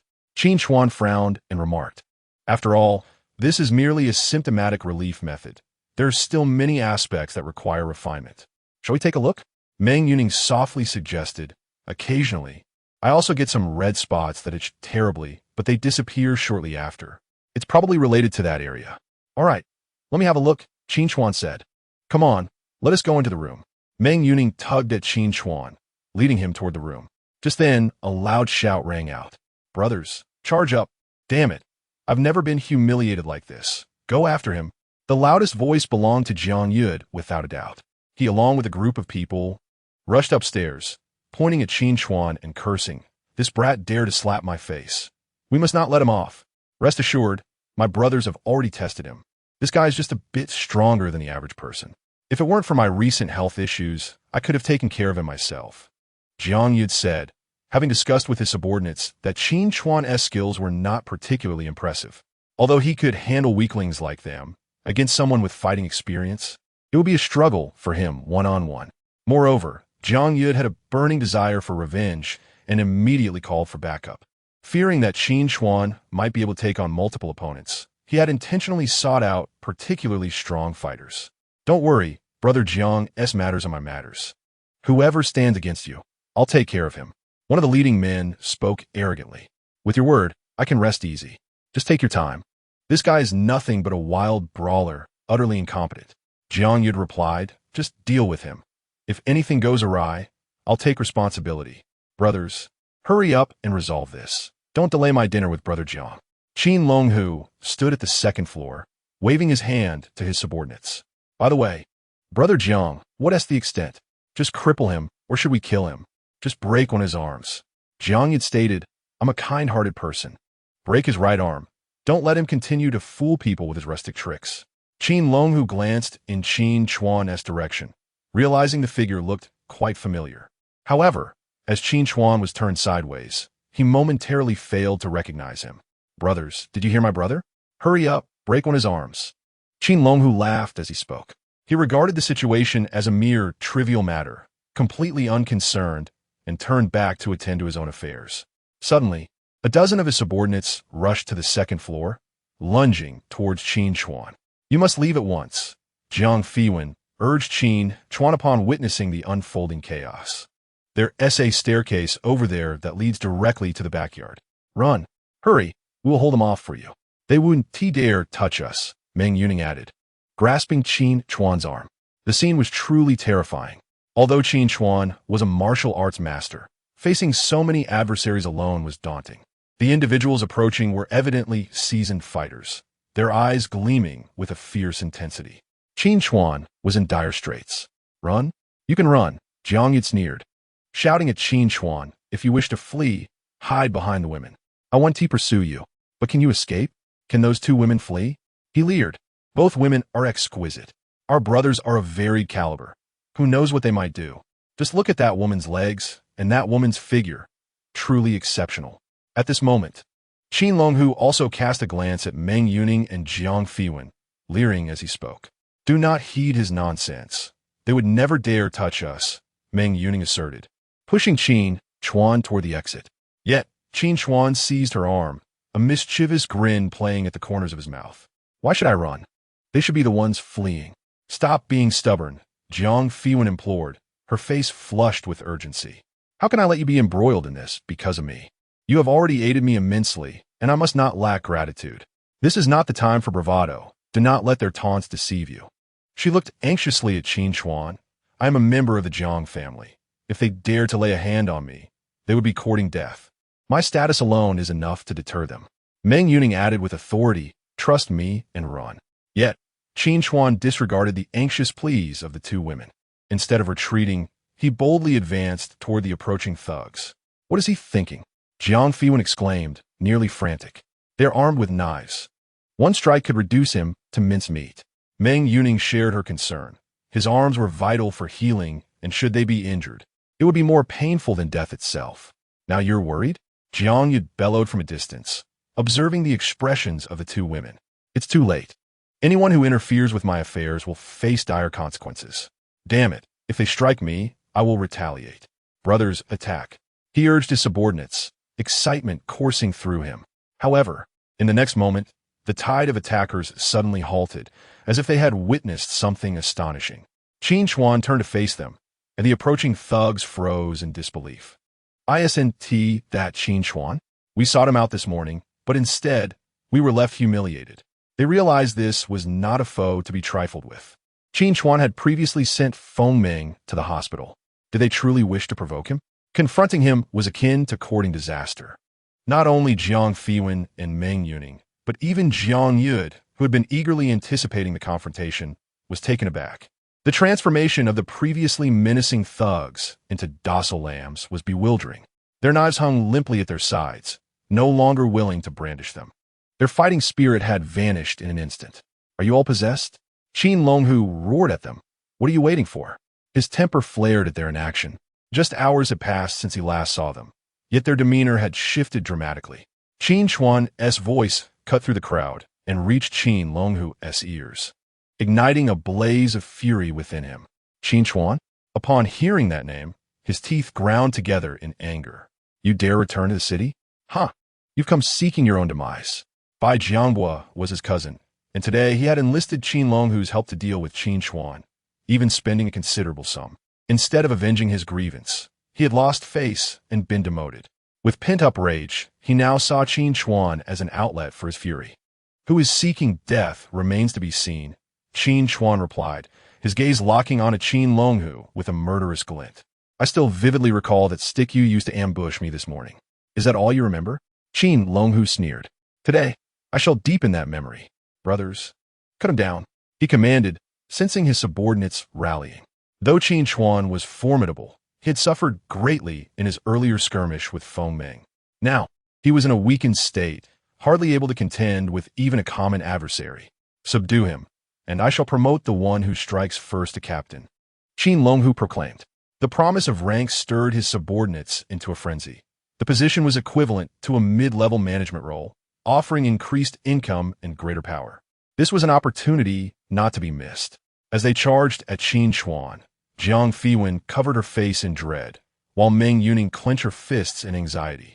Just then, a thunderous sound echoed as Qin Chuan unleashed his might, delivering a powerful kick that sent the first assailant hurtling through the air. The thug flew backward like a cannonball, crashing into several others. Earlier, when he had fought Feng Ming to a standstill, it had been due to insufficient energy. However, now he felt rejuvenated, his strength amplified beyond measure. These thugs were left in shock, questioning how his power seemed to surpass even that of Feng Ming. Yet, with no option but to press forward, they charged at him with cacophony of shouts. Qin Chuan tightened his fists, his earlier frustrations boiling to the surface.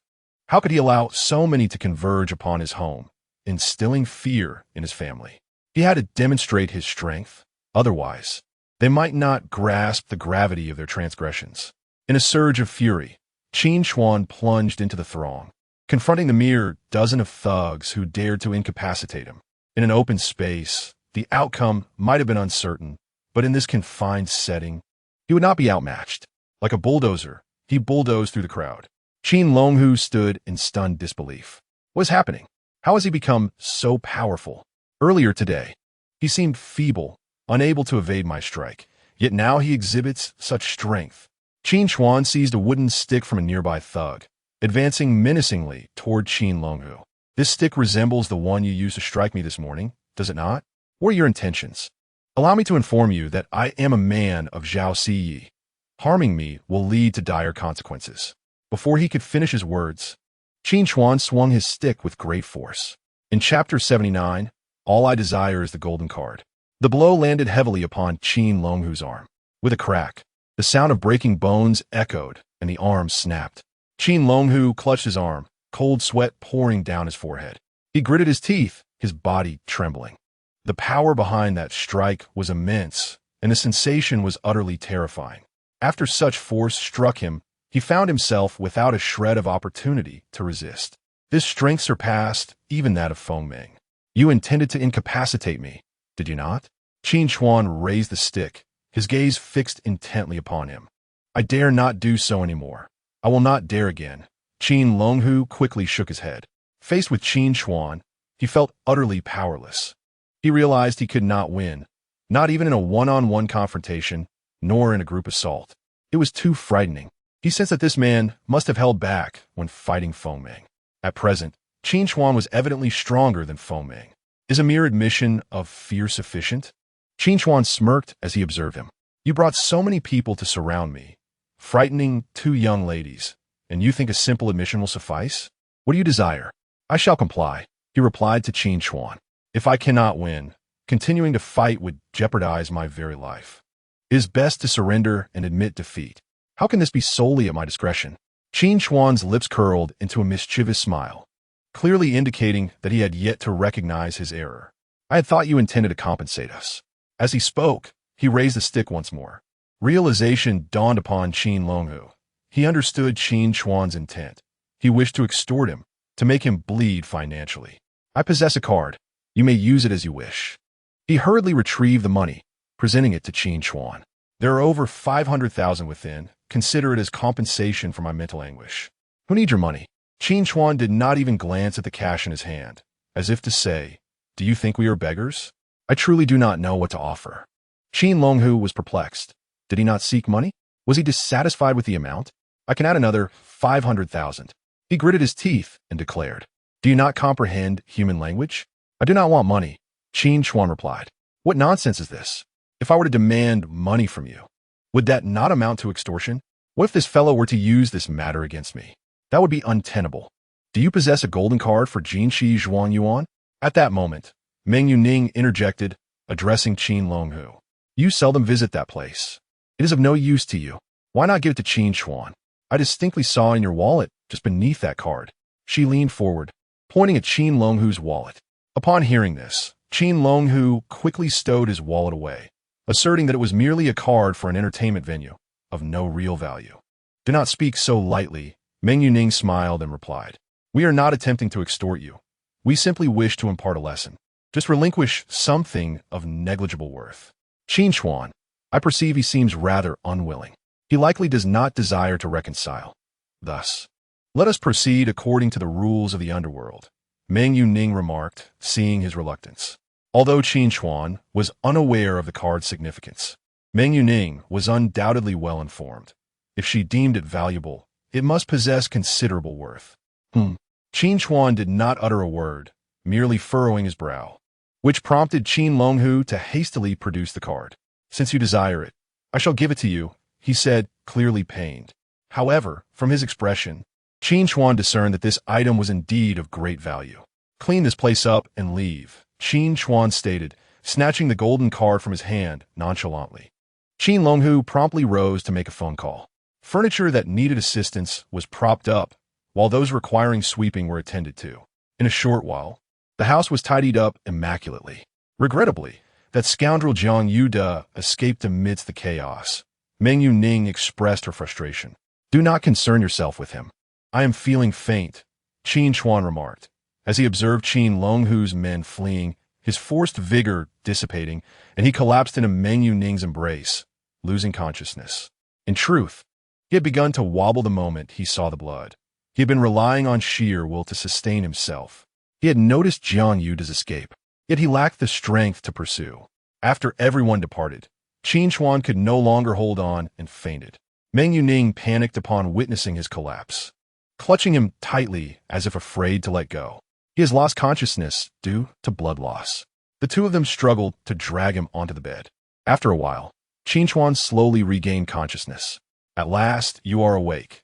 It was truly alarming, Meng Yuning said, patting her chest.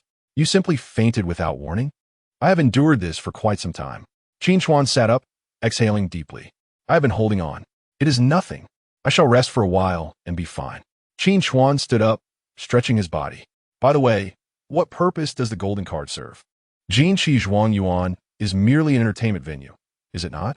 Jin Shi Zhuang Yuan is akin to a private club where one can dine, drink, play golf, and ride horses.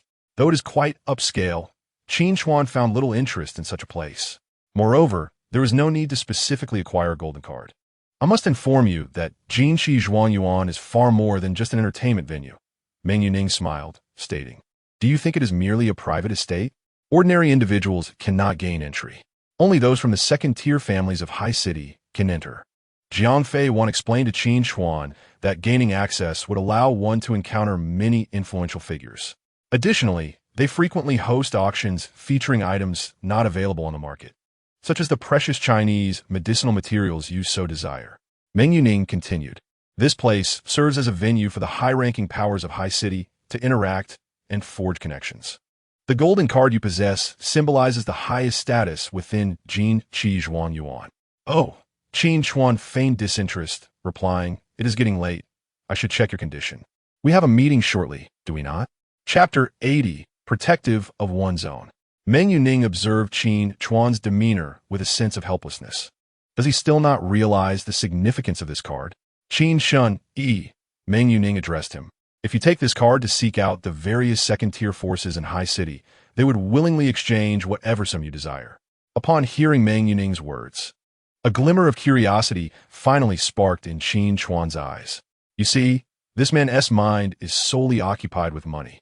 Meng Yuning sighed in resignation as she noticed Qin Chuan's newfound interest. Of course, I am currently in need of funds, Qin Chuan stated. I must find a way to earn money. Is what you claim about it being able to exchange for substantial wealth truly accurate? It is indeed true. Jiang Fei Wan concurred, affirming that Yuning did not speak in vain. However, I suggest you keep this card safe, as Jin Shi Zhuang Yuan is quite extraordinary. Even the Jiang and Meng families possess only a silver card. Opportunities to participate in higher-level activities are beyond reach. The character Qin Lngh, under ordinary circumstances, should not possess this card. One wonders what fortunate circumstance allowed him to acquire such a golden card. Fiwn, too, felt a twinge of curiosity. Typically, the golden cards of Jnch Zhu and Zhuin are reserved for first-tier family factions. Qnlngh lacks both strength and status, making his possession of this card quite perplexing. But what does it matter? Yunning remarked. Regardless, it is now in your possession. Keep it for now. It may prove useful in the future. Noticing the time, she added, It's getting late. Let us proceed to the meeting. Qin Chuan glanced at the clock and agreed that it was indeed late. He turned to Fiwn and said, Let's go together. I shall not accompany you. I am not a shareholder of the Hij and Cun. Fiwn replied, shaking her head. I am preparing dinner for you all. Come now. It is not a visit to the Hij and Citun. Qin Chuan smiled and suggested, Let's make a stop at the Jiying residence. With Jiying Yud causing such a ruckus, we cannot remain silent and allow this grievance to pass. Yunning interjected playfully, Are you going to stand up for Fiwn? Have you two been secretly nurturing feelings for each other? Has a relationship heated up so quickly? Fiwn's face flushed instantly. Do not speak nonsense, she retorted. Although she protested, her cheeks betrayed her embarrassment. His direct approach to confront the Jiying family was indeed to defend her and send a clear message to Jiying's clan.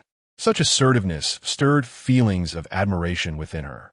The Jiying family is merely a second-tier family in Iching, and his brazen intervention could very well offend them. Jiying Yud has caused quite a disturbance, and I am quite irked myself. It is I who wishes to stir trouble, Qin Chuan quickly clarified. I see.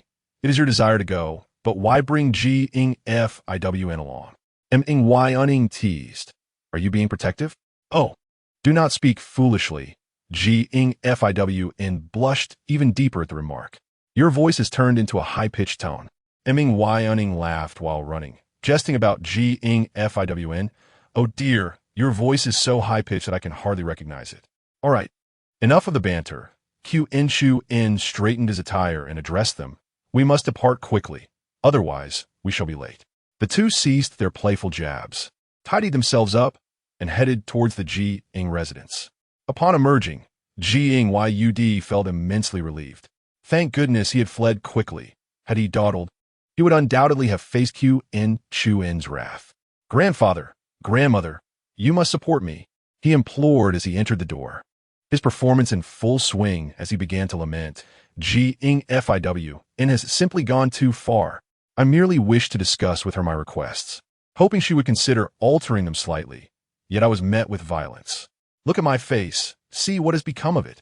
He wept, tears streaming down his cheeks. Seeing the state of her grandson, the elderly matriarch's heart ached. She rushed over to inspect Jing Yud's injury, exclaiming, "Who could be so cruel as to do this to my grandson? Grandmother, you must stand up for me." Jing Yud fumed. What Jing Fiwn has proposed is utterly excessive. Now that grandfather has awakened, this household should remain under his control. Her demands are clearly aimed at usurping grandfather's authority. I simply sought to persuade her to allow grandfather to lead the Jing family to greater heights before discussing any alterations. Yet Jing Fiwn resorted to violence against me. Just look at how ruthless she was. He continued to twist the narrative. The elderly matriarch, already sympathetic to her grandson, grew more resentful towards Jing Fiwn upon hearing that he had been assaulted due to family matters. Does Jing Fiwn truly believe that by curing the old man's illness, she has become a family's savior? Has she begun to disregard us entirely? She fumed. This family is still under our stewardship, and it is not her place to dictate terms. Is she not clinging to your casual remark? Now she assumes that the Jing family is hers to command, leaving no room for others, even to voice their opinions. Jing Yud further fueled her ire. We all know that your initial statement was made in the heat of the moment to save grandfather and was never taken seriously. Your sole focus was on finding a doctor, driven by filial piety. Yet Jing Fiwn shows no regard for familial ties, fixating solely on the wealth that grandfather has amassed. The Jing family stands at a precarious juncture, desperately needing grandfather to stabilize the situation. Her timing to contest the family's assets shows a blatant disregard for our interests. Such a person must never be allowed into the Jing group. The matriarch, incensed, echoed his thoughts. Who would have thought she harbors such wolfish ambitions? This is outrageous. Despite hearing this, Jing Oz remained impassive. In truth, he held reservations about Jing Yud's claims. However, he was adamant about retaining his authority and was unwilling to allow Jing Fiwn to contest control over the Jing group. Thus, he resolved to go along with Jing Yud's narrative and facilitate Jing Fiwn's expulsion from the company. After all, the matriarch had previously promised that whoever saved him would inherit half of the Jing family fortune. Jing Fiwn had already claimed a significant stake in that regard. Many within the company had begun planning to side with Jing Fiwn. He could not permit such a situation to unfold, as he still coveted his position of power. In the name of the group, he issued an order promoting Jing Fiwn to senior partner of Jing Shm Izuing while dismissing her from her role as general manager of Ruby Ozhi. Upon hearing this, Jing Yud nearly leaped for joy. Chapter 81. I only treat half the illness. Jing Shm Izuing was, in fact, a peripheral division of the Jing group. Transferring, there was akin to being exiled. As for the title of senior partner, it was merely a hollow honor, devoid of any real authority. It could be said that Jing Fiwn had been thoroughly sidelined. The old man, with foresight, received Jing Yud's flattery, stating, "She is a girl who cherishes beauty. Sending her to beauty and cosmetics is quite fitting, allowing her to utilize her talents." Is this truly the conduct of the Qin family? No sooner had he spoken than Qin Chuan burst into the room with the two others. Ziying, one of them rushed in, saying, "These people are simply too overbearing. I cannot stop them." He wiped the cold sweat from his brow. In the Qin family, it was strictly forbidden for anyone to intrude so boldly. Now that Qin Chuan had entered unannounced, he feared for his own position. "Leave us." Oz waved his hand dismissively at the man, turning to Qin Chuan with a smile and asking, "What do you mean by that?" "Mr. Qin, I find myself perplexed." Qin Chuan, unperturbed, pulled out a chair and sat down. "You are quite bold. Who permitted you to sit?" Yud reprimanded him. Qin Chuan remained silent, merely casting a glare that caused Yud to promptly quiet down. At this moment, Qin Chuan experienced a sudden realization. It was evident that one must possess their own influence. Relying solely on oneself would likely prove insufficient. A man is as good as his attire, a horse as good as its saddle. If I were the head of a first-tier faction, would Jiang's family dare to be so brazen? You once promised that whoever saved you would assume leadership of the Qin family and inherit half of its wealth, did you not? Qin Chuan inquired calmly. Oz did not deny this, nodding in affirmation. "That was merely my wife's urgent plea in a moment of desperation." "Then you do not intend to honor that promise?" Qin Chuan pressed. "I certainly intend to honor it," Oz replied.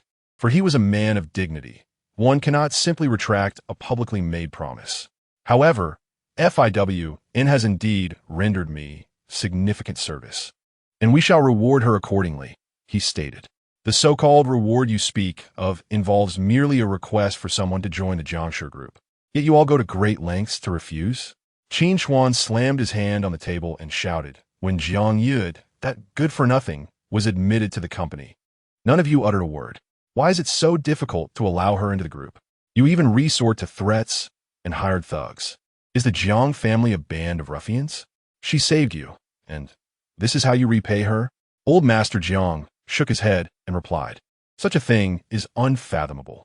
How could I engage in such behavior?" He turned to Jiang Yud and inquired, "Did you do this?" "Grandfather, I only did it for the company's sake," Jiang Yud awkwardly explained. "The internal dynamics are currently stable. Introducing an outsider could disrupt that balance. I was merely anxious and wished for her to amend her request." His words were an attempt to provide Old Master Jiang an avenue of retreat. The two shared a common perspective, both unwilling to admit her into the company, but the unsavory task fell solely to him. Jiang Yud's intentions were also for the company's good. At this moment, Old Master Jiang addressed Qin Chuan, stating, "I believe his proposal has merit. Perhaps the method is somewhat flawed, but his intentions are indeed commendable." Upon hearing Old Master Jiang's words, Qin Chuan grasped the situation. Jiang Yud's actions were sanctioned or at least tacitly approved by them. "So your intention is to refuse Fei Wan's condition outright? If you're unwilling, just decline directly. Why all this obfuscation?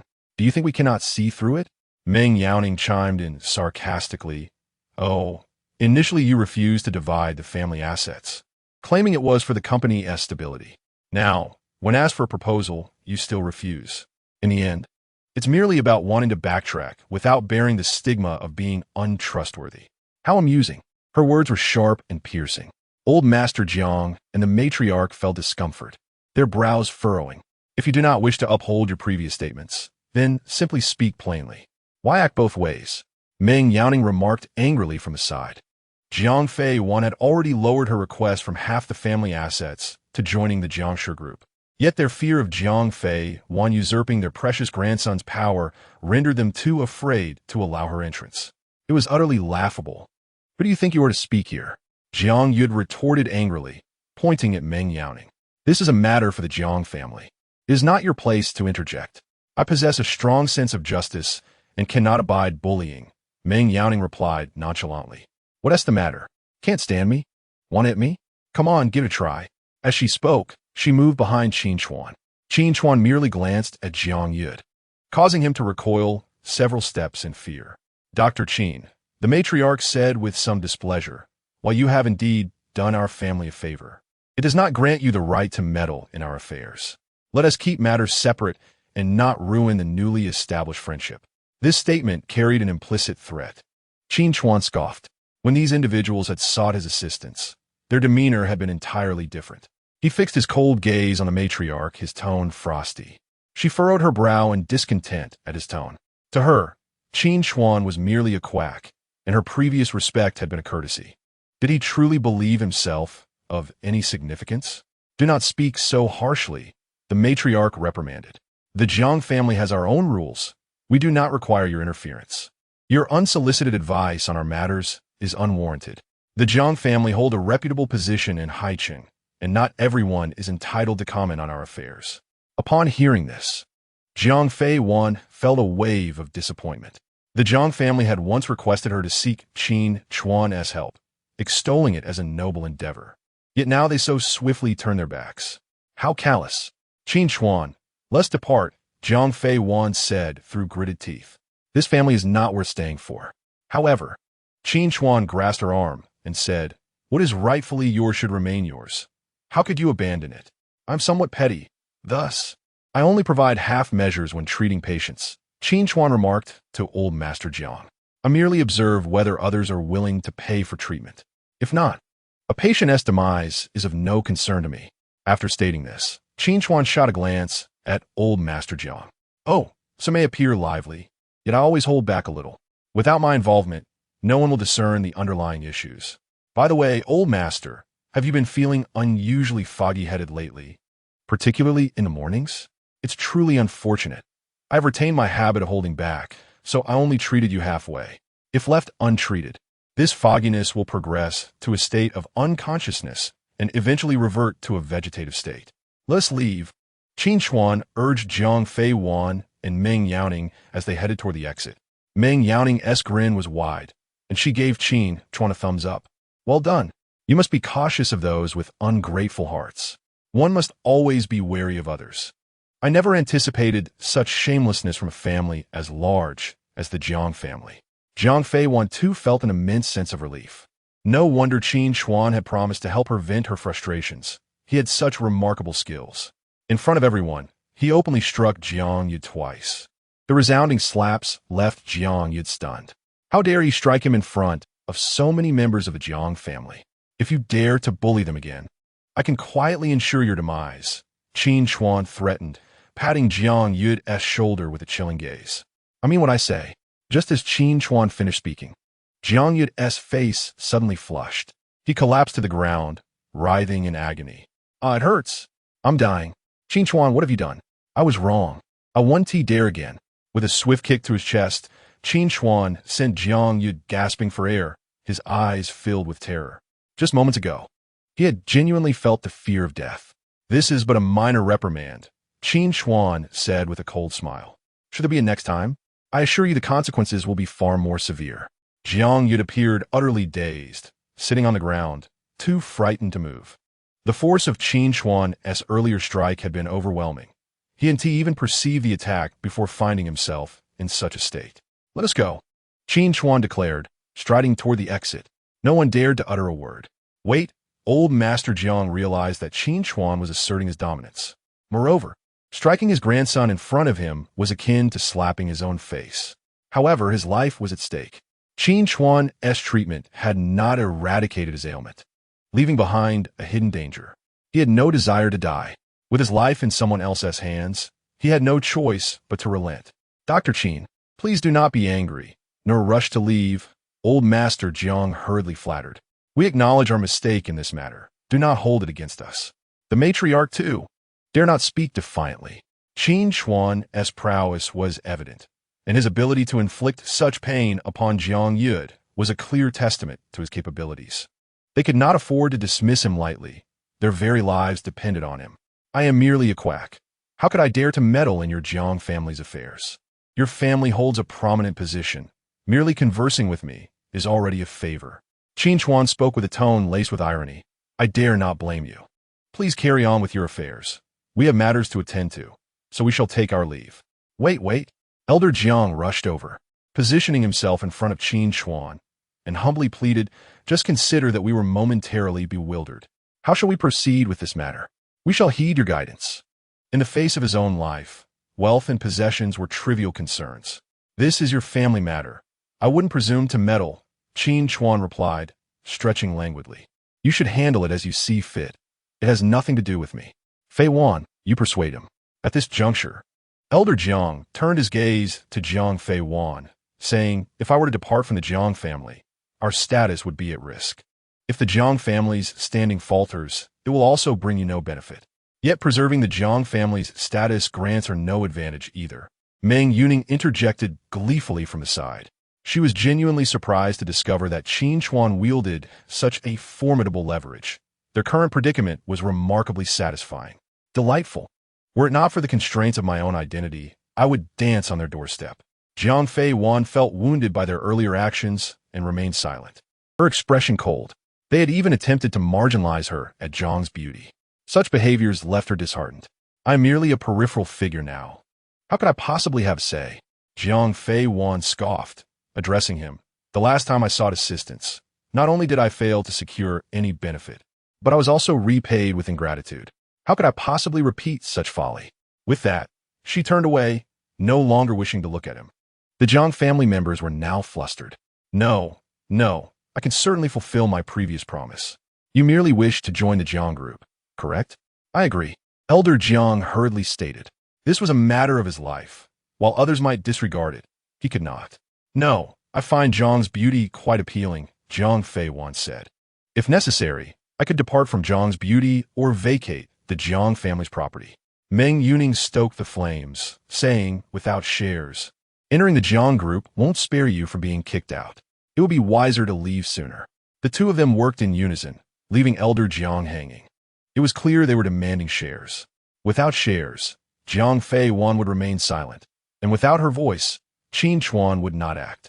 All right, all is negotiable. Elder Jiang lamented, regretting not having acquiesced to her demands earlier.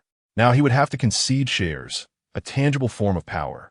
Shares I shall grant, he declared through gritted teeth. In Chapter 83, titled Men, Stubborn as They Are, Meng Yuning flashed a mischievous smile at Jiang Fei Wan, pleased with their progress. How many shares will you provide? She inquired of Elder Jiang. You won't simply offer a trivial amount to placate Fei Wan, will you? Elder Jiang appeared somewhat bewildered at this moment. He had not previously contemplated this issue. He merely sought to maintain control over all power. Qin Chuan watched him frozen in place, his brow furrowing. If you are unwilling, then so be it, Qin Chuan waved dismissively. He had the Jiang elder's life in his grasp, putting him in an unassailable position. Regardless of the circumstances, Elder Jiang had no choice but to comply with his demands. No, I am willing. How about I allocate 5% of the shares to her? Elder Jiang proposed, calculating that with 60% of the company's shares in his possession, granting her 5% would still allow him to retain decision-making power without jeopardizing the company's overall direction. Upon hearing this, Jiang Fei Wan felt a wave of nausea. 5% of the shares could easily be diluted, allowing her to be sidelined from the company. Initially, she had held some hope for the Jiang family, which led her to request merely entry into the company without stipulating the need for shares. However, given the current situation, it was evident that she must secure shares, and the proportion must not be too low.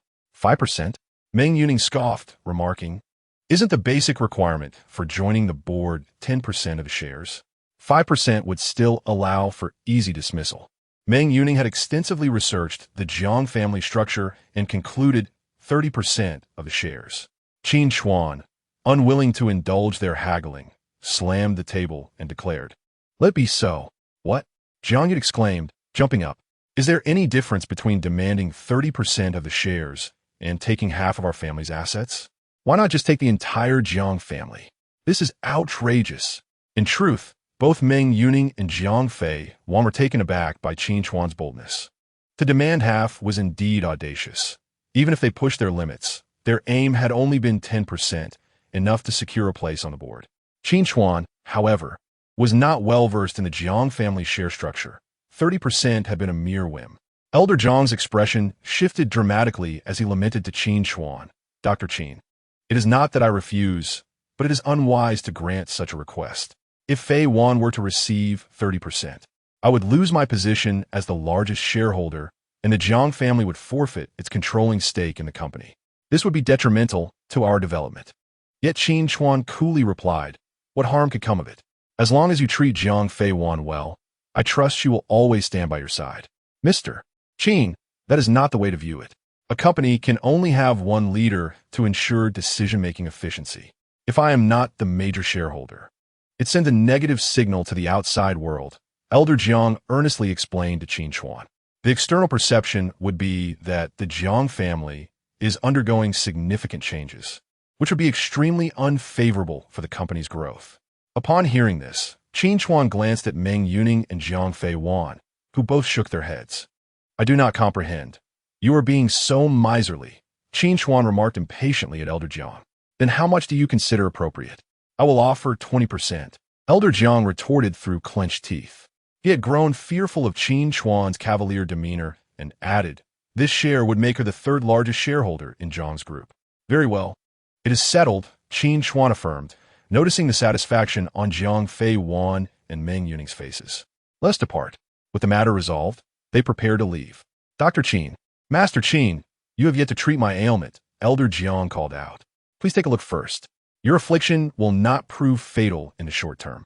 Once you transfer the shares to Fei-wan, I will provide you with a prescription," Qin Chuan replied, casting a glance at him before turning to exit. The Jiang family had proven to be utterly untrustworthy. He was certain that if he did not secure those shares, they would undoubtedly renege on their promises. Jiang Yud, overhearing the conversation, felt a surge of emotion. That was 20% of the shares. In the blink of an eye, Jiang Fei-wan had become the third largest shareholder in the company and would also gain a seat on the board. Had he known this would transpire, he would have allowed her to join the Jiang group from the outset. "Very well. In 3 days, I will convene a shareholders' meeting to announce this news," Elder Jiang declared resolutely. No matter how significant the shares were, they could not outweigh the value of his own life. Qin Chuan nodded, considering the matter settled. Once they left the Jiang family, Meng Yuning could not help but give him a thumbs up. "Incredible. This is the Jiang family, a formidable entity in Haiqing. You truly compelled Elder Jiang to bow down. This has certainly provided Jiang Fei-wan with a sense of vindication. By the way, may I discreetly inquire if anything transpired between the two of you? Your willingness to offend the Jiang family in order to assist Feiwen truly moves me." Qin Chuan, listening to her incessant chatter, remarked, "We are merely ordinary friends. What's wrong with friends helping each other?" "Oh, just ordinary friends?" Meng Yuning interjected sarcastically. Ordinary friends would dare to storm the Jiang family to stand up for her. "To be honest, do you have feelings for Jiang Feiwen? If you do, I can help you pursue her." As she spoke, she nudged Qin Chuan with her shoulder. Qin Chuan replied, "What are you even thinking? Is it impossible for friends to lend a hand? Are you too narrow-minded? Am I too narrow-minded?" Meng Yuning retorted, "I think someone is just being too obstinate. Even Thanos would be safe hiding in your mouth." "Stop teasing him," Jiang Feiwen said, noticing Qin Chuan's slightly flushed face, quickly stepping in to ease the tension. "Why can't you two behave like normal people?" "Exactly. Why can't you two behave?" Qin Chuan chimed in, "Let's south hurry and drive. If we don't, we'll be late for the meeting." Meng Yuning looked around. "Are you two ganging up on me?" Fine. I see I'm just a third wheel here. I'll take my leave and let you two have your private conversation." "You really are something," Jiang Feiwen said, her cheeks reddening due to Meng Yuning's teasing. However, Qin Chuan's actions today were undeniably manly. As a woman who is accustomed to smooth-talking men, encountering a man who genuinely stands up for her was quite touching. His assistance to her brought him no benefit whatsoever. "Thank you," Jiang Feiwen said to Qin Chuan as they waited for the car. "It's nothing, just a small favor." Qin Chuan replied with an awkward smile. "You handled that situation with such skill. It was quite a powerful move," Jiang Feiwen remarked. "You really have a knack for this." "Huh? Actually, I didn't have a backup plan," Qin Chuan clarified. Chapter 84. The dogged admirer Qin Chuan spoke earnestly to Jiang Feiwen. "I never keep a backup when treating patients. It's merely a scare tactic." He glanced at Jiang Feiwen and explained seriously. So you were deceiving them earlier?" Jiang Feiwen exclaimed, her eyes wide with surprise as she covered her mouth. As a renowned beauty of the capital, her astonishment nearly left Qin Chuan entranced. A woman with a somewhat domineering demeanor displaying such a playful surprise was irresistibly captivating. She suddenly realized her voice had been too loud. They were still at the Jiang residence and quickly covered her mouth. Her failure to stop Qin Chuan earlier was a significant oversight that would surely be addressed later. Initially, she only intended to escort Qin Chuan and the others out, not anticipating they would reveal such information. It turned out there was no backup plan, merely a scare tactic directed at old Master Jiang, who had fallen for it. Oh, I see. Jiang Fiwen sighed in relief after hearing Qin Chuan's explanation. However, I do not wish for my grandfather to encounter any issues. The Jiang family still needs him to hold it together. All right. You two stop chatting and get in the car, Jiang Fiwen urged. I cannot conveniently attend your meeting. Understood, we'll be on our way. Meng Yuning and Qin Chuan were headed to the Black Gold Consortium's shareholder meeting, while Jiang Fiwen had her own matters to attend to, and they parted ways. Is there anything I need to do? Qin Chuan inquired curiously as he entered the car. Didn't you say I only need to collect my money each year? I've never attended such a meeting and don't know what to do. It's fine, Meng Yuning replied. We are merely minor players in the Black Gold Consortium. We just need to sit in and listen. The only reason you were invited is that my father insisted you attend. It seems someone wishes to meet you. Meng Yuning explained to Qin Chuan. Someone wants to meet me? For what? What could a small fry like me possibly offer? Qin Chuan said casually as he sat in her Panamera. I'm not sure. Perhaps someone is using connections. Just do me a favor and don't embarrass my father. Meet them graciously, Meng Yuning added, throwing Qin Chuan a flirtatious glance. Qin Chuan found it difficult to gauge Meng Yuning's behavior. If he had to describe it in one word, it would be abstract. Despite her striking beauty and curvaceous figure, her approach to tasks always took him by surprise. All right, I'll meet them, Qin Chuan nodded. Meeting them won't cost you anything. At the Luo family residence, Luo Haiwen's leg was still in a cast, and he appeared battered. Dad, do I really have to attend that gathering in this condition? Luo Haiwen lamented. I've just had my leg put in a cast. Let me rest in bed for a few days. Rest my foot, Luo Dong retorted angrily. What do you think you can accomplish? Why did you have to provoke that village bumpkin? He didn't even do anything to you. You've already fought him, and now you're just asking for trouble. Even a rabbit will bite when cornered. Look at the state you're in. Your leg has been broken. Dad, please don't blame me. I had no idea he was so formidable. I only brought a few regular thugs with me, not any experts. Next time, I'll make sure to defeat him, Luo Haiwen said with a glimmer of vengeance in his eyes. Forget about that for now. Even if you have to die, you must do so at the dinner table today, Luo Dong said with a grave expression. Today, we are meeting with a shareholder from the Black Gold Consortium. Who knows how you managed to offend him? I went through great lengths to arrange this meeting. You need to apologize sincerely and compensate him if necessary. You must earn his forgiveness. Otherwise, the Luo group will suffer tremendous losses because of you. Listening to Luo Dong's words, Luo Haiwen sighed in resignation. All right, I understand. I'll make sure to behave properly. Truthfully, I don't even know how I offended him. Shareholders from the Black Gold Consortium are not people one can easily interact with. How could he have dared to provoke them? Enough, prepare to head out. Let us get to the restaurant early and wait for him, Luo Dong instructed Luo Haiwen. Feeling more miserable than a wilted cabbage, Luo Haiwen lamented his situation. After seeking trouble with Qin Chuan, it was he who ended up with a broken leg. Now, he had to drag himself to meet another Qin Chuan and apologize. His fate seemed to be intertwined with that name. As Meng Yuning's Panamera came to a halt in front of a grand building, she spotted a man approaching. Damn, she muttered upon seeing the figure, before slamming on the accelerator and speeding off. Let us go to the east gate, Meng Yuning said irritably, glancing outside. What's wrong? Qin Chuan asked curiously. Who was that just now? A dogged admirer, Meng Yuning replied impatiently. Huh? Qin Chuan was taken aback. Such a direct expression, yet so clear. That man was Bao Jingyu, the son of the Bao Group's owner and one of her suitors. She emphasized the one of the Qin Chuan. He could be considered a young elite in Haicheng. You don't even find him appealing? Qin Chuan had heard of the Bao Group. They were quite a formidable presence in Haicheng, primarily engaged in import-export business, and were very wealthy. Too superficial, Meng Yuning shook her head. Surely, you don't have a fondness for women, do you? Qin Chuan suddenly pondered this notion, gazing at Meng Yuning in astonishment. Meng Yuning abruptly halted the vehicle, casting a bewildered look at Qin Chuan as she declared, I am an adorable girl who prefers older gentlemen. If you continue with such nonsense, I shall unceremoniously toss you out. Just kidding, just kidding, Qin Chuan chuckled in response. Being with Meng Yuning felt akin to conversing with an old friend, devoid of any sense of constraint. Alas, here comes the sycophant. As Meng Yuning prepared to exit the car, she caught sight of a hurried figure approaching in the rearview mirror and remarked to Qin Chuan with a resigned expression, "Brace yourself for some trouble." Chapter 85.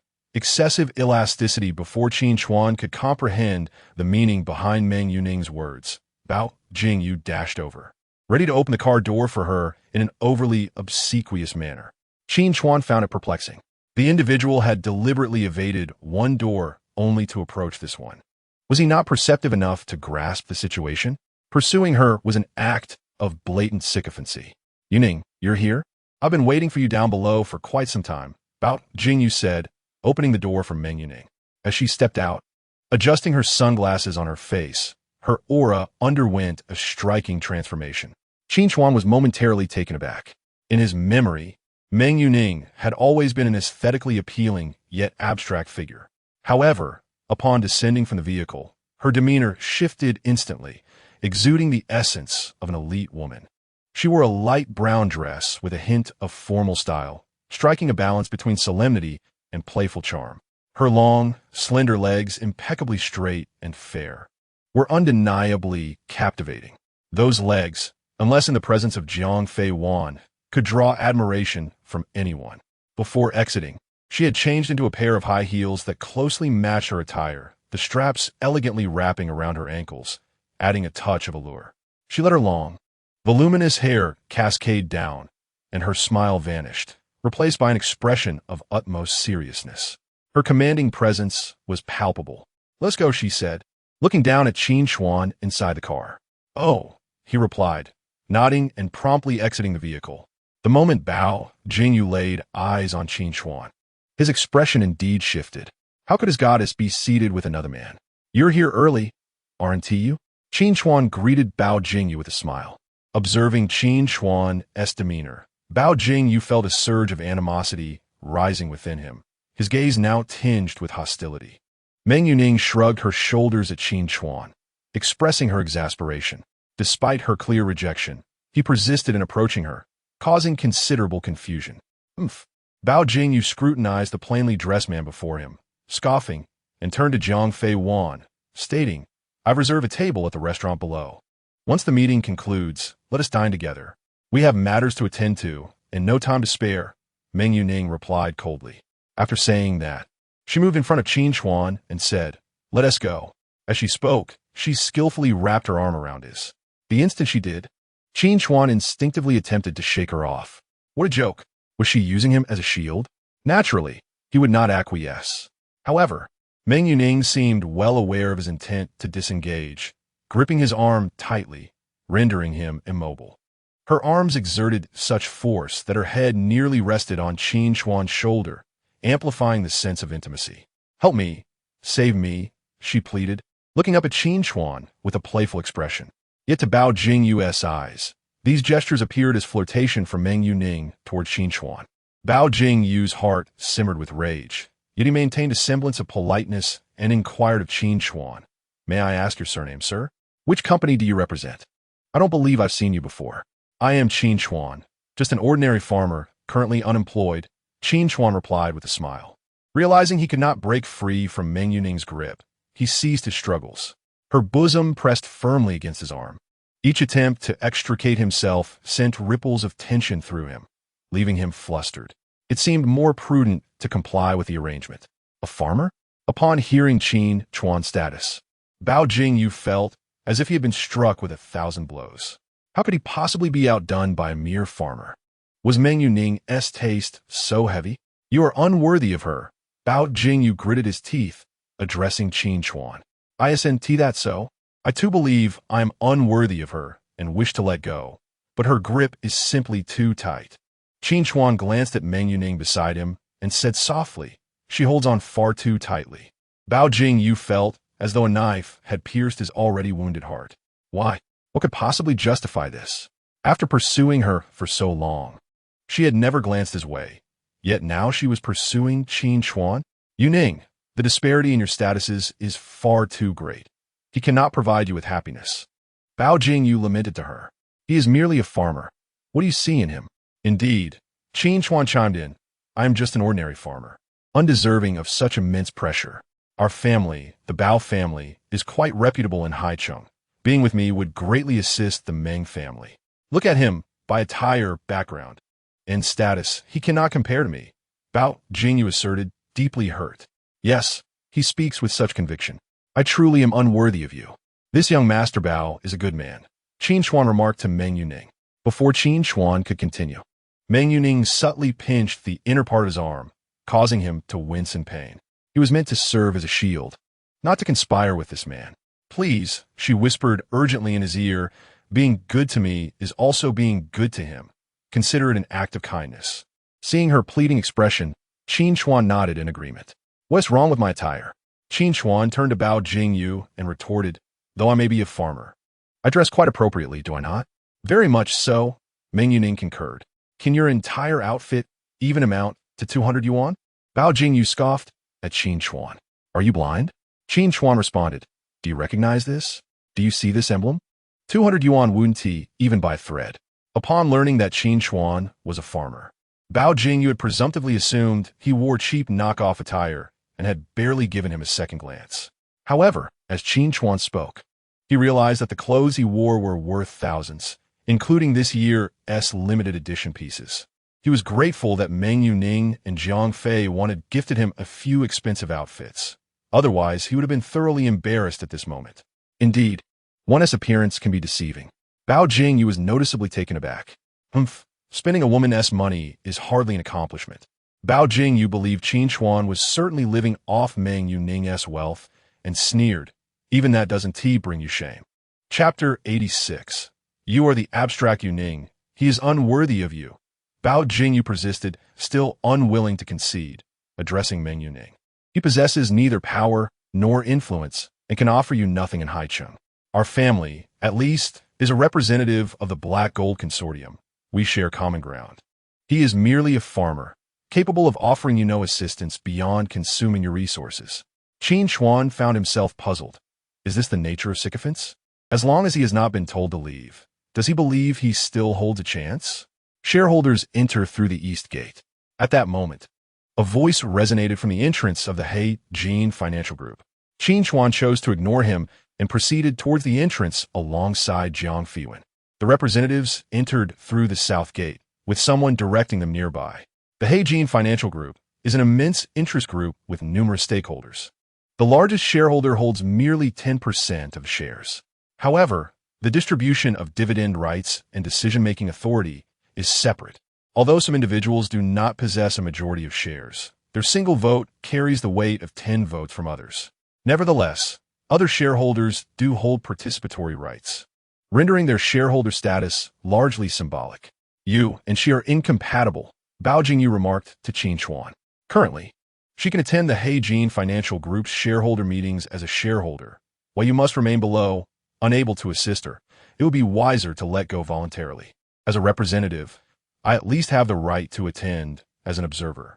The disparity between you two is insurmountable. After saying this, he strode confidently through the east gate. Sir, you cannot enter. Please use the south gate. A man in a suit informed Bao Jingyu as he attempted to follow Qin Chuan inside. Why should I not be allowed when he can? Bao Jingyu protested, feeling a sense of injustice. Did you not understand my words? Shareholders enter through the east gate, while representatives enter through the south gate. Only those who can enter from here are shareholders of the Heir Financial Group, the suited man replied. Upon hearing this, Bao Jingyu's eyes widened in disbelief. What was the situation? How could Qin Chuan possibly be a shareholder of the Heir Financial Group? Hadn't he claimed to be merely a farmer without a company? After having ridiculed him earlier, realizing he was a company shareholder felt like a thunderclap. This cannot be true. It is impossible. Bao Jingyu stared blankly ahead until Meng Yaoning's figure vanished. He knew many prominent figures in Haicheng, yet he had never heard of Qin Chuan. How did he qualify as a shareholder of the Heir Financial Group? There had never been a figure like him among the previous shareholders. He needed to investigate this matter promptly. Sir, please hurry and enter. The meeting will commence soon and the doors will close, the suited man urged Bao Jingyu. With no other choice, he reluctantly entered through the south gate and instructed someone to look into Qin Chuan's background. Miss Meng, you are making me offend people. Qin Chuan finally withdrew his hand from her grasp, speaking as he walked. He is the scion of the Bao family. I am but a lowly figure. How could I provoke him? You can provoke even the Jiang family, so why not the modest Bao family? Meng Yaoning replied nonchalantly. For Jiang Fiwen, you dare to offend the Jiang family. Can you not do the same for me? We are friends, after all. Why should there be preferential treatment? Do you truly have an ambiguous relationship with Fiwen? All right, I can handle it. Qin Chuan hastily responded. Isn't it just the Bao family? Yet, this person remains infatuated. He is so thoroughly rejected by you. Any person with a modicum of self-respect would recognize when to retreat. Typically, individuals like him could attract any beauty. Why would he cling to you? As they ascended the stairs, Qin Chuan continued to discuss this matter with Meng Yaoning. Those accompanying them were left astonished by his audacity to speak to Meng Yaoning in such a manner. She is the eldest daughter of the Meng family, a leading figure among the second-tier families in Haiqing. The Heijin financial group is dominated by the Meng family. When others encounter Meng Yaoning, they treat her with utmost respect, fearful of offending her. Yet, Qin Chuan converses with her so casually, even expressing disdain. You are the one being abstract. Upon hearing Qin Chuan's remark, Meng Yaoning glared at him, indignantly stating, If you dare call me abstract again, do not blame me for turning against you. Turn against what? Qin Chuan retorted, rolling his eyes. Harsh truths are often unpalatable. Do you not have any awareness of your own abstractness? Be quiet. Meng Yaoning covered his mouth, glancing around. Do you not see all these shareholders present? Do you think I do not care about my reputation? We are but small fry. Who would notice us? That does not matter, Qin Chuan replied nonchalantly. Even so, you must be mindful to maintain my image in public, Meng Yaoning warned him, glaring. I hold a significant position within the Heijin financial group, and my demeanor is very aloof. Be cautious. All right, I understand, Qin Chuan said casually. As they approached the conference room, Meng Yaoning's expression transformed, exuding a powerful aura. Though she wore sunglasses, one could sense the pressure emanating from her eyes, a clear sign of someone in authority. Others parted ways to make room for her. In Qin Chuan's eyes, she appeared even more abstract. He discreetly snapped a photo and sent it to the group chat with Jiang Fiwen and Meng Yaoning. I did not expect you to have this side. Yet, it still seems rather abstract, Meng Yaoning. That style is quite fitting, Jiang Fiwen agreed. Though accustomed to her usual demeanor, she found this appearance somewhat disconcerting. Abstract. The description was apartment. When Meng Yaoning heard her phone ping, she glanced at it while seated, then turned her gaze toward Qin Chuan, her eyes seemingly capable of murder. Do not call me abstract. I am clearly an aloof and elegant lady. In reality, Meng Yaoning appeared cold, as if engrossed in dealing with business on her phone, when in fact she was chatting in the group. During the meeting, Qin Chuan paid no attention whatsoever, as he found it completely incomprehensible. After a few minutes, he decided to wander downstairs, as the atmosphere inside was overwhelmingly oppressive, nearly lulling him to sleep. Thus, he sent a message to Meng Yaoning on WeChat before making his escape. However, upon descending, he discovered the exit door was locked and would not reopen until the meeting concluded. It's just an ordinary meeting. Why all this secrecy? One might think they were discussing international affairs, Qin Chuan mused, wandering aimlessly. If they would not let him out, then he would not leave. After all, the building was vast, and he could explore freely. Then, unexpectedly, he spotted a familiar figure. It was Luo Haiwen. Upon seeing him, Luo Haiwen's eyes sparked with fury. They had originally been instructed by the intermediary to wait in the first-floor dining area for a follow-up meeting after the conference. They had arrived early, only to find Qin Chuan's presence now ignited a burning desire to confront him. How dare you come here? I will kill you. Luo Haiwen seethed, itching to rush over and beat Qin Chuan. However, with a leg injury, he found himself unable to move with ease. Who did I expect? So it is you? Young Master Luo, Qin Chuan said coolly from the side, a smirk on his face. It seems I was too lenient last time. That broken leg did not teach you a sufficient lesson. Hearing Qin Chuan's taunting words nearly sent Luo Haiwen into a rage. Dad, have Long Wu go and deal with him. Luo Haiwen addressed Luo Dong. asserting that it was he who had shattered his leg and that he must not be allowed to escape retribution. However, Luo Dong restrained him, saying it was inappropriate to act rashly in the territory of the Heijin Consortium, suggesting they discuss matters after the meeting. His gaze bore a hint of murderous intent. Anyone who dared to harm his son would certainly face consequences. Oh, hesitant to act? Then I shall take my leave, Qin Chuan declared arrogantly as he strode past them directly into the dining hall. Meng Yaoning had already messaged him, instructing him to wait in the downstairs restaurant until the meeting concluded, as someone wished to see him there. Who permitted you to enter? Luo Haiwan exclaimed angrily, watching Qin Chuan walk in. What is it to you? Is your family running this place? Qin Chuan retorted with a dismissive glance, asserting his right to enter at will. Such an upscale venue is certainly not suited for someone of your financial stature, Luo Haiwan scolded, pointing at him. Get out of here immediately. Don't embarrass me further.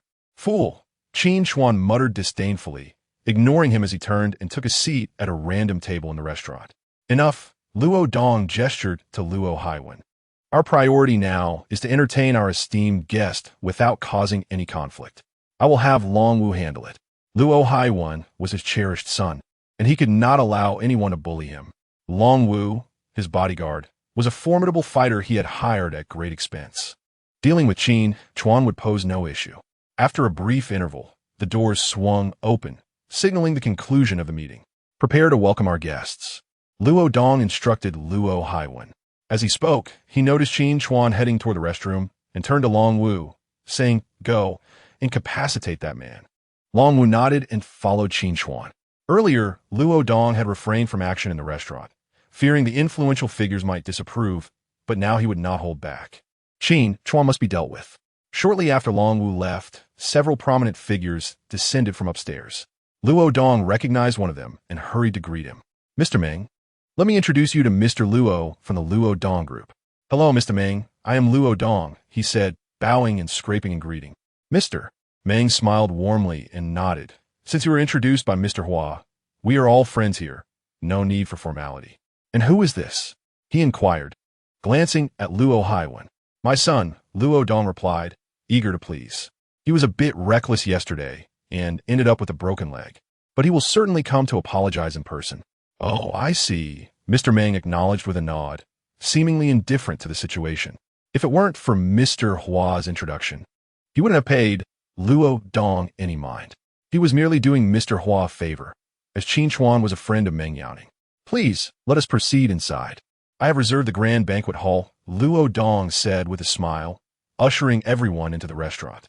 The grand banquet hall was the most luxurious private room in the establishment, boasting exquisite decor. However, all present had ulterior motives for their visit. Yaoning, where is your friend? Mr. Meng asked once everyone was seated, glancing at his watch. Meng Yaoning quickly contacted Qin Chuan. In the restroom, I'll be there shortly. He had an important matter to attend to, having realized the skilled fighter was fixated on him. Brother, what do you want? Qin Chuan inquired, turning to face the burly man behind him. Someone has ordered me to incapacitate you, Long Wu said expressionlessly. Don't waste your time here. You're not my match. Qin Chuan replied, washing his hands and addressing Long Wu. Don't put your life at risk. Didn't T. Luo Haiwan inform you of my capabilities? He added, drying his hands. No matter your prowess, it is of no consequence to me, Long Wu stated, charging at Qin Chuan. With a swift movement, Long Wu threw a punch at Qin Chuan. Reacting quickly, Qin Chuan sidestepped, placing his right hand against Long Wu's arm while his left struck at his ribcage. They both staggered back from the impact. Impressive, Qin Chuan acknowledged, eyeing Long Wu. You must have invested considerable effort to reach this level. However, I prefer not to harm you. Long Wu shook his head. Injuring me will not be as easy as you think. As he spoke, he lunged at Qin Chuan once more. Qin Chuan, feeling compelled to conclude the encounter swiftly, decided to end the fight with a single decisive blow. Chapter 88. Qin Chuan is a shareholder. Although Long Wu recognized Qin Chuan's strength, he believed he could still handle him. However, the next moment, he regretted his underestimation. Qin Chuan struck first, moving with astonishing speed, appearing before Long Wu before he could even react. Long Wu had no time to defend himself, as Qin Chuan's fist connected with his face. With a resounding thud, Long Wu was sent flying, crashing to the ground. Unconscious, Qin Chuan dusted off his hands and remarked, "I told you your skills were insufficient, yet you refused to believe it." After that, he turned and headed toward the grand banquet hall. Inside, Luo Dong was busy ingratiating himself with the influential guests present. He had no choice, as everyone's status eclipsed his own, and he required their favor. Thus, he had to be subservient. Upon entering, Qin Chuan immediately spotted the injured Luo Haiwan. Was he expected to dine with Luo Haiwan? Luo Haiwan, along with Luo Dong, initially thought a shareholder had arrived and quickly rose to greet the newcomer. Upon realizing it was Qin Chuan, their expressions changed. "Who permitted you to enter?" Luo Haiwan exclaimed, his anger boiling over. "Do you think you could just barge in here? Get out. This is not a place for someone like you." Country bumpkin, he seethed, his fury intensifying upon seeing Qin Chuan. "Apologies." Luo Dong quickly interjected to the assembled dignitaries. "It seems this is merely a misguided individual. I shall escort him out." He was puzzled, wondering why he had been instructed to deal with this ruffian, yet nothing had come of it. Ignoring the two, Qin Chuan turned to Meng Yaoning and asked, "Is today a significant matter merely about me dining with these two fools? Is it?" Meng Yaoning queried, glancing at Meng Shixing. "Dad, is this what you meant by an important matter?" "Yes." Meng Shixing nodded, though his expression was far from pleasant. He had extended an invitation to Qin Chuan to preserve both his and his daughter's dignity. But these two had the audacity to confront Qin Chuan with hostility. Were they here to apologize or to stir trouble? Moreover, how could he explain their behavior to Qin Chuan? Indeed, Meng Yaoning admitted awkwardly. "Truly unfortunate," Qin Chuan grumbled, though he did not turn to leave. "Was it you who sent your bodyguard to deal with me?" he asked coldly, fixing his gaze on Luo Dong. "Was it to you?" Luo Dong sensed the situation was turning unfavorable, yet he remained oblivious to the fact that this was the shareholder, Qin Chuan. Just as he began to respond, Qin Chuan struck decisively. With a swift motion, he struck him down to the ground. Before the man could even comprehend the situation, Qin Chuan had already seized a nearby chair and brought it crashing down upon his leg. The entire sequence unfolded with fluidity within a mere second. Qin Chuan had rendered Luo Dong incapacitated in one leg. "You damn it!" Luo Haiwan had intended to speak, but was abruptly sent flying by Qin Chuan's retaliatory kick. His leg, which had only recently been encased in plaster, was struck with such force that it broke once more, inflicting excruciating pain. "What are you doing?" observed General Hua, seated beside Meng Shixing. Upon witnessing Qin Chuan's entrance and his immediate incapacitation of his two friends, his face turned a shade of green with rage. "Who are you to act so brazenly here?" he exclaimed, slamming his palm upon the table. Unfamiliar with Qin Chuan and oblivious to his connection with Meng Yuning, General Hua had brokered significant benefits from the Luo family to facilitate this gathering. Bang! Just as General Hua's words fell, Meng Yuning too slammed her palm upon the table, rising to her feet. "General Hua, mind your tone," she commanded. In that moment, a formidable aura emanated from her, her gaze radiating a murderous intent. The temperature around them seemed to drop several degrees upon her utterance. "General Hua, this is Qin Chuan, a shareholder of the Heijin Financial Group. Was it not you who requested us to invite him?"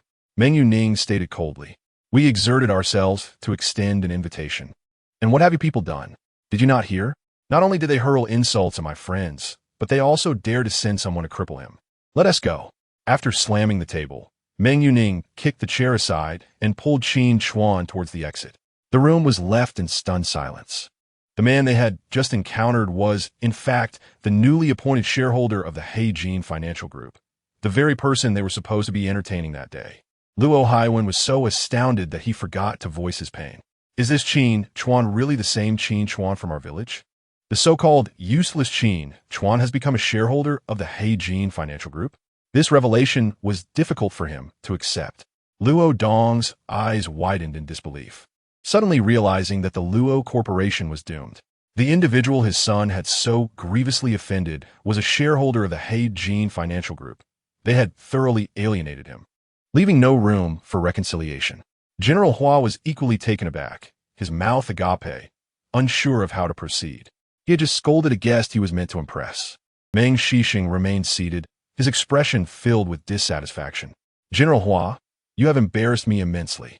Meng Shishing, disinterested in the Luo family's two representatives, turned to General Hua and said coldly, "Were it not for our long-standing friendship, I would suspect you were deliberately undermining me. Do you have any idea of the considerable price we paid to invite Qin Chuan?" Meng Yuning had already laid the groundwork for me. It was only fitting that I extract some compensation from General Hua. General Hua, flustered, quickly addressed Meng Shishing. "I acknowledge my folly. I misjudged the situation. It was my error. Due to your mistake, our relationship with Qin Chuan has plummeted to an all-time low. How do you suppose you will perceive us now?" Meng Shishing rose slowly, addressing him. "General Hua, let us refrain from future dining engagements. I must first go to apologize to him. Farewell." Wait. General Hua, seething with resentment towards Luo Dong and the others, hastily grasped Meng Shishing. "You're not at fault. If anyone should apologize, it is us. I realize this incident has likely cost the Meng family a great deal of goodwill. The Hua family cannot allow you to bear this loss alone." Upon hearing his words, Meng Shishing replied, "As you see, let it be. I had intended to discuss a business proposal with you today, but it appears this is not the appropriate moment. The Entertainment City project? Let the Meng family handle it." General Hua, grasping his implication, quickly replied, "As long as you do not misinterpret our intentions." This incident was truly inadvertent. Having achieved his objective, Meng Shishing cheerfully remarked, "We have been friends for many years. How could I not know your character? It must be a misunderstanding. Rest assured, I will clarify things with him." Chapter 89. Saving a life, there is no need to be so furious. Qin Chuan remarked after exiting. Meng Yuning had been quite incensed in the dining room, and he found himself momentarily stunned. She had not truly suffered any loss, and there was no necessity to sever ties with them. "No, I cannot accept this," Meng Yuning retorted angrily. "They invited you here, yet now they resort to such antics. If we do not teach them a lesson, they will continue to think us easy prey. Rest assured, this matter will not simply conclude here. I intend to extract some form of recompense. It would be remiss of me not to do so. After today, it is quite possible you could secure a residence in Haicheng." Qin Chuan was taken aback by Meng Yuning's words. Is this how the game is played? Since they acted unkindly first, they cannot blame me for being ungracious. Meng Yuning asserted, "Our mere presence here today was already a courtesy extended to them. Do they truly believe my Meng family's reputation is so easily dismissed? You need not worry about this. I will handle it." As she spoke, she guided Qin Chuan into the car. Meng Yuning's heart was aflame with indignation, feeling as though she had been manipulated. The pent-up frustration weighed heavily upon her chest, creating a sense of discomfort. As they conversed on their journey, Meng Yuning suddenly halted the vehicle, her expression contorting into one of distress. With her hands gripping the steering wheel, her body swayed slightly. Qin Chuan, noticing her condition, felt a surge of concern. The abruptness and severity of her demeanor alarmed him. That familiar sense of heaviness returned. With great effort, Meng Yuning straightened her posture, turning to Qin Chuan. "You see the area over my heart? There seems to be a problem there." Her voice was weak, her body swaying as though she might collapse at any moment. Upon hearing this, Qin Chuan did not hesitate and immediately took action. Within her chest, a crimson mass resembled a writhing creature, shifting incessantly. By employing his needle technique, Qin Chuan managed to confine this entity within a limited range, but its movements quickened alarmingly. Something felt amiss. This was not typical poison. It resembled a curse, yet it did not seem to behave like a living organism upon the insertion of a needle. Qin Chuan furrowed his brow, pondering the nature of this anomaly that bore characteristics of both poison and a curse. Regardless of its origin, his priority was to restore her health. "Let us go." He glanced around and assisted Meng Yuning into a nearby hotel. After referencing a medical text, her condition was laid bare before him. The fundamental remedy would require 5 layers of treatment before it could be employed, but he was provided with some alleviation methods. Although he was unclear about the specifics of her ailment, any form of relief was better than none. The suggested approach involved using silver needles to continue sealing the affected area while gradually dissipating the pain with his own spiritual energy. This was akin to treating the symptoms rather than the root cause. "Please assist me," pleaded Meng Yuning, struggling with the oppressive sensation in her chest. as if she might suffocate at any moment. She was utterly drained, incapable of taking action herself. Seeing her in such distress, Qin Chuan wasted no time. This was critical. Observing her anguished expression, he swiftly retrieved his silver needles and began to pierce several acupoints. According to the medical texts, this resembles a form of poison. Previously, he had managed to seal this toxin in its current location, and now the acupuncture technique he was employing aimed to pacify the toxin. Clearly, once this toxin was no longer able to flow freely, it would erupt with concentrated ferocity, a sensation that was indeed tormenting. Qin Chuan swiftly completed the insertion of the silver needles, gently twisting one of them. Almost immediately, a faint red line traced its way from the base of the needle to the area of the red patch, and soon, that patch began to fade away. This was merely a temporary measure, capable of only providing momentary control. It would be necessary to continue applying needles just before its eruption to delay the inevitable. Qin Chuan grasped her hand and activated his technique. He had expended considerable white mist today and needed to replenish it promptly. As Qin Chuan continued to circulate his energy, a warm sensation enveloped him once more. This comforting warmth circulated within her body before slipping away from his hand. However, after this warmth had traversed her body, she felt an unparalleled sense of comfort. Yet, something felt amiss today. Meng Yuning emitted a sound of distress. Qin Chuan suddenly realized he could no longer recklessly draw upon her for white mist. This mist now carried an odd quality that could induce discomfort. Fearing he might overdo it, Qin Chuan quickly released her hand and halted his technique. Chapter 90. The room should be returned him? Qin Chuan gazed at the somewhat unwell Meng Yuning, momentarily taken aback. Something was amiss. Although Jiang Fei Wan had also been affected by the great yin-yang fusion technique, the sensation would dissipate as soon as he ceased its operation. Why then did Meng Yuning seem so off? He understood she was likely unconscious of her state and quickly pressed her down, inserting several silver needles into her acupuncture points, allowing a stream of white mist to flow in. This process, executed with precision, was remarkably pure and devoid of adverse sensations. After about a minute, clarity gradually returned to her gaze. The moment Meng Yuning regained her composure, she immediately covered her head with a nearby quilt. "It is not your fault." Qin Chuan's voice reached her. There must be some other influence at play. Upon hearing this, Meng Yuning tossed the quilt aside. "What influence?" she asked with excitement. Coughing, she dressed and feigned indifference, addressing Qin Chuan. "What is this influence you mentioned?" Qin Chuan shook his head, replying, "I am uncertain. We need to investigate." As he spoke, he made his way outside. Seeing his mysterious demeanor, Meng Yuning hurriedly followed. While executing the great yin-yang fusion technique, Qin Chuan had sensed something was off. This place was hardly a haven. The surrounding white mist was not particularly dense. Yet, as he performed his technique, an overwhelming amount of white mist flooded into his body. Meng Yuning's erratic behavior was closely linked to this phenomenon. Qin Chuan silently attuned himself to the white mist while diligently searching the surroundings. As they arrived at the hotel's courtyard, Qin Chuan was suddenly captivated by a particular potted plant.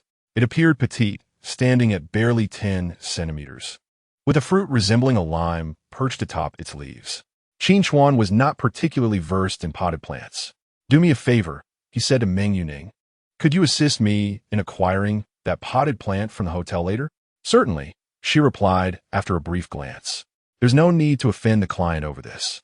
With that, she headed to the front desk to communicate with the staff. Meanwhile, Qin Chuan bent down to examine the pot, meticulously wiping it clean with a cloth.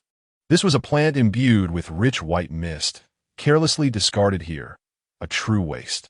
"Oh, isn't this Qin Chuan?" A male voice interrupted him from behind. The man observed Qin Chuan with a sly smirk. "What brings you to such a lowly task?" Recognizing the speaker, Qin Chuan felt a sense of familiarity, though he could not immediately place him. "You were so confident back then, chasing after Li Xiaoyun, the stunning beauty," the man continued mockingly. "I heard she ended up with Luo Haiwen, and you got your leg broken and lost your job? Oh, how tragic." The man turned to his female companion, saying, "This is the university classmate I told you about, the former academic star. Look at where he has fallen to now." Upon hearing this, Qin Chuan suddenly recalled. This man was Li Runyun, a fellow student from his undergraduate days who had also pursued Li Xiaoyun but had failed. Later, he became a pharmaceutical representative and had sought Qin Chuan's help to sell his medications to hospitals, which Qin Chuan had firmly declined. You thought you were too good for us when you had a bit of power. Look at you now. While I drive a luxury car with a beautiful woman by my side, and you, reduced to cleaning? Li Runyan boasted, holding his companion close. He had always harbored resentment towards Qin Chuan since being rejected by Xiao Tang and was eager to mock him again. Impressive, truly impressive, Qin Chuan replied dismissively. Such classmates, he thought, might not cross paths again in their lifetimes, so he saw no reason to engage further. Here is my business card. If you find yourself in dire straits, you can come to me, Li Runyan said, handing him a card. You could work under me as a pharmaceutical representative. Qin Chuan had always despised the idea of becoming a pharmaceutical representative. The thought of being forced into that role was intolerable. Can you even earn 3,000 now? I'll offer you 5,000, Li Runyan taunted. Qin Chuan could not be bothered to respond. At his age, having been dumped by a girlfriend, he was undoubtedly feeling down. How about I introduce you to someone? Though I can't promise anything good, I can find you someone average looking. Your own prospects aren't great. You're just a regular cleaner. I can set you up with my company's cleaner. She is a bit older, but kind-hearted and from the countryside. A good match for you. Li Runyan assumed Qin Chuan's silence was due to embarrassment and reluctance to speak. At that moment, Meng Yuning returned from the front desk. She approached in her high heels, exuding elegance. As a stunning beauty, her presence instantly eclipsed Li Runyan's companion. Qin Chuan, I've arranged with the front desk. We could take the potted plant. Also, I've checked out of the room, so let us go, Meng Yuning said, smiling sweetly at him. Chapter 91. His face turned red. Li Runyan's eyes widened upon hearing Meng Yuning's words. How could this man, once considered a pauper, possibly be with such a beautiful girlfriend? Coming to a place like this surely meant they were there to book a room. The mere thought of Meng Yuning, a beauty of her caliber, being with Qin Chuan filled him with regret. Why was it Qin Chuan? This man had no status, no job, no connections. What right did he have to win such a prize? He glanced at Meng Yuning, suddenly finding his own companion less appealing. Beautiful lady, he approached Meng Yuning, feigning nonchalance as he presented his business card. I am Li Runyan, the general manager of a rehabilitation pharmaceutical company. May I have the honor of getting to know you? Meng Yuning did not accept his business card and coldly remarked, do you think any random person is worthy of presenting me a card? Typically, she did not exhibit such arrogance. However, having just overheard this individual speaking harshly to Qin Chuan, her tone naturally carried a hint of dissatisfaction. Let us go, she declared, not even glancing at Li Runyan, as she wrapped her arm around Qin Chuan and headed toward the exit. Qin Chuan picked up a flower pot, said nothing, and followed Meng Yuning out of the hotel. Li Runyan, a mere clown, was not worth his attention. Watching the couple depart, Li Runyan felt a surge of anger, his teeth clenched in frustration. How could a pauper, for reasons unknown, manage to attract a beautiful woman? It infuriated him. In the past, he had always outshone Qin Chuan. Now that he had finally managed to surpass him, why should he still be overshadowed? He promptly called a familiar classmate to inquire about Qin Chuan's current situation. What kind of job could he possibly have? Probably farming at home. Upon reaching Li Xiaoyun, Li Runyan finally learned about Qin Chuan's circumstances. Just farming? How come I see him with such an attractive woman? Li Runyan questioned. After his recovery, Li Xiaoyun had increased her communication with him. However, she was rumored to be involved with the son of the Luo family, which placed her above him in status. They are merely pretending. They are at most friends, she scoffed, recalling an incident at the mall. The Luo family merely survived by growing watermelons. Just a bunch of country bumpkins.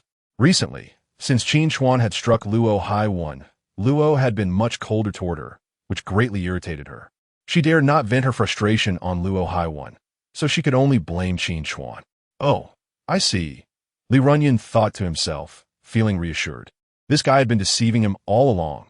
He was merely a poor man pretending to be affluent. He dares to call me a random person. He truly knows how to act. He planned to expose Qin Chuan's true nature when the opportunity arose. The watermelons should be ripening soon. Their family supplies fruits to Shijia. Perhaps I might encounter them there, Li Xiaoyun casually mentioned. When she was dating Qin Chuan, she was well aware of his family situation. Shijia fruits? Upon hearing this, Li Runyan chuckled. I shall wait right there for you, so you can put on a facade with me. Seated in Meng Yuning's car, Qin Chuan's phone suddenly rang. Damn it, he answered. Qin Chuan, your father is going to the city tomorrow to deliver watermelons. Could you help him unload? It would be quite troublesome for him to do it alone. Sun Yumei informed him, her voice accompanied by that of Qin Yuan Lang in the background. Why are you bothering the child? He has his own job and can handle it by himself. Qin Chuan responded. All the watermelons at home have been picked. You needn't worry. Just help unload tomorrow.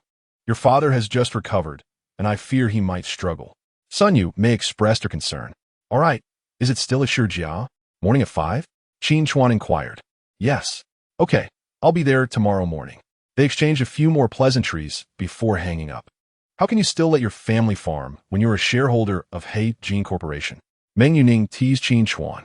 To be honest, although he possessed only a 0.5 stake, his annual dividends were no less than 7 figures. Such a sum was sufficient for his family to live quite comfortably in Haicheng.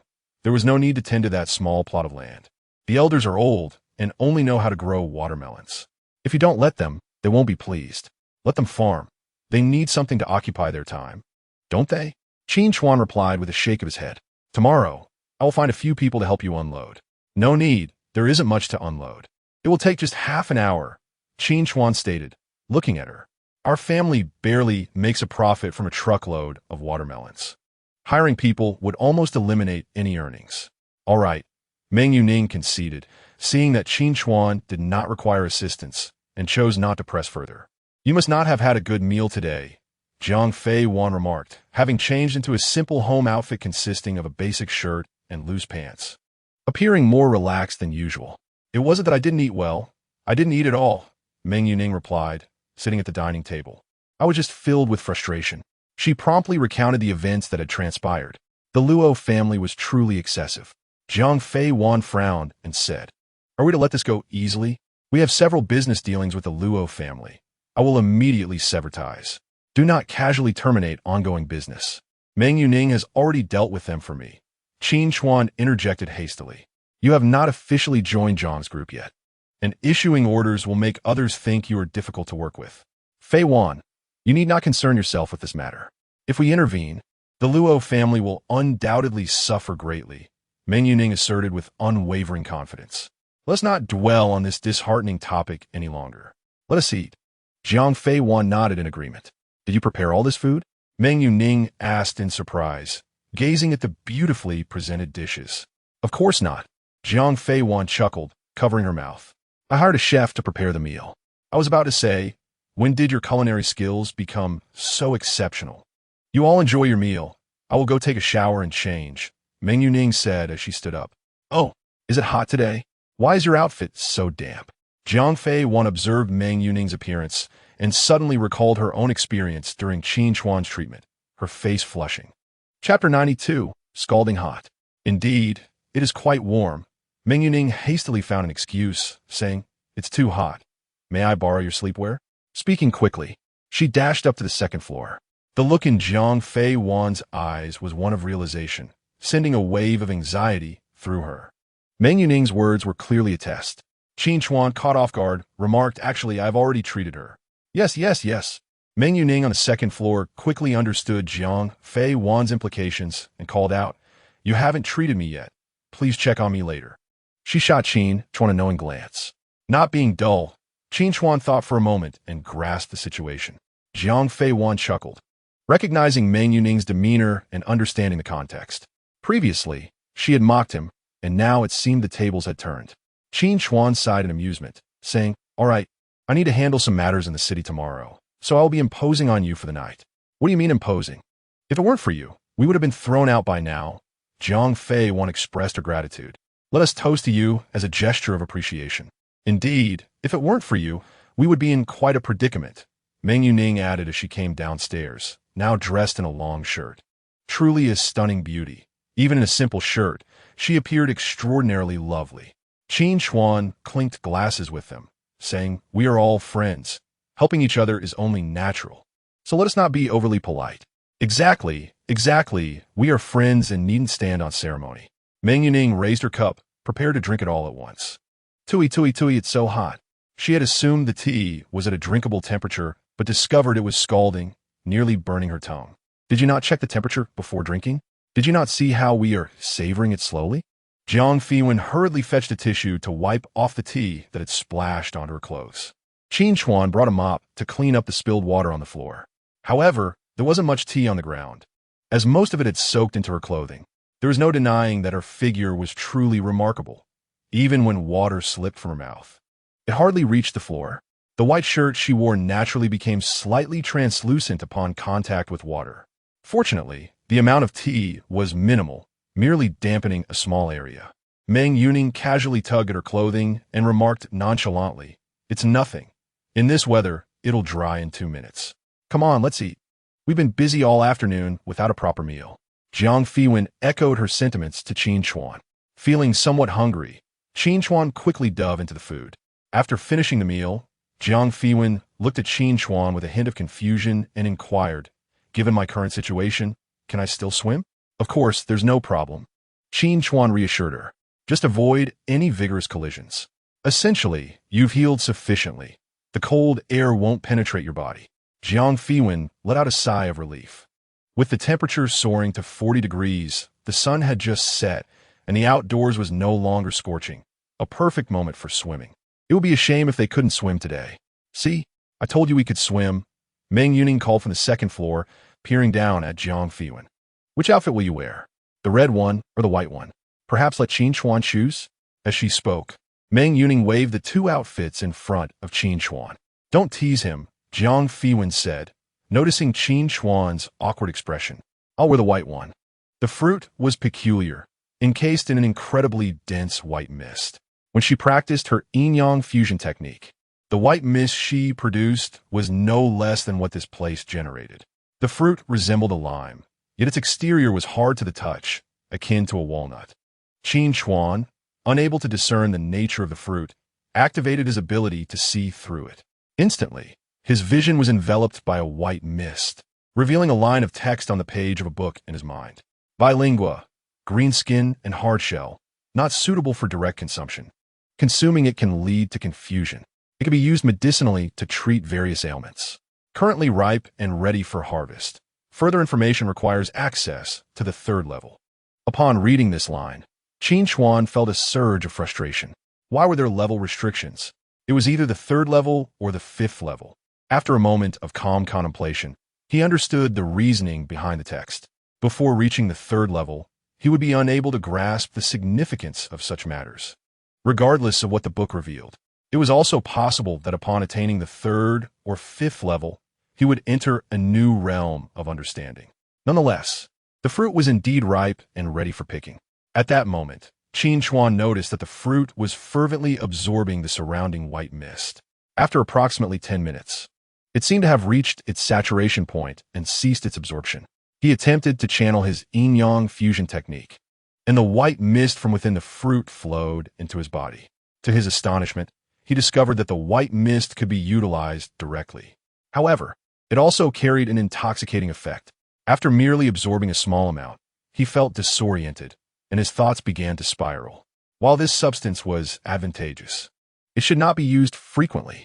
If he lost control, unforeseen consequences might arise. Should he be affected by its intoxication in front of an adversary, it would surely become a source of ridicule. As he pondered this, he heard laughter echoing from the pool outside. Chapter 93. Mermaid with a deep breath. Qin Chuan plucked the bilingua and stored it as a trinket. The book indicated it was ripe, so there was no need for it to remain on the branch, absorbing nutrients. By harvesting it now, there was a possibility of another fruit maturing. Qin Chuan, come play with us. Just as he was admiring the bilingua, Meng Yuning approached the floor-to-ceiling window, tapping on the glass and calling out to Qin Chuan.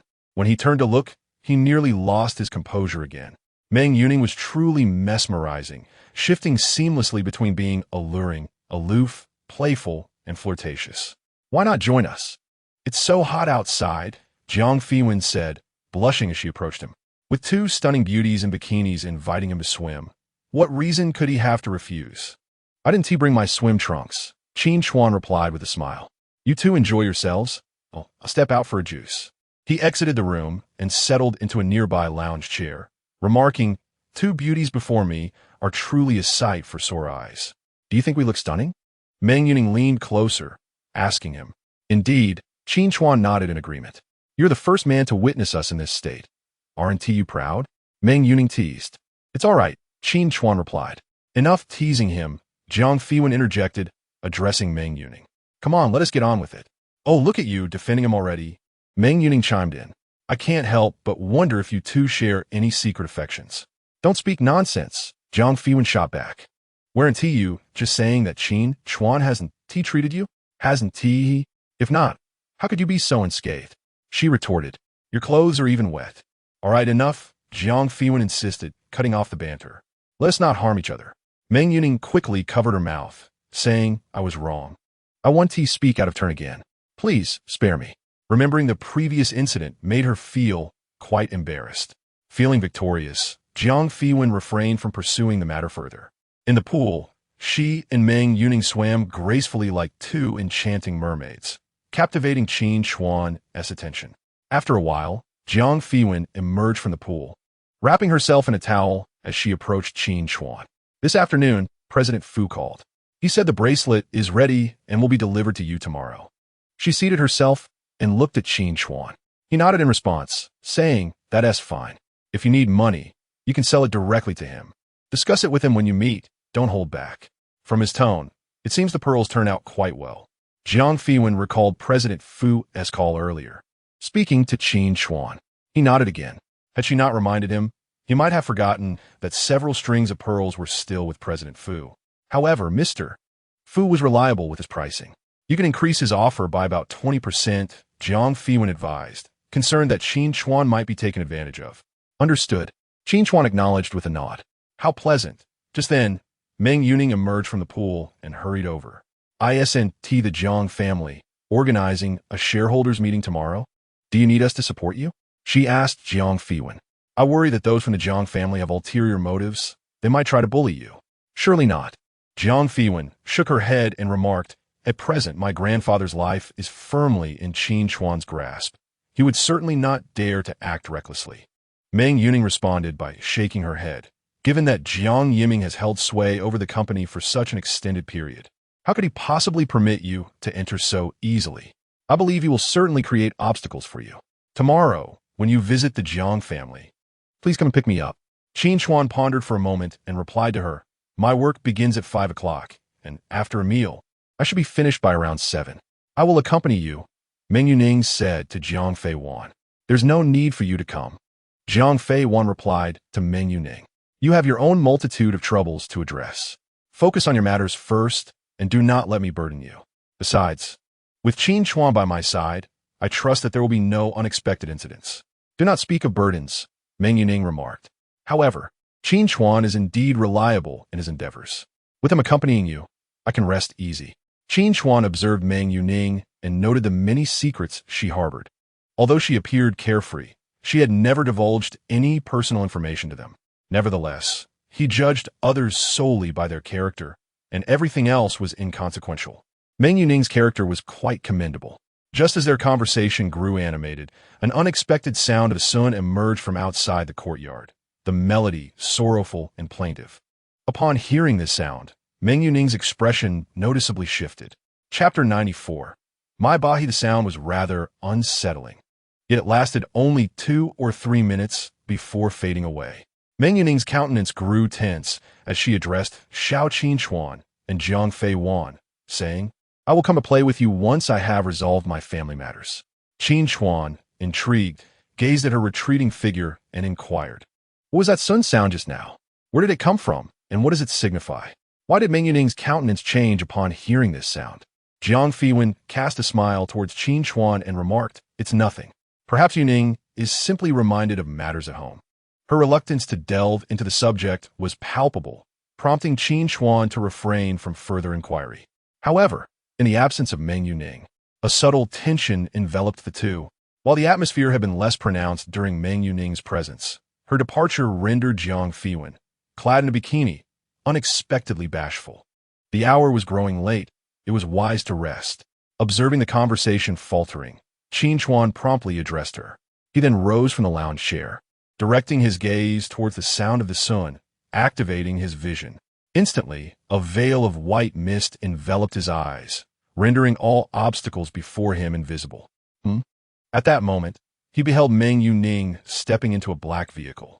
Beside this dark automobile stood an elderly woman with a head of white hair.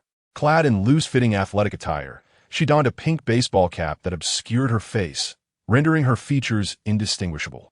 The instant Qin Chuan's gaze fell upon her. She seemed to sense something, turning her eyes in his direction.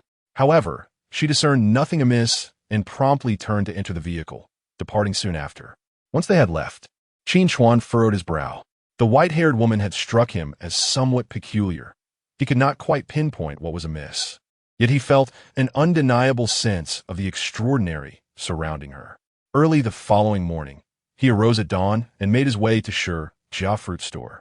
For convenience, he even took out Jiang Fei Wan's Maybach. After all, she possessed several vehicles, and driving one would not hinder her travel. Upon arriving at the fruit store, he found his father already there, preparing to unload watermelons from the truck. With the two of them working together, the task would be completed much more swiftly. "Dad, you toss them down to me from above, and I will catch them below." Qin Chuan was quite familiar with such tasks, having engaged in them since childhood. With their combined efforts, and given their significantly improved physical condition compared to the past, they managed to unload an entire truckload of watermelons in just about 20 minutes. "Oh, is that not Qin Chuan?" Just as Qin Chuan was tidying up the vehicle in preparation for departure, a voice emanated from behind. Li Runyan, with a youtiao dangling from his mouth, ambled over and mockingly remarked to Qin Chuan, "Oh dear, it turns out your occupation is not that of a janitor, but rather a farmer cultivating watermelons. And what of farmers? Have they consumed your family's rice?" Qin Chuan closed the horse trough of the carriage while casting a glance at Li Runyan. This person was truly tedious. Nonetheless, it was of little consequence. Merely witnessing your struggles brought me a sense of relief. Li Runyan took out his phone and began recording Qin Chuan. "Behold our distinguished scholar, who was once thought to become a luminary in the realm of traditional Chinese medicine and Haichin, yet has now descended to the humble task of cultivating watermelons. Everyone, take a look." He was filming a video, intending to share Qin Chuan's plight in their classmates' group chat for the amusement of all. "Do you not find her actions rather devoid of meaning?" Qin Chuan, having tidied up, turned to Li Runyan and said, "What is there to photograph about selling watermelons at home?" "I simply wish to witness your humiliation," Li Runyan remarked. "I vividly remember how you stole my goddess and expelled me from the hospital. I long for nothing more than to see you lead a miserable existence. For that brings me joy." "Father, it's time for dinner," Qin Chuan replied, showing a disinterest in engaging with him. Such a person is indeed rather tiresome. "Boss, my father's tricycle is parked here for a moment. We're just going to grab breakfast." Qin Chuan greeted the proprietor of Jia Fruits before taking Zhou Yuanlang to a breakfast establishment. Given that his father had risen early, it was certain he had yet to eat. In the city, a casual breakfast could easily cost 10 yuan or more. His father, engaged in laborious work, had a hearty appetite, often consuming over 30 yuan worth of food in a single meal. In contrast, at home, he rarely spent that much in an entire day. As they spoke, he pulled Zhou Yuanlang towards his vehicle. "I will drive you to eat. Do not worry about the expense," Qin Chuan assured him. "Look at this family. They cannot even afford a meal," Li Runyan commented to Qin Chuan. "Living life in such a manner is entirely of your own making." With a sigh, Qin Chuan observed him lifting his phone to take a picture, feeling a sense of helplessness wash over him. "Don't you ever tire of this? I lead a life that pales in comparison to yours, lacking in your excellence. Is that sufficient? You should go about your business. When speaking, simply wave your hand at him. His mere presence is irksome. I am determined to capture you. Father, let us depart." Qin Chuan chose to disregard him. At such an advanced age, how can one still engage in childish antics? He arrived before the vehicle he owned, accompanied by his father, and opened the door for Qin Yuanlang to enter, subsequently taking his place at the helm. He paid no heed to Li Runyan and departed without a backward glance. However, as he settled into his car, a sudden realization struck him. How could a pauper like Qin Chuan possibly afford such a vehicle? Goodness, was it not a Maybach? Can Qin Chuan truly afford a Maybach? Chapter 95. You are the real poor fellow Li Runyan is currently somewhat bewildered. How did this fellow Qin Chuan, who is merely a humble farmer, manage to acquire a Maybach? He hastily made a sarcastic remark in the group chat, lamenting, with such destitution, why flaunt a luxury car? What kind of person are you to speak of others in such a manner, as if it renders you impressive? Your incessant chatter might lead one to believe you are someone of significance, yet in reality, you are merely a manager of a dilapidated pharmaceutical factory. What is there to boast about? You are the embodiment of poverty. Zhang Xiaoping retorted vehemently. Not only are you impoverished, but you are also a fool, lacking intellect. He unleashed a torrent of scathing inquiries, addressing Li Runyan's ancestors with fervor, demonstrating his urgency. You, Li Runyan, are the true epitome of destitution. Another woman named Huang Zishan addressed him, saying, take a good look at her attire. She is clad in garments worth 20,000 and wearing a 3-decade-old Balenciaga while carrying watermelons. She does not forget her roots.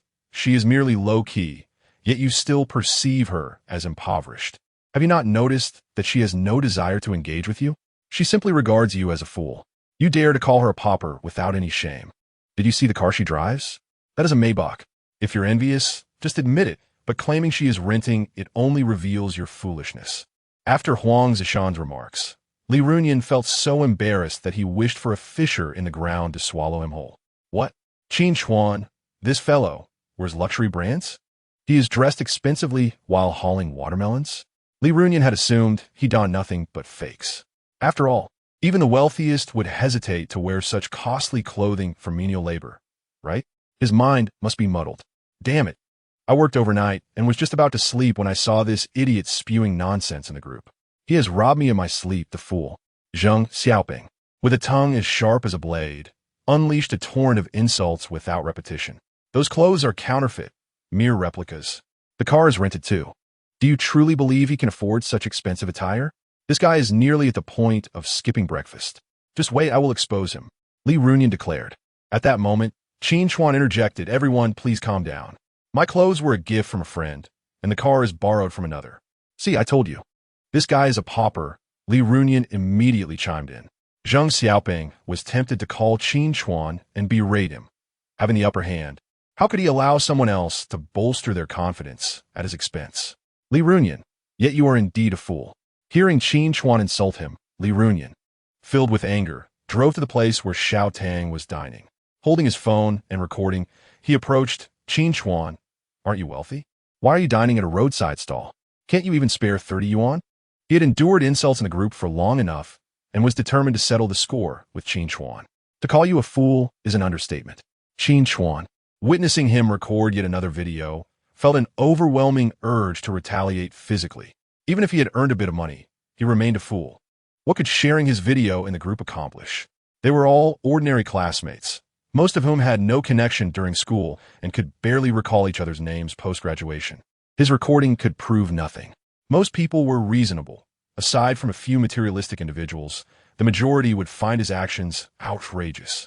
Zhang Xiaoping likely intervened due to their camaraderie, while Huang Zishan, with a more casual relationship with him, was merely expressing disdain for his behavior. I will film this. Everyone must see your true self. They will know I speak the truth.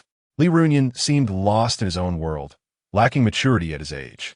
Mr. Qin, just as Li Runyan was filming, a man hurriedly approached Qin Chuan, exclaiming, this place is truly hard to find. Mr. Fu, why did you come so early?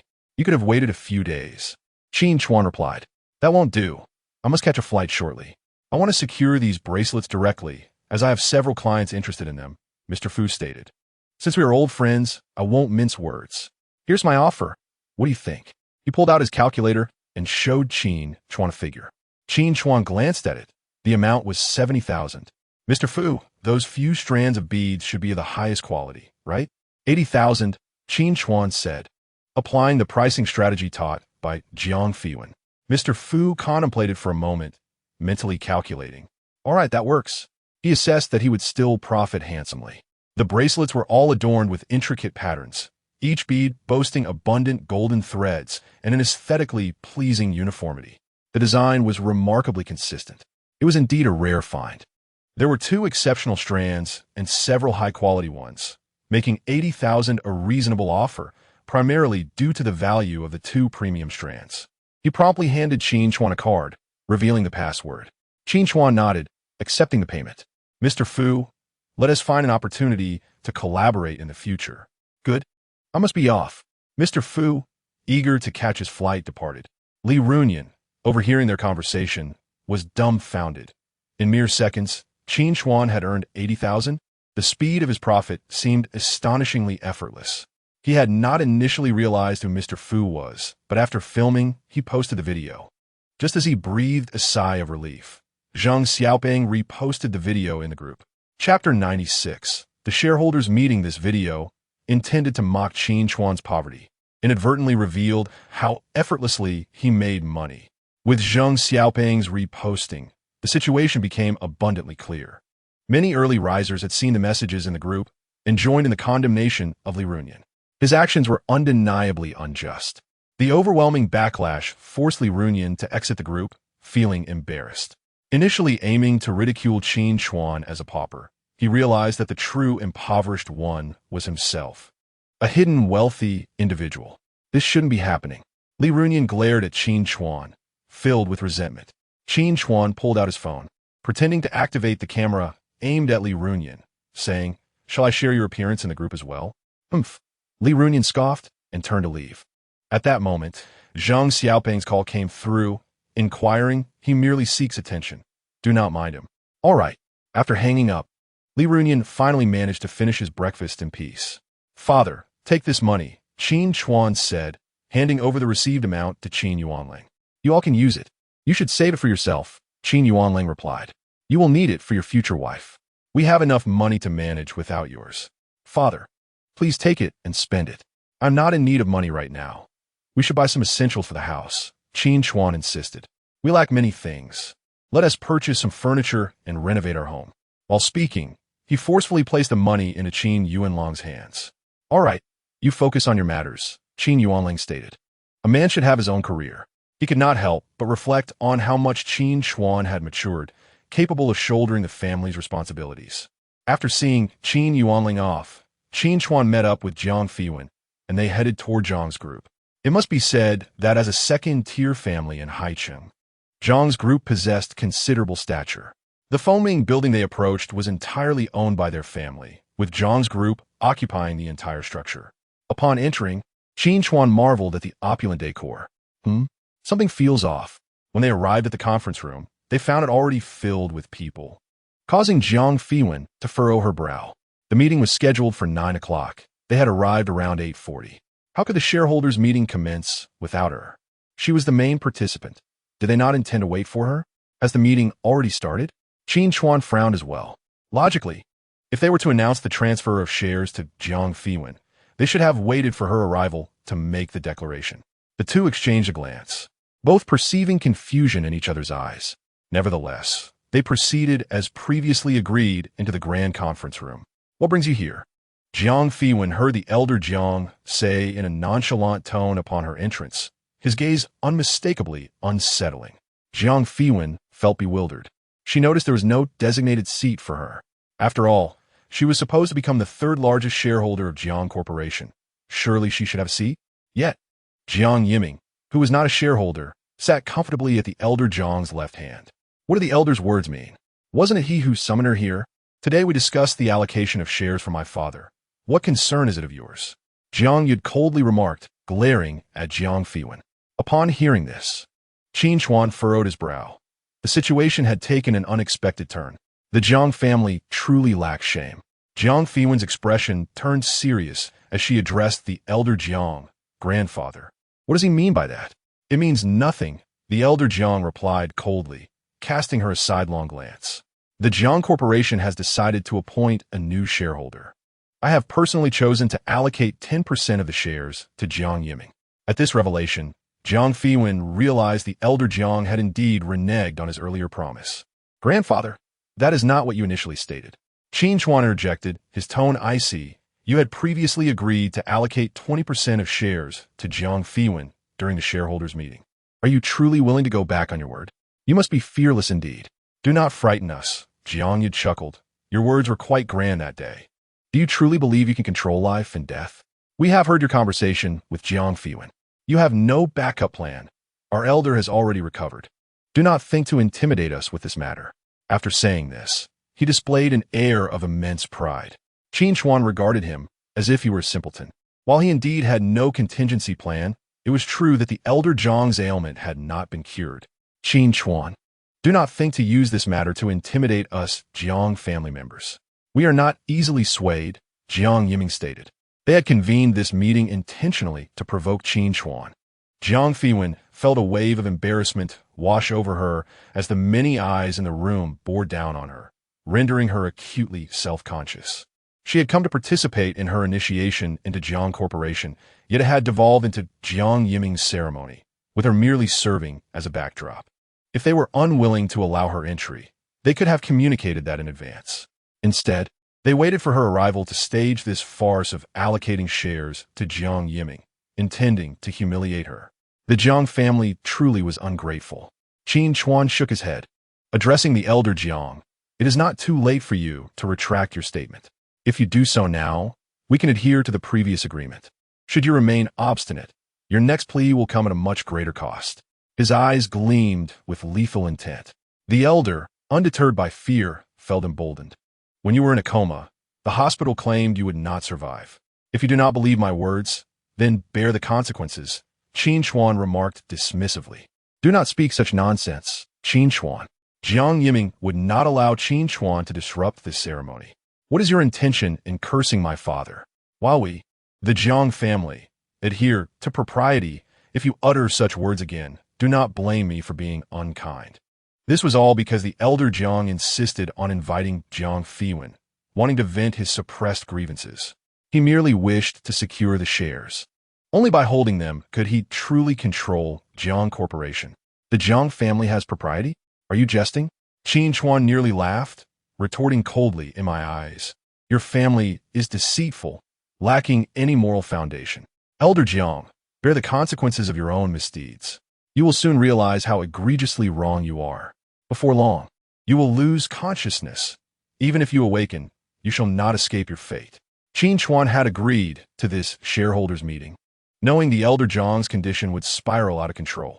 If he honored his word, he would save him. Still spouting nonsense? Security, where are you? Throw these two out. Jiang Yiming shouted to the guards.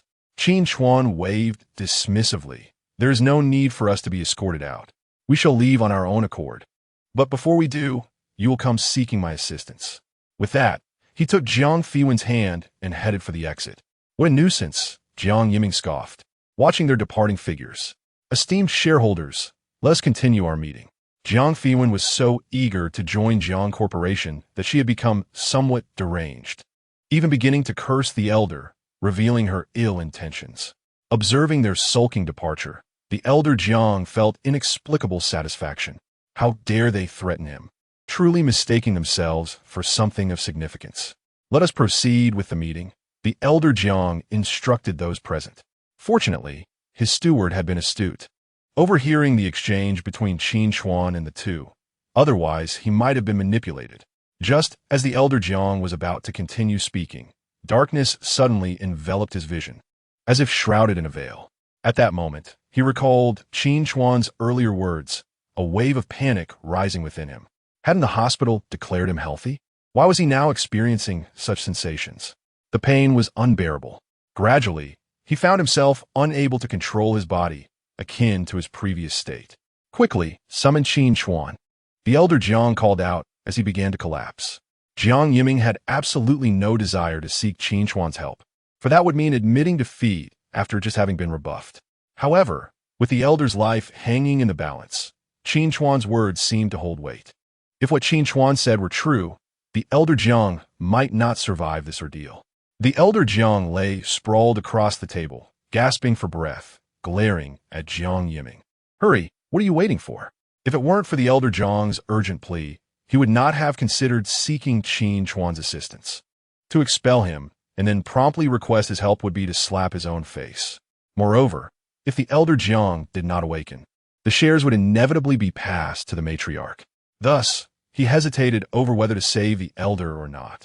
Yet upon hearing the elder Jiang's final words, He realized his previous thoughts were no longer feasible. The elder had navigated the business world for many years, possessing keen insights into human nature. While he was uncertain if his son would allow him to perish, he understood that retaining power in his own hands was the most trustworthy course. Hence, he had uttered those words. After speaking, Jiang Yiming's resolve to act became markedly stronger. Jiang Yu paused upon hearing Jiang Yiming's words, but ultimately rushed out in haste. Their family had finally been on the cusp of controlling Jiang Corporation, only for the elder Jiang to collapse at this critical moment. Qin Chuan had indeed played his hand. Mr. Jiang now feels that his consciousness is gradually fading, and he deeply regrets his decision. Had he adhered to the previous agreement, he would not find himself in this predicament. It is all the fault of that cursed butler. From where did he hear such false information? Qin Chuan, I am sorry. After leaving the conference room, Jiang Fiwen said to Qin Chuan, I made you share my embarrassment. What a thing to say. Qin Chuan replied with a smile. It was merely a minor spectacle. What is there to be ashamed of? Don't hurry, walk slowly. Let them chase us for a while. What? Jiang Fiwen widened her eyes, looking at Qin Chuan. Are you serious? You weren't just trying to frighten them? The old man really will fall ill today. Inevitably, Qin Chuan asserted. The reason I agreed to the shareholders' meeting today was to seize the opportunity to save him before his condition worsened. Unexpectedly, he decided to change the terms at the last minute. He has no one but himself to blame for the consequences. Sure enough, before they could exit the building, Jiang Yu rushed down with a group of people. Breathing heavily, he said to Qin Chuan, my grandfather wants you to come up. Just because your grandfather wants me to go up, I must go? Qin Chuan scoffed. I have matters to attend to. Do not obstruct my path. Step aside. Jiang Yu gritted his teeth in anger. His grandfather is the head of the Jiang family, a second-tier family in Haicheng, holding a position of great significance. Yet, Qin Chuan treated him as if he were nothing. He felt that merely coming out to speak with him was already a sign of weakness. But this fellow dared to act arrogantly. You are the one begging for help. Who are you putting on such airs for? Jiang Fiwen said angrily. Since you are admitting your mistake, you should adopt an attitude of contrition. I dare not, Qin Chuan retorted. Isn't Mr. Jiang in the hospital and in good health? He does not require my assistance. Let them be. I suspect this time he is truly in dire straits. We must squeeze them dry this time. Jiang Yu dared not let Qin Chuan leave. If he departed, the old man would undoubtedly perish. Their family standing within the Jiang family relied entirely on the old man's and the old lady's favor. I beg you, Jiang Yu said with great reluctance, suppressing his disgust. Please go see my grandfather. Qin Chuan scrutinized him for a moment before responding with a mischievous grin. I will not go. Upon hearing this, Jiang Yu felt utterly defeated. He believed that by lowering himself to plead with Qin Chuan, he had given him sufficient respect, and he would surely comply with his request to go see the old man. As a member of the Jiang family, asking for his help should have elevated Qin Chuan's status in his eyes. He never anticipated that Qin Chuan would outright refuse him. How dare you reject me? He said, seething with anger as he glared at Qin Chuan. Why can't I refuse you? Qin Chuan replied with a cold smile. Who do you think you are? Let us go, he said to Jiang Fiwen, taking her by the arm and moving towards the exit. Wait. Jiang Yu quickly blocked their path. If Qin Chuan truly left, Mr. Jiang might very well meet his end. If Mr. Jiang were to die, their family would not fare well either. Jiang Fiwen, will you just stand by and watch your grandfather die before your eyes? Jiang Yu began to manipulate her emotions. Regardless of what he has done, he is your own grandfather. How can you remain indifferent? This is unfilial. I have already tried my best and asked Mr. Qin for help. It was you who did not believe and you who drove him away. Regardless of the outcome, you cannot place the blame on me, Jiang Fiwen replied. Having seen through their facade and no longer speaking politely, Jiang Yu was at a loss for how to counter her words. What will it take for you to save him? He turned to Qin Chuan and said, if the old man dies, Jiang Fiwen will not receive a single share. He will donate all his shares. Qin Chuan shrugged. He never intended to give Jiang Fiwen anything. He can donate to whomever he pleases. Why should I concern myself with this? Jiang Yu glared at Qin Chuan, feeling furious, but being in need of assistance, he could not lash out. I beg you, please save my grandfather. Jiang Fiwen, you should also speak up. Your current status and position are granted by the Jiang family. If the Jiang family falls due to the old man's demise, you'll also suffer greatly. Jiang Yud realized that he could not make any headway with Qin Chuan, who had no ties to the Jiang family and was practically impervious to their pleas. However, Jiang Fiwen was still a member of the Jiang family. Perhaps she could be swayed. Do not make things difficult for Fiwen, Qin Chuan interjected. Have your father come down to plead with me. Otherwise, all negotiations are off. Jiang Yiming was technically a generation older than Qin Chuan, and he had just reprimanded him moments ago. If Jiang Yiming were to come and ask for his help, it would be a humiliating spectacle before all the shareholders. He would become a laughingstock for the company. However, under the constraints of circumstance, one must bow their head. After about 3 to 5 minutes, Jiang Yiming descended, his face darkened, eyes filled with displeasure, fists clenched as he struggled to compose himself. Mr. Qin, I implore you to save my father. Let us go, Qin Chuan said, having achieved his objective. He turned to Jiang Fiwen and said, we shall go see the old man. Jiang Yiming felt a deeper sense of humiliation as Qin Chuan blatantly ignored him. If Qin Chuan had scolded him, he could have at least salvaged a reputation for enduring humiliation for the sake of his father. But being disregarded by Qin Chuan left him feeling insulted. Yet, he cannot express his anger, only clenching his fists in frustration. Others dared not intervene, fearing an unfortunate incident. After all, Mr. Jiang was Jiang Fiwen's grandfather, and seeing him like this, Jiang Fiwen cautiously asked Qin Chuan, can he still be saved? If he can be saved this time, the next time is uncertain. Qin Chuan replied, casting a glance at Mr. Jiang. He took out silver needles and swiftly pierced several acupuncture points on him. After about 10 minutes, Mr. Jiang slowly opened his eyes. He looked around, then quickly rose and said to Qin Chuan, Mr. Qin, save me. He was genuinely terrified, having felt death approaching moments ago. Why should I save someone as untrustworthy as you? Qin Chuan scoffed. No. I am willing to give 20% of my shares to Fiwen. I implore you to agree. The old man Jiang said nervously. Do you remember what I said earlier? Qin Chuan suddenly revealed a mischievous smile and said, when you beg me next time, it will not be at this ratio.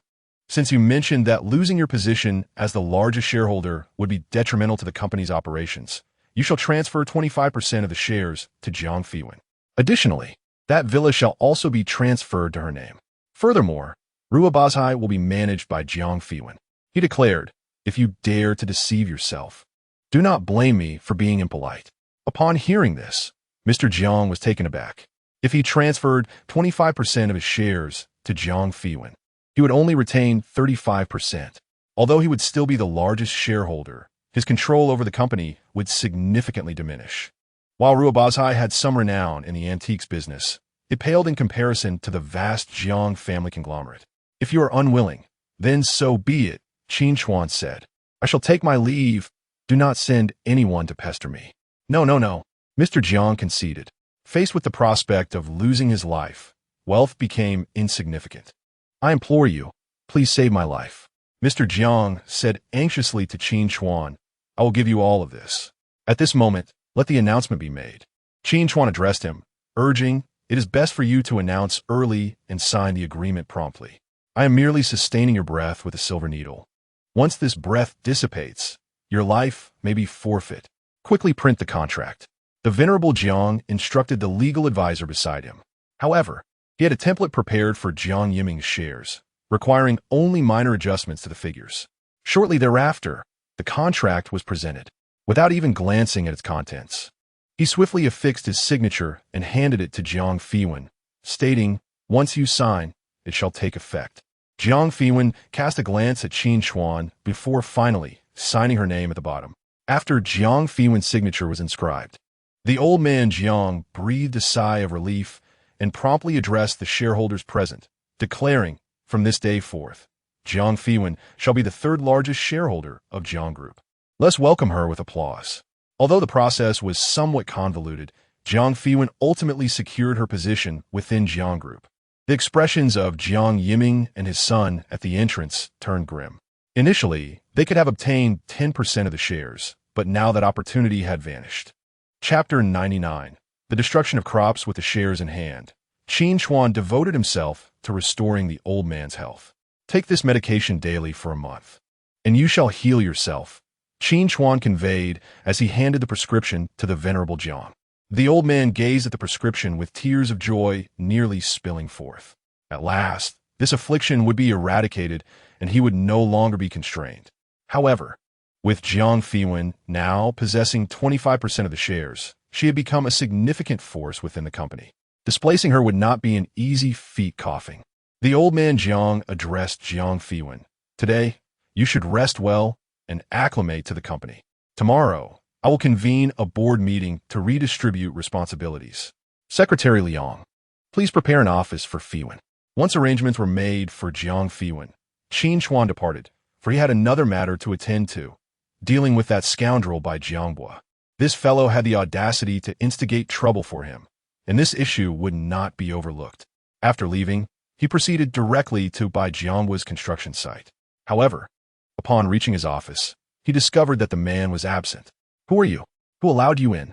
A lackey, displaying a lack of awareness, shouted at Qin Chuan as he entered. "Bang!" Before the lackey could finish his sentence, Qin Chuan forcefully pressed his head onto the desk. The lackey was rendered speechless. Having never encountered such ferocity, in his presence, he found himself utterly powerless. "Where's Bai?" Qin Chuan coldly inquired. "Bai Zong is not here," the lackey stammered. "Of course, I am aware of his absence," Qin Chuan replied, increasing the pressure slightly. "Where has he gone?" He went to Donglong Village," the lackey hesitantly answered. "What business does he have in Donglong Village?" Upon hearing that Bai Jiangbua had ventured there, Qin Chuan's anxiety surged. Donglong Village was their territory, and this man surely had ill intentions. "He seems to be excavating sand," the lackey cautiously added. "The village chief has found him a sand extraction site." Bang! As soon as the words left his mouth, Qin Chuan struck him unconscious. Without delay, Qin Chuan hastened toward the village. In Donglong Village, by the banks of the Donglong River, several large trucks were parked along the roadside, with an excavator tirelessly digging for sand. "What are you doing?"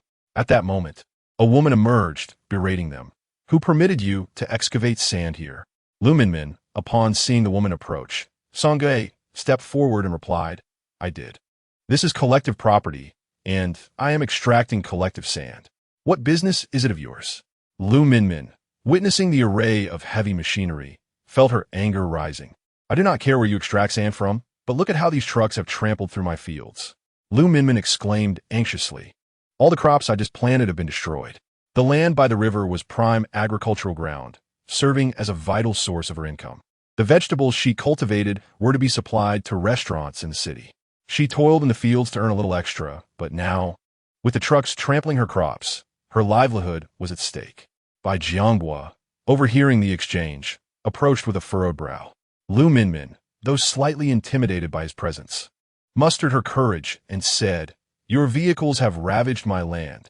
The crops are ruined." Bai Jiangbua cast a glance in that direction, his brow furrowing further. "There is no alternative route to excavate sand here. We must pass through the fields," he reasoned. They chose her land precisely because she was vulnerable, a solitary woman from another village, lacking kin or allies in the area, making her an easy target for exploitation. "Who claims this is your land?" "It is clearly a road," Bai Jiangbua brazenly asserted. "Do not cause any more trouble. If you do, I shall not hesitate to respond harshly." As he spoke, he displayed his formidable bulk. Although Lu Minmin felt fear, she knew she had to assert her rights. "This is my family's vegetable field, not a road. I declare it a road," Bai Jiangbua retorted. "Village chief, you are the authority. Confirm whether this is a road." Bai Jiangbua turned to Songge, who nodded in agreement, affirming it is indeed a road. "You see, the village chief has declared it a road." Bai Jiangbua taunted Lu Minmin. "This land is clearly allocated to my family. How does it suddenly become a road?" Lu Minmin realized their collusion and seethed with indignation. Song Gue added, "In this village, what I say goes." Faced with Lu Minmin, he showed no intention of compensating her for even a fraction of the crop losses. They believed they could manipulate her, knowing she had no support. Lu Minmin, witnessing the situation, sighed deeply and pleaded with them. "If you must pass through here, could you at least use one path and refrain from trampling my fields?" Understanding she could not contend with them, her tone became increasingly humble, hoping they might show some consideration and leave her with something. "What nonsense! Watch where you step." Do you not see how large my vehicles are? Continue. By Jianghua impatiently instructed the drivers. With just a small compensation for the crops, this matter could have been resolved. Yet they intended to press her, confident that her lack of connections would allow them to take advantage of her. For them, a mere sum for the vegetables was negligible, yet they refused to pay. Lu Minmin seethed with frustration, feeling utterly powerless. With the thought of delivering vegetables to the city the next day, her heart sank. Wandering aimlessly, she felt the world was increasingly unjust. As she gazed at the river before her, her anger escalated, and she plunged into the water. Chapter 100. The urgency of the moment. Qin Chuan arrived at the fields on his electric bike. Bai Jianghua's vehicles were conspicuously visible. Anyone could hardly miss them. Damn it, this scoundrel is relentless, he thought, surveying the devastation wrought upon the farmland. The once thriving vegetable plots had been reduced to chaos by their trucks. The farmer's entire annual income lay in ruins due to their actions. These individuals were nothing short of parasites. Song Gue, as the village chief, was no better. Instead of fulfilling his duties, he allied himself with these unscrupulous characters, bringing ruin to the village while lining his own pockets. Moreover, it seemed that the land in question belonged to Lu Minmin. She relies on these vegetables for her livelihood. Those individuals have destroyed her crops. How can she deliver produce to the city now? Curse be them, Qin Chuan muttered under his breath, accelerating his electric bike toward the group. As he approached the banks of Donglong River, he spotted a woman standing there. Could it be Lu Minmin? Minmin Jia. Qin Chuan intended to greet her and inquire if that piece of land belonged to her. However, before he could utter a word, he saw her plunge headfirst into the river. What on earth? Qin Chuan exclaimed, abandoning his bike and rushing to the riverbank. Why would someone act so recklessly? The waters of Donglong River were swift and treacherous. Anyone unfamiliar with swimming would surely face dire consequences. Minmin Jia. He watched helplessly as Lu Minmin struggled and drifted away. With a splash, Qin Chuan, without a moment's thought, leaped into the water. This was no swimming pool. The currents were complex, and the challenge of rescuing someone was significantly greater. Even for someone like Qin Chuan, who was well acquainted with the area, he was exhausted by the time he brought her to safety. Yet, Lu Minmin, overwhelmed and choking on water, had lost consciousness. Her heartbeat ceased. Minmin Jia, wake up! Qin Chuan pressed desperately, administering CPR and artificial respiration. After what felt like an eternity, Lu Minmin slowly opened her eyes. Qin Chuan? After a moment of clarity, she recognized him. Qin Chuan let out a sigh of relief and asked, Sister, what were you thinking? Was it really necessary to jump into the river? Upon hearing his words, tears streamed down her face. She sat up and collapsed into his embrace, sobbing. It's all right, what happened? Qin Chuan comforted her, patting her shoulder. After a while, Lu Minmin managed to compose herself and lamented, Bai Jianghua and his crew are truly excessive. They crushed all those beautiful vegetables. It's a tragedy. Wiping her tears, she continued, that scoundrel Bai Jianghua ruined your land, didn't he? Qin Chuan, unable to maintain eye contact, quickly changed the subject. Indeed, Lu Minmin replied. I just lost my mind for a moment. It's only a few acres. Why should I seek death over it? Let it go. A wave of sorrow washed over her as she recalled the distressing events. It's okay. I was just about to confront Bai Jianghua, Qin Chuan declared, rising with determination. Let us deal with him. He dares to mine sand in our village and destroy farmland. He has gone too far. No, Lu Minmin pulled him back. He doesn't seem like a good person, and he has brought many men with him. No worries, Qin Chuan replied nonchalantly. You'll accompany me. He can't just destroy so much farmland and act as if nothing happened. Such things don't happen in this world. But you might not be his match. Lu Minmin expressed her concern. His men are all brawny, appearing like thugs. Minmin Jia, don't fret. When I confront him, he will kneel and apologize. Qin Chuan asserted confidently. There is no need for violence. We shall reason with them. Reason with them? Lu Minmin doubted their understanding of reason. Chapter 101. Compensation. Bai Jianghua gazed at the excavator before him, envisioning stacks of money filling his pockets. What are you doing back here? He turned to see the disheveled Lu Minmin and felt an overwhelming impatience. Didn't I make myself clear? This is a road, not your farmland. Don't test my patience just because you're a woman. Who are you threatening? Qin Chuan emerged from the side, fixing his gaze on Bai Jianghua. Upon seeing Qin Chuan, Bai Jianghua's legs felt weak. Why you? He had intended to employ Qian Longhu to deal with Qin Chuan, but now it seemed that Qin Chuan had evaded that fate. He had thought this plan was foolproof. Why haven't you dealt with me? Qin Chuan questioned. You sought revenge on me without knowing the repercussions? You thought hiring Qian Longhu would suffice against me? Is that too dismissive? Qian Longhu was a significant figure in Haiqing, yet he could not handle Qin Chuan. The realization sent cold sweat cascading down Bai Jianghua's back. He recalled how Qin Chuan had effortlessly beaten up over 10 of them, as if they were mere chicks, and a wave of fear washed over him. Previously, he had attempted to mend their feud through gifts, but now, his foolishness had led him to seek revenge. Your brother has already had his leg broken by me. If you manage to leave here alive, remember to choose the same hospital as him, Qin Chuan stated coldly. His hospital should be well equipped for treating fractures. Bang! Just as Qin Chuan finished speaking, Bai Jianghua's legs buckled, and he fell to his knees. Brother, I was wrong. He had completely shed his earlier arrogance, kneeling before Qin Chuan. Please forgive me. I'll never dare again. I was blinded by foolishness. I beg you to spare me. Lu Minmin stood nearby, astonished. Was this the same Bai Jianghua who had just moments ago exuded arrogance? How could he now kneel so easily? Was this what Qin Chuan meant by reasoning with him? She looked at Qin Chuan, perplexed. What about the land you destroyed? Qin Chuan questioned, looking down at Bai Jianghua. I'll compensate. I'll pay. I'll pay for the vegetables. Bai Jianghua quickly replied, I'll give you 10,000. What 10,000? Qin Chuan interrupted. Do you even know how many harvests those vegetables can yield?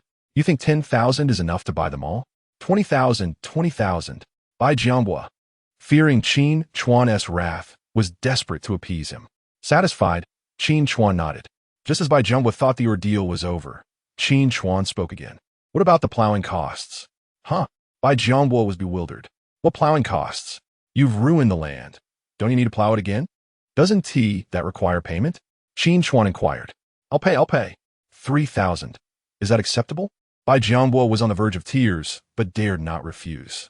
Qin Chuan nodded. What about the cost of seeds? What about the fertilizer? What? Bai Jianghua wanted to stand and protest, feeling like he was being treated like a sheep for shearing. What's wrong?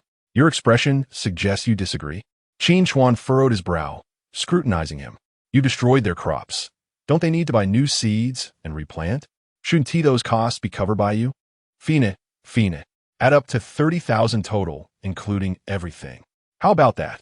Bai Jianghua hastily agreed, fearing Qin Chuan would bring up additional expenses.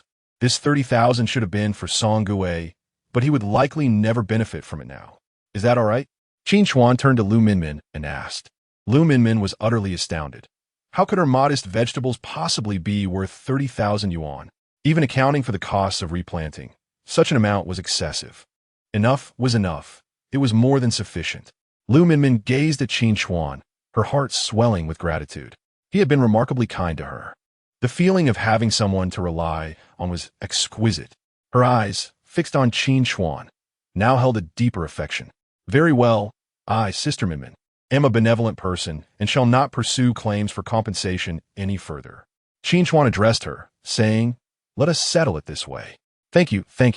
Bai Jianghua hastily retrieved 30,000 yuan in cash from his pocket and handed it to Lu Minmin, then turned to Qin Chuan, saying, Mr. Qin, we shall take our leave now and not impose any further. Halt!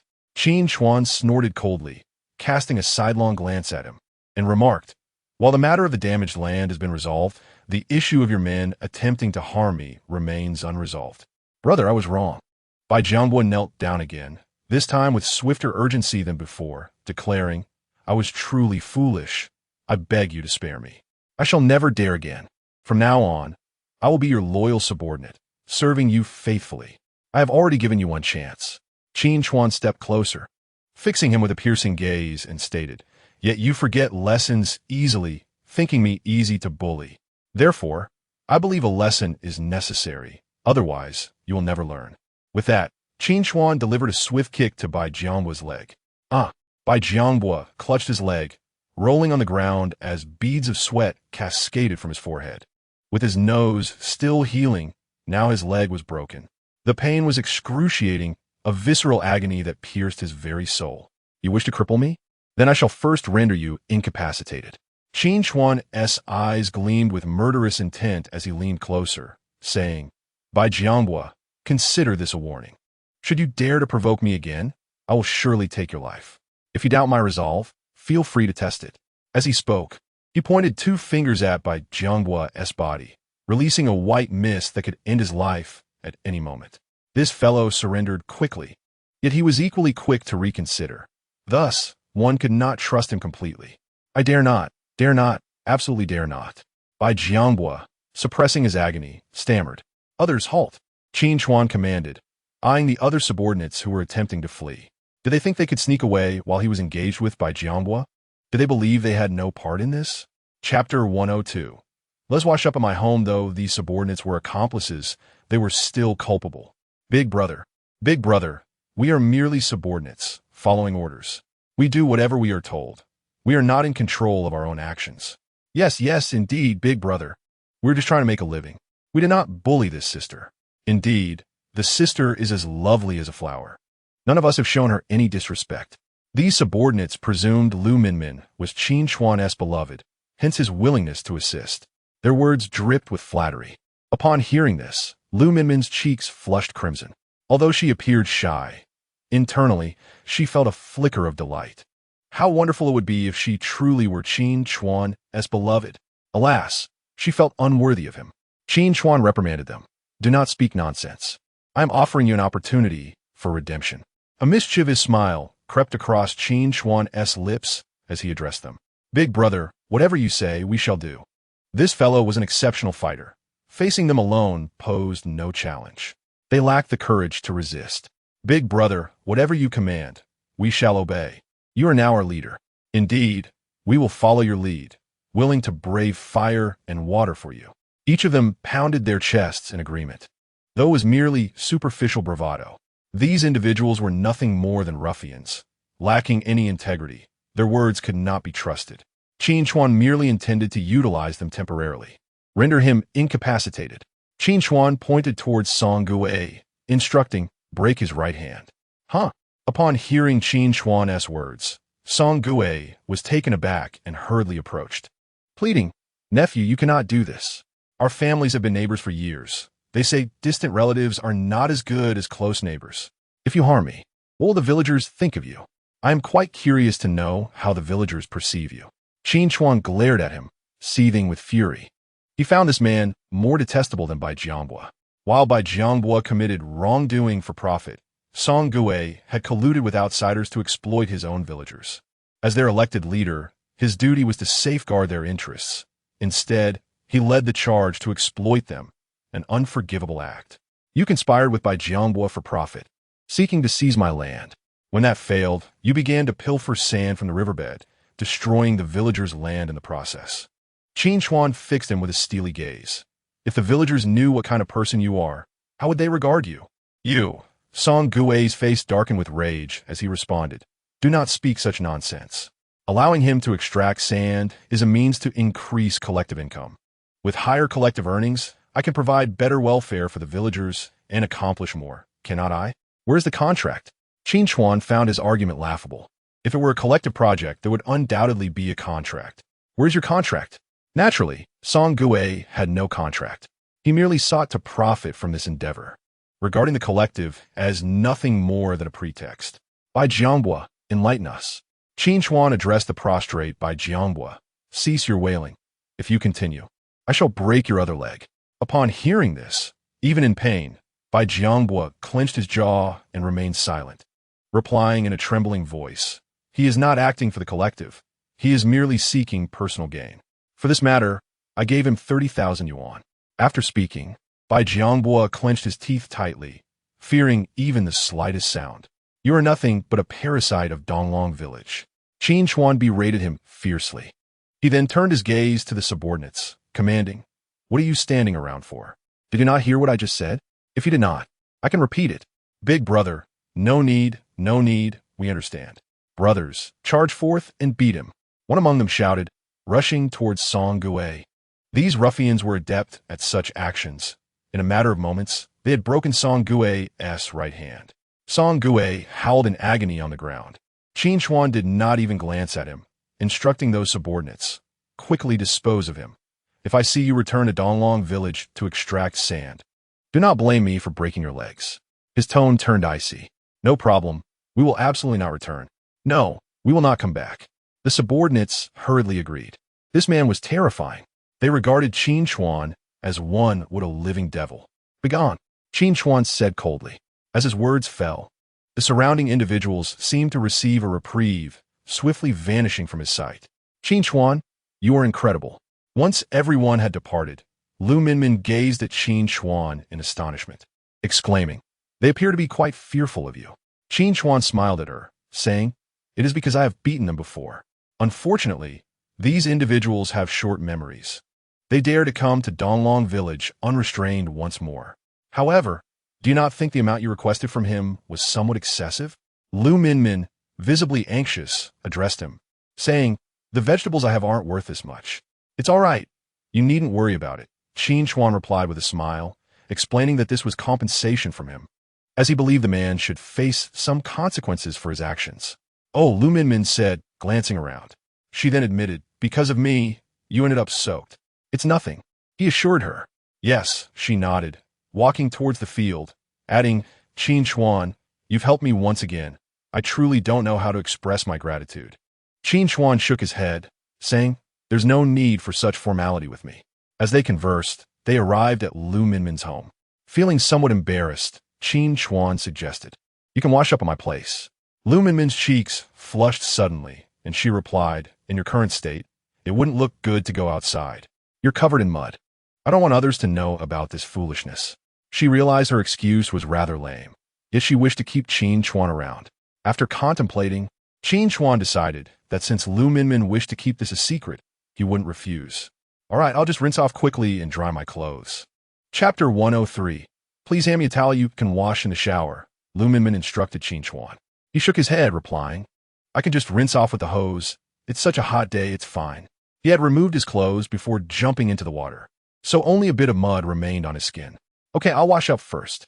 Lu Minmin's demeanor became shy as she spoke. Qin Chuan paid little attention and casually turned on the hose in the yard. He rinsed off quickly, and soon the mud washed away. Qin Chuan, could you grab me a towel?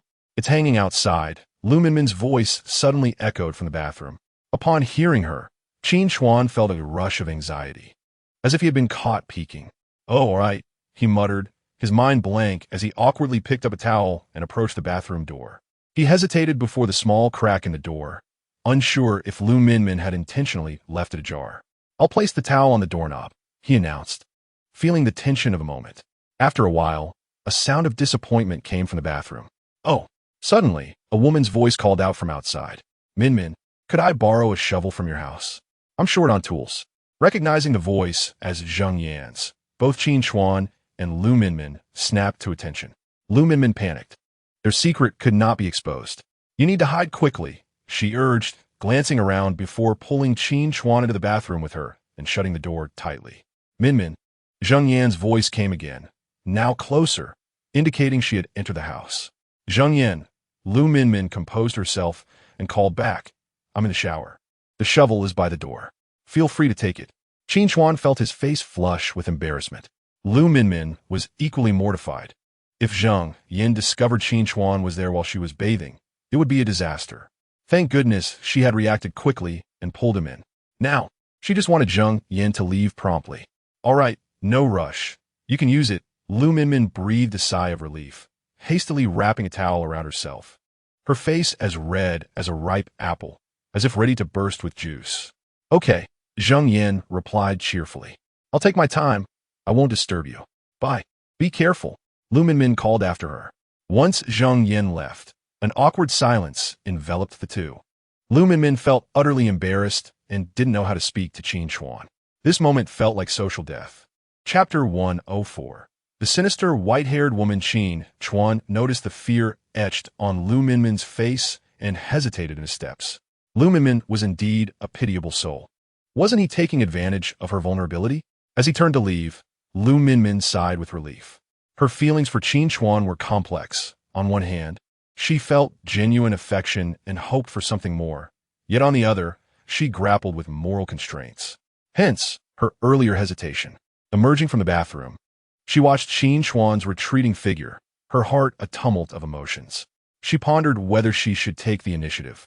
Surely, if she did, Qin Chuan would not refuse. Brother, she heard a voice. Stop bothering him. Focus on your studies, Zhou Yuanlang interjected. I'm already a college student. Why should I still be studying? Qin Jin pouted. Dad, she's in college, not high school. Let her have an easier time. Qin Chuan affectionately ruffled his sister's hair. Though they often teased each other, Qin Jin was one of his closest companions, deserving of his affection. Thumbs up, Qin Jin exclaimed. No wonder you're my brother. So understanding. Just then, Qin Chuan's phone rang. Yuning, he answered. Are you all right? He inquired, recalling the white-haired woman he had seen taking her away. I'm fine, Meng Yuning replied playfully. It was just a little family matter. Oh, I called to tell you something. What is it? Qin Chuan asked. Last time, Mr. Huan invited you to that banquet with Luo Haiwan, right? We've secured a project from him. Meng Yuning smiled. I managed to get a villa for my father for you. A villa? Qin Chuan lowered his voice. What is this about? That's quite an expensive property. It's fine. She reassured him. Just accept it. My dad project from Mr. Hua is lucrative. All right, let's not be formal. Once you arrive in Haicheng, I'll take you to see the house. Oh, by the way, she lowered her voice. Remember that fruit we got from the hotel? Keep it to yourself. What's the deal with that fruit? Qin Chuan inquired. I don't know much about it, but just be cautious, she warned. Trust me on this. Understood, Qin Chuan nodded. I won't keep you any longer. Meng Yuning joked. When will we deal with that thing on my chest? It might take time to completely resolve it. Qin Chuan reflected. However, with some improvement in my technique, I might see some results soon. He could sense that he was nearing the third level, and it would not be long before he could break through. After reaching the third level, there would undoubtedly be changes in his medical skills, possibly even new treatment methods. Very well, I shall await your refinement of acupuncture techniques, Meng Yuning remarked before hanging up the phone. Qin Chuan found her words somewhat peculiar. Who was she referring to? His sister-in-law? Qin Jin leaned in curiously and asked, What are you talking about regarding a house? It's best not to pry into adult matters. Qin Chuan replied, playfully pinching her neck and lifting her, as one would a chick, taking her back inside the house. Mom and Dad, shouldn't we renovate our home? Qin Chuan suggested to Qin Yuanlang and Sun Yumei. This house must be over 20 years old, right? No need, Sun Yumei replied, glancing around. Our home is still livable. Let's not waste money unnecessarily. Save it for your future wife. Mom, please don't worry about me, Qin Chuan reassured them. I have money now. I found a job that pays $20,000 a month. I will earn it soon. He could only fabricate such a reason, knowing they would never agree to spend money otherwise. If he secured a stable job, they would be at ease. Really? Brother, which company? Qin Jin inquired anxiously. Rui Baozhai. Qin Chuan stated confidently. Given that Rui Baozhai was now managed by Jiang Fei Wan, he believed it would not be difficult to ask her for a favor. Oh, she replied with a peculiar look. Isn't that the company of that beautiful lady you mentioned last time? You introduced her as the general manager of Rui Baozhai. Are you two involved? What nonsense are you thinking? Qin Chuan retorted, giving her a light kick. Go away, go away. Now that he had a job, he was determined to work diligently. Rising so early had taken its toll. He had awakened at 5 o'clock, and even the strongest body could not bear it. Suddenly, Qin Chuan activated his perception. The obstacles before him faded rapidly, revealing a familiar figure, the white-haired woman in the red baseball cap. She stood still, seemingly sensing something, and beckoned toward Qin Chuan. He was momentarily taken aback. Was she able to perceive his presence? He sensed a power within her akin to his own, a dangerous force. He could not allow his family to be endangered. Before long, Qin Chuan encountered the white-haired woman. Upon seeing him, she scrutinized him from head to toe. Without uttering a word, she leaped forward, attacking him. Qin Chuan was bewildered. This individual was incredibly aggressive, launching into combat without a greeting. He quickly prepared to defend himself. The white-haired woman struck with remarkable ferocity and speed. Qin Chuan could only fend off her blows, recalling that he had previously handled multiple opponents with ease. Now, he was being overwhelmed by a single woman. Initially, he had thought her to be somewhat restrained due to her gender, but as the battle intensified, he disregarded such thoughts and fought back with all his might. With a resounding impact, the woman struck his chest. The pain radiated through his muscles, causing discomfort. Shaking his head, he wondered why he was unable to match her strength. "Who are you? Can we not at least exchange a few words before fighting? Isn't it a bit impolite to attack right away?" he asked. However, the woman showed no interest in dialogue and charged at him again, moving with incredible agility, forcing him to take several more hits. Frustration began to well up within him. He summoned his energy as the mist surrounding him swirled, revealing his full strength. Activating his perception again, he focused on the woman. This time, however, he could not see through her clothing. She seemed to possess a barrier. Yet, he made an unexpected discovery. A line of text appeared in his mind. Upon reading it, he understood. The woman moved like a graceful dancer, gliding around him, making it difficult for him to track her movements. Each time she revealed herself, he found himself scrambling to defend, often resulting in a hit. Having endured several painful strikes, he resolved to leverage the knowledge from the book to gain the upper hand. The woman launched another sneak attack, striking his shoulder and quickly retreating. Now, Qin Chuan thought, calculating her moves. After her 7th attack, he pivoted sharply, unleashing a powerful elbow strike toward her. This strike was fueled by his pent-up anger, a culmination of his fury. To his surprise, the book had not misled him. The woman indeed landed in the spot he targeted. She had not anticipated the attack, and before she could react, his elbow struck her squarely. Bai Ling felt as if she had collided with his arm. The blow landed solidly, sending her crashing to the ground, a trickle of blood escaping from the corner of her mouth, stark against her pale skin. At that moment, Qin Chuan harbored no thoughts of mercy. He sought to capitalize on her vulnerability.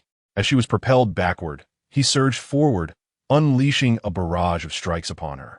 Bai Ling, having lost her footing, was forced to defend herself frantically, and in doing so, she inadvertently absorbed 2 more of Qin Chuan's punches. Seizing an opportunity, Bai Ling struck back, creating distance between them. "Stop. No more fighting," she said, wiping the blood from her lips and gesturing for calm. Initially perceiving her as merely a wild spirit practitioner, she was astonished by his formidable strength. "You can't just decide to stop fighting," Qin Chuan replied, angered. "You charged at me without warning. And now that I have the upper hand, you wish to retreat?" "I am a friend of Meng Yuning," Bai Ling stated, addressing Qin Chuan. "I believe you should be aware of this." Upon hearing her connection to Meng Yuning, his anger subsided slightly. "Even if you're a friend of Meng Yuning, attacking me without warning is rather impolite, don't you think?" Bai Ling adjusted her disheveled attire, stating, "I merely wanted to assess your capabilities. Your strength has reached the 2nd level, which is quite impressive among ordinary individuals." "What do you mean?" Qin Chuan furrowed his brow at her words. How did she know his strength was at the 2nd level? Did she possess knowledge he was unaware of? "Who is your mentor? Are you affiliated with any faction?" Bai Ling inquired. "I don't understand what you're talking about." "I have no teachers and no affiliations," Qin Chuan replied firmly. "Indeed, a rogue practitioner," Bai Ling murmured. In this era, rogue practitioners were rarer than national treasures. Unless nurtured by a prominent family or a powerful faction, only those with extraordinary fortune could pursue this path. "What is a rogue practitioner?" Qin Chuan asked, puzzled by her terminology. Bai Ling hesitated for a moment before responding. "Wait until you reach the 3rd level, and then we can discuss it. Below the 3rd level does not even qualify as an entry point. It merely denotes a stronger martial artist. Should you be fortunate enough to reach the 3rd level, seek me out, and I will elucidate these mysteries for you. Upon reaching the 3rd level, you will encounter an entirely different and intricate realm. Speaking only partially is truly irksome." Qin Chuan furrowed his brow. "Numerous elements only reveal themselves after one ascends to the 3rd level. Could it be that the 3rd level serves as a watershed? You claim you summoned me for a purpose?" Qin Chuan addressed her, asking if she had merely come to spar with him. "I merely wish to ascertain whether you are San Ling Xiao." Bai Ling scrutinized Qin Chuan, remarking, "Nevertheless, your prowess is rather surprising. A mere 2nd-level warrior has managed to inflict harm upon me." Qin Chuan was quite displeased with the tone Bai Ling employed. What does she mean by mere 2nd-level warrior? He had clearly dominated their earlier exchange. "I am indeed a 3rd-level Ling Xiao. During our previous encounter, I utilized less than 10% of my strength." Bai Ling informed him. "Less than 10% of your strength?" Qin Chuan found her assertion difficult to believe. Could a mere 10% truly render him so disoriented? Is the disparity between the second and third levels truly so vast? Noticing Qin Chuan's skepticism, Bai Ling suddenly adopted a serious demeanor and charged towards him. Chapter 106. The guest of Chu Ying. As Qin Chuan observed her rushing towards him, he became acutely alert, bracing himself for defense. With a resounding thud, he was propelled backward, unable to comprehend the speed of her approach. He felt utterly powerless, as though he were confronting an unfathomable ocean, devoid of any desire to fight. A cough of blood escaped his lips as he struggled to rise, thankful that no internal injuries had been sustained. Bai Ling stood a short distance away, stating, "That punch I delivered utilized only 20% of my strength. Even with such a modest exertion, you were unable to withstand it." This illustrates the chasm that exists between levels. The difference between the second and third levels is akin to heaven and earth. At this moment, Qin Chuan truly grasped the magnitude of that disparity. She had indeed exerted only 20% of her strength. It was genuinely alarming. "I summoned you today for two reasons. First, to confirm your strength. Second, to inquire whether you have encountered a Bainingua," Bai Ling said. Upon hearing the term Bainingua, Qin Chuan immediately recalled Meng Yuning's warning to keep this matter concealed. He shook his head. Was Bainingua a new variety of lemon? Observing Qin Chuan's expression, Bai Ling shook her head in disbelief. A mere second-level warrior who has yet to even step into the realm of Ling Xiao. How could he possibly know what Bainingua is? Yet, why does Meng Yuning emanate a potent aura of Bainingua? She scrutinized Qin Chuan for a prolonged moment, sensing none of that aura emanating from him. "Forget it. If you discover a Bainingua, you may hand it over to me, and I shall bestow upon you boundless wealth. Otherwise, this item may bring you untold peril." Bai Ling waved her hand dismissively, pausing for a moment before continuing, "In the future, keep your distance from Meng Yuning. You are not of the same world. She is not a friend you can afford to have." Qin Chuan, however, let out a cold chuckle, retorting, "Might you temper your condescending tone when addressing others? One does not appreciate being lectured in such a manner. Whether I pursue friendship with Meng Yuning is solely her prerogative, not yours to decide." Bai Ling, upon hearing his words, snorted dismissively. "Suit yourself." She merely offered a kind warning. "Should you persist in your reckless engagement with Meng Yuning, you must bear the consequences. If you are fortunate enough to reach the third level, seek me out here. It may prove beneficial to you." Bai Ling casually tossed him a business card before turning to leave. Despite her lack of any substantial background, she afforded significant respect to rogue Ling Xiao, acknowledging the arduousness of their cultivation. Should they indeed manage to transcend that threshold through their own merit, she would not mind extending a helping hand. Though Qin Chuan was not entirely satisfied with her tone, there were many intriguing elements within her words. While en route, he dialed Meng Yuning's number. "A white-haired girl sought me out," Qin Chuan informed her. "What?" Upon hearing this, Meng Yuning exclaimed excitedly. "She did not harm you, did she?" "No. We merely engaged in a spar," Qin Chuan replied. "What is the background of this white-haired woman?" Meng Yuning pondered briefly before responding. "She is from the Bai family, a first-rate power in Haicheng. You should avoid dealings with her in the future. When you encounter her, walk the other way." Upon hearing Meng Yuning's warning, Qin Chuan furrowed his brow. The Bai family, a first-rate power in Haicheng? Were it not for his accidental acquaintance with Meng Yuning through Jiang Fei Wan, he would not have even brushed shoulders with the second-rate powers in Haicheng. Now, a first-rate power has suddenly emerged. First-rate powers in Haicheng are formidable, boasting immense strength and global enterprises. Though they often remain inconspicuous and rarely interact with outsiders, the designation of first-rate power is not without justification. The Meng family is considered a top second-rate family, yet the chasm compared to first-rate families is still considerable. Meng Yuning advised him, regardless, "It is best to keep your distance from their troubles. Entangling yourself with them will only lead you into chaos." "Understood," Qin Chuan nodded.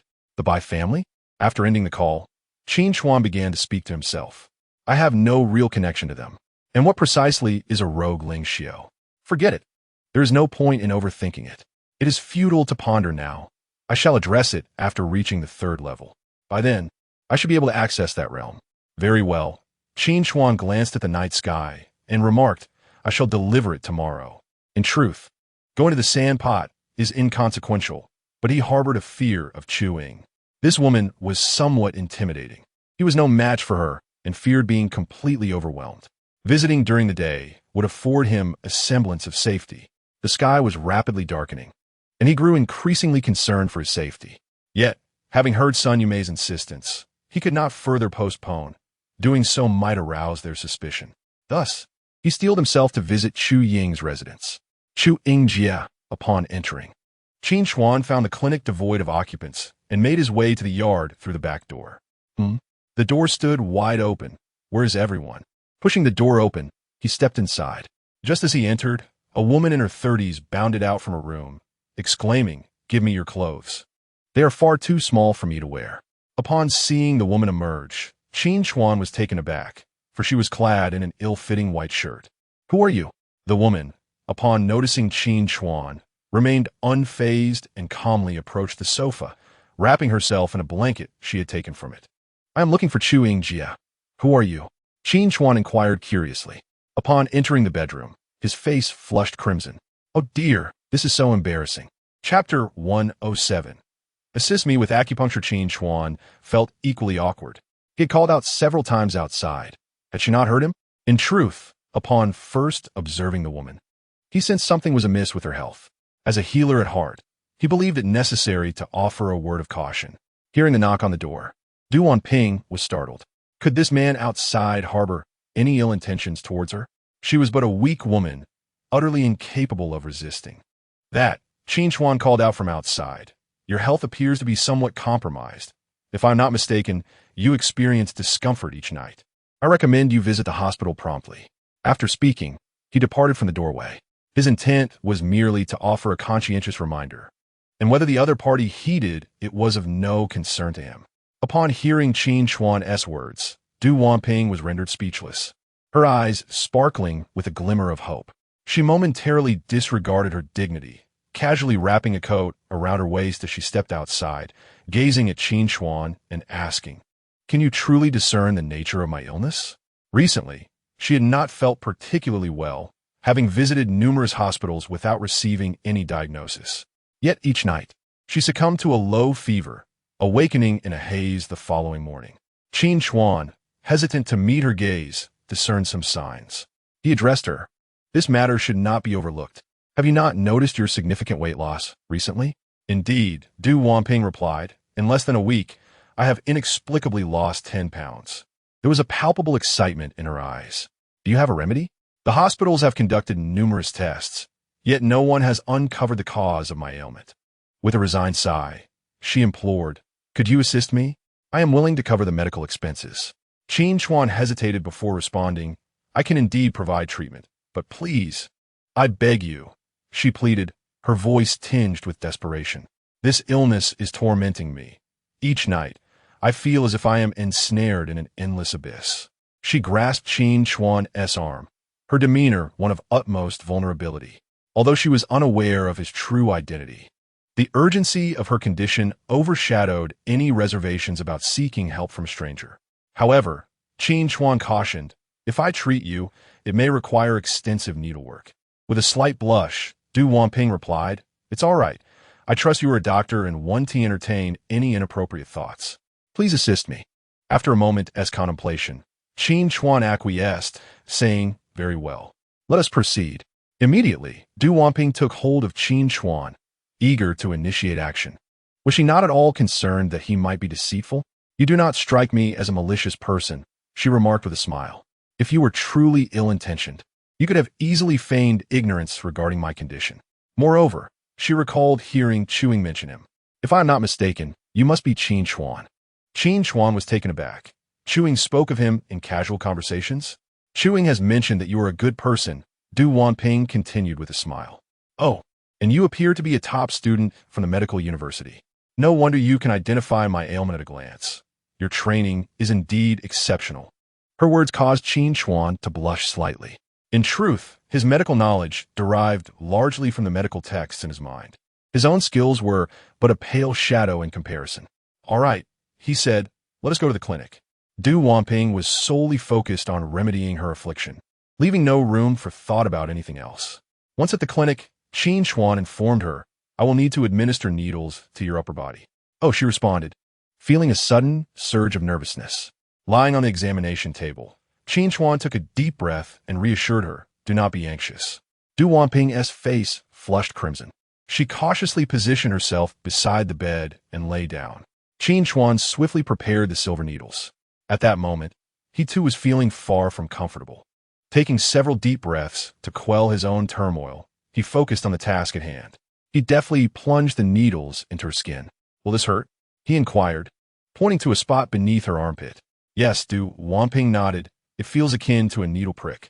Then, he gently initiated the yin-yang fusion technique. After his recent altercation with the malevolent white-haired foe, he had expended considerable amounts of white mist and needed to replenish it. Moreover, this white mist would assist Du Wanping in her recovery. As he activated the technique, the surrounding white mist surged towards him, entering his body and being directed into Du Wanping's form. Initially embarrassed, she suddenly felt a warm current circulating within her, easing her discomfort instantaneously. Her gaze became slightly dazed. Qin Chuan suddenly sensed something amiss. He was aware that the yin-yang fusion technique could induce slight wicked thoughts, but the intensity was usually bearable. It should not lead to a complete loss of consciousness. Previously, when he had practiced this technique in an area abundant with white mist, even Jiang Fiwen had maintained her composure. Meng Yuning, despite the influence of the Baining fruit, had not reacted in such a manner either. With urgency, Qin Chuan ceased the technique's operation, observing Du Wanping's still-dazed expression with a furrowed brow. Something was definitely off. He had not carried any Baining fruit with him, and he had not practiced the technique for long. Activating his X-ray vision, he scanned her. The text that appeared stated simply, "constitutional reasons." With that revelation, Qin Chuan breathed a sigh of relief. It was merely that Du Wanping was particularly sensitive. He promptly applied several more silver needles to her, and soon thereafter, Du Wanping's expression began to clear. Upon meeting Qin Chuan's gaze, she wished she could vanish into the ground. "Ahem," he said, "that was merely a consequence of the needlework." "Yes, yes," Du Wanping hurriedly nodded, looking gratefully at him for providing a less embarrassing explanation. Qin Chuan continued, "I have essentially cleared your meridians. I will prescribe a remedy. Follow this for 2 days, and you should notice a significant improvement. Should any issues arise, feel free to seek me out." He made a concerted effort to avert his gaze. "Oh," she exclaimed, hastily getting up to put on her clothes. While her garments were not particularly fine, donning them instilled a sense of security. She glanced around and grabbed a nearby white coat, slipping it on. Fortunately, it was ample enough to fasten securely. "Ahem." Qin Chuan quickly turned his eyes away, writing out a prescription at the counter and handing it to her. "Take this medicine first, and we can adjust it based on your condition later." "MHM," Du Wanping affirmed, tucking the prescription away. "Huh, we're leaving already?" she exclaimed. "You've been such a great help. I have yet to thank you. What is your consultation fee? I will pay you." "No need." Qin Chuan waved his hand dismissively. "We are friends. There is no need to discuss such matters." "Qin Chuan, is that you?" Chu Ying greeted him enthusiastically upon his arrival. "Come sit for a while." She glanced at the white-coated Du Wanping beside her and handed her a bag, then turned back to Qin Chuan. "I want to introduce you to a friend. You should change your clothes first. I must tell you, Qin Chuan is quite knowledgeable about Jade. Your family is also in that business, so you should have plenty to discuss." Qin Chuan, unable to resist any longer, took a seat. In truth, he harbored a keen interest in the Jade business. Du Wanping was my childhood friend. We attended school together. In the 3rd grade, her family made some money and moved to the city. Nevertheless, we have maintained contact, and our relationship has remained quite cordial. "I heard you purchased Jade Rough from Sudat." Du Wanping's family engages in substantial business, supplying large jewelry groups. As the popularity of Jade has surged, their enterprise has flourished. Chu Ying, seated on the sofa, spoke to him. "Oh," Qin Chuan nodded. "That is my father's company. It has little to do with me." At that moment, Du Wanping emerged, saying to her, "I have no desire to be associated with him." Du Wanping had changed into a clean outfit, at least concealing her figure. "You make it sound easy. With your father's extensive operations, he surely hopes you will take over," Chu Ying remarked. "His divorce from your mother is their affair. It does not affect you." As their conversation continued, they began to chat about mundane matters. "By the way, Qin Chuan is also an outstanding student from the medical college. Aren't you feeling unwell? You should let him take a look, Chuing quickly suggested to Du Wanping. Upon hearing this, Du Wanping's face flushed with embarrassment, recalling how awkward the previous moment had been. He has already examined me and prescribed medication. Du Wanping replied Duqing. In her speech, she naturally omitted details of the treatment process. Oh, he has? That's good. Qin Chuan, why don't you stay for dinner today? Chu Ying suddenly brightened, turning to Qin Chuan. Upon hearing her words, Qin Chuan hurriedly stood up. Just then, Sun Yumei's phone call provided him an excuse to leave. He dared not linger any longer. Oh, by the way, may I have your phone number? Du Wanping inquired, saying to Qin Chuan, if I experience any issues, I would like to consult you promptly. No problem. Qin Chuan readily exchanged contact information with her. Should you have the opportunity to visit Yunting Jade Mark in the future, please call me, Du Wanping said. I work there and can treat you to a meal. Sure, no problem. Qin Chuan, feeling the need to depart, quickly left. He was somewhat intimidated by Chu Ying, having nearly lost himself in her presence previously. Her assertiveness was overwhelming, and he felt ill-equipped to handle it. Jiang Group. Bang! The elder Jiang slammed the table in frustration. It infuriated me. So many shares lost just like that. This severely impacted his standing within Jiang Group. Though he remained the largest shareholder, he had lost absolute control, causing him to proceed with trepidation. Father, please do not be angry. Jiang Yiming addressed the elder Jiang. Since the matter has occurred, we must consider how to respond. Jiang Fiwen's entrance into Jiang Group poses a significant threat to them. We need to find a way to exclude her from a board. Jiang Yud interjected, stating that if she gains a seat on a board, her influence will undoubtedly expand. It is easy for you to say. She is now a major shareholder, and removing her from the board will not be simple, the elder Jiang replied, seated in his chair. The board is the core of their power, and excluding her would resolve this issue. I have an idea, Jiang Yiming suddenly recalled, addressing the elder Jiang. Father, why don't we assign that order from Aoyue Group to her? The Aoyue order is difficult to secure. If she fails to obtain it, we can use this as an excuse to oust her from the board. Upon hearing this, Jiang Yud nodded in agreement, asserting that while Aoyue Group's order appears enticing, the likelihood of us securing it is low. If we assign it to Jiang Fiwen, we will have a reason to remove her from the board. The biggest dilemma now is whether Jiang Fiwen will accept this task. If she refuses the Aoyue order, what then? She is not foolish, Jiang Yud remarked. She refuse? That is not her choice, Jiang Yiming countered. We have not yet delineated responsibilities with Jiang Fiwen. We will assign her Jiang Shi jewelry. Thus, she will be responsible for the collaboration with Aoyue Group. Jiang Yiming stated calmly, as long as she does not secure the Aoyue order, we will have grounds to dismiss her and remove her from a board. Jiang Shi jewelry is merely a temporary assignment. She will not be able to hold it firmly. But what if she indeed secures the Aoyue order?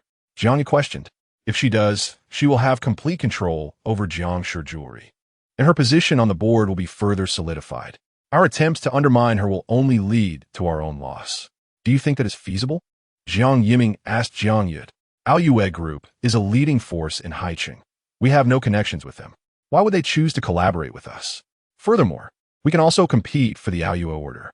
I refuse to believe Jiang Fiwen can outmaneuver us. They can easily access various information about Jiang Fiwen's proposal from within, making sabotage significantly easier. After contemplating for a moment, the elder Jiang nodded and said, very well, let us proceed. They never intended to treat Jiang Fiwen with respect or bring her on board. Rather, they regarded her as an adversary. Chapter 110. Becoming an executive early the next morning.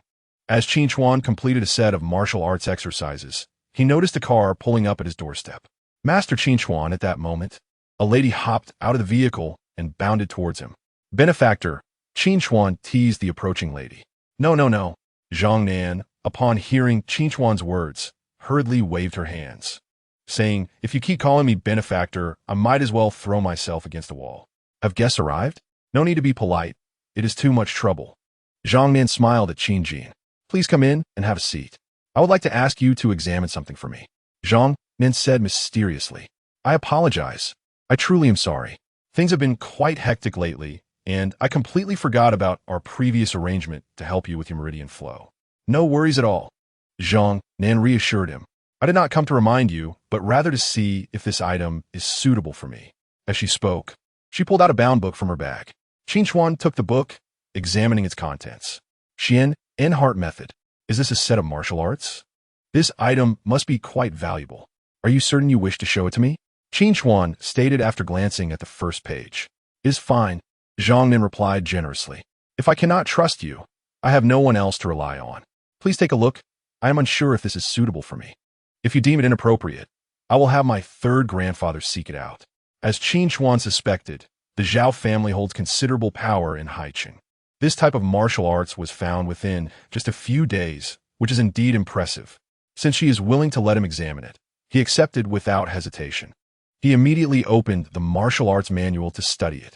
Though he did not understand it thoroughly, he possessed significant knowledge from a book in his mind. Upon activating his insight, the information about the martial arts appeared before him. Xian and Heart Method, upper half, containing only the first 3 layers of training methods, is incomplete. The foundational Heart Method prior to the 3 layers is of average effectiveness. If the lower half can be acquired, it would lead to a qualitative transformation in strength. Indeed, Zhang Nan nodded in agreement. Could you procure the latter half? Qin Chuan addressed her, stating, to be frank, the first half of this martial art is rather feeble. Should you confine your practice to this incomplete set of mental techniques, it would impose significant limitations upon you. However, should you manage to locate the latter half and cultivate it to the 3rd tier, a transformation would indeed be attainable.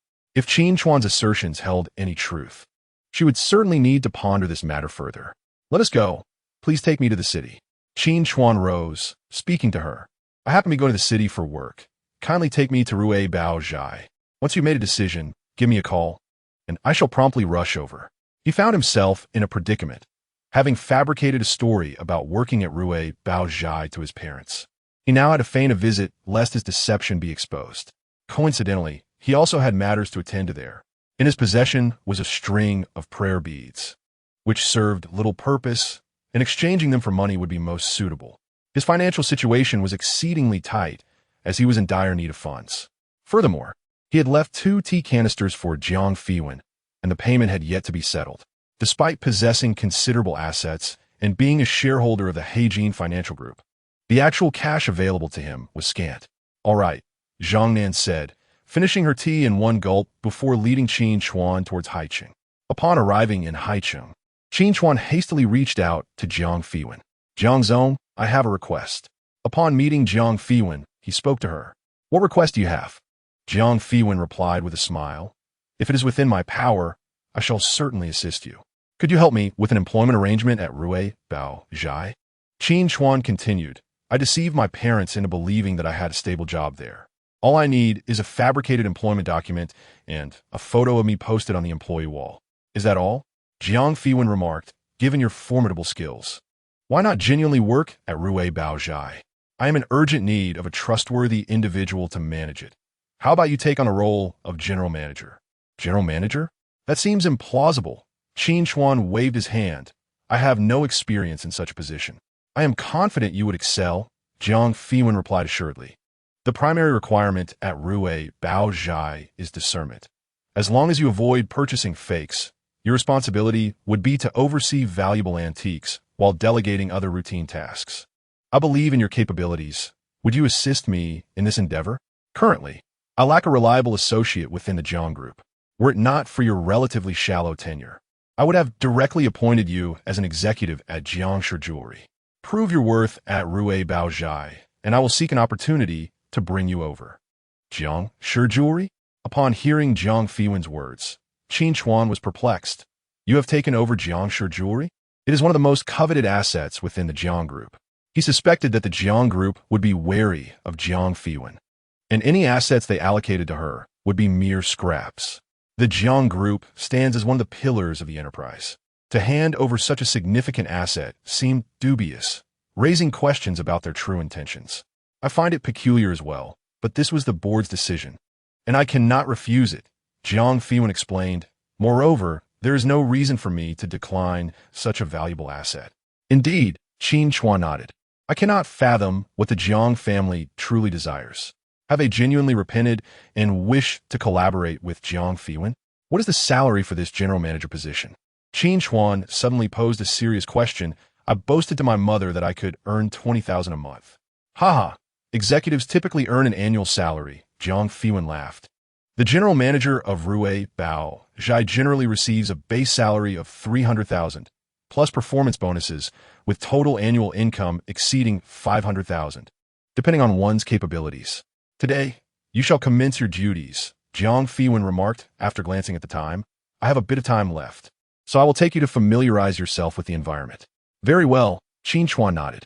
Shortly thereafter, they arrived at Widow Zhao. Before entering, Jiang Fiwen cautioned, "You must be wary of the deputy manager. He is aligned with my second uncle. I am currently unable to address him, and he may complicate your future here." Upon hearing her words, Qin Chuan contemplated for a moment before responding. "You mean Du Gui, correct? He made my first visit here rather difficult when I was selling items." "Indeed," Jiang Fiwen confirmed. "Though Widow Zhao is under my jurisdiction now, he is still connected to Jiang Yiming, making it somewhat challenging for me to act against him. The reason I requested your assistance is to ensure you can keep him in check. I will not have time to manage Widow Zhao, and I worry he may cause trouble." Qin Chuan nodded, assuring her, "Rest assured, if he behaves, all will be well. Should he dare to play tricks, I will not hesitate to be firm." Subsequently, Jiang Fiwen introduced Qin Chuan to all the colleagues at Widow Zhao. Given that Widow Zhao was now Jiang Fiwen's domain, Du Gui was aware of his standing and behaved accordingly. After ensuring Qin Chuan's arrangements were in order, Jiang Fiwen returned her tasks. Qin Zong, shortly after Jiang Fiwen departed, Du Gui approached Qin Chuan, stating, "There is an important matter requiring your attention." "Oh." Qin Chuan glanced at Du Gui, inquiring, "What is it?" Du Gui hurriedly moved closer, producing an invitation card. "This is an invitation to the Haiqing Antique Exchange Conference, which is commencing this afternoon. We hope you can attend." "What is there to attend?" Qin Chuan frowned, responding nonchalantly, "It seems to be another exercise in formalities." "That cannot be said," Du Gui countered with a broad smile. "This Antique Exchange Conference is organized by the Haiqing Antique Association, and prominent figures in the antique industry will be attending. As the general manager of Widow Zhao, it would be prudent for you to make an appearance. Otherwise, we may be perceived as aloof." Qin Chuan pondered for a moment, then replied, "Very well, you shall accompany me this afternoon. I still need to meet with several old clients. Perhaps let Xiao Shui accompany you," Du Gui suggested. "That works." Qin Chuan nodded in agreement. Xiao Shui, the executive assistant, was a fair-skinned young woman who had been with Widow Zhao for 2 years, known for her efficiency and clarity. Jiang Fiwen had promoted her to assist Qin Chuan, considering his unfamiliarity with the establishment.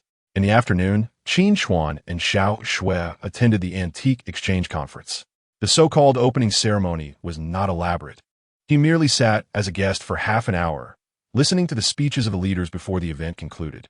After the opening ceremony, attendees mingled and exchanged pleasantries before wandering about. The Haiqing Antique Exchange Conference boasted a rich history, attracting numerous visitors each year. Various antique dealers, street vendors, and peddlers brought an array of curiosities to join the festivities. "Qin Zong, there are some games over there," Xiao Shui remarked, recalling how Qin Chuan had shown interest in ancient coins during his first visit to Widow Zhao. In the southeastern corner of the antique exchange, there were games involving opening bamboo tubes, cracking walnuts, and betting on stones and woods. Various intriguing activities. Xiao Shui, well-versed in the situation, walked alongside Qin Chuan, providing detailed introductions. "Let's go and take a look." Qin Chuan expressed genuine interest in these activities. Upon approaching, he was captivated by a stall featuring bamboo tube games. A multitude of individuals gathered around a stall, eagerly approaching as someone began to unveil the contents within. Should a valuable coin be revealed, the crowd would erupt in jubilant excitement. However, if the outcome proved mediocre, a collective sigh would ensue. It was quite an amusing sight. Qin Chuan observed Xiao Shui's choice of footwear and remarked, previously, when he encountered the leaders and peers of the Antique Association, he had needed Xiao Shui to introduce him, as he was unacquainted with them. Now that those social formalities had concluded, he felt it would be unkind to have a young lady in high heels accompany him on aimless wanderings. "Very well, Xiao Shui, perceiving Qin Chuan's desire to explore, said nothing further and turned to leave. After her departure, Qin Chuan approached one of the stalls. Allow me, allow me. As he drew near, he noticed a man clad in a black shirt seated at the stall, meticulously sifting through a considerable assortment of tubes multiple times. The man in the shirt casually selected one tube from the stall, stating, I want this one, a tube from the late Ming dynasty. I refuse to believe this time it will be a bust. The stall owner responded, 3,500. The man promptly transferred the sum of 3,500, then seized a knife to begin prying it open. Coins from the late Ming dynasty typically commanded high prices. Even the most affordable Chongqing Tongbao could fetch around 50 yuan. However, the fortune of unearthing valuable coins from these tubes was largely a matter of luck. In most instances, what one obtained were coins of little worth. As the first coin was pried free, the inscription was met with disheartened shakes of the head from the onlookers. This item is the least valuable. Do not despair. Continue to the next. Perhaps something worthwhile may yet emerge. The stall owner encouraged the man in the shirt. Observing from the side, Qin Chuan shook his head, recognizing that this tube contained no treasures. Moreover, it was evident that these tubes had been manipulated to appear as a collection. The man in the shirt was clearly a novice, driven by enthusiasm and likely to be deceived. I have opened 6 or 7 tubes already. I refuse to believe I will not find something interesting this time, the man declared, somewhat agitated as he continued to pry.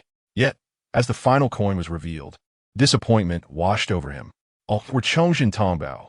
The value of the coins he had unearthed was likely only around 6 or 700 yuan. He had lost more than he had bargained for.